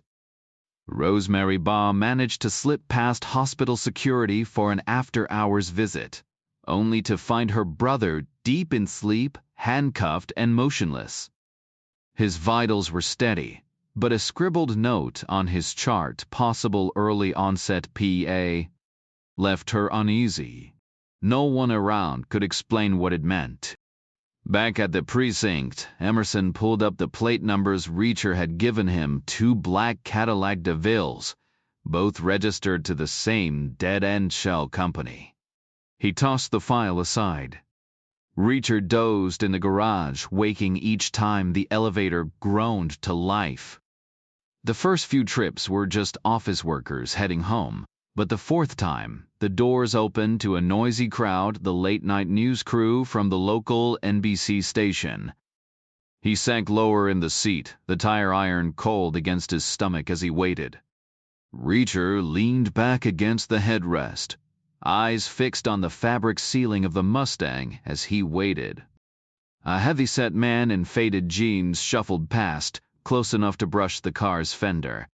His scruffy beard and Grateful Dead tee under a ratty cardigan screamed crew member. Not on air talent. The guy lumbered toward a dented silver pickup and hauled himself inside. Next came a guy in a slick sharkskin suit, his face caked in orange foundation, hair teased into a stiff cloud. Definitely a news guy, maybe sports, maybe weather. He breezed past the Mustang's passenger side and slid into a white Taurus. 3 women followed, chatting as they squeezed between the car's bumper and a broadcast van. The Mustang rocked slightly as they bumped against it before scattering toward their own vehicles. Then Ann Yanni appeared. Reacher didn't register her until her fingers curled around the door handle. She paused, called something over her shoulder, then swung inside, twisting gracefully to avoid hitting her head. Her jeans were well worn, but the silk blouse looked fresh off a runway, probably a studio wardrobe choice, since she'd likely been anchored at a desk, camera framing her from the waist up. Her hair was stiff with product, her makeup flawless, under the dim garage lights. She dropped into the seat, shut the door, and finally noticed him. "Stay quiet," Reacher warned, pressing the tire iron against his side beneath his shirt. The cold metal pressed into his ribs, selling the illusion. Her breath hitched as she took in the makeshift weapon. Up close, she looked sharper than on TV, fine lines around her eyes, the kind makeup couldn't fully hide. But she was striking, the kind of beauty that belonged on a screen. "Hands in your lap," he ordered. "Keys on the console. No sudden moves, no panic buttons." She swallowed hard but obeyed. Around them, engines roared to life as coworkers pulled away, oblivious. The last to leave was the guy in the sharkskin suit, tires squealing as he vanished up the ramp. Silence settled over the garage. "What do you want?" Her voice wavered. Reacher flicked on the dome light. "I want you to win an Emmy." She blinked. "What?" "For a Pulitzer. Whatever they give you for breaking a story." He lifted his shirt, revealing the tire iron and the jagged scar beneath. "This isn't a gun. It's from your trunk." He rolled it in his palm, letting the light catch the dull metal. "Now you're going to listen." The weapon wasn't a firearm. He pressed the key fob, and the car doors unlocked with a soft click. "You can leave any time," he told her. Her fingers curled around the door handle. "But if you walk away..." "So do I," Reacher said. "You'll never see me again. And you'll miss the real story. Someone else will break it first." She exhaled sharply.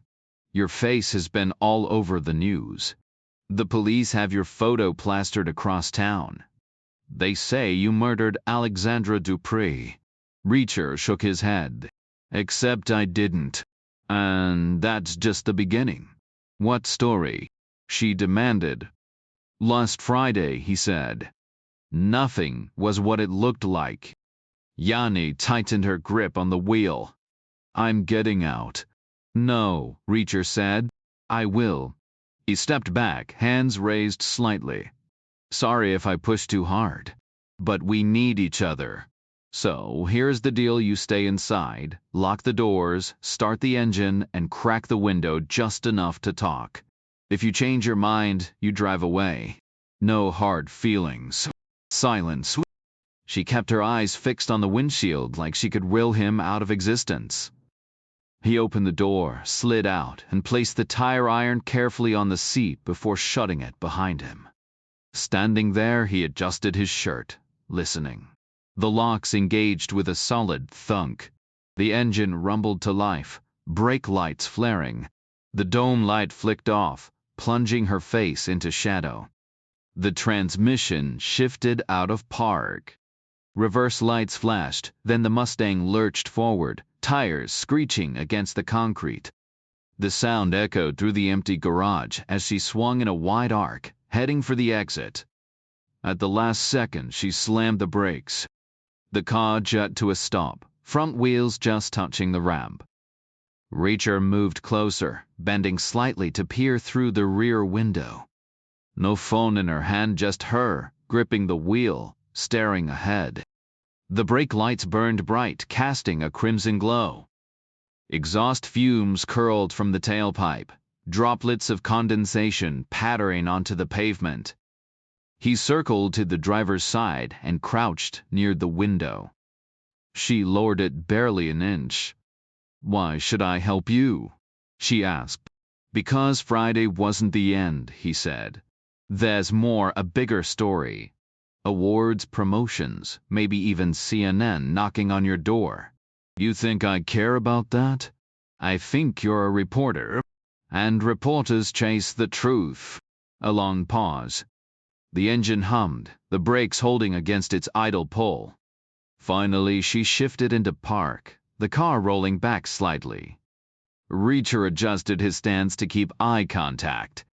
Yanni turned, locking onto him. "Fine," she said. "Tell me the truth." So he did. He sat cross-legged on the cold concrete, keeping his posture open, unthreatening. He laid it all out, every detail, every suspicion, every missing piece. When he finished, he waited. "Where were you when Sandy died?" she asked. "Asleep. Room 8 at the motor court. Alone. All night. Slept like a rock. No witnesses. Never when you need them," he said. "That's how it works." She studied him, then sighed. "What do you want from me? Dig into the victims. We have people for that." "Not good enough," Reacher said. "Hire a guy named Franklin. Helen Rodan can vouch for him." "She's 2 floors above you right now in this building," he said. "Then why hasn't she hired Franklin herself?" Yanni asked. "She doesn't have the budget. You do. A week of his time costs less than your meteorologist spends on his highlights. And after that? Then we connect the dots." "How big are we talking?" "Front page news. Award-worthy. Career-changing." She raised an eyebrow. "You're not even in journalism." "How would you know?" "Spent time in the military." "I'd say this is worth at least a commendation. Maybe more. Either way, it beats getting blindsided." She hesitated. "I should report you." "You won't," he said. "Try to call the cops, and I'm gone before you finish dialing. They've been hunting me all day with no luck." "Prizes don't motivate me," she said. "Then do it for the thrill," he countered. "Or just to prove you can." He shifted, pulling out the napkin with Helen Rodan's number. He held it up to the window crack. Yanni plucked it carefully, avoiding contact. "Call her," Reacher said. "She'll back me up." Yanni pulled out her phone, powered it on, and dialed. She handed the napkin back and rolled up the window, cutting him off from the conversation. He waited, hoping she hadn't just called the police. But when the glass slid back down, she passed him the phone. "Is this serious?" Helen's voice crackled through. She's still on the fence, Reacher said. But it's a solid lead. You sure it's worth it? She's got connections. And having the press in our corner could keep things honest. Let me talk to her again. He returned the phone. This time, Yanni left the window open. Reacher listened as her tone shifted, first doubtful, then considering, then reluctantly intrigued. She agreed to meet Helen on the 4th floor at dawn. After hanging up, she turned to him. There's a cop outside her door, Reacher warned. She mentioned that, Yanni said. But they're after you, not me. What's your plan? Still figuring that out. Reacher stayed silent. I need to know your angle, she pressed. You don't care about James Barr. So, is this for his sister? Rosemary. He met her gaze. A reporter, sharp and observant. Partly, he admitted, but mostly for the guy pulling the strings. Thinks he's untouchable. I hate that. Always have. Makes me want to prove him wrong. So, it's personal? He had a girl killed, Yanni. Just some kid looking for a good time. Opened the wrong door. Now he deserves to have it slammed back in his face. That's the point. You barely knew her. Doesn't make her any less dead. She exhaled. Fine. DNBC will cover Franklin. We'll see where it goes. Thanks, Reacher said. Means a lot. It should. And I'm sorry for scaring you earlier. I almost had a heart attack. Didn't mean to. Anything else? Yeah, he said. I need your car. My car? Yours specifically. Why? To sleep in tonight. Then drive to Kentucky tomorrow. What's in Kentucky? Answers. She groaned. This is insane. I drive like a grandma. I'd be harboring a fugitive. I'm not a fugitive, Reacher said. No charges, no conviction. Just a guy trying to fix something. So I'm just a suspect, nothing more. You really think I'm handing over my car after your face was plastered all over the news? It's a sketch, not a photo. Could be off. Maybe you didn't recognize me. Your hair's different. Exactly. Got it cut this morning. But I'd know your name. I don't loan my car to strangers without at least a name. Fine. What if I gave you a fake one? Some guy who doesn't match the sketch. Like who? Joe Gordon, Reacher said. Who's that? Yankees second baseman in 1940. Team came in third, not his fault. Solid career. 1,000 games, 1,000 hits. You know your baseball. I'll know more by tomorrow if you let me borrow your car. How do I get home tonight? I'll take you. Then you'll know where I live. Already do. Checked your registration to confirm this was your car. Yanni stayed silent. Relax, Reacher said. If I wanted to hurt you, you'd be hurt already. Makes sense, right? She didn't answer. I drive careful, he added. You'll get home safe. I'll call a cab, she said. Better for you. Roads are dead right now and this car stands out. Cops recognize it, they pull me over all the time. Pretend it's about speeding, but really they just want an autograph or a peek down my shirt. She tapped her phone, called a cab and told the driver to meet her inside the garage. Then she stepped out, leaving the engine running. Park it in a dark corner, she said. Safer if you wait till morning to leave. Appreciate it, Reacher said. Do it now, she added. Your face is all over the news, and that cabbie's probably been watching.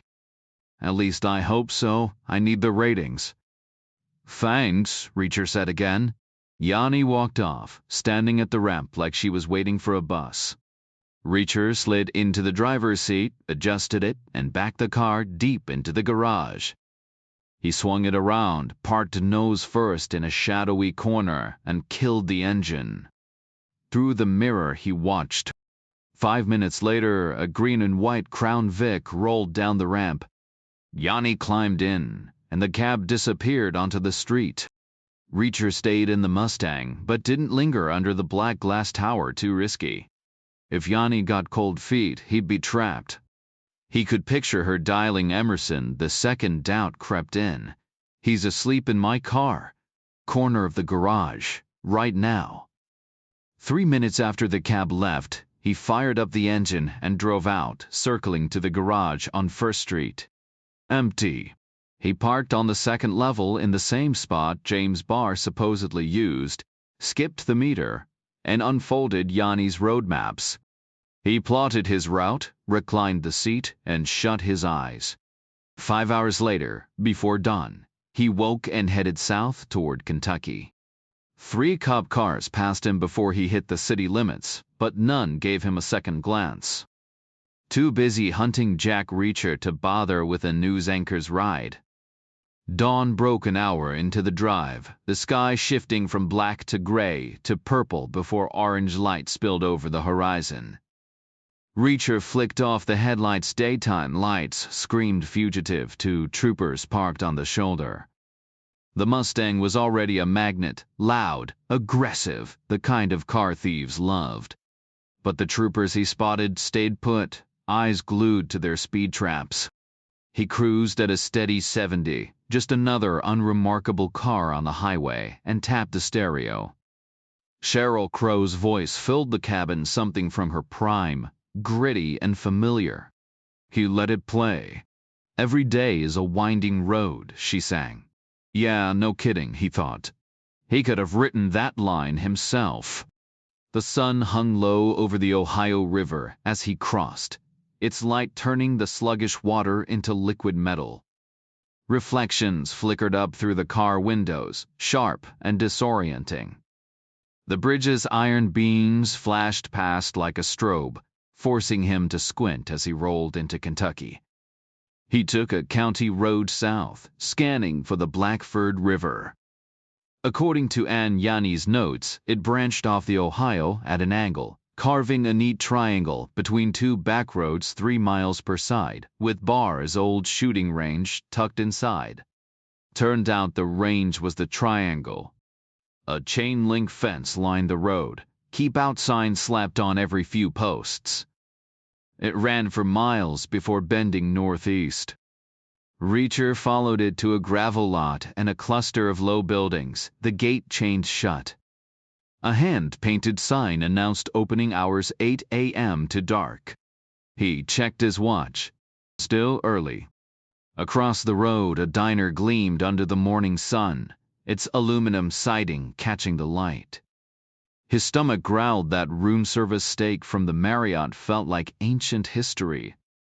He parked by the door and settled into a booth by the window, nursing a slow breakfast while watching the range. By 8, 3 pickups idled at the gate.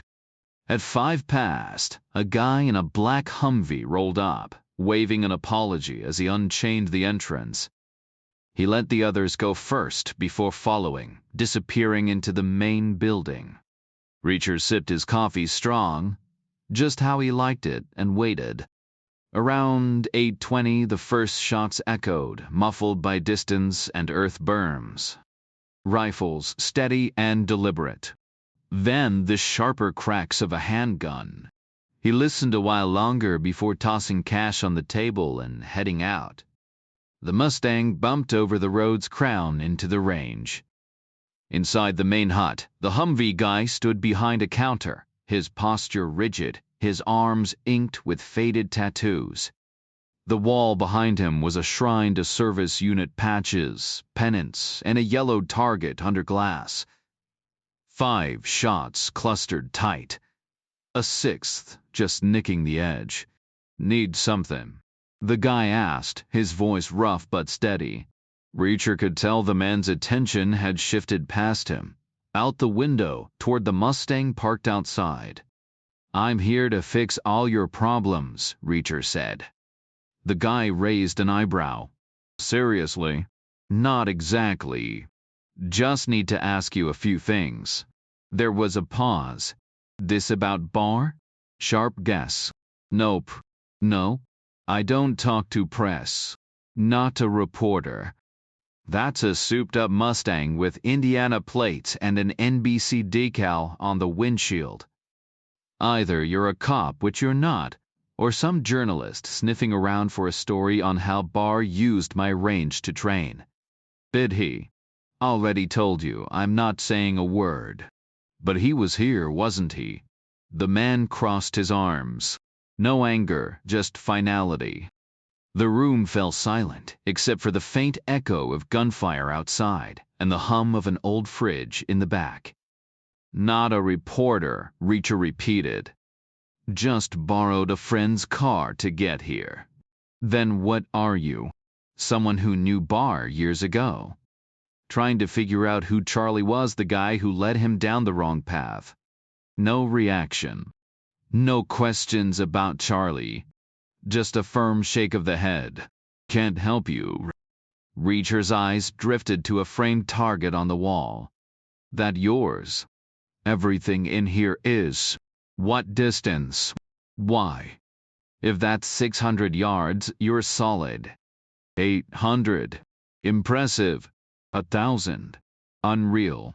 The man studied him. You shoot. Used to. Military. Long time ago. The man unhooked the frame and set it on the counter, spinning it around. Faded ink at the bottom read 1978 U. Marine Corps 1000 Yacht Invitational. Gunny Samuel Cash, 3rd place. 3 signatures from the judges followed. So you're Cash, Reacher said.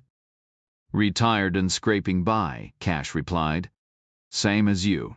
But not Marines. That obvious. Army, Reacher said. Though my old man was a jarhead. Cash smirked. Makes you almost respectable. Reacher ran a finger over the glass, tracing the tight cluster of bullet holes, 5 dead center. 1 just barely off. Hell of a shot. I'd struggle to hit that at half the range now. Same, Reacher admitted. Age catches up. You saying you could have done it back then? Reacher stayed quiet. The truth was he'd won that same competition a decade after Cash took 3rd. Every round had punched through the bullseye, leaving a hole the size of a quarter. The trophy had gathered dust on his desk for a year before he walked away from it and everything else. That win had been the high point, the moment before the slow unraveling began. The first step toward never staying in one place too long. 1,000 yards is no joke, Cash said. Haven't met a soul since my Corps days who could even hit the paper. Maybe nick the corner once, Reacher said. Cash lifted the frame and hung it back up, adjusting it carefully. Don't have a 1,000-yard range here anyway. Waste of ammo. Bad for business, customers get discouraged. Cash slid a fresh paper target across the counter. Got a clean 300-yard lane free this morning. Might as well put it to use. If you can nail a shot at 1,000, this should be a walk in the park. Reacher stayed quiet. Don't you think? Cash pressed. Suppose so, Reacher said. Cash pulled a pen from his pocket and scribbled R. Richardson, 300 yards along with the date. Keeping score? Reacher asked. Old habit, Cash said. He marked a small X inside the bullseye, roughly half an inch tall, slightly narrower from the angle of his grip. Leaving the target on the counter, he disappeared into the back room, the hum of a fridge fading behind him. When he returned, he carried a well-worn Remington M24, its loopholed scope catching the light. Marine issue, no doubt about it. The rifle had seen action, but was clearly maintained with care. Cash laid it down, popped the magazine, and cycled the bolt. Empty chamber, empty mag. Standard procedure. The unspoken rules of trust between shooters. My personal piece, he said. Sighted in at 300 flat. Did it myself. Works for me, Reacher said. If there was one thing he didn't question, it was a Marine's pride in his rifle, especially one who'd ranked third in the world back in '78. Cash fished a single. Sime 100 Winchester round from his pocket. The brass gleaming. He set it upright on the X, completely obscuring the mark. A slow grin spread across his face. Reacher matched it. The message was clear. Hit this and we'll talk about bar. At least it wasn't a fist fight. After you, Reacher said. Outside the air was dead calm, no wind, no heat haze, nothing to throw off a shot. Cash hauled the rifle in target while Reacher cradled the lone bullet in his palm. They climbed into Cash's rumbling Humvee, the diesel engine growling like an impatient beast. You actually like driving this thing? Reacher shouted over the noise. Not even a little, Cash admitted. But clients eat it up. Image matters. The range sprawled ahead low. Grassy hills sliced by bulldozer-cut lanes, each one a private shooting gallery, separated by natural ridges and towering dirt berms. It looked like a golf course halfway through construction, raw earth bleeding red between patches of green. White rocks marked the vehicle paths, winding through the terrain like ghostly trail markers. Family land, Cash said. Thought I'd turn it into something, you know? Like a retired tennis pro giving lessons. How would that go? People love to shoot. Getting them to admit they need help. Like pulling teeth. 3 pickups were parked at distant stations, their owners flat on mats, rifles steady. Pause. Fire. Adjust. Repeat. It pays the bills, Cash said, answering the unspoken thought. He veered off, rumbling down an empty lane before stopping at the 300-yard mark. He pinned the target to the frame, swung the Humvee around, and parked with precision. All yours, he said. Reacher stayed motionless for a beat, his pulse quicker than he liked. He inhaled sharply, the jitter of too much coffee humming through him, just a faint tremor in his hands. 4 cups of black sludge probably wasn't the best warm-up for precision shooting. But 300 yards? With a solid rifle, no wind, no sweat? Might as well be point blank. He could have done it blindfolded. The shot itself wasn't the issue. It was what was riding on it. This wasn't some military trophy. The puppet master mattered more, way more, and he didn't even know why. That was the real problem. He exhaled, stepped out of the Humvee, and grabbed the rifle from the back. The ground crunched under his boots as he walked to the worn-out mat. He set the weapon down, loaded it, then stretched out behind it, adjusting his stance until everything locked into place. The stock settled against his shoulder like it belonged there. He tilted his head, scanning the empty landscape, just him and the silence. Closing one eye, he peered through the scope. The target leaped into view, crisp and unnervingly close. He centered the crosshairs, took up the slack in the trigger, and forced his breathing to slow. His heart thudded against his ribs, caffeine buzzing in his veins. The reticle jittered tiny, erratic circles over the X. He shut his right eye, willed himself still, held his breath. 1 second. 2. Then he fired. The recoil punched his shoulder, dust swirling up from the mat. He blinked through the haze, squinting back through the scope. Dead center. The X was gone, replaced by a clean hole with only the faintest marks left behind. Cash dropped beside him, checking the shot. Nice work. Nice rifle, Reacher said. Cash ejected the spent casing, pocketed it, and hauled the gun back toward the Humvee. "So, do I pass?" Reacher called after him. Cash turned. "Pass what?" "Your test." Cash smirked. "You think that's what this was?" "Better be. You might regret asking." Reacher shrugged. "Hit me." Cash jerked his chin toward the office. Inside, they walked the length of the range to grab the target, then drove back past the pickup crew, still firing wildly. Inside the office, Cash slid Reacher's target into a drawer filed under R. Then his fingers skipped to B, pulling out a thick stack of papers. "Trying to prove your old pal didn't pull the trigger?" Cash asked. Reacher shook his head. "He wasn't my pal. Just someone I crossed paths with a long time ago. And don't recall him being that sharp with a rifle.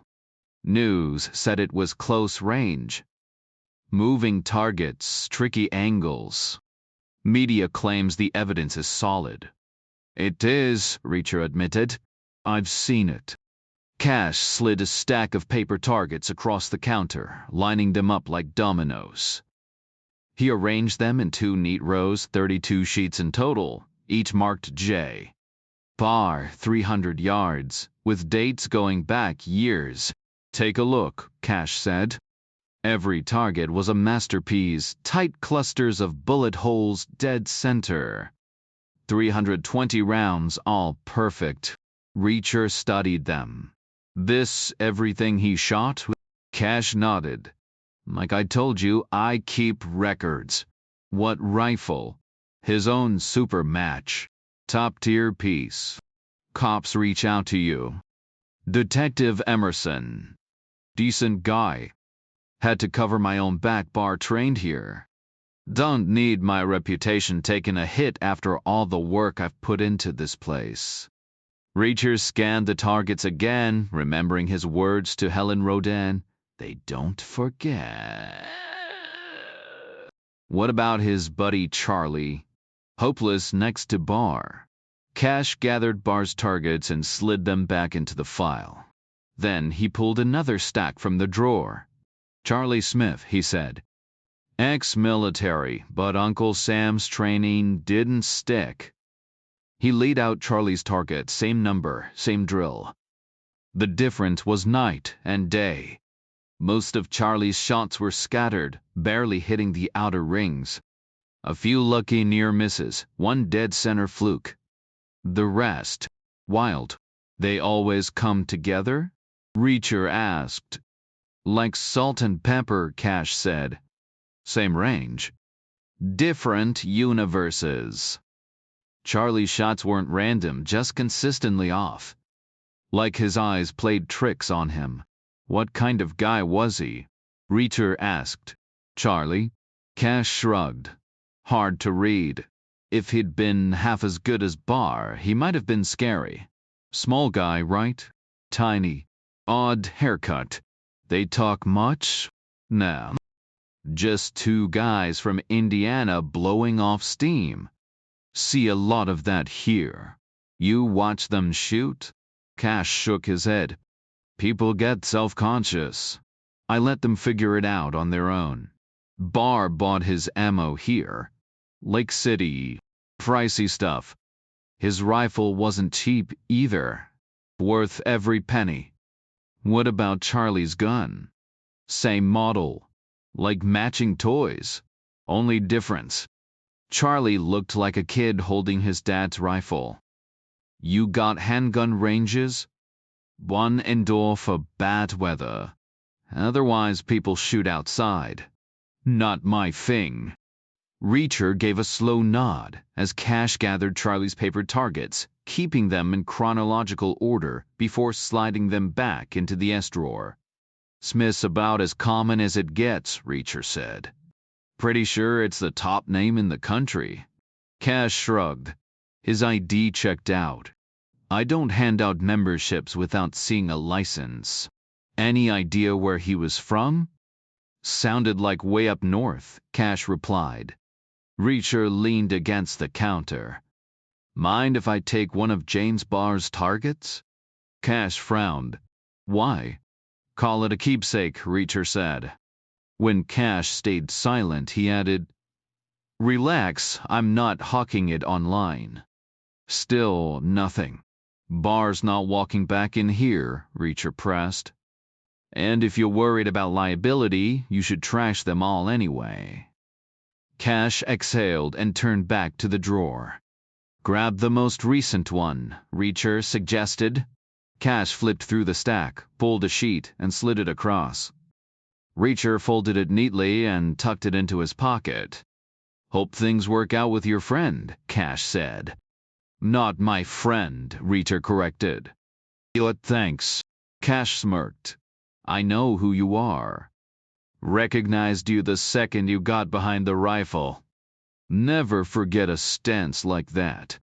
You won the Invitational a decade after I competed.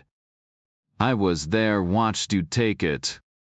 Your name's Reacher. Reacher nodded. Decent of you not to rub it in, Cash said. After I told you, I only placed third. You had real competition, Reacher said. By my year, it was just a bunch of washed-up amateurs. He pulled into the last gas station before leaving Kentucky and topped off Yanni's tank. Then he dug out change for the payphone and dialed Helen Rodin. Cops still on you? He asked. 2 of them, she said. 1 downstairs, 1 camped outside my office. Franklin, get started.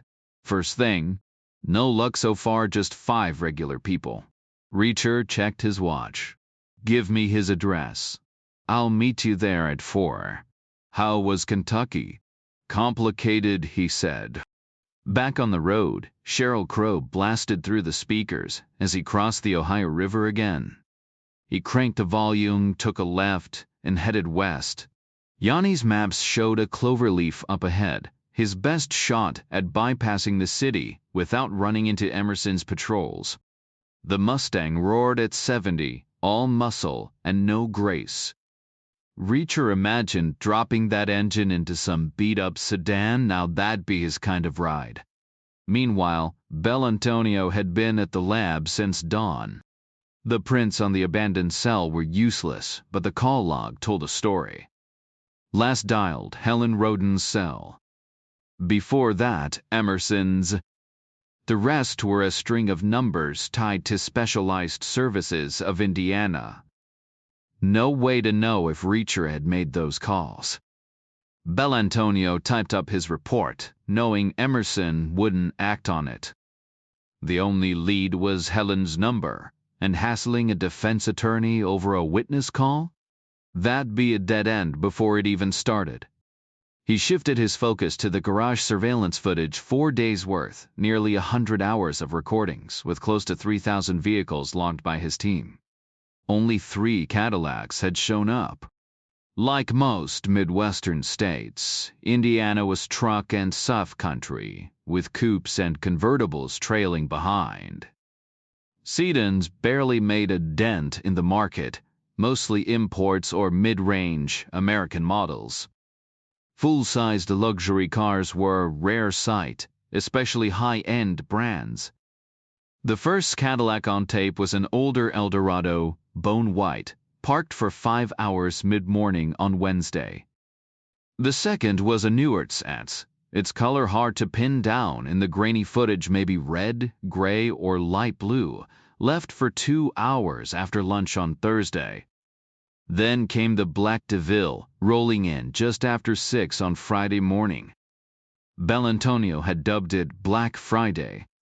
The garage was nearly empty at that hour, and the car moved fast, confident, exiting just 4 minutes later, just enough time to drop the cone.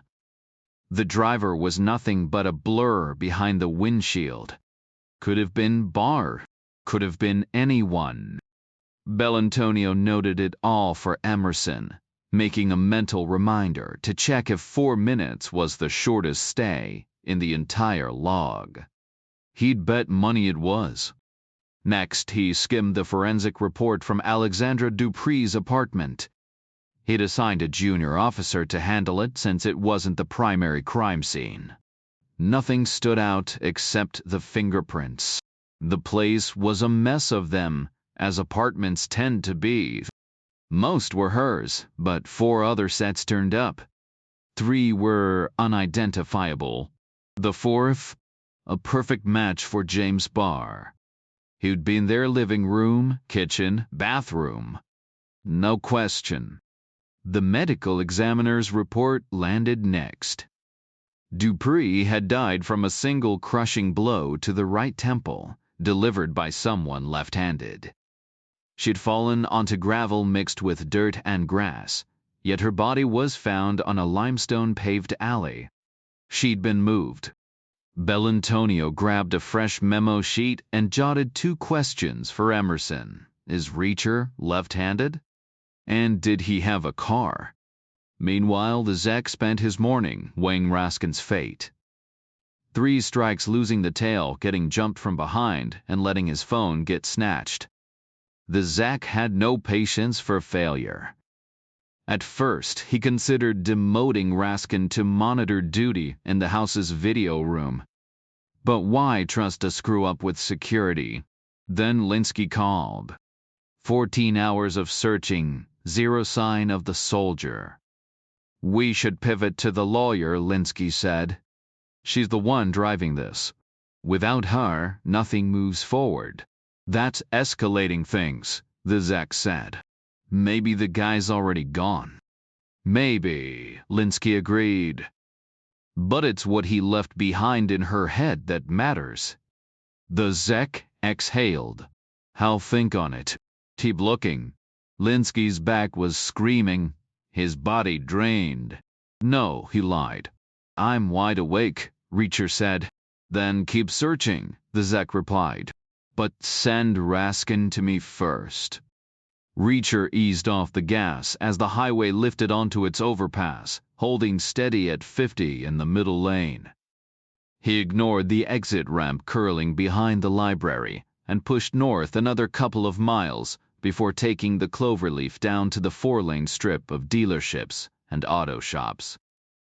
Turning east, then north again, he rolled onto the same back road that led to Jeb Oliver's place. Within minutes, the city noise faded, replaced by the slow, rhythmic groan of irrigation booms, turning under the midday sun, water droplets catching the light like scattered diamonds. The Mustang wasn't built for farm roads. Reacher parked it beside the Oliver's mailbox, knowing the driveway's center ridge would have torn the undercarriage to shreds. And Yanni would have had his head for that. He stepped out, leaving the car low and gleaming under the heat, then picked his way down the uneven path, each jagged rock pressing through the thin soles of his shoes. Jeb's red Dodge sat untouched, dusted with dried mud and morning dew. The farmhouse was silent, the barns shut tight.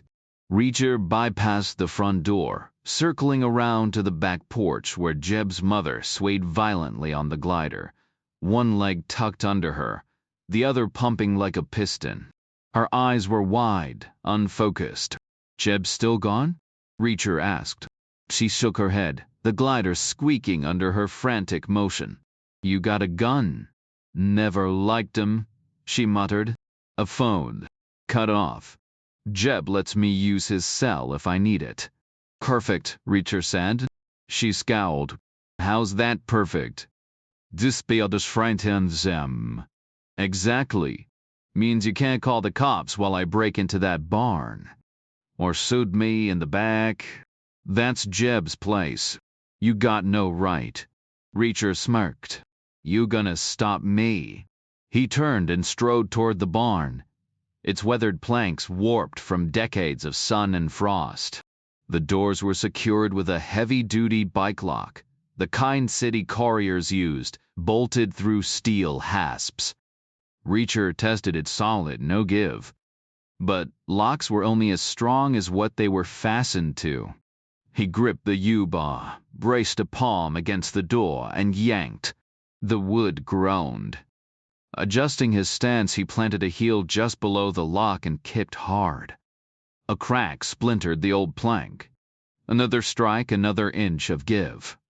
On the third try, the wood split and the bolts tore free. Reacher pressed his palm against the barn door, wedging his fingers into the narrow gap with a firm grip. He inhaled sharply, then yanked with all his strength.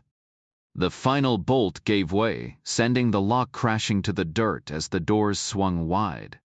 Sunlight flooded the space, revealing not the meth lab he'd anticipated. No glassware, no scales, no stacks of baggies, but a barren, dust-choked interior. The warped wooden walls let slivers of light slice through the dimness, illuminating a single vehicle parked dead center. A beat-up Chevy Silverado, its faded clay-colored paint dull under the grime. No plates, no key in sight. Jeb's mother hovered in the doorway, gripping the frame like it was a lifeline. "What is that?" she asked, voice tight. "A truck," Reacher said. "I can see that." Jeb's never seen it before. She frowned. "What he drive before that flashy red one?" "Not this." Reacher moved closer, peering through the driver's window. The interior was utilitarian manual transmission, worn vinyl seats, a dashboard coated in dust. No trash, just the scars of hard use. The tires sagged, the engine cold. Kneeling, he checked underneath, nothing but a frame crusted with dried mud and gravel marks. "How long's it been sitting here?" he asked, still crouched. "Do know. When'd he bolt the doors?" "Couple months back, maybe." She crossed her arms. "What'd you expect to find?" Reacher met her gaze, her pupils blown wide. "More of whatever you're on," he said flatly. She smirked. "Thought Jeb was cooking in here?" "Wasn't he? His stepdad handles that." "You're divorced. Doesn't stop him from delivering." "Jeb was high Monday night," Reacher said. She shrugged. "A mother shares with her kid. What else am I good for?" Reacher turned back to the truck. "Why lock up an old beater but leave a new ride outside?" "Jeb's always been particular," she said. He shoved the doors shut, forcing the splintered bolts back into place. They sagged under the lock's weight, refusing to stay put. He left it as is and walked away. "Is he coming back?" she called after him. Reacher didn't answer. The Mustang's engine growled to life, the stereo blasting as he sped north. The road stretched endlessly, the horizon a taunting illusion. Meanwhile, Raskin carved his own grave with a Caterpillar back, the same machine that had leveled the Zek's land. The shovel bit into the earth, exhaling diesel fumes into the Indiana sky. Born under Soviet rule, Raskin had survived Afghanistan, Chechnya, Moscow's chaos, but none of it prepared him for this. A man like him should have been dead long ago. Too many close calls, too many risks. But that Russian streak of fatalism kept him numb to it all. Ukaz, the Zek, had told him earlier. A command from above, no room for argument. "Nishivo," Raskin had answered with a shrug. No big deal. So he fired up the back own, picked a spot hidden from the stone crushers by the house, and got to work. The trench had to be precise 20 inches wide, 6 feet deep, 6 feet long. He piled the dirt to his right, a makeshift wall between him and everything he'd ever known. When he was done, he killed the engine, climbed down, and waited. Running wasn't an option. If he tried, they'd hunt him down, and then there'd be no need for a grave. Just black garbage bags, wire ties, and bricks to weigh him down before dumping him in the river. He'd seen it happen before. The Zek emerged from the house, short, broad, hunched with age, but radiating authority. He moved deliberately across the uneven ground, eyes flicking between his feet and the path ahead. When he reached Raskin, he fished a small revolver from his pocket, gripping it awkwardly with his mangled hand. He held it out. Bukas, he repeated. Raskin took the gun. Nishivo, he said, almost casual, like he was brushing off a favor. The Zek nodded. Thank you. Raskin stepped to the edge of the trench, checked the cylinder, 1 bullet. He spun it shut, cocked the hammer, and put the barrel in his mouth. Turning, he faced the Zek, his back to the open grave. He shuffled until his heels met the edge, then stood perfectly still, balanced like a diver about to launch backward off the platform. Eyes closed. Trigger pulled. The gunshot sent crows exploding into the sky for miles. Blood and bone traced a sharp arc through the air before Raskin's body dropped cleanly into the trench. The birds settled back, the distant grind of machinery filling the silence. The Zek climbed into the Baka, fired it up, and got to work. 15 miles north, Reacher pulled the Mustang onto a gravel turnout where 2 vast fields met. The land stretched endlessly in every direction, each plot marked by a slow, turning irrigation boom. Up close, they looked like something out of a sci-fi movie, hulking metal arms, spraying water, their towering standpipes like chimneys. The nearest boom's wheel, as tall as his waist, rolled along its worn track. Reacher matched its pace, watching as the massive tire turned, the arm looming overhead like a giant's outstretched hand. He gripped the wheel with his right hand, guiding the car in a slow, steady arc through the damp morning air. A fine mist clung to his skin, chilling him as he navigated the looping path. The rhythmic hiss of the boom echoed around him, marking time as the tires rolled over, subtle rises and dips in the terrain. The circle stretched on a sprawling track with the perimeter stretching over 3 football fields. Simple math ran through his head. Pi times diameter, area calculated from radius squared. The numbers clicked into place over 1.5 acres of land, with nearly 1/4 of it wasted in the corners. The Mustang sat tucked into one of those empty spaces, small and precise, like a bullet hole punched into the edge of a target. Just like Charlie's shots, always straying toward the margins. Reacher completed the loop, his shoes damp and flecked with mud. He stepped off the gravel, facing west, watching as a distant swirl of crows lifted and settled again. Back in the car, he cranked the engine and hit the switch to lower the convertible top. Sunlight spilled in, warm against his damp clothes. He had time to kill before meeting Franklin, so he leaned back, letting the heat do its work. The folded target came out of his pocket. He studied it, turning it against the light, tracing the clean holes with his fingers. Then he tucked it away and tilted his head back, eyes closed against the brightness, turning over questions of motive, chance, and the thin line between truth and deception. Emerson flipped through Belantonio's notes, pausing at the mention of Reacher's call to Helen Rodan. Predictable. Lawyers always circled like vultures when things got messy. Then came the 2 key questions. Was Reacher left-handed? Did he have a car? Odds were good on both. Lefties weren't exactly rare, and Reacher sure as hell wasn't hitchhiking.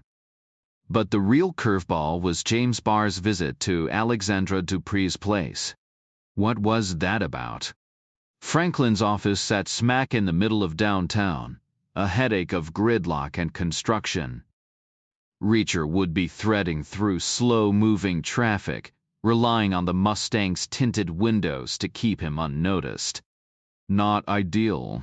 He raised the roof, pulled onto the road, and headed south. 12 minutes later, he passed the Oliver property again, merging into the sluggish flow of city-bound cars. Emerson turned back to the phone logs. Reacher and Rodan had business, no surprise there. They'd cross paths again. He snatched up his phone, barking orders to dispatch. Put a tail on Helen Rodan's office. If she steps out, I want eyes on her. Reacher kept his head low as he rolled past the motor court. No cops, no watchers. Just the usual storefronts, barbershop, gun store before traffic choked to a crawl near the overpass. Pedestrians shuffled past close enough to touch. Cars boxed him in, 4 lanes of barely moving metal. He needed space, needed to put distance between himself and the sidewalk. He flicked on his blinker and nudged his way into the adjacent lane, earning an angry honk from the driver he'd cut off. Reacher barely flinched. Try driving a 2.5-ton truck through Paris traffic, then we'll talk. The left lane inched forward slightly faster, letting him overtake sluggish cars on his right. Up ahead, 3 vehicles ahead, a patrol car idled in the right lane. The light in the distance glowed green, but traffic crawled toward it like molasses. Every car hesitated at the line before lurching forward. Nobody wanted to be that guy blocking the intersection. Reacher eased off the gas, keeping 2 car lengths behind the cop. The impatient driver behind him laid on the horn again. He rolled forward just enough to put himself 1 car back when the light turned yellow. The sedan ahead gunned it. The cop stopped. Reacher pulled up right beside him, elbow propped on the console, fingers splayed over his face like a bad disguise. He stared straight ahead, willing the light to change. Meanwhile, Helen Rodin stepped off the elevator into the embassy lobby, where Anne Yanni waited. Since the network was footing Franklin's bill, it made sense for Yanni to tag along. They took Helen's Saturn out of the garage, sunlight hitting the windshield as she turned left without noticing the gray Impala peeling away from the curb behind them. The light dragged on forever. Finally green. Another honk. The cop turned. Reacher hit the gas before their eyes could lock. He ducked into a left-turn lane, letting the cruiser surge past. No way was he risking another side-by-side standoff. The detour brought him back to Martha's grocery, where traffic was barely moving. He shifted in his seat, fishing through his pocket until his fingers closed around a quarter. 20 yards. 30. Worth a shot. He swung into the cramped lot, left the engine running, and beelined for the payphone. The quarter clinked into the slot as he dialed the precinct number from Emerson's crumpled card. Police, how can I help you? That guy on your poster? The one you've been circulating? Yes. He's here. Right now. Where? Drive-through on the northbound 4-lane, next to the tire shop. Sitting at the counter, eating. You sure it's him? Dead ringer for the sketch. Vehicle? Big red Dodge Ram. Your name, sir? Tony Lazzari. Batted, dated free. Ni 7 there is Hamber D5. Second base. Yankees could have used him longer. We're en route. Reacher hung up and slid back behind the wheel. He didn't move until sirens wailed in the distance. Helen was halfway down 2nd Street when a gray Impala swerved out of line behind her, executing a reckless U-turn. Jerk, she muttered. Yanni craned her neck. That's an unmarked cruiser. Check the antennas. 10 minutes behind schedule, Reacher pulled up to Franklin's place, a weathered 2-story brick building with steel shutters bolted over the ground floor windows. Looked like a defunct warehouse. Quiet. Too quiet. The building had a set of narrow windows with slatted blinds, faint light seeping through the gaps. A metal staircase ran up the side, leading to a door marked Franklin Investigations in plain white lettering. Below, a small parking area barely fit 3 cars: Helen Rodin's green Saturn, a blue Honda Civic, and a massive black Chevy Suburban that jutted awkwardly onto the sidewalk. Reacher figured the Suburban belonged to Franklin, the Honda to Rosemary Barr. He cruised past once, scanning the block before doubling back and pulling the Mustang in beside the Saturn. Inside, the office was cramped, a narrow hallway with a tiny kitchenette on one side and what looked like a bathroom on the other. Voices drifted from a larger room ahead. When Reacher stepped in, Franklin was at his desk, Helen and Rosemary deep in conversation, and Ann Yanni peering out the window at her car. They all turned as he entered. "You know anything about medical abbreviations?" Helen asked. "Depends," Reacher said. "What do you got?" "PA." A doctor wrote it down. Reacher glanced at Rosemary. "Let me guess, James got a diagnosis." "Probably mild." "Early onset," Rosemary murmured. "Whatever that means." Helen frowned. "How did you know?" "Lucky guess," Reacher said. "We'll get to that. First, Franklin, tell me about the victims." 5 people, no connections, Franklin said. "Nothing tying them to James Barr." "You were right, he didn't have a motive." "Wrong," Reacher corrected. "He didn't shoot them at all." Grigalinsky pressed himself into a shadowed doorway and dialed. "To a chance," he said. "On what?" the Zek asked. "With cops watching the lawyer's office, I figured the soldier wouldn't go there. But they still needed to talk. So I tailed her instead. They're all at the PI's place now, the sister, the reporter, everyone." "You got backup?" "Covering every angle." "Stay put," the Zach said. "I'll call you back." Helen crossed her arms. "Care to explain yourself?" Franklin shook his head. "The evidence is airtight." And Yanni smirked. This was turning into a story. "Digham too." Rosemary just stared. Reacher turned to her. "You bought your brother a radio once. A Bose for baseball. He mentioned that. Ever get him anything else?" "Like what?" "Clothes, maybe. Sometimes. Tense." She hesitated. "When?" "Yeah, why?" "What size?" 34 waist, 34 inseam."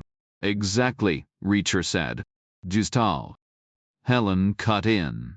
"How does this help us?" Reacher ignored her, turning to Anne. "You ever play the lottery?" "Who hasn't?" "The hardest part isn't winning. It's picking truly random numbers. People suck at randomness. Back in the day, bookies used stock page's second column, last 2 digits whatever.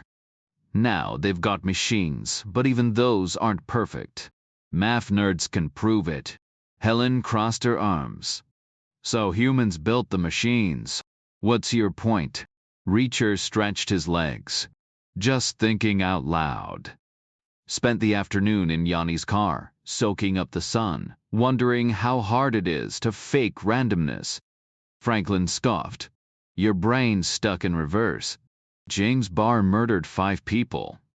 The evidence is airtight." "You were a cop," Reacher said. "Ever been in a shootout?" "High-stakes takedown." "What's the first thing you did when the adrenaline wore off?" Franklin hesitated, then shrugged. "Hit the John." "Exactly," Reacher said. "Same here. But Barr didn't." "Bellantonio's report shows cement dust everywhere. Garage, kitchen, even his damn bedroom. But not the bathroom. So he comes home covered in grime and skips the one place you'd expect. And how do you shower without stepping into a bathroom?" "Maybe he stopped at a gas station," Franklin muttered. "He was never there." "Open your eyes, Reacher." "The evidence, there's no proof he was there," Reacher cut in. "Just his van, his clothes, his gun, his lucky quarter. Nothing that puts him behind the trigger." And Yanni leaned forward. "Someone impersonated him." "Down to the last detail?" "Right down to the shoelaces," Reacher said. Franklin threw up his hands. "This is a bad movie plot." Reacher ignored him. "Explains the raincoat." Big, baggy thing covering everything but his jeans?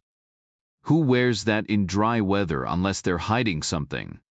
Rosemary's eyes narrowed. Who? Reacher took a single step forward. My stride's 37 inches. Crossed the garage in 35 steps. Bar's legs are shorter, should have taken 38. But Belantonio counted 48 prints. Helen blinked. Someone tiny. Charlie, Rosemary whispered. Reacher nodded. Thought the same. Then I went to Kentucky. Wanted to check if Bar was even capable of those shots. 14 years ago, he was decent, not elite. Saw him in the hospital, no bruising on his shoulder. A shooter who practices builds up calluses. He had none. Helen frowned. Meaning? He got better, Reacher said, pulling a crumpled target from his pocket. This is from his last session. Fired 300 rounds in 3 years and suddenly he's a marksman? Back in the army, he burned through 2,000 a week and was mediocre. Franklin whistled. No way that's natural. Exactly. He brought Charlie every time. Range owner's a Marine champ, keeps records like a tax auditor. Bar had witnesses for every shot. Franklin rubbed his chin. I'd want proof too if I shot like that. Reacher's voice turned sharp. You don't improve by skipping practice. Truth. He probably got worse. His ego couldn't handle it. Shooters are competitive. Even the bad ones lie to themselves. A silence settled. Somewhere outside, a car horn blared, too loud for the quiet street. Rosemary's fingers tapped the table like a nervous drumbeat. The air smelled faintly of coffee and gun oil. Then Helen exhaled. So who pulled the trigger? Reacher folded the target slowly. Someone who could. Reacher could tell the man was struggling. His pride wouldn't let him admit how far his skills had slipped. He needed to hide it, to pretend he was still the marksman he once was. Franklin studied the target, skeptical. Looks fine to me. Because it's staged, Reacher said. Belantonio will confirm it. This wasn't done with a rifle, it was a handgun, 9mm, fired point blank. Measure the holes and they'll be too big. Test the paper and you'll find gunpowder residue. James Barr walked right up and shot it from an inch away, not 300 yards. Every single time. Franklin scoffed. That's a reach. Basic logic, Reacher countered. Barr was never this good, and he sure as hell didn't improve. If he'd only slipped a little, he'd admit it. But he didn't. So he must have gotten bad, really bad. Maybe so bad he couldn't even hit the paper anymore. Silence settled over them. The theory proves itself, Reacher continued. Faking the score means he couldn't shoot. And if he couldn't shoot, he didn't do what happened on Friday. You're speculating, Franklin argued. Reacher nodded. At first, yeah. But not anymore. I fired a round in Kentucky, had to prove myself. I was jittery from caffeine, shaking like a leaf. Now I know Barr was worse. Much worse. Rosemary frowned. Why? Parkinson's, Reacher said gently. PA paralysis agitans. That's the medical term. Your brother's sick. Shaking, losing control. No way he could steady a rifle long enough to make those shots. My take. He didn't just not do it, he physically couldn't have. Rosemary went still, absorbing the news. Relief and grief tangled together. She stared at the floor, dressed head to toe in black, like she was already mourning. Maybe that's why he was so angry, she murmured, feeling it coming, powerless to stop it. His body betraying him. He'd hate that. Anyone would. Then she locked eyes with Reacher. I told you he was innocent. You were right, Reacher admitted. He kept his word. He deserves better. And I'm sorry about his condition. Now you have to help him. You promised. I've been helping him since Monday night. Nothing else. Franklin shook his head. This is insane. No, Reacher said. It's the same as before, just a different angle. Someone framed James Barr, but instead of forcing him to do it, they made it look like he did. That's the only real difference.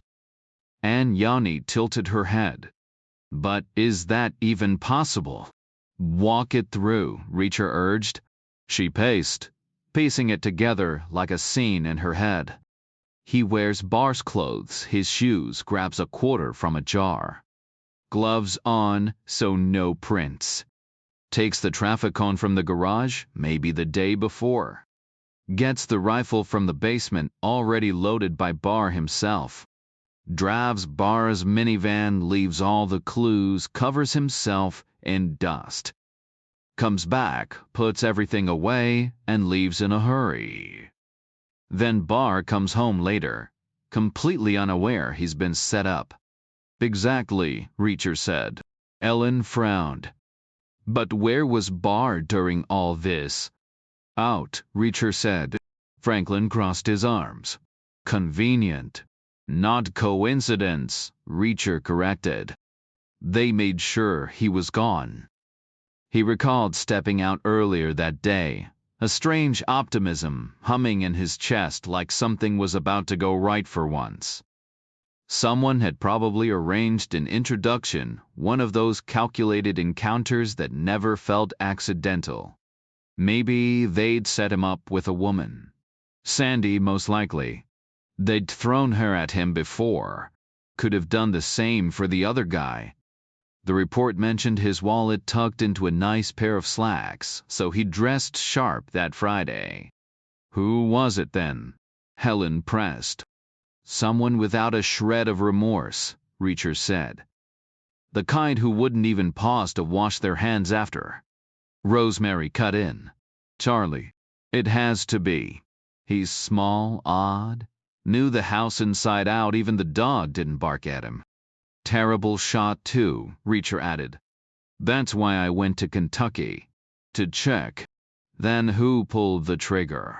Charlie, Reacher said. But his misses weren't accidents. The holes in his targets looked random, but they weren't. He was picking spots, corners, edges, and hitting them dead on. A real marksman pretending to be sloppy. Human beings can't fake true randomness. There's always a tell. Why bother? Helen asked. An alibi, Reacher said.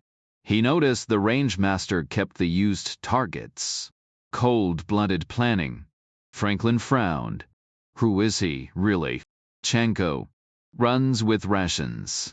Probably ex-Red Army. Their snipers don't miss. How do we find him?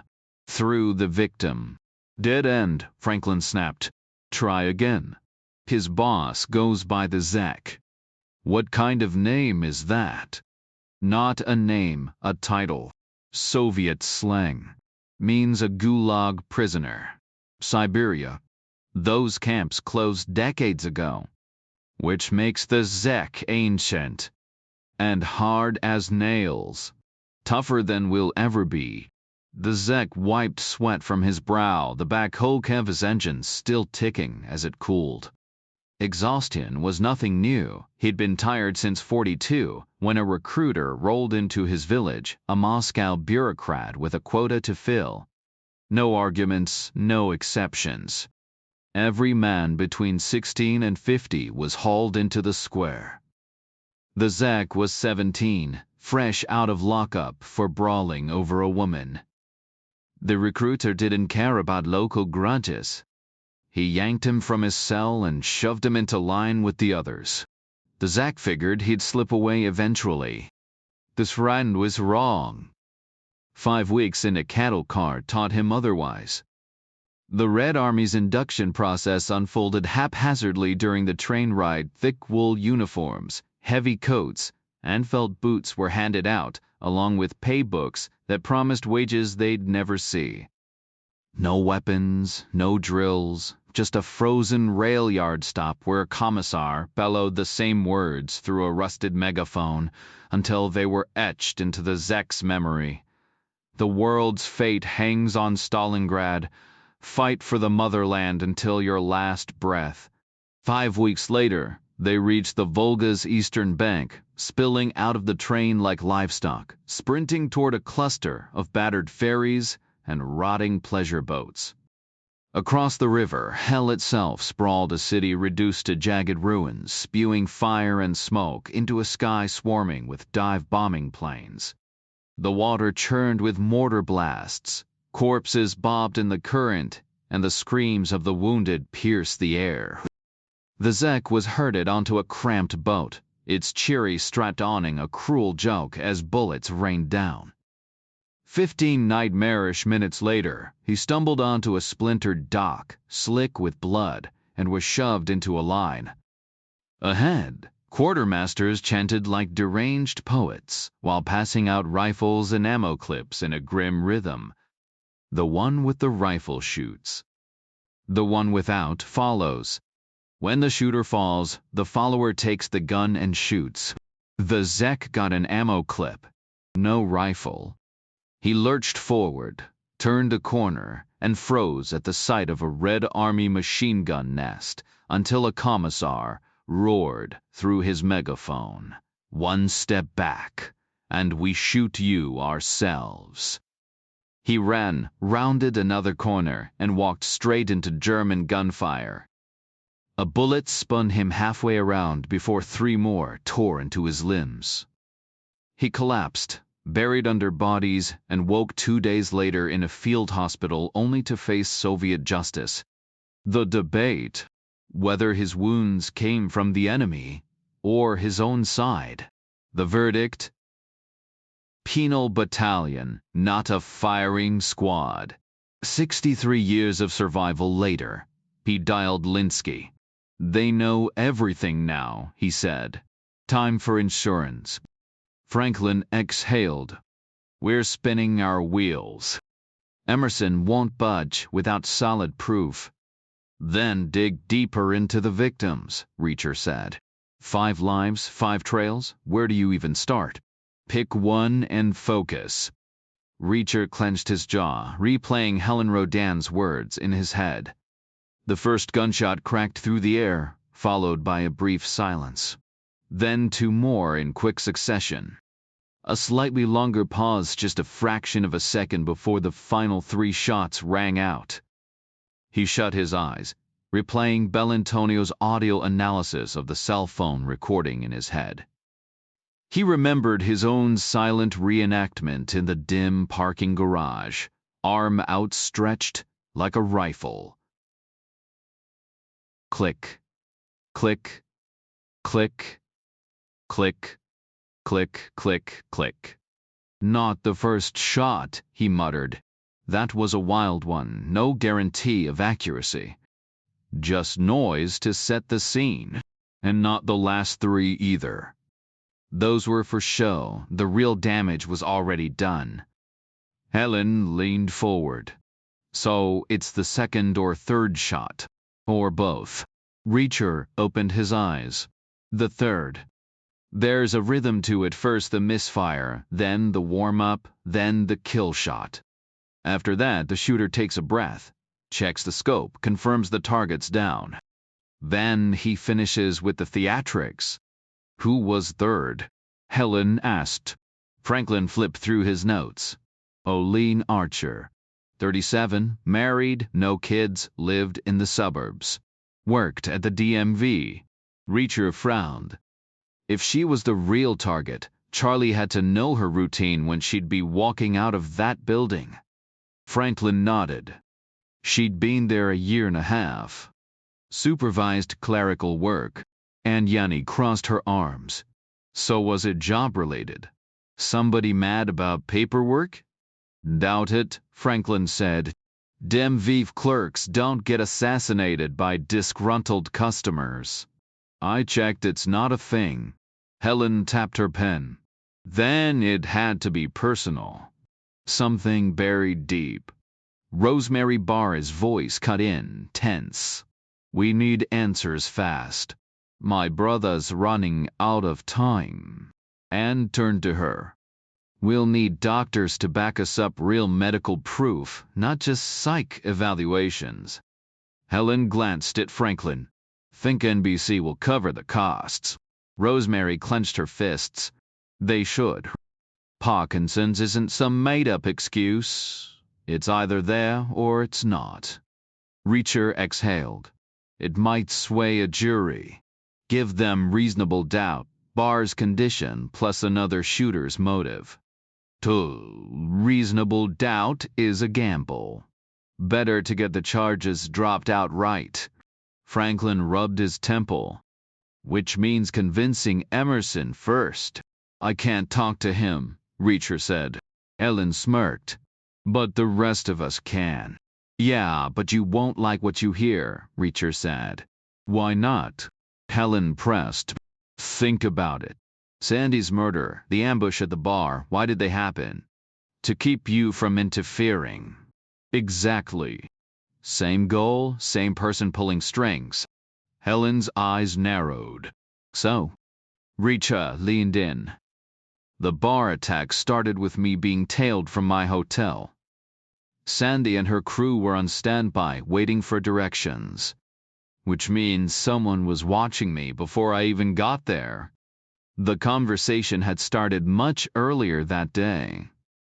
We've already covered this, Helen said, frustration edging her voice. But how did the puppet master even know my name? Reacher pressed. How did he know I was in town? Or that I might be a problem? Someone tipped him off. Who knew by Monday morning? Helen hesitated. My father, she admitted. He knew early that day. And Emerson probably right after. They would have discussed the case. If things were falling apart, they'd have talked immediately. Exactly, Reacher said. Which means one of them called the puppet master before lunch on Monday. Helen stayed silent. Unless, Reacher added, one of them is the puppet master. You called the Zach Charlie's boss. But we don't know if he's the real top dog. You're right, Helen said, her voice taut. I don't like where this is going. Someone talked, Reacher insisted. No question. Either your father or Emerson. My name was out there within 2 hours of me stepping off the bus. So one of them is dirty, and the other won't help because he's happy with how things stand. The room fell silent. And Yanni broke the tension. I should get back to work, she said. No one responded. Call me if there's news, she added, still met with silence. Reacher said nothing as she crossed the room and stopped beside him. Keys, she said. He fished them out of his pocket and handed them over. Thanks for the loan, he said. Nice ride. Outside, Linsky watched the Mustang roar away, its engine echoing down the block before fading into the distance. He pulled out his phone. The reporter's gone, he reported. The detective will stay put, the Zek replied. What if the others leave together? I hope they don't. And if they do, take them all. Rosemary Barr's voice was quiet when she spoke again. Is there a cure? For Parkinson's? No, Reacher said. But it can be managed. Medication, therapy, rest. The symptoms fade when you sleep. Maybe that's why he wanted the pills. To escape. He shouldn't check out too much. Staying connected helps. I should go to the hospital, Rosemary murmured. Explain it to him, Reacher said. Tell him what really happened on Friday. She nodded, then slipped out the door. A minute later, her car rumbled to life and disappeared down the street. Franklin wandered off to the kitchenette to brew coffee, leaving Reacher and Helen alone.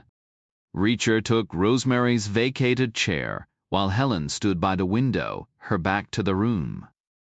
She was dressed in black shirt, skirt, glossy shoes, but, unlike Rosemary, she didn't look like a mourner. She looked like she belonged on a runway, her heels sharp, her legs long and sun-kissed. "These guys we're dealing with are Russians," she said suddenly. Reacher stayed silent.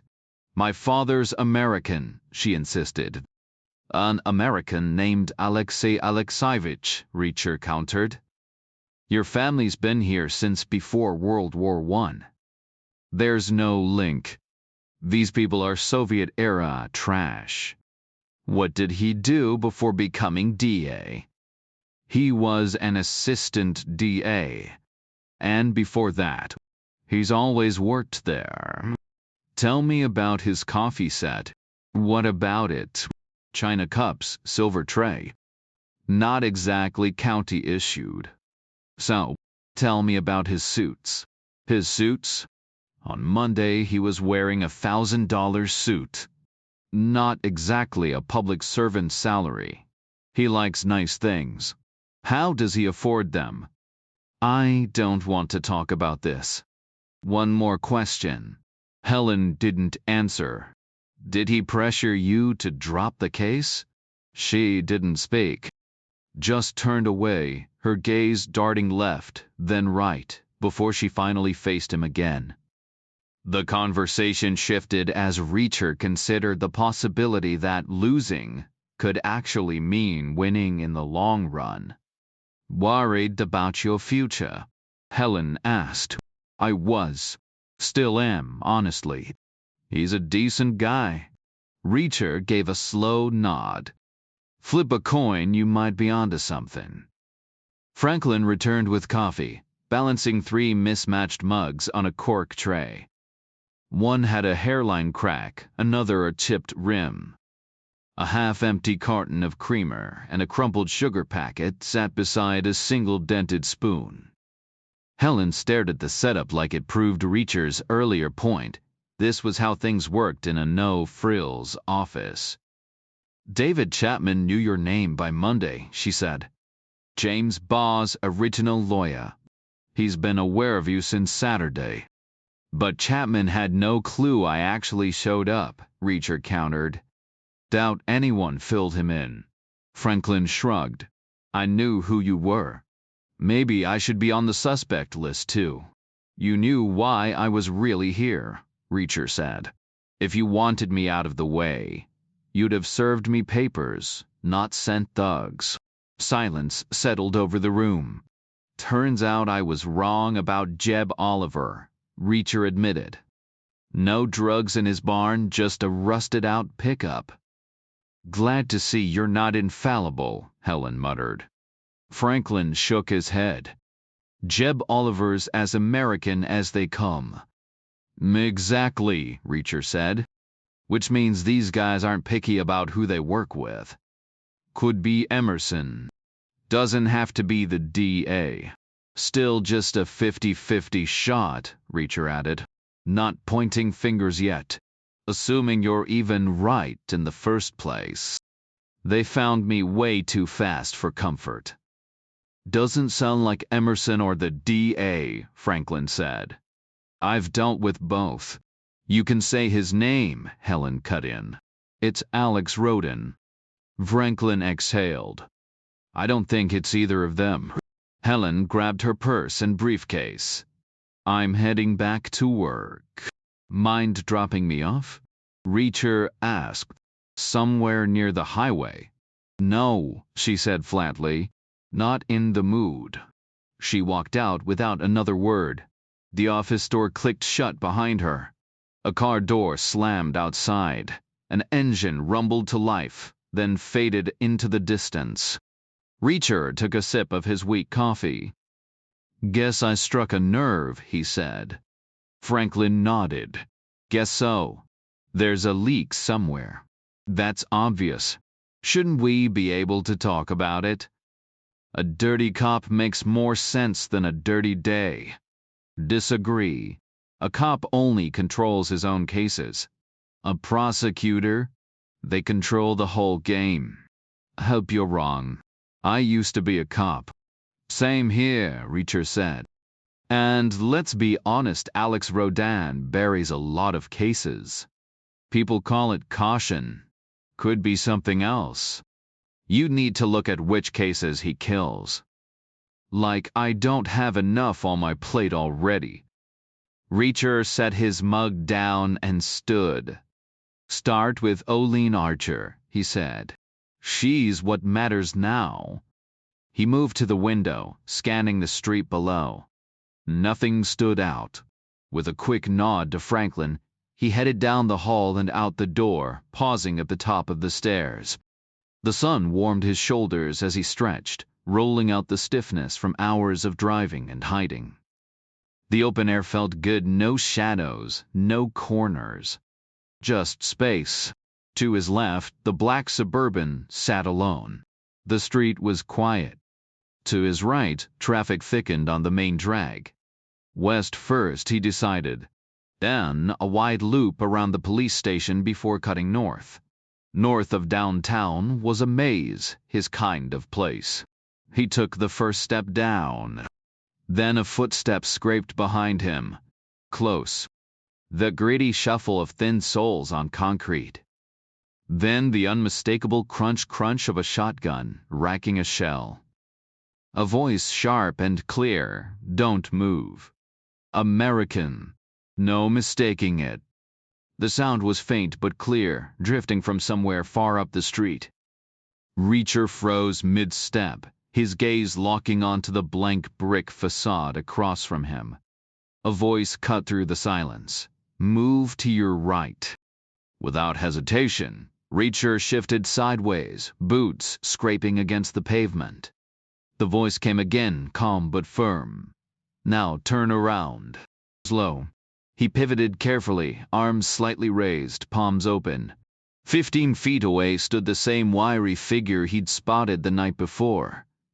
Short. Pale. With wild black hair sticking up like he'd been electrocuted. Chenko. Or Charlie. The sawed-off shotgun in his right hand didn't waver. In his left, something dark and glossy dangled. "Catch," Charlie said, lobbing the object underhand. Reacher tracked it toward no grenade, just a shoe. A woman's black patent leather pump, still faintly warm. He snatched it midair, fingers tightening around the smooth surface. "Now throw it back," Charlie ordered. "Same way I did." Reacher hesitated. Whose shoe was this? Rosemary Baugh's. The low heel matched. He studied it, weighing his options. Unarmed, holding a flimsy dress shoe, no weapon here. Tearing off the heel for a desperate throw would just get him shot mid-motion. Charlie stood too close to miss, too far to rush. "Last chance," Charlie warned.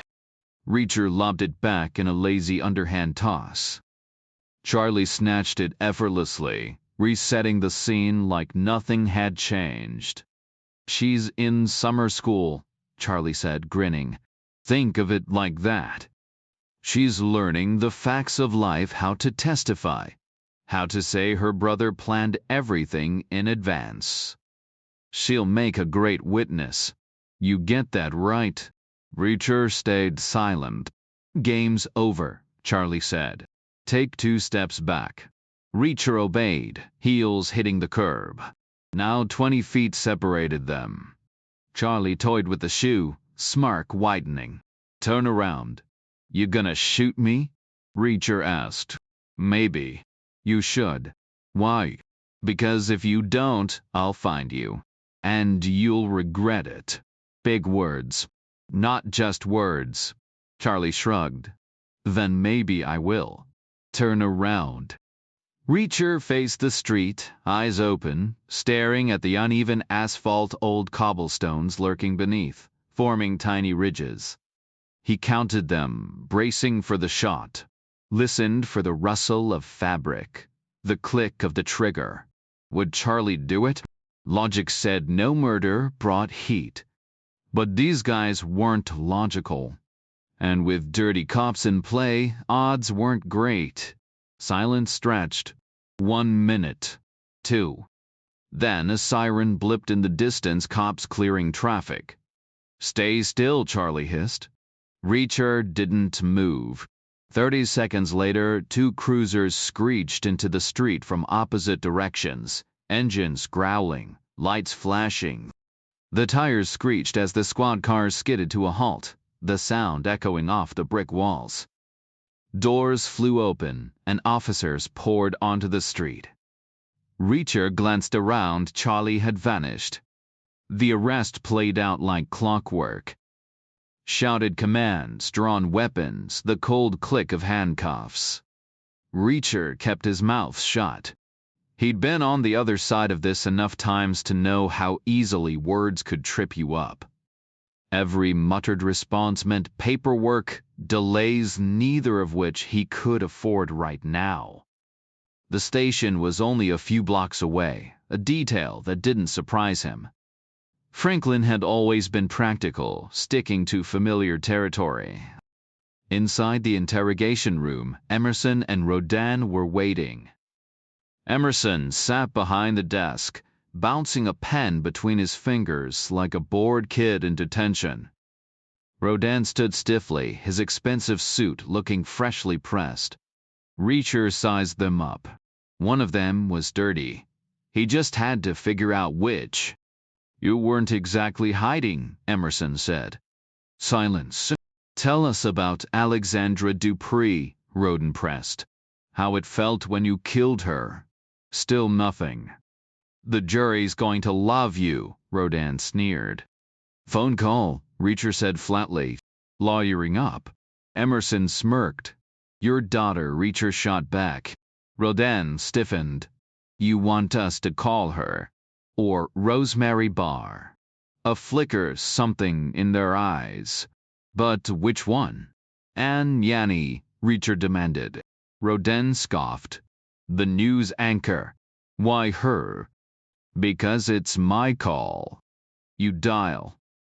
They waited, but not for long. Yanni arrived in under 30 minutes, sharp-eyed and smelling a story. She took in the scene. Reacher cuffed, the tension thick enough to cut.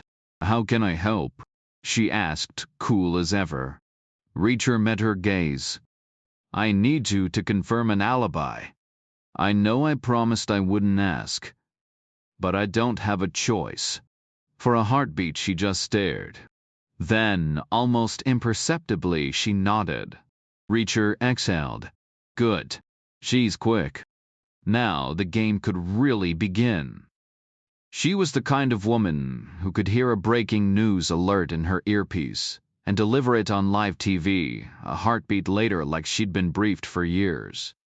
What alibi? Emerson demanded. Yanni flicked her gaze between him and Rodin. I thought we were talking about Jack Reacher, she said. We are, Emerson replied. But this is Joe Gordon, Yanni countered. At least that's the name he gave me. He told you his name was Gordon? When we met. And when was that? 2 days ago. You've been airing his photo on your broadcast. That was supposed to be him? It looked nothing like him. Different hair, different everything. Emerson pressed. What alibi? For when? The night of the murder, Yanni said flatly. That's the timeline you're focused on, right? Silence hung in the air. Rodin leaned in. Ma'am, if you have information, now's the time. I'd prefer not to, Yanni said. Reacher almost laughed. The way she delivered that line, flushed cheeks, perfect posture, blouse just open enough, meant Emerson and Rodin were seconds from pleading for details. She was good. Maybe all TV anchors were. It's about evidence, Emerson insisted. Obviously, Yanni shot back. But can't you take my word for it? For what? That he didn't do it. We need specifics, Rodin said. Yanni hesitated, then exhaled sharply. Fine. We were together that night. You and Reacher. Me and Joe Gordon. She gestured toward Reacher. Him. All night. Yes. From when to when? From just before midnight after the broadcast until my pager went off, the next morning when you found the body. Where? Reacher tensed. Had he mentioned the location in the garage? The cracked car window, had she overheard? The motor court, Yanni said smoothly. His room. The clerk didn't report seeing you. Of course he didn't. I know how to handle discretion. Which room? Had he told her? Room 8, she said without missing a beat. He never left. Not once. You're certain? Yanni turned away, feigning discomfort. Because we didn't exactly get any sleep. The room went still. Any proof? Emerson pushed. Like what? Yanni snapped. Should I describe something only someone in my position would have seen? Rodin winced. Last question. Reacher remembered the Mustang's dome light, the tire iron, the scar. He shifted his cuffed hands against his waistband. Well, Emerson pressed. Yanni exhaled. He has a scar, low on his stomach. Ugly thing. Both men turned to Reacher. He stood, yanked his shirt up with his bound hands, revealing the jagged mark. Happy? He asked. Rodin blinked. What caused that? Part of a Marine's jawbone, Reacher said. 4 ounces, moving at 5,000 feet per second after an explosion. Medics fished it out of me. He dropped his shirt. Enough humiliation for one day. Emerson and Rodin exchanged glances. One of you knows I'm innocent, Reacher thought. And the other's about to find out. Emerson leaned back in his chair, arms crossed. Ms. Yanni needs to document this officially, he said. You draft it, I'll sign, Yanni shot back. Rodin's gaze locked onto Reacher. Can you back her up with anything? Like what? Something solid like that scar of yours, but tied to her.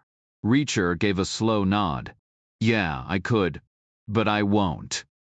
Ask again and I'll rearrange your face. The room went dead silent. Emerson fished a handcuff key from his pocket and flicked it underhand toward Reacher. Even with cuffed hands, Reacher snatched it midair with his right hand, lips curling slightly. Bellantonio finally got to you, huh? Why'd you lie to Yanni about your name? Emerson pressed. Who says I lied? Reacher tossed the key back and held out his wrists. Maybe Gordon's the real deal. 2 minutes later, the Zek's phone buzzed. A tense voice hissed through the line. It fell apart. He had an alibi. Legit? Doubt it. But we're not pushing it. So now what? Stay put. He's close. And when he comes for you, be ready. Yanni revved the Mustang's engine before Reacher even shut his door. They folded fast, she said. Course they did, Reacher replied. The honest one knows their case is Swiss cheese. The dirty one. Tossing me back out here gets me out of their hair faster than a cell ever could. Why? Because they've got Rosemary. They know I'll track her down. When I do, they'll be waiting. Cheaper than a trial, quicker than prison. Franklin's office was dark, except for the eerie glow of his monitor when they barged in. He stared at the screen like it held no answers. Reacher dropped the news about Rosemary. Franklin froze, eyes darting to the door, then the window. We were right here, he muttered. All 3 of us, Reacher agreed. You, me, Helen. Didn't hear a thing. Franklin's voice cracked. What'll they do to her? Force a confession against her brother. How rough they get depends on how long she holds out. Yanni cut in. She won't break. Not ever. You've seen her, she'd burn the world down for him. Reacher's jaw tightened. Then they'll make it hurt. Franklin's hands trembled. Where is she?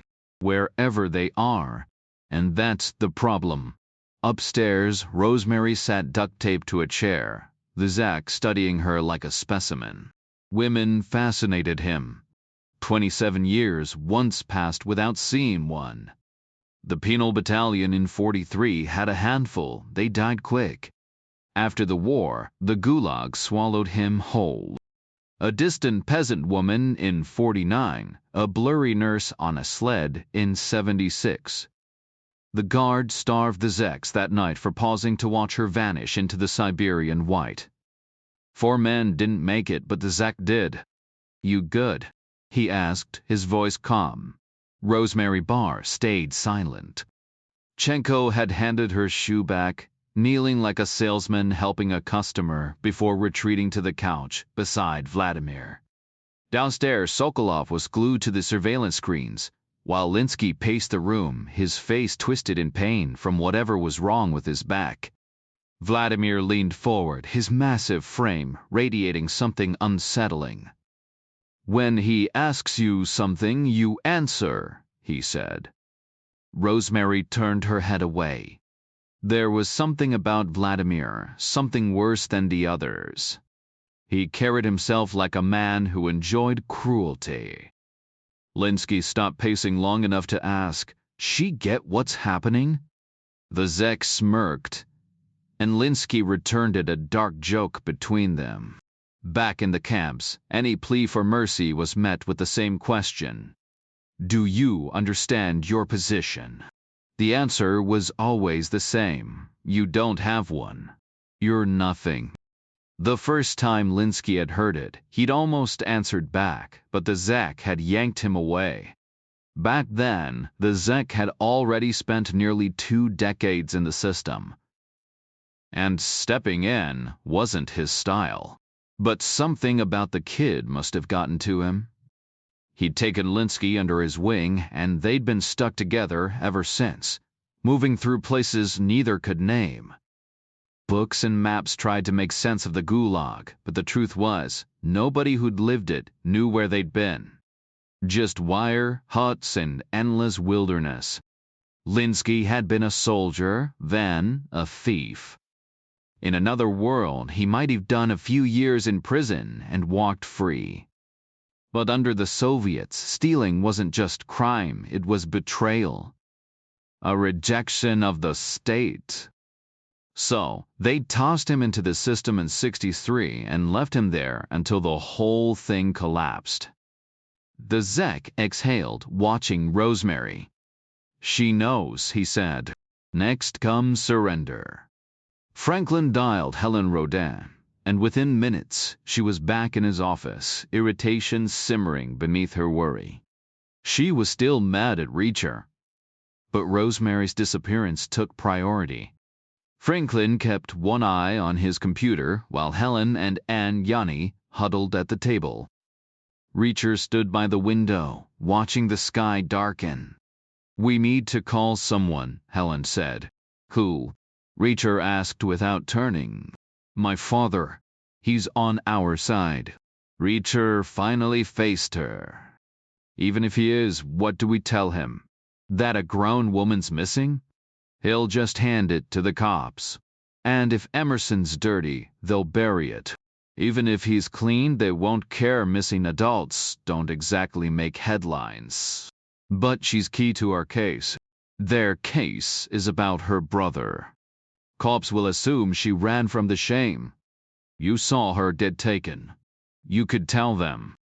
I saw a shoe, Reacher said. That's it. And I've spent 2 days playing games. Nobody's taking me seriously now. Helen's hands clenched. So what do we do? Reacher turned back to the window. We handle it ourselves. How? Find where they're keeping her. We track the shooter, get names, piece together where they'd take her. Then we go in. Yanni frowned. When? Before dawn, Reacher said. They're on a clock. They want me first, then they'll break her. We need to reach her before they lose their patience, Reacher said, his voice low. Yanni crossed her arms. That's exactly when they'll be waiting for you. You're walking right into their hands. Reacher stayed silent, his jaw tight. Franklin leaned back in his chair, rubbing his temples. There's nothing else on the woman who was shot, he said. She was as average as they come. Family, Yanni pressed. All back east where she grew up. Friends. Just two, a co-worker and a neighbor. Neither stands out. Definitely not Russian spies, if that's what you're thinking. Yanni turned back to Reacher. Maybe you're wrong. Maybe the third shot wasn't the one that mattered. It had to be, Reacher insisted. Why else would the shooter pause? He was making sure he got his target. He paused after the sixth shot too. For good. He wouldn't wait that long. By then, chaos could have broken out. People running, screaming, he couldn't predict it. Franklin nodded. You don't take that kind of risk with your first or last shot. Then his gaze drifted, unfocused, like he was staring through the wall. Wait, he muttered, suddenly snapping back. He turned to his keyboard, fingers flying. Rosemary Barr. Missing persons. The screen stayed blank for what felt like forever, just a spinning icon mocking their patience. Finally, the monitor flickered, and a wall of text appeared. Franklin exhaled. Finally, something that isn't boring. What? Yanni demanded. Olene Archer reported her husband missing 2 months ago. Chapter 15. They crowded around Franklin's monitor, shoulders brushing, tension forgotten in the rush of discovery. The document was mostly bureaucratic jargon, but the key details stood out. Edward Stratton Archer had left for work one Monday and never came home. Is he still missing? Helen asked. Franklin tapped the screen. Active case. No updates. Reacher straightened. Then we talked to Olene's friends. Now. Franklin hesitated. We've got 12 hours, Reacher said. No time to sit around. Franklin scribbled down 2 addresses and handed the paper to Yanni. I'll keep digging here. Maybe the husband's got another family somewhere. Stranger things have happened. Reacher shook his head. Coincidences are just lazy answers. Find me a number instead. Guy named Cash. Ex-Marine. Owns a shooting range in Kentucky. Tell him to get his Humvee up here tonight. Tell him the Invitational's back on, Reacher said. Invitational? Helen asked. He'll know what it means. Make sure he brings the M24 nightscope included. And anything else he's got handy. They headed downstairs, and Yanni and Helen Roden leading the way, while Reacher trailed behind. Helen's Saturn waited outside, the women taking the front while Reacher folded himself into the back seat. He knew they'd all rather be in the Mustang, but 2 seats didn't cut it for 3 people. Where to first? Helen asked, gripping the wheel. Who's closer? Reacher countered. The co-worker. Then her place first. The drive was sluggish, the streets clogged with construction crews and detours. Reacher kept checking his watch as daylight dimmed through the windows. Evening settled in, time slipping away. The co-worker's neighborhood was a quiet Midwestern suburb, straight streets, modest ranch houses, basketball hoops over garage doors. Satellite dishes clung to chimneys, and faded yellow ribbons hung from trees, likely for troops overseas. Reacher had spent years abroad himself, and never once met a soldier who cared about backyard tributes. As long as the essentials showed up: pay, rations, ammo, and faithful spouses, most guys were content. The sun dipped behind them as Helen drove slow, squinting at house numbers. She spotted the right one and pulled into a driveway behind a compact sedan, its bumper sticker boasting America's best warranty. A brand Reacher had noticed earlier on his walk.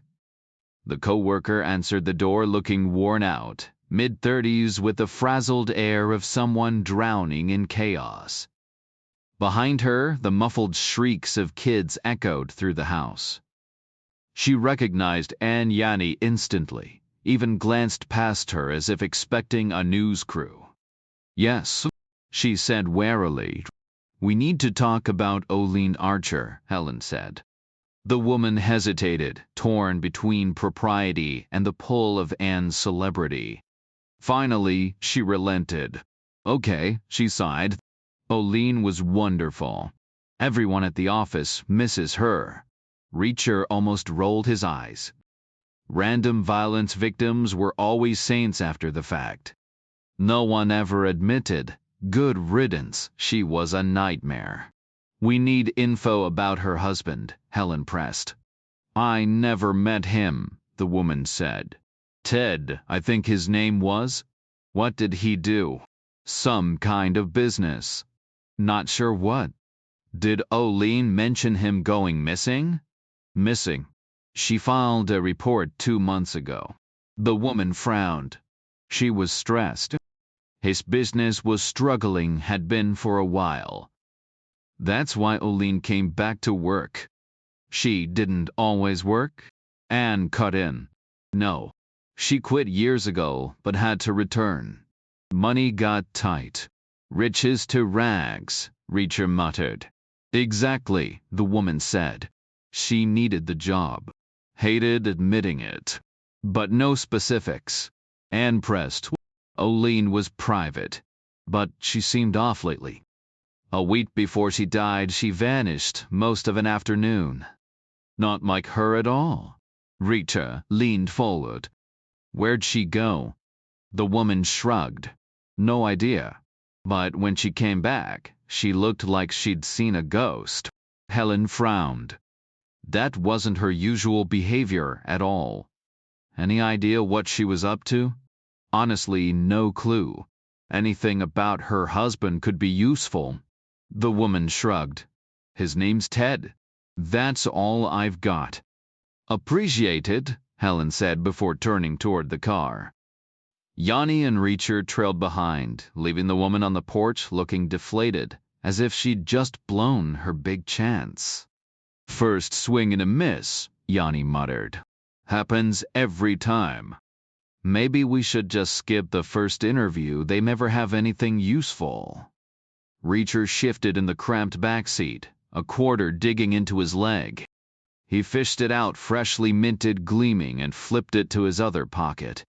"Yeah, wasted trip. Should have known a coworker wouldn't spill much." People keep their guard up at work, especially when money's involved. "The neighbors gotta know something," Yanni said. "Here's hoping," Helen replied, drumming her fingers on the wheel as they crawled through downtown traffic. The sun dipped behind the skyline, casting long shadows. Time wasn't on their side. Across town, Rosemary twisted against the duct tape binding her wrists. "We know it was Charlie," she insisted. "Chenko," the Zek corrected. "And yes, he handled it. Smart play, used his own shoes, rolled the cuffs. Clean work." "But we have proof," Rosemary pressed. The Zek smirked. "Proof? Who's listening? Your lawyer? She'll be fired before she can whisper a word.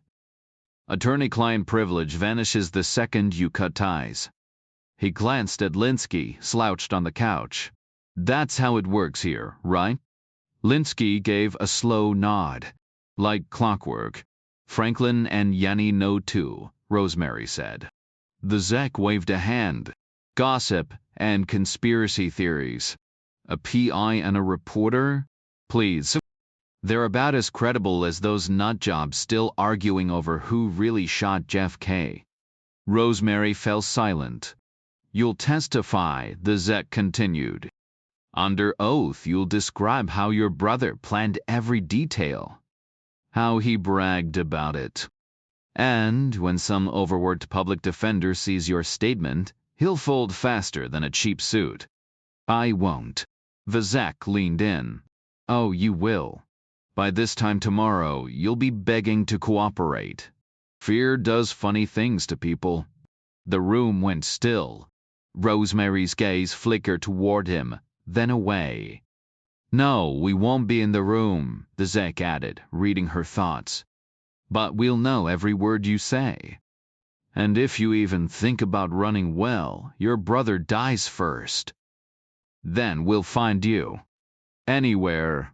Rosemary stared at the floor, her breath shallow. The threat hung in the air, heavier than the silence. Enough, Vizek said, cutting off the argument before it could start. This is getting us nowhere. You'll say exactly what we tell you to say. Trust me, you'll be begging for the chance once reality sinks in. By the time you reach the courthouse, you'll be on your knees, eager to prove how well you've memorized every word. That's how this works. We didn't get this far by being sloppy. We were trained by the best. Rosemary clenched her fists. My brother has Parkinson's. Vizek barely glanced at her. When was he diagnosed? He asked, though he already knew. It's been progressing for years. He waved a dismissive hand. Too vague.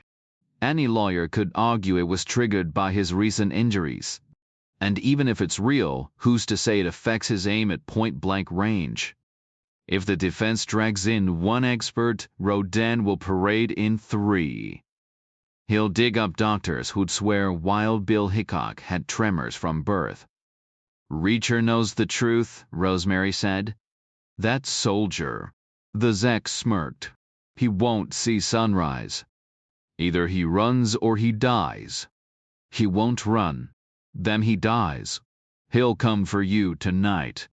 And we'll be waiting. Rosemary stayed silent. Men have tried this before, Vizek mused. In alleys, in safe houses, in cities you've never heard of. And yet here we are. Right, Linsky. Linsky gave a slow nod. Still standing. Vizek turned back to Rosemary. When will he come? I don't know. 4A. Linsky cut in. Americans love that hour trained to strike when defenses are weakest. Which direction? North makes sense. The quarry gives him cover. Only 200 yards of open ground. But he'll overthink it. Avoid the obvious. Not the west, Vizek said. Linsky agreed. Too exposed. He'll come from the south or east. Put Vladimir with Sokolov, Vizek ordered. Tell them to watch south and east, but keep an eye on the other angles too. No blind spots. Then station Chenko upstairs with his rifle. One shot is all he'll need. He turned to Rosemary, his voice chillingly calm. We'll stash you somewhere safe. Your lessons start once we've buried your soldier. The western suburbs sprawled with oversized houses, each one a carbon copy dream of manicured lawns and 3-car garages. The last streaks of sunset painted them like a real estate ad, perfect, lifeless. Suburban royalty, Reacher muttered. They won't talk. Yanni smirked. Everyone talks to me. They rolled past the Archer place, a hulking Tudor with empty windows. The neighbor's house Italianate, with faux towers and striped awnings, looked just as smug. Lights glowed behind thick curtains, the whole street basking in its own quiet superiority. People like this? Reacher said. They'd rather swallow their secrets than share them. Yanni adjusted her camera. We'll see. Reacher leaned against the doorframe, arms crossed. People sleep soundly at night because there are those willing to do what's necessary to keep them safe, he said. Yanni raised an eyebrow. Quoting Orwell now. Didn't peg you as the literary type. West Point counts as higher education, Reacher replied dryly. Yanni smirked. And yet most of society's so-called truths are just illusions propped up by the powerful. Reacher shrugged. Anybody with half a brain looks around and wants to fix the mess we're in. Helen cut in, her voice steady. These folks seem decent enough, but will they actually talk to us? Yanni didn't hesitate. Trust me, everyone talks eventually. Helen guided the car up a winding driveway paved with crushed limestone, stopping behind a sleek European SUV with polished rims. The house loomed ahead, its front door a slab of aged oak, reinforced with iron straps, the nails as thick as silver dollars. It looked like something out of a medieval fortress. Reacher eyed it. Ownership is just legalized theft. Prudon, Yanni said. Reacher countered. Lincoln argued the opposite, said property was a cornerstone of progress. Helen reached for the iron knocker, a lion's head gripping a metal ring, and rapped twice. When no answer came, she pressed the discreet doorbell. Still nothing. Just as she went for the button again, the door swung open with a quiet hiss, revealing a man in his 40s, well-built, well-dressed, the kind of guy who swapped his work attire for corduroys and a cable-knit sweater the second he walked in. Yes, he said, polite but guarded. Helen stepped forward. We'd like to speak with your wife about Olene Archer. The man's gaze flicked to Yanni. I'm an attorney, Helen clarified. What's there to say about Olene? He asked, suspicion creeping in. Yanni didn't miss a beat. Maybe more than you realize. And no, I'm not a lawyer, just a journalist chasing down a possible wrongful conviction. The man stiffened. Wrongful how? They might have locked up the wrong guy for those shootings. That's why we're here. Reacher watched the silent debate play out across the man's face. Finally, he exhaled and stepped aside. Fine. Come in. The living room was pristine plush velvet couches, polished side tables, a fireplace built from river stone. No TV in sight. Probably stashed in some high-tech media room, Reacher figured. Or maybe these people just didn't do screens. The man returned with his wife, a woman in designer jeans and a soft yellow sweatshirt that matched the walls. Her hair looked effortlessly tousled, the kind of style that cost more than most people's rent. What's this about? She asked, arms folded.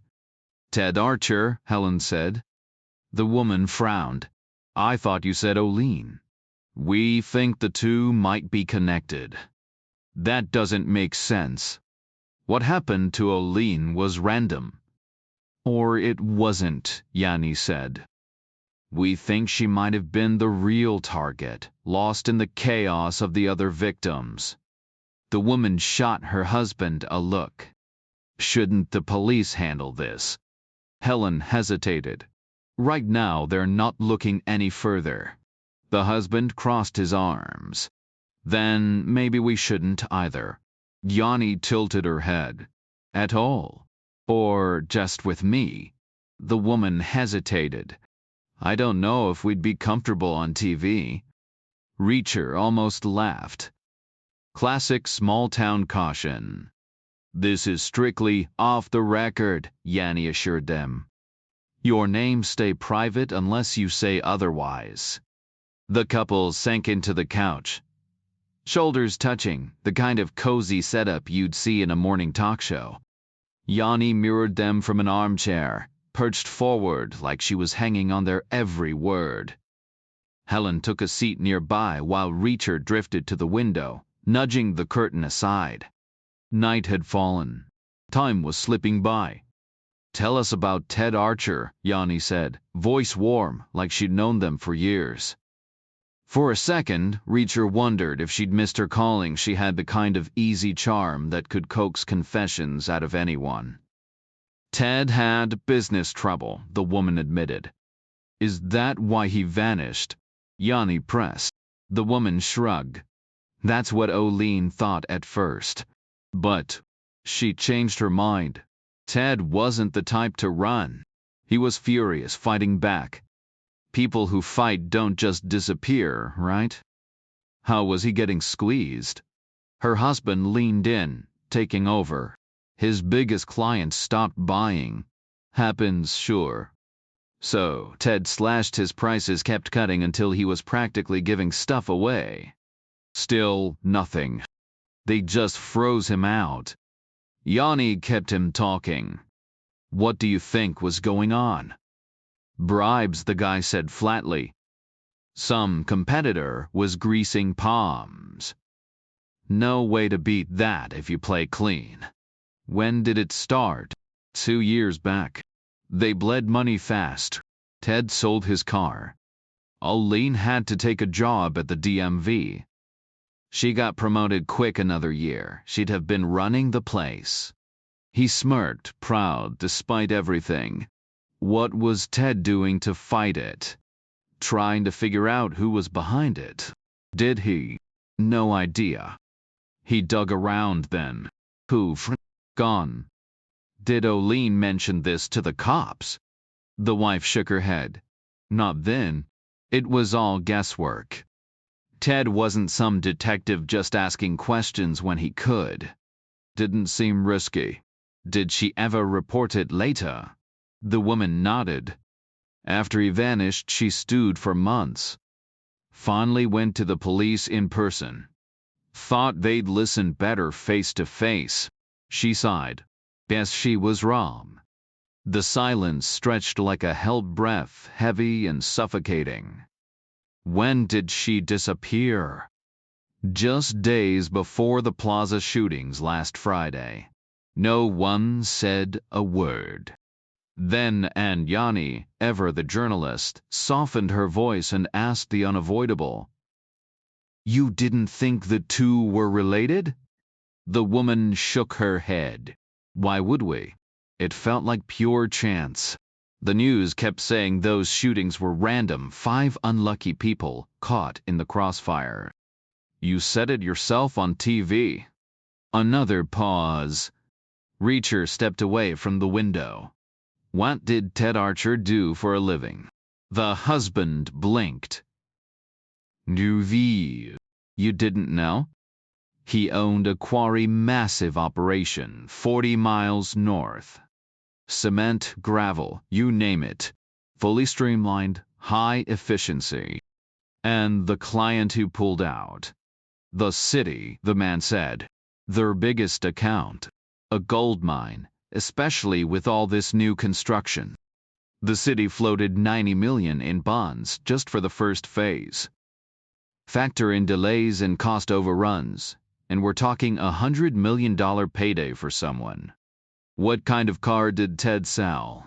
A Mercedes. So what did he drive after? A company truck. You saw it? Every day for 2 years. What model? Chevy pickup, I think. Older model? Brown steel rims? The man froze. How'd you know that? Reacher turned to the wife. The last thing. After Olene went to the authorities, did she mention who she spoke to? Was it Detective Emerson? She was already shaking her head. I told her to go to the precinct, but she said it was too far. Her lunch break wasn't that long. She insisted on going straight to the DA's office instead. Closer to the DMV. That was Olene always cutting out the middleman. She took it right to Alex Rodin. The drive back was thick with tension. Helen Rodin's silence wasn't just quiet. It was a storm held behind clenched teeth. Her grip on the wheel was rigid, her movements precise but lifeless, like a machine executing commands. When she parked outside Franklin's office, she left the engine running. Go ahead without me, she said flatly. I can't do this right now. and Yanni got out without a word. Reacher stayed put, leaning forward. It'll be fine. No, it won't. Helen, turn off the damn car and get upstairs. You're a lawyer, your client needs you. He stepped out, and by the time he rounded the car, she was waiting at the stairs, jaw set. Inside, Franklin was glued to his screen as usual. He updated them. Cash was en route from Kentucky, no hesitation. No other hits on Ted Archer in the system. Then he caught the mood.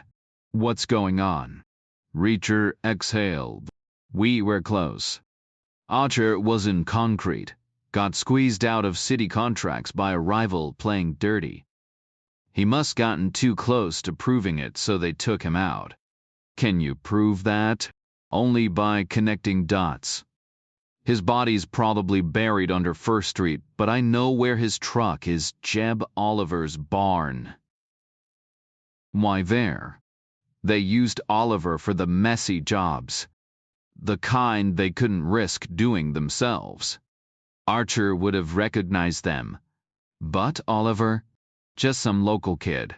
Maybe he faked car trouble, offered a ride. Archer never saw it coming. The criminals stashed the body while Oliver concealed the truck. Did Olene Archer have any suspicions? Not at first, Reacher replied. She waited 2 months before putting the pieces together. Once she started talking, someone panicked. A week later, she was dead. If both she and her husband had vanished too close together, it would have drawn attention. But a random murder? People chalk it up to bad luck. Who did she tell? Emerson. Reacher stayed silent. Helen Rodin spoke instead.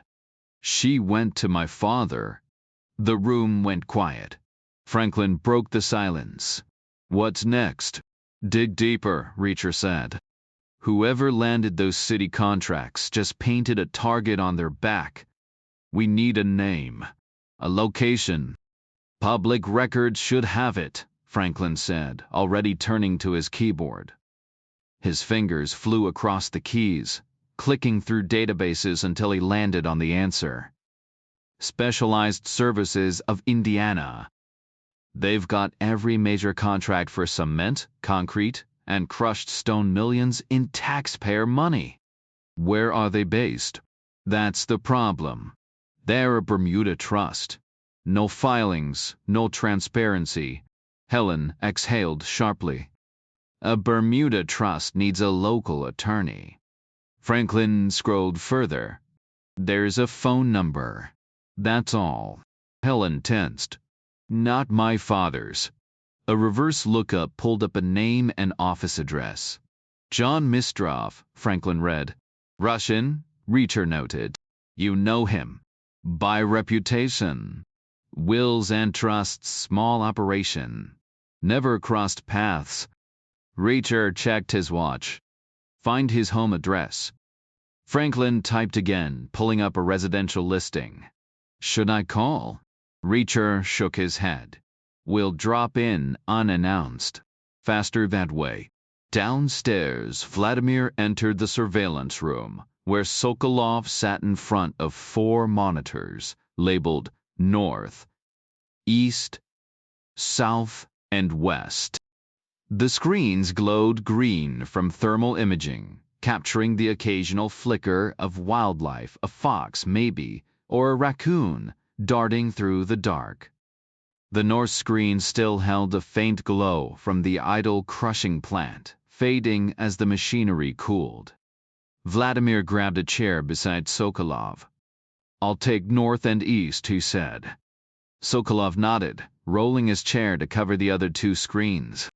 Fair split 1 high-risk sector each, 1 low.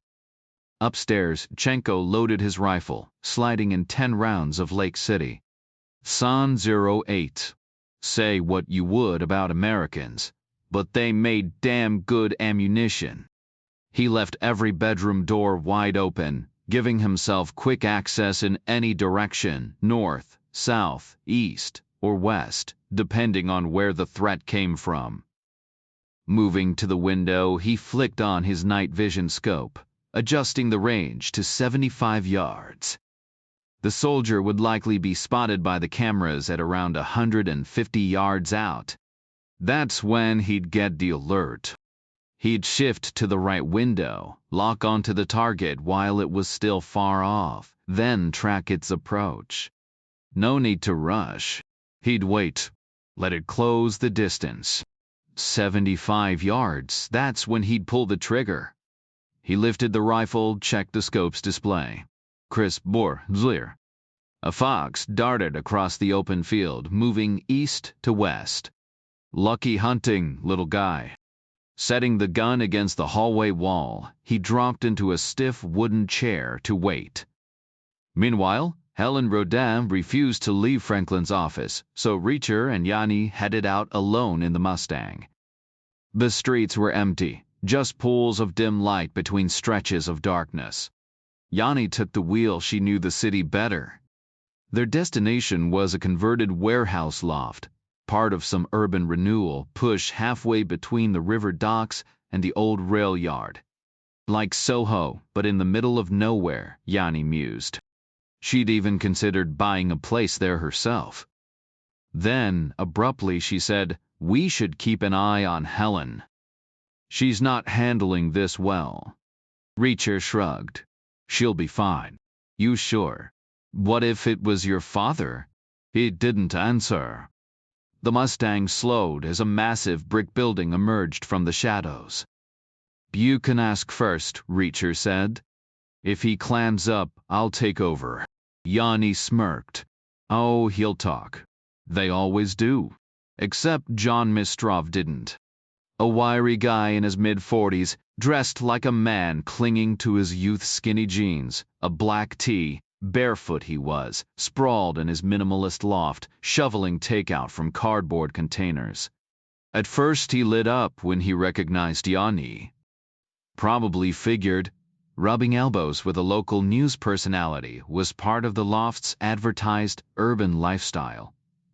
But his grin vanished the second she started digging into the trust's hidden names. "I can't tell you that," he said, wiping his mouth. "Confidentiality. You get that right." "What I get," Yanni shot back, "is that people are dead. And you need to pick a side fast before this blows up on the news tomorrow." No comment. She leaned in, voice softening. "These guys, they'll be in cuffs by sunrise. No fallout for you." No comment. "You really want to go down as an accomplice?" Her tone turned razor sharp. "Because tomorrow you'll either be doing the perp walk or standing there looking like the good guy who helped crack the case. Your call." "No comment," he repeated, smirking. Yanni exhaled, glancing at Reacher. He checked his watch. Time wasting. Stepping forward, he asked, "You got health insurance?" Mistrov nodded. "Dental plan?" Another nod. Reacher's fist snapped out short, brutal. The guy staggered, blood already dripping from his split lip. "Get that fixed," Reacher said. When Mistrov stayed silent, Reacher hit him again. This time, the names spilled out between coughs. 6 of them, along with descriptions and an address, all delivered from the floor through a mouthful of blood. Back in the Mustang, Yanni gripped the wheel. "He'll call them. Warn them." Reacher shook his head. "He won't. He sold them out. My bet is he'll be taking extended leave of absence starting tomorrow." "You sound optimistic." "Doesn't change a thing. They already know I'm coming. Another heads up won't slow me down. Subtlety isn't exactly your strong suit. Not exactly covered in reporting basics. I could give you a lesson. It's all about catching them off guard. Hit first and you won't need to hit hard." Yanni relayed the names John Mistrov had coughed up: Charlie Smith, Konstantin Raskin, Vladimir Shumilov, Pavel Sokolov. The 5th was Grigor Linsky, who Reacher pegged as the stiff-looking guy in the boxy suit. Then there was the sixth, Zek Chelovek. Franklin frowned. I thought Zek was just a word. It is, Reacher said. So is Chelovek. It's Russian for human being. Put them together and you've got prisoner man. The others aren't hiding behind nicknames. Maybe the Zek isn't either. Could be that's all he remembers after the gulag. Spend enough time in hell, you might forget your own name too. Yanni raised an eyebrow. You almost sound sympathetic. Not sympathy, Reacher said. Just figuring him out. Helen cut in. No mention of my father. Reacher nodded. The Zek's the one pulling the strings. He's at the top. So my father's just another hired hand. Don't dwell on it. Right now, Rosemary's the priority. Franklin pulled up an online map, tracing the address Mistrov had given an old stone-crushing plant near a quarry, 8 miles northwest of the city. A quick tax roll search confirmed it was owned by Specialized Services of Indiana. The only other property under their name. A house right next to the plant. Yanni knew the area. Nothing else out there but empty fields for miles. Reacher checked his watch, 10 p. That's where she is. So what's next? Yanni asked. We wait, Reacher said. For what? Cash to get here from Kentucky. Then we wait some more. For what? Reacher grinned. For the darkest part of the night. Franklin brewed coffee while Yanni swapped stories, scandals, political affairs, even tales of hidden marijuana fields tucked behind Indiana corn rows. Franklin shared cop stories, and Reacher talked about drifting across the country after the army. Helen stayed quiet. At exactly 11, the growl of a diesel engine rumbled outside. Reacher glanced out the window. Cash's Humvee. Way too loud for what they had planned. Or maybe not. Marines have landed, Reacher said. Cash's boots thudded up the stairs, followed by a sharp knock. Reacher let him in. Dressed head to toe in black, Cash looked every bit the soldier. Introductions were quick. Yanni, Franklin, Helen before Cash settled in. 20 minutes later, he was fully briefed and ready. Got a plan? Cash asked. Working on it, Reacher said. Yanni grabbed maps from her car while Franklin cleared the table. She spread one out, tracing the grid of farm roads with a manicured finger. Chessboard out there, fields 100 yards square, roads every 20 plots. Here's our spot. Here, 2 roads intersect, and just southeast of their junction lies an open stretch of land, 3 fields wide and 5 fields deep, no crops, nothing growing. The northern section houses a stone-crushing facility, with a solitary house sitting about 200 yards south of it, isolated in the middle of absolutely nowhere. No landscaping, no plants, and interestingly, no fence surrounding it. Flat? Reacher asked. Like a pool table, Yanni replied. Dark out there, Cash added. As dark as the devil's vest, Reacher said. If there's no fence, I'm guessing they rely on cameras, probably thermal imaging at night, some kind of infrared system. How fast can you sprint 200 yards? Cash asked. Me, Reacher said. Slow enough that they could ship me a rifle and still have time to line up the shot. So, what's the best way in?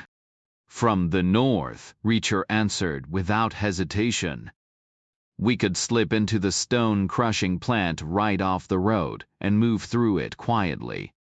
Plenty of cover until the final moments. But if they've got thermal cams, you can't just stroll in from any direction. We'll cross that bridge when we get there. All right, but they'll be watching north. Reacher nodded. Exactly why we won't go that way. Too predictable. South or east would be the next logical choices. The driveway probably comes in from the west, but that area is open and straight. They'll expect that too. Which means we're both right, Reacher said. I'm leaning toward the driveway, he admitted. Is it paved? Crushed limestone, Yanni said. They have enough material to cover it. Noisy, Cash pointed out. True, but it'll retain heat from the day, Reacher noted. Warmer than the surrounding dirt, creating a thermal signature, a stripe on their infrared. If the contrast is low, it might even cast a shadow zone alongside. You're kidding, Cash said. You'd stand out like a flare 40 or 50 degrees hotter than the air. They'll be watching south and east, but not exclusively. Got a better plan? How about a full-on assault with vehicles?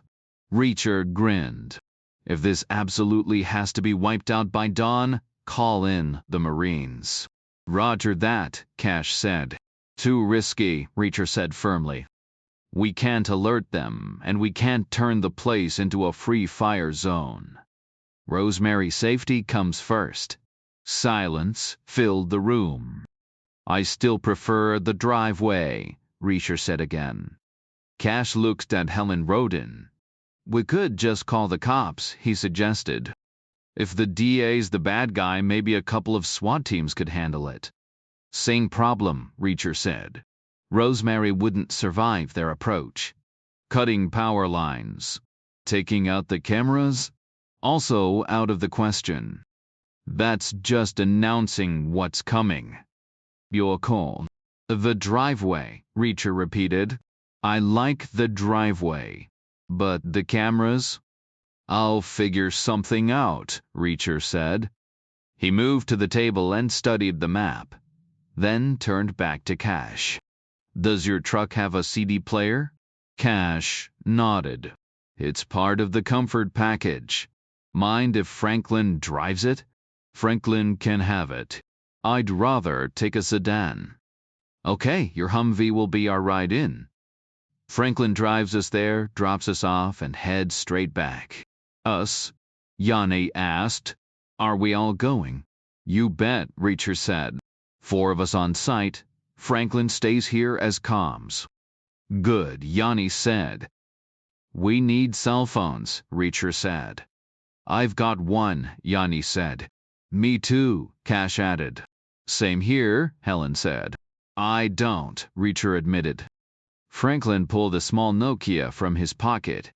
Take mine, he offered. Reacher accepted it. Can you set up a conference call? 4 cell phones plus your desk phone? As soon as you get back here? Franklin nodded. Hand me your numbers. And mute the ringers, Reacher said. When's the plan? 4 in the morning is my favorite, Reacher said. But they'll expect that. We learned that from them. The KGB always struck at 4 a.m. When people were groggy, their defenses down. Biological rhythms made them vulnerable. But Reacher had a different idea. We hit them at 2:30, he said. Catch them off guard. Yanni raised an eyebrow. Surprise means less resistance? Reacher shook his head. No, it means they won't hit me as hard. Cash shifted, restless. Where do you want me? Southwest corner of the gravel yard, Reacher said. You'll have a clear line of sight east toward the house, covering both west and north with your rifle. Cash nodded. Got it. Reacher held up a hand. What'd you bring me? Cash rummaged in his jacket and tossed over a sheathed knife. Reacher caught it, flipped it open, a Navy SEAL skrook, 7-inch blade, black epoxy finish. Well used. This is it, he said, unimpressed. All I've got, Cash admitted. I'm not a walking armory. Just a guy with a rifle and a knife. Reacher scoffed. So I'm bringing a knife to a gunfight. Isn't that backwards? Cash shrugged. Take a gun off the first guy you drop. If you can't get close enough to cut one, you weren't winning anyway. Silence settled over them as the clock ticked toward midnight. Yanni scrolled through her phone, making a call. Reacher ran through the plan again, first in his head, then out loud, tweaking details until everyone was clear. But we stay flexible, he added. No plan survives first contact. We adjust when we see the ground. As the hours crawled by, Reacher let himself think past the fight. He turned to Franklin. Who's Emerson's second? Donna Bianca, Franklin said. She any good? If she wasn't, she wouldn't be his number 2. Get her there afterward. It'll be chaos too much for one person. Bring Emerson, Bianca, and Rodan out there once it's over. Franklin smirked. They'll be asleep. Wake them up. If we win, Franklin muttered. By 1:45, tension thickened the air. Helen crouched beside Reacher, picking up the knife, turning it in her hands. Why are you doing this? She asked quietly. Because I can, he said. And because of the girl. You're going to get killed. Doubtful, Reacher said. These guys are amateurs. I've handled worse. You're just saying that. Once I'm inside, it's over. People panic when there's a threat in their house. They freeze up. Helen frowned. They'll see you coming. Reacher dug into his pocket and handed her a shiny quarter, the same one that had nagged at him earlier. Here, he said. She turned it over in her palm. A souvenir. A reminder, he corrected. Then he checked his watch and stood. Time to move. Chapter 16. They gathered in the shadows below Franklin's apartment, the night air thick with anticipation. Yanni ducked into her Mustang, grabbing a Sheryl Crow CD before tossing it to Cash. He slid it into the Humvee's stereo, then handed the keys to Franklin. Inside, the engine roared to life, the heater blasting as they piled in, Cash riding shotgun with his rifle across his lap. Reacher sandwiched between Helen and Yanni in the back. Turn it up, Reacher said, nodding at the heat. Cash cranked the dial as Franklin pulled out, the Humvee lurching onto the road. The ride was rough, the engine loud, the cab growing stifling as they wove through the grid of empty streets, heading north, then west, the night stretching ahead of them. The road stretched endlessly, a monotonous blur of straightaways, broken only by sudden sharp turns. Then came the last bend. Franklin gripped the wheel tighter, pressing down on the gas as the engine roared to life. Almost there, Yanni said, eyes fixed ahead. 3 miles out. Hit play, Reacher ordered. Track 8. Cash tapped the stereo. Every day is a winding road. Louder, Reacher demanded. The volume climbed as Franklin pushed the speedometer past 60. 2 miles, Yanni called. A beat later, 1 mile. Fields whipped by in the dark, illuminated in erratic bursts by the headlights. The irrigation rigs crept along so sluggishly they might as well have been frozen. A fine mist hung in the air. High beams, Reacher barked. Franklin flipped them on. Cranked the music, Reacher added. Cash maxed the volume. Every day is a winding road. 1/2 mile, Yanni shouted. Roll 'em down, Reacher commanded. 4 windows cracked open, releasing a blast of hot air and pounding bass into the night. Reacher's gaze locked onto the house, dark, solitary, a solid block of shadow with faint light bleeding through the windows. The driveway stretched like a pale ribbon across the flat earth. Franklin didn't let up. Stop sign in 400 yards, Yanni warned. Get ready, Reacher snapped. 100 yards. Doors. 3 doors popped open as Franklin slammed the brakes, stopping dead at the line. Reacher, Yanni, Helen, and Cash tumbled out. Without hesitation, Franklin peeled away like it was just another midnight joy.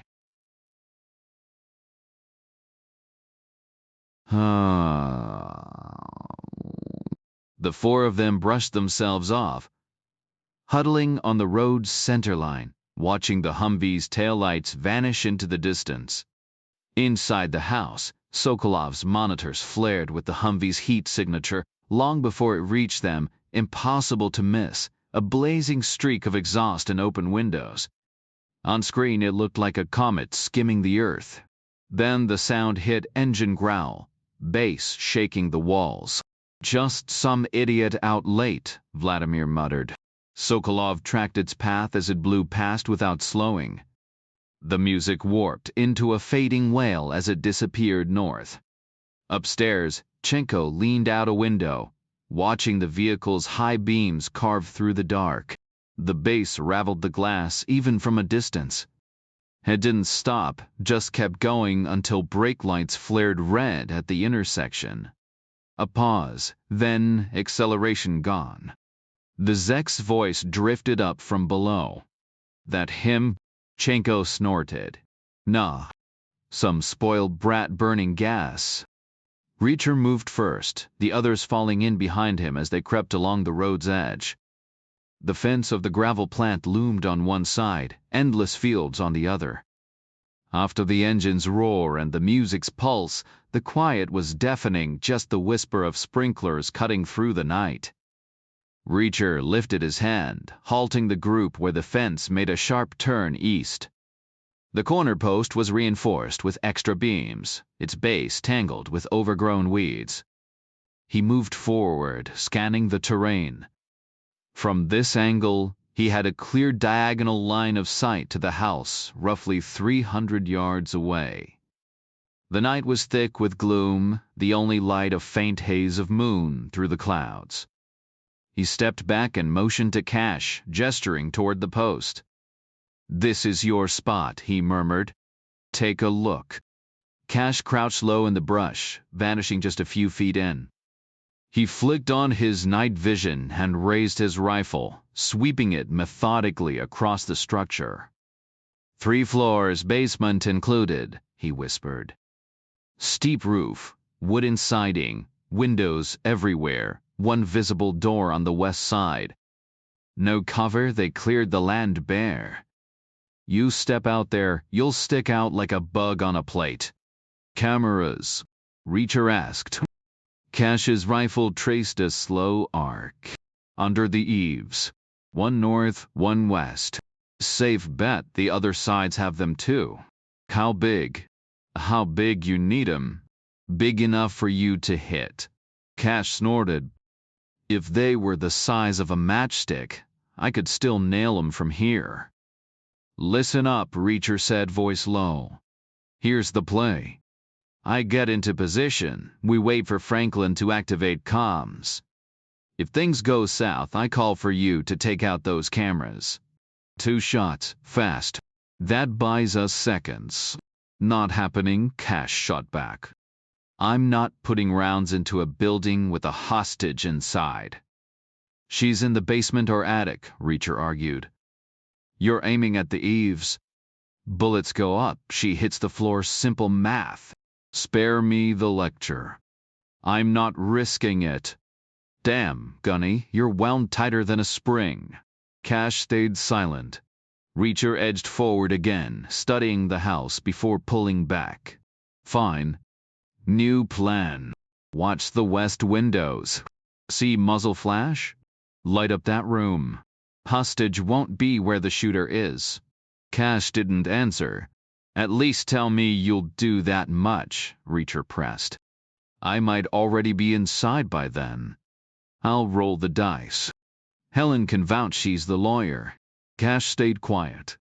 No wonder you placed third, Reacher muttered. Loosen up. Fine. I see hostile fire, I return it. Hostile's all you'll see, since you handed me a butter knife. Army guys, Cash grumbled. Always whining. Helen cut in. What's my role? Stick to the fence, Reacher said. Stay low, stop across from the house. If I need a distraction, I'll signal. Run out, zigzag back fast. Just enough to trip their sensors. You'll be safe before they can react. She nodded. And Yanni spoke up. And me. Stay with Cash. Play ethics enforcer. If he hesitates, kick his ass. Silence settled over them. Ready? Reacher asked. One by one they answered. Ready.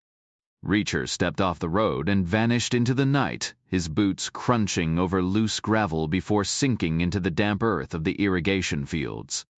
He moved like a shadow between the rows of crops, timing his steps to meet the slow rotation of the water booms.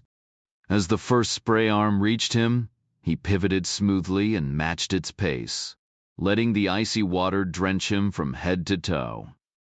The cold bit into his skin, but he kept walking, each field, each circling boom, another layer of camouflage.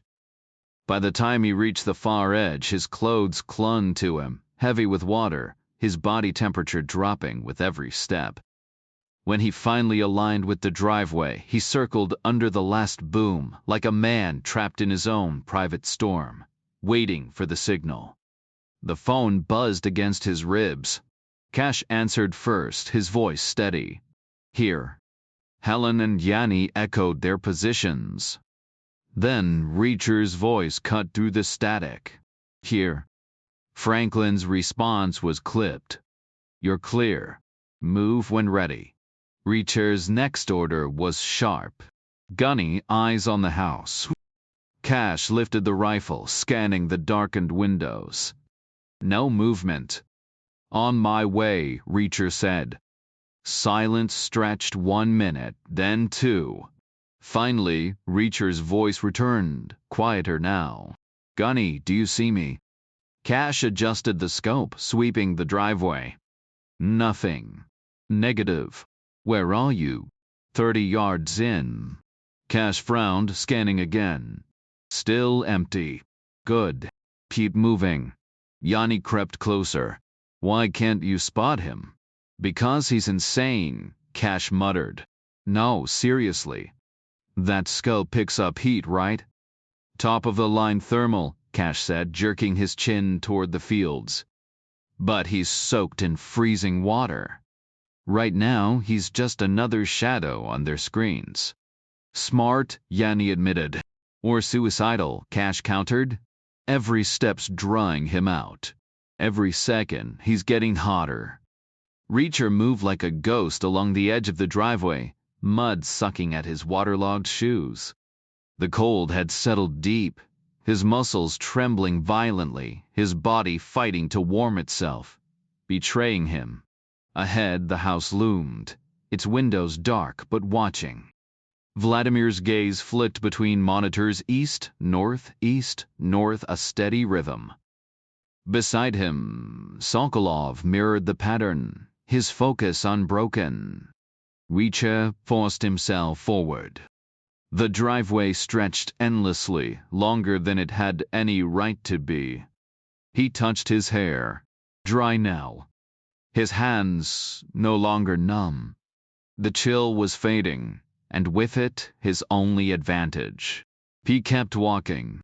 He kept moving forward, fighting the urge to break into a sprint.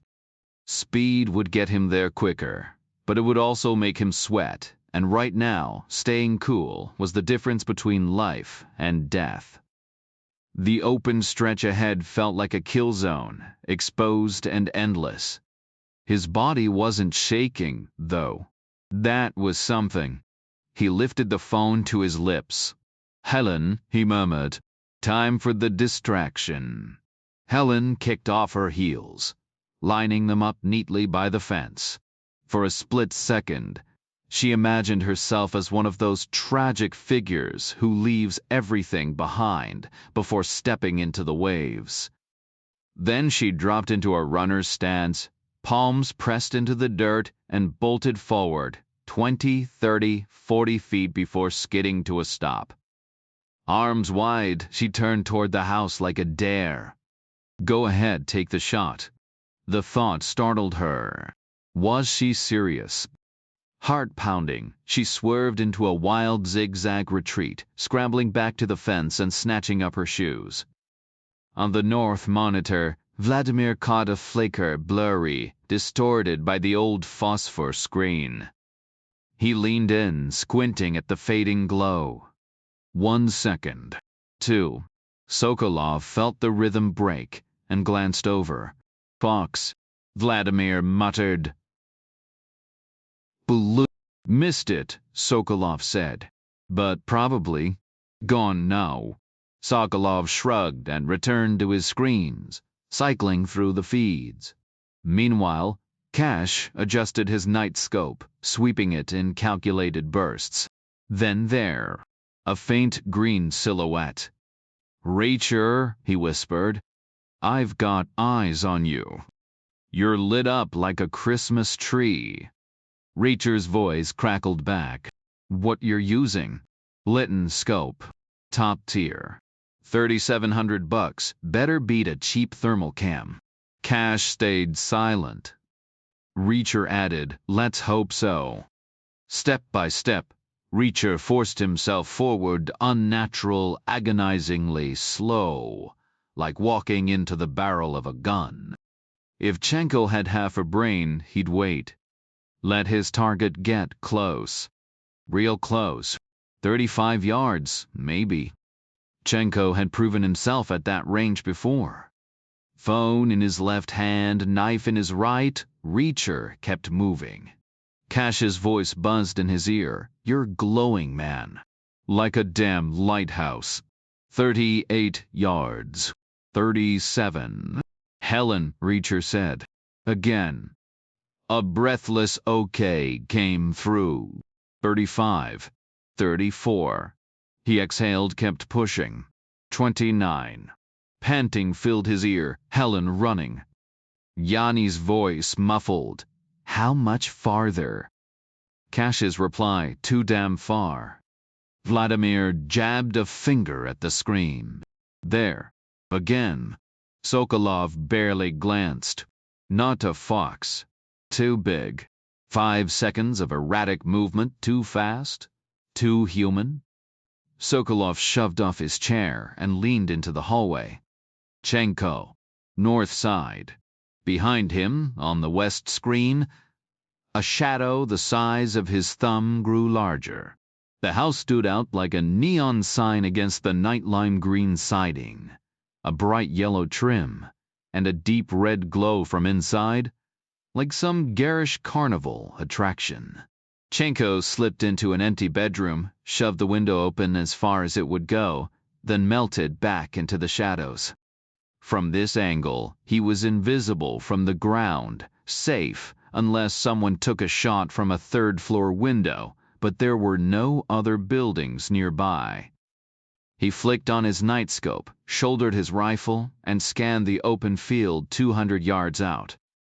That's when he spotted her, a woman sprinting barefoot, zigzagging wildly like she was dodging invisible defenders in some chaotic game. Chenko frowned, exhaled, and steadied his aim, trying to predict where she'd lunge next. Then suddenly she froze, arms spread wide, facing the house like a human bullseye. He pulled the trigger. And in that split second, he realized his mistake. Decoy, he roared, backing into the hallway. It's a damn decoy. Cash caught the muzzle flash out of the corner of his eye. Shot fired, he muttered, swinging his scope toward the north window. The lower pane was open. The upper one fixed no clean angle for a return shot. So he aimed for the glass instead, hoping the spray of broken shards would ruin someone's night. Downstairs, Sokolov jerked his head up at the sound of Chenko's shot and the panicked shout that followed. He scanned the monitors, nothing moving, then flinched as return fire shattered glass upstairs. You good? He called out. Decoy, Chenko snapped back. Has to be. Sokolov double-checked the screens. Negative, he called. No movement anywhere. Meanwhile, Reacher pressed against the old plank siding, just south of the front door. The window beside him was ancient, the kind with two sliding panes, double-hung maybe. He wasn't an expert. He pressed his face to the glass, squinting into the dark, when gunfire cracked the silence. 2 shots. One close, one distant. Cash's voice crackled in his earpiece. "Helen? You okay?" Silence. Reacher pocketed the phone, slid his knife between the window frames, probing for the latch. Brass, heavy, stubborn. He nudged it, left nothing. Tried again, right click. The pain lifted.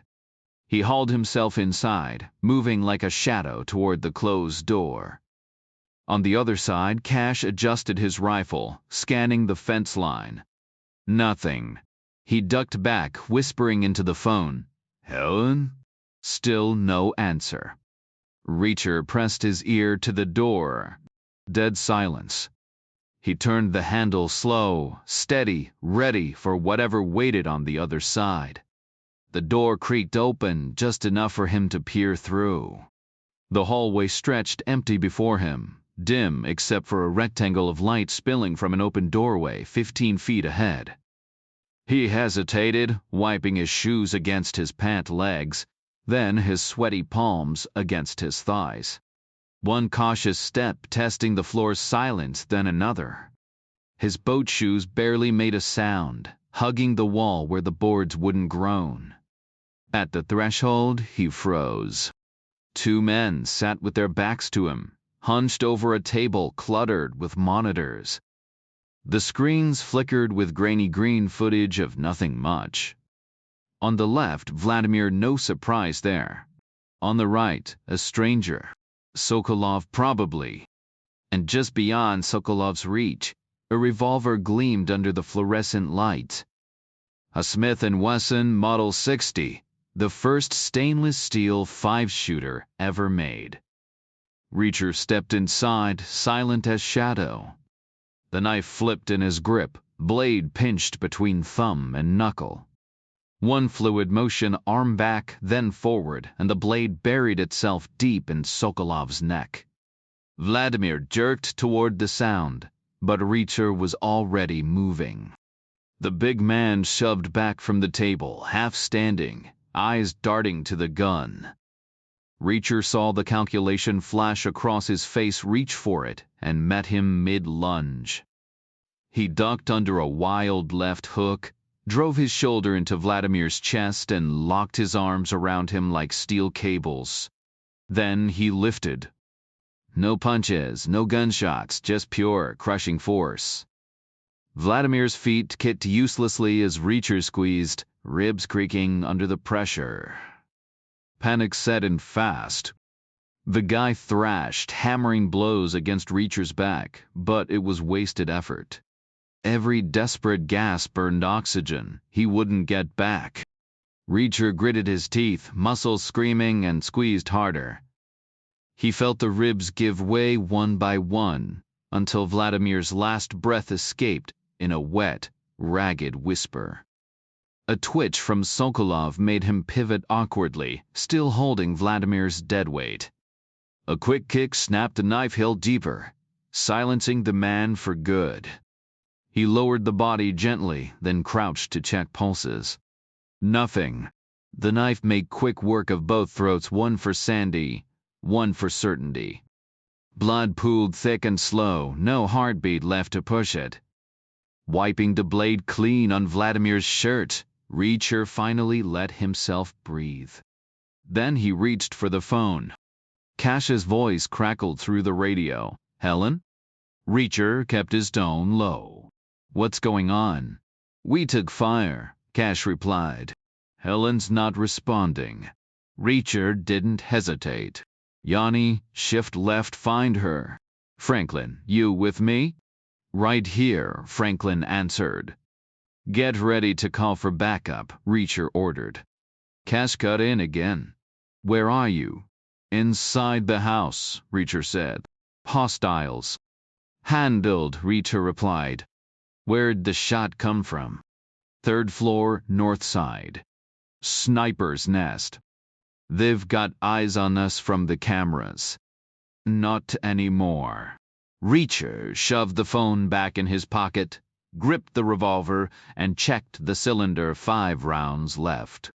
He moved into the hallway, knife in one hand, gun in the other, scanning for the basement door. Meanwhile, Yanni's voice murmured through the darkness outside, a steady stream of updates as she moved. Heading east, staying low, hugging the fence. Helen's down, no response. Could be bad. Cash listened until her voice faded, then shook his head before pressing his eye back to the scope.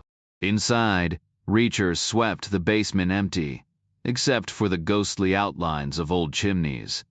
He considered cutting the power, but Chenko had night vision. He didn't. Outside, Yanni tripped over Helen's shoes, black heels, polished, abandoned neatly by the fence. She scooped them up, dangling them by their straps. "Helen?" She whispered. "Where are you?" A voice answered from the shadows. "Here." Yanni followed the sound until she spotted Helen curled against the fence. Sigh. "Dropped my phone," Helen admitted. "Couldn't find it in the dark." "You hurt?"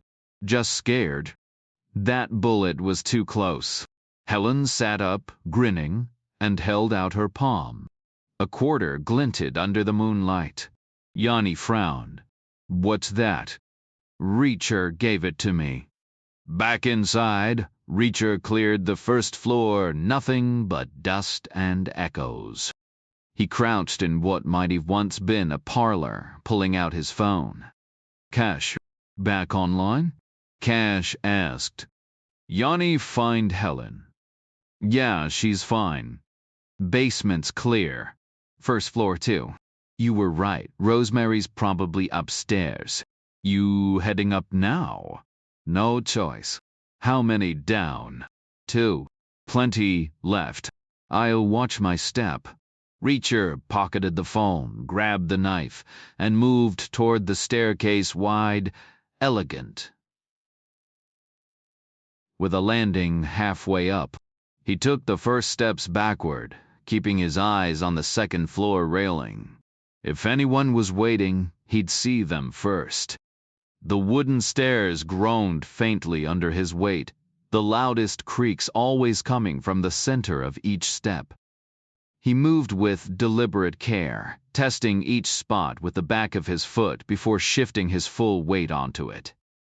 The rubber soles of his deck shoes muffled his steps, at least they were good for something. After climbing 5 steps, his eyes were level with the second-floor landing. He raised his pistol, took another cautious step, and scanned the empty hallway. Dim light from a single bulb revealed nothing but 6 closed doors, 3 on each side of the narrow carpeted corridor. Exhaling slowly, he reached the half landing, turned left, and continued up the dogleg staircase. At the top he hesitated. 6 doors. No sound. He moved toward the front of the house, pressing his ear against the first door. Silence. The second door yielded nothing either. But as he approached the third, an odd rhythm drifted down from the floor above. A strange repetitive sequence, a dragging scrape, a crunch, then a light tap. Over and over. He glanced up at the ceiling, puzzled. Then the third door swung open. Grigor Linsky stood frozen in the doorway, dressed in his usual boxy gray suit. Reacher didn't hesitate. He drove the knife into the man's throat, twisting sharply to silence him before the blood could spill. He hauled Linsky's body back into the kitchen, where a kettle hissed on the stove. Reacher flicked off the burner, then finished the job with a sharp twist of the neck. The crack echoed too loudly in the quiet house. Retrieving his weapons, he listened again. The same eerie rhythm continued upstairs: slide, scrape, crunch, tap. Then it clicked glass. Cash had returned fire through Chenko's sniper perch, shattering the window. Now Chenko was clearing a path, sweeping shards aside with his boot to avoid slipping mid-battle. Reacher moved to the next staircase, climbing backward to keep his ears sharp. The third-floor hallway was bare wood, no carpet, with an empty chair in the middle. All the doors stood open, and cold night air seeped in from the north side. He hugged the wall, inching closer until the sounds grew louder. Chenko was 12 feet away, his back turned, focused on clearing a path to the blown-out window. His rifle leaned against the wall, just out of reach. He worked methodically, sweeping glass into neat piles. No sniper wanted to trip at the wrong moment. Reacher exhaled, stepped into the doorway, and raised his gun. Chenko had discipline, but he'd just run out of time. The clock was ticking, 10 seconds left to act. Reacher slid the knife into his pocket, freeing his right hand. He flexed his fingers, then moved forward, stepping carefully down the path Chenko had cleared. 4 silent strides. Chenko stiffened, sensing him, before the man could react. Reacher locked an arm around his throat from behind, squeezing tight. With one sharp motion, he drove Chenko forward and hurled him headfirst through the open window. "You had your chance," Reacher murmured into the night below. "Should have finished me when you could." He pulled out his phone. "Gunny," he said quietly. "Here. 3rd floor window, the one you fired at earlier. See it?" "Got it. A guy just took a dive. If he moves, put him down." He pocketed the phone and searched for the attic door. Inside, Rosemary Barr sat unharmed but bound ankles, wrists, mouth, all taped shut. Reacher pressed a finger to his lips, and she nodded. He sliced through the restraints with the stained blade, steadying her as she wobbled to her feet. For a second she wavered, then shook it off, her expression shifting from fear to resolve. He could see it, she wasn't just thinking about herself. Her brother's fate was tied to hers, and that kept her going. "Are they gone?" she whispered. "All but the Zek," Reacher replied. "Raskin's dead. The Zek made him eat his gun for letting you swipe his phone." "Where is he now?" "2nd floor, living room. Last door on the left." "Stay here," Reacher said. "I'll handle him and come back." She shook her head. "I can't stay. Get me out." He hesitated, then nodded. "Fine. But keep quiet. And don't look around." "Why?" "Bodies." "Good," Rosemary said. He guided her down to the 3rd floor hallway, then went ahead alone to scout the 2nd floor. Silence. The door remained shut. He motioned her forward, and together they descended to the 1st floor, slipping out through the same window he'd entered. He pointed west. "Follow the driveway to the road, then turn right. I'll radio ahead there's a friendly in black with a rifle waiting." She hesitated, then kicked off her shoes, gripping them in one hand as she bolted toward the road. Reacher pulled out his phone again. "Gunny, here. Rosemary's coming your way." "Copy that. Rally the team, meet her halfway. No more night ops. Stand by for my signal." "Roger." Reacher turned back toward the house, retracing his steps through the eerie quiet. Now it was just a waiting game. Patience paid off, sometimes in victories, sometimes in nightmares. He crept back to the 2nd floor, the door still closed. Ducking into the kitchen, he spotted Linsky sprawled in a dark puddle. Reacher flicked the stove back on, reigniting the kettle's flame, then positioned himself in the hallway, leaning against the wall just beyond the Zek's door. 5 minutes later, the kettle screamed to life, its shrill whistle escalating into a deafening shriek. 10 seconds in, the door creaked open. A hunched figure stepped out, small, gnarled, more ghost than man. Reacher spun him around, shoving the Smith & Wesson into the soft hollow beneath his jaw. The Zek. a relic of violence, skin mottled with scars, his face a roadmap of old pain. Time had twisted him, but cruelty still burned in his eyes. The old man's face was a map of deep wrinkles, twisted with fury and malice. His hands, mangled and useless, hung limp at his sides, no weapon in sight. Reacher shoved him down the narrow hall, forcing him backward into the kitchen, until the stove's burner hissed beneath the screaming kettle. With a quick flick of his wrist, Reacher killed the flame, then dragged the Zek back toward the living room. The shrill whistle faded into silence, leaving the house eerily still. "Game over," Reacher said. "You lose." The Zek's voice was a rasp, thick with defiance. "Nothing's ever over." Reacher pressed the barrel of the Smith & Wesson harder against the old man's throat, just out of sight. He drew the hammer back with deliberate precision, click, click, crunch, a sound that needed no explanation. "I'm 80, the Zek spat. "Could be 100, Reacher shot back. "Still ends the same." The old man scoffed. "You think you're the worst I've faced. I was surviving monsters before you took your first breath." Reacher's grin was cold. "Yeah. Well, you woke up alive today. Won't be saying that tomorrow. After 8 decades, that's gotta count for something." Silence. Buono treat. "It's done," Reacher said. "No more detours. This is where your road ends." The Zek said nothing. "Know when my birthday is?" Reacher asked. "Why would I?" "October. Wanna guess the day?" The old man stayed quiet. "You'll find out soon enough," Reacher said. "I'm counting in my head. When I hit my birthday, this gun goes off." He started silently. 1, 2. The Zek's eye stayed locked on his. 5, 6, 7. No reaction. 10, 11. "What do you want?" The Zek finally snapped. Reacher smirked. 12. "That's how long you lasted before caving. Know why? Survival's your religion. Only reason you've made it this far. Strongest instinct you've got, stronger than I'll ever understand. You'll roll the dice, take the chance, do whatever it takes to see another sunrise. So here is the contest.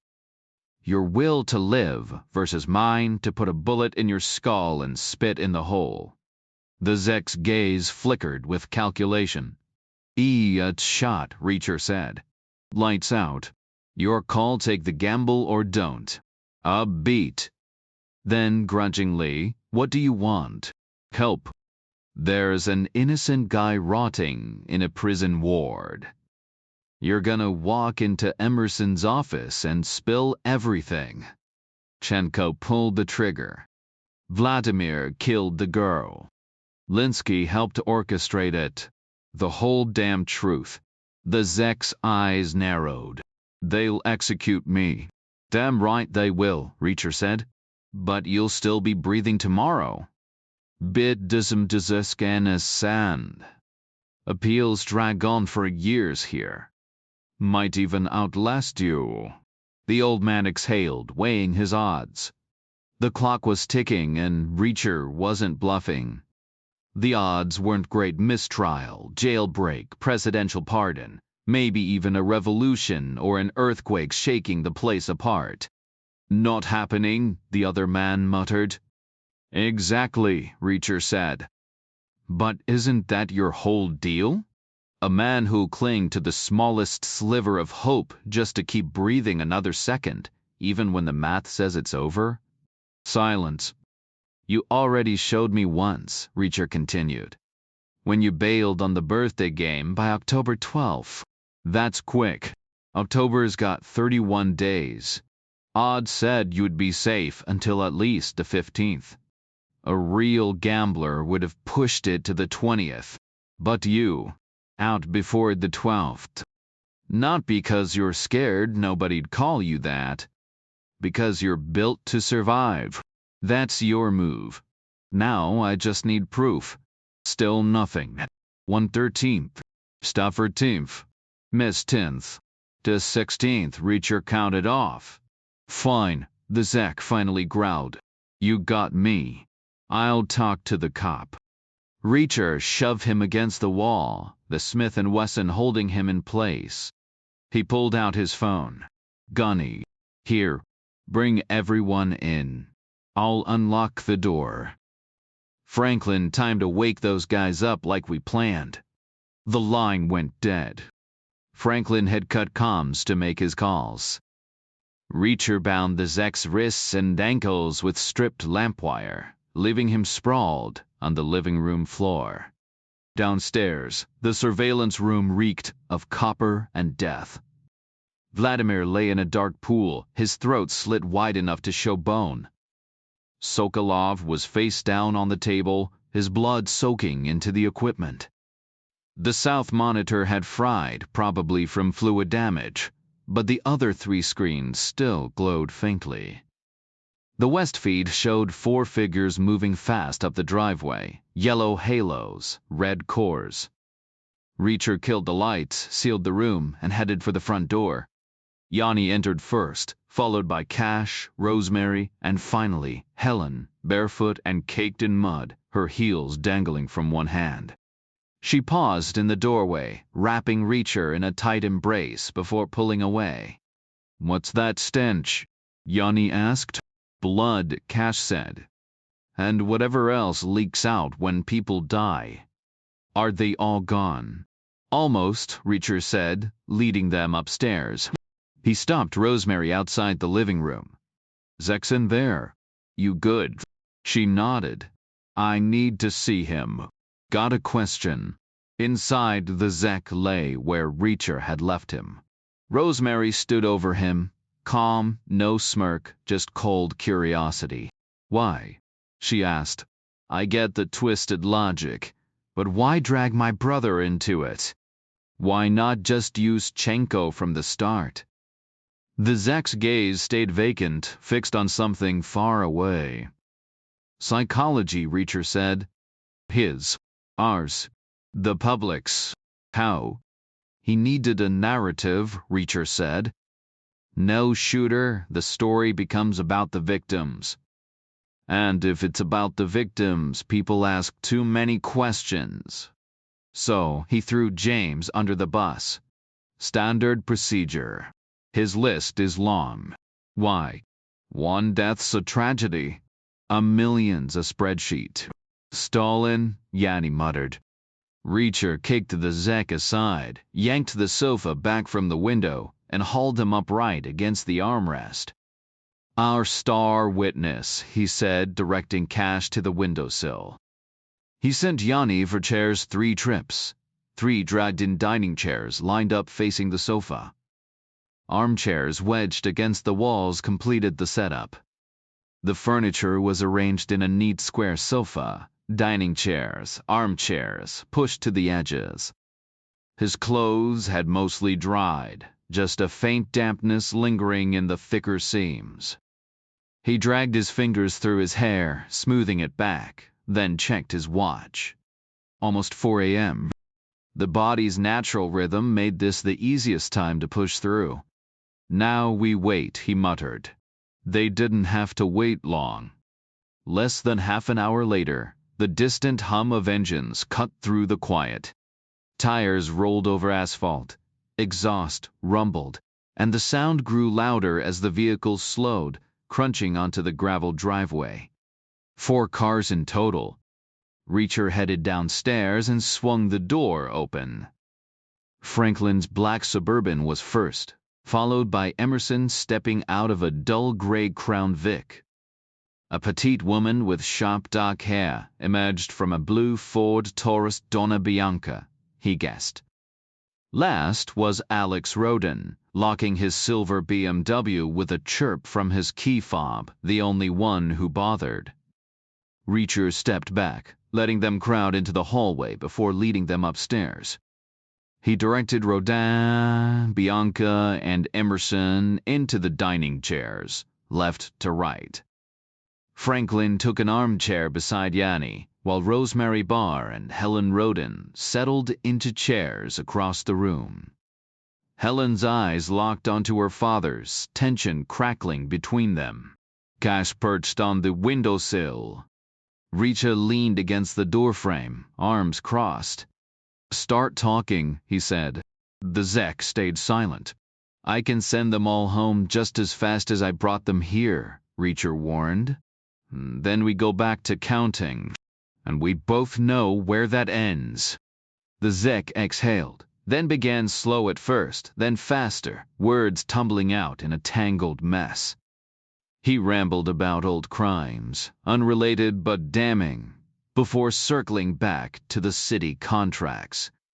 He named names, bribes, favors. Not just money, girls too, shipped to a private villa in the Caribbean, some barely more than children. He detailed Ted Archer's rage, his 2-year hunt for the truth, the ambush that finally silenced him. Jeb Oliver had been the pawn, rewarded with a red Dodge Ram for his trouble. The Zek paused, weighing his next words, then plunged ahead. He described the decision to eliminate Olene Archer when she became a liability. Chenko's quick thinking, the way they'd lured James Barr away with the promise of a night with Sandy Dupree. Jeb Oliver's usefulness had expired shortly after. He gave them the location of the body. Vladimir's desperate move to kill Sandy, hoping to throw Reacher off track. 32 minutes later, he stopped abruptly, eyes sharp with calculation. Already scheming mistrial, escape, endless appeals. The room held its breath. Donna Bianca broke the silence. "Unbelievable." "Keep talking," Reacher said. The Zek just stared. "You skipped something," Reacher pressed. "The inside man. That's what we're here for." The Zek's gaze flicked to Emerson, then Bianca, then Rodan, scanning the line before settling back on Reacher. "You're a survivor, but you're not stupid," Reacher said. "No mistrial. No jailbreak. You're 80, you won't last a decade in appeals. Yet you talked anyway. Why?" Silence. "Because you knew you'd be talking to a friend," Reacher said. "Someone you own. Someone in this room." The Zek didn't flinch. "One thing never added up," Reacher continued. "Took me a while to trust my gut. But back in the day, I was a damn good investigator. I was damn good at what I did, maybe the best they'd ever seen. I could have gone toe-to-toe with anyone in the game. But here's the thing." Helen Roden leaned in. "What?" "I never would have thought to check that parking meter. Not in 100 years. It wouldn't have crossed my mind. So, I had to ask myself, was Emerson really sharper than me? Or did he already know that quarter was planted there?" The room stayed dead silent. "Emerson wasn't better," Reacher said flatly. "That's just not how this works. That's the conclusion I reached." He turned to the Zek, his voice dropping lower.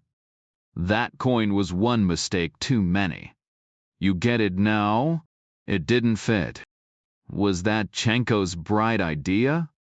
The Zek gave a slow nod. "You should have shut him down," Reacher said.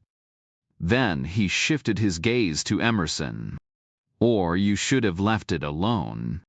You didn't need it to make your case." "This is garbage," Emerson snapped. Reacher didn't blink. "Things started adding up after that. I went through the 911 calls, the squad car logs.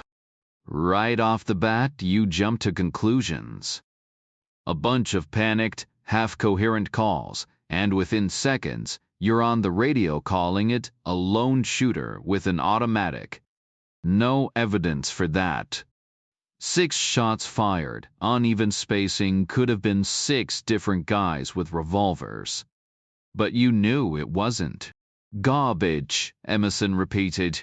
Reacher ignored him. "Final mail. when I was dealing with your boss here. I told him he'd have to come clean to a detective named Emerson. I could have said the cops or the DA, but I didn't. I said your name, and his eyes lit up.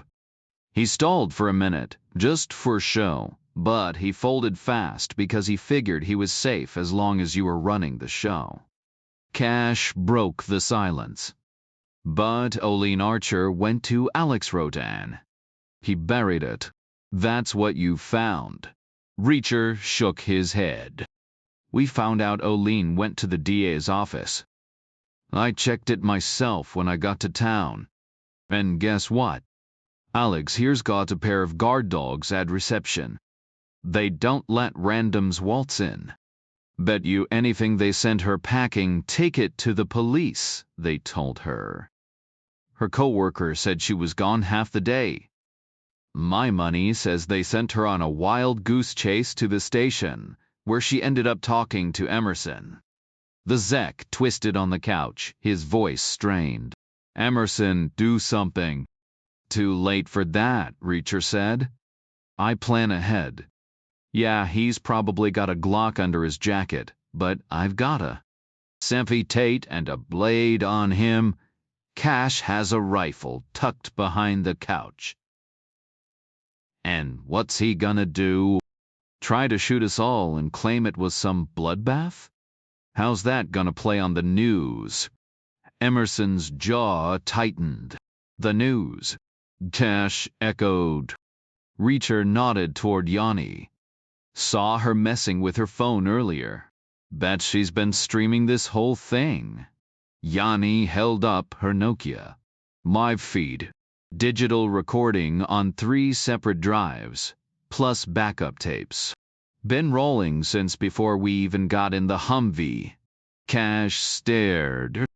That's why you asked about the nightscope. Why you were narrating like a play-by-play announcer. She's a reporter, Reacher said. She's about to win awards. He stepped forward, reached under Emerson's coat, and pulled out the Glock. Tossed it to Bianca. You've got arrests to make. Then the Zek smirked, just as Chenko stumbled in. Covered in dirt, his right arm hanging useless, wrist tucked into his shirt like a makeshift sling. But his left arm? Perfectly fine. And very, very ready. Reacher spun to face Chenko, his eyes locking onto the sawed-off shotgun gripped tight in the man's left hand. Where the hell did he pull that from? He wondered. The car. Were they parked out east somewhere? Chenko's gaze flicked to Bianca. Drop it, lady, he ordered.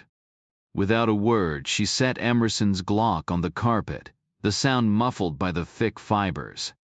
Appreciate it, Chenko said, his voice rough. The room stayed dead silent. Must have blacked out for a minute, he added, rolling his shoulders. But I'll be damned, I feel like a new man now. From the far side of the room, the Zek's raspy voice cut in. We endure. That's our way. Reacher ignored him, focusing instead on Chenko's weapon, a Benelli Nova pump, brutally modified. The stock was hacked off behind the grip, the barrel shortened past the slide. A solid 12-gauge, 4 rounds ready to go. A good gun, ruined. Emerson, the Zek, barked.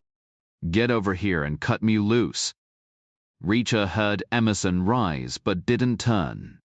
Instead, he shifted slightly, closing the gap between him and Chenko.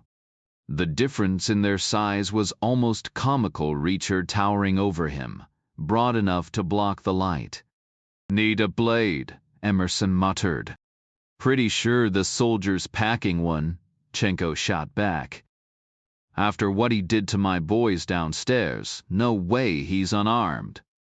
Reacher edged closer, now just 3 feet apart, the sawed-off taking up most of the space between them.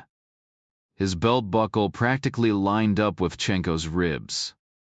Knife, Emerson demanded. Come take it, Reacher challenged. Or have it tossed to you. Not happening. I'll pull the trigger, Chenko warned. 12 gauge to the gut. Reacher almost laughed. And then what? A pump action wasn't exactly one-handed friendly. Then do it, he said. He could feel every pair of eyes in the room locked onto him. The air was thick dust, old upholstery, sweat, the sharp tang of fear. A breeze drifted in through the broken window upstairs, and the open door below, carrying the damp scent of soil and fresh-cut grass. Go on, he pressed. Take the shot. Chenko froze. Just stood there, staring up at Reacher like he was the only thing in the world. Need a countdown. Reacher offered. 1. Nothing. 2. Then, in a blur, he sidestepped just as Cash's rifle cracked from behind the sofa, shredding the space where Reacher's stomach had been a heartbeat earlier. Chenko's chest exploded. Cash sent his rifle back down without a sound. Later, 2 squad cars hauled the Zek and Emerson away. 4 ambulances rolled in for the rest. Bianca turned to Reacher, curiosity burning in her eyes. What really happened to the first 3? She asked. Reacher shrugged. No clue. Maybe they had a disagreement. Thieves don't always play nice. Bianca let it drop. Some questions didn't need answers. Rosemary Barr grabbed Franklin's phone and started dialing local hospitals, desperate to find a place for her brother.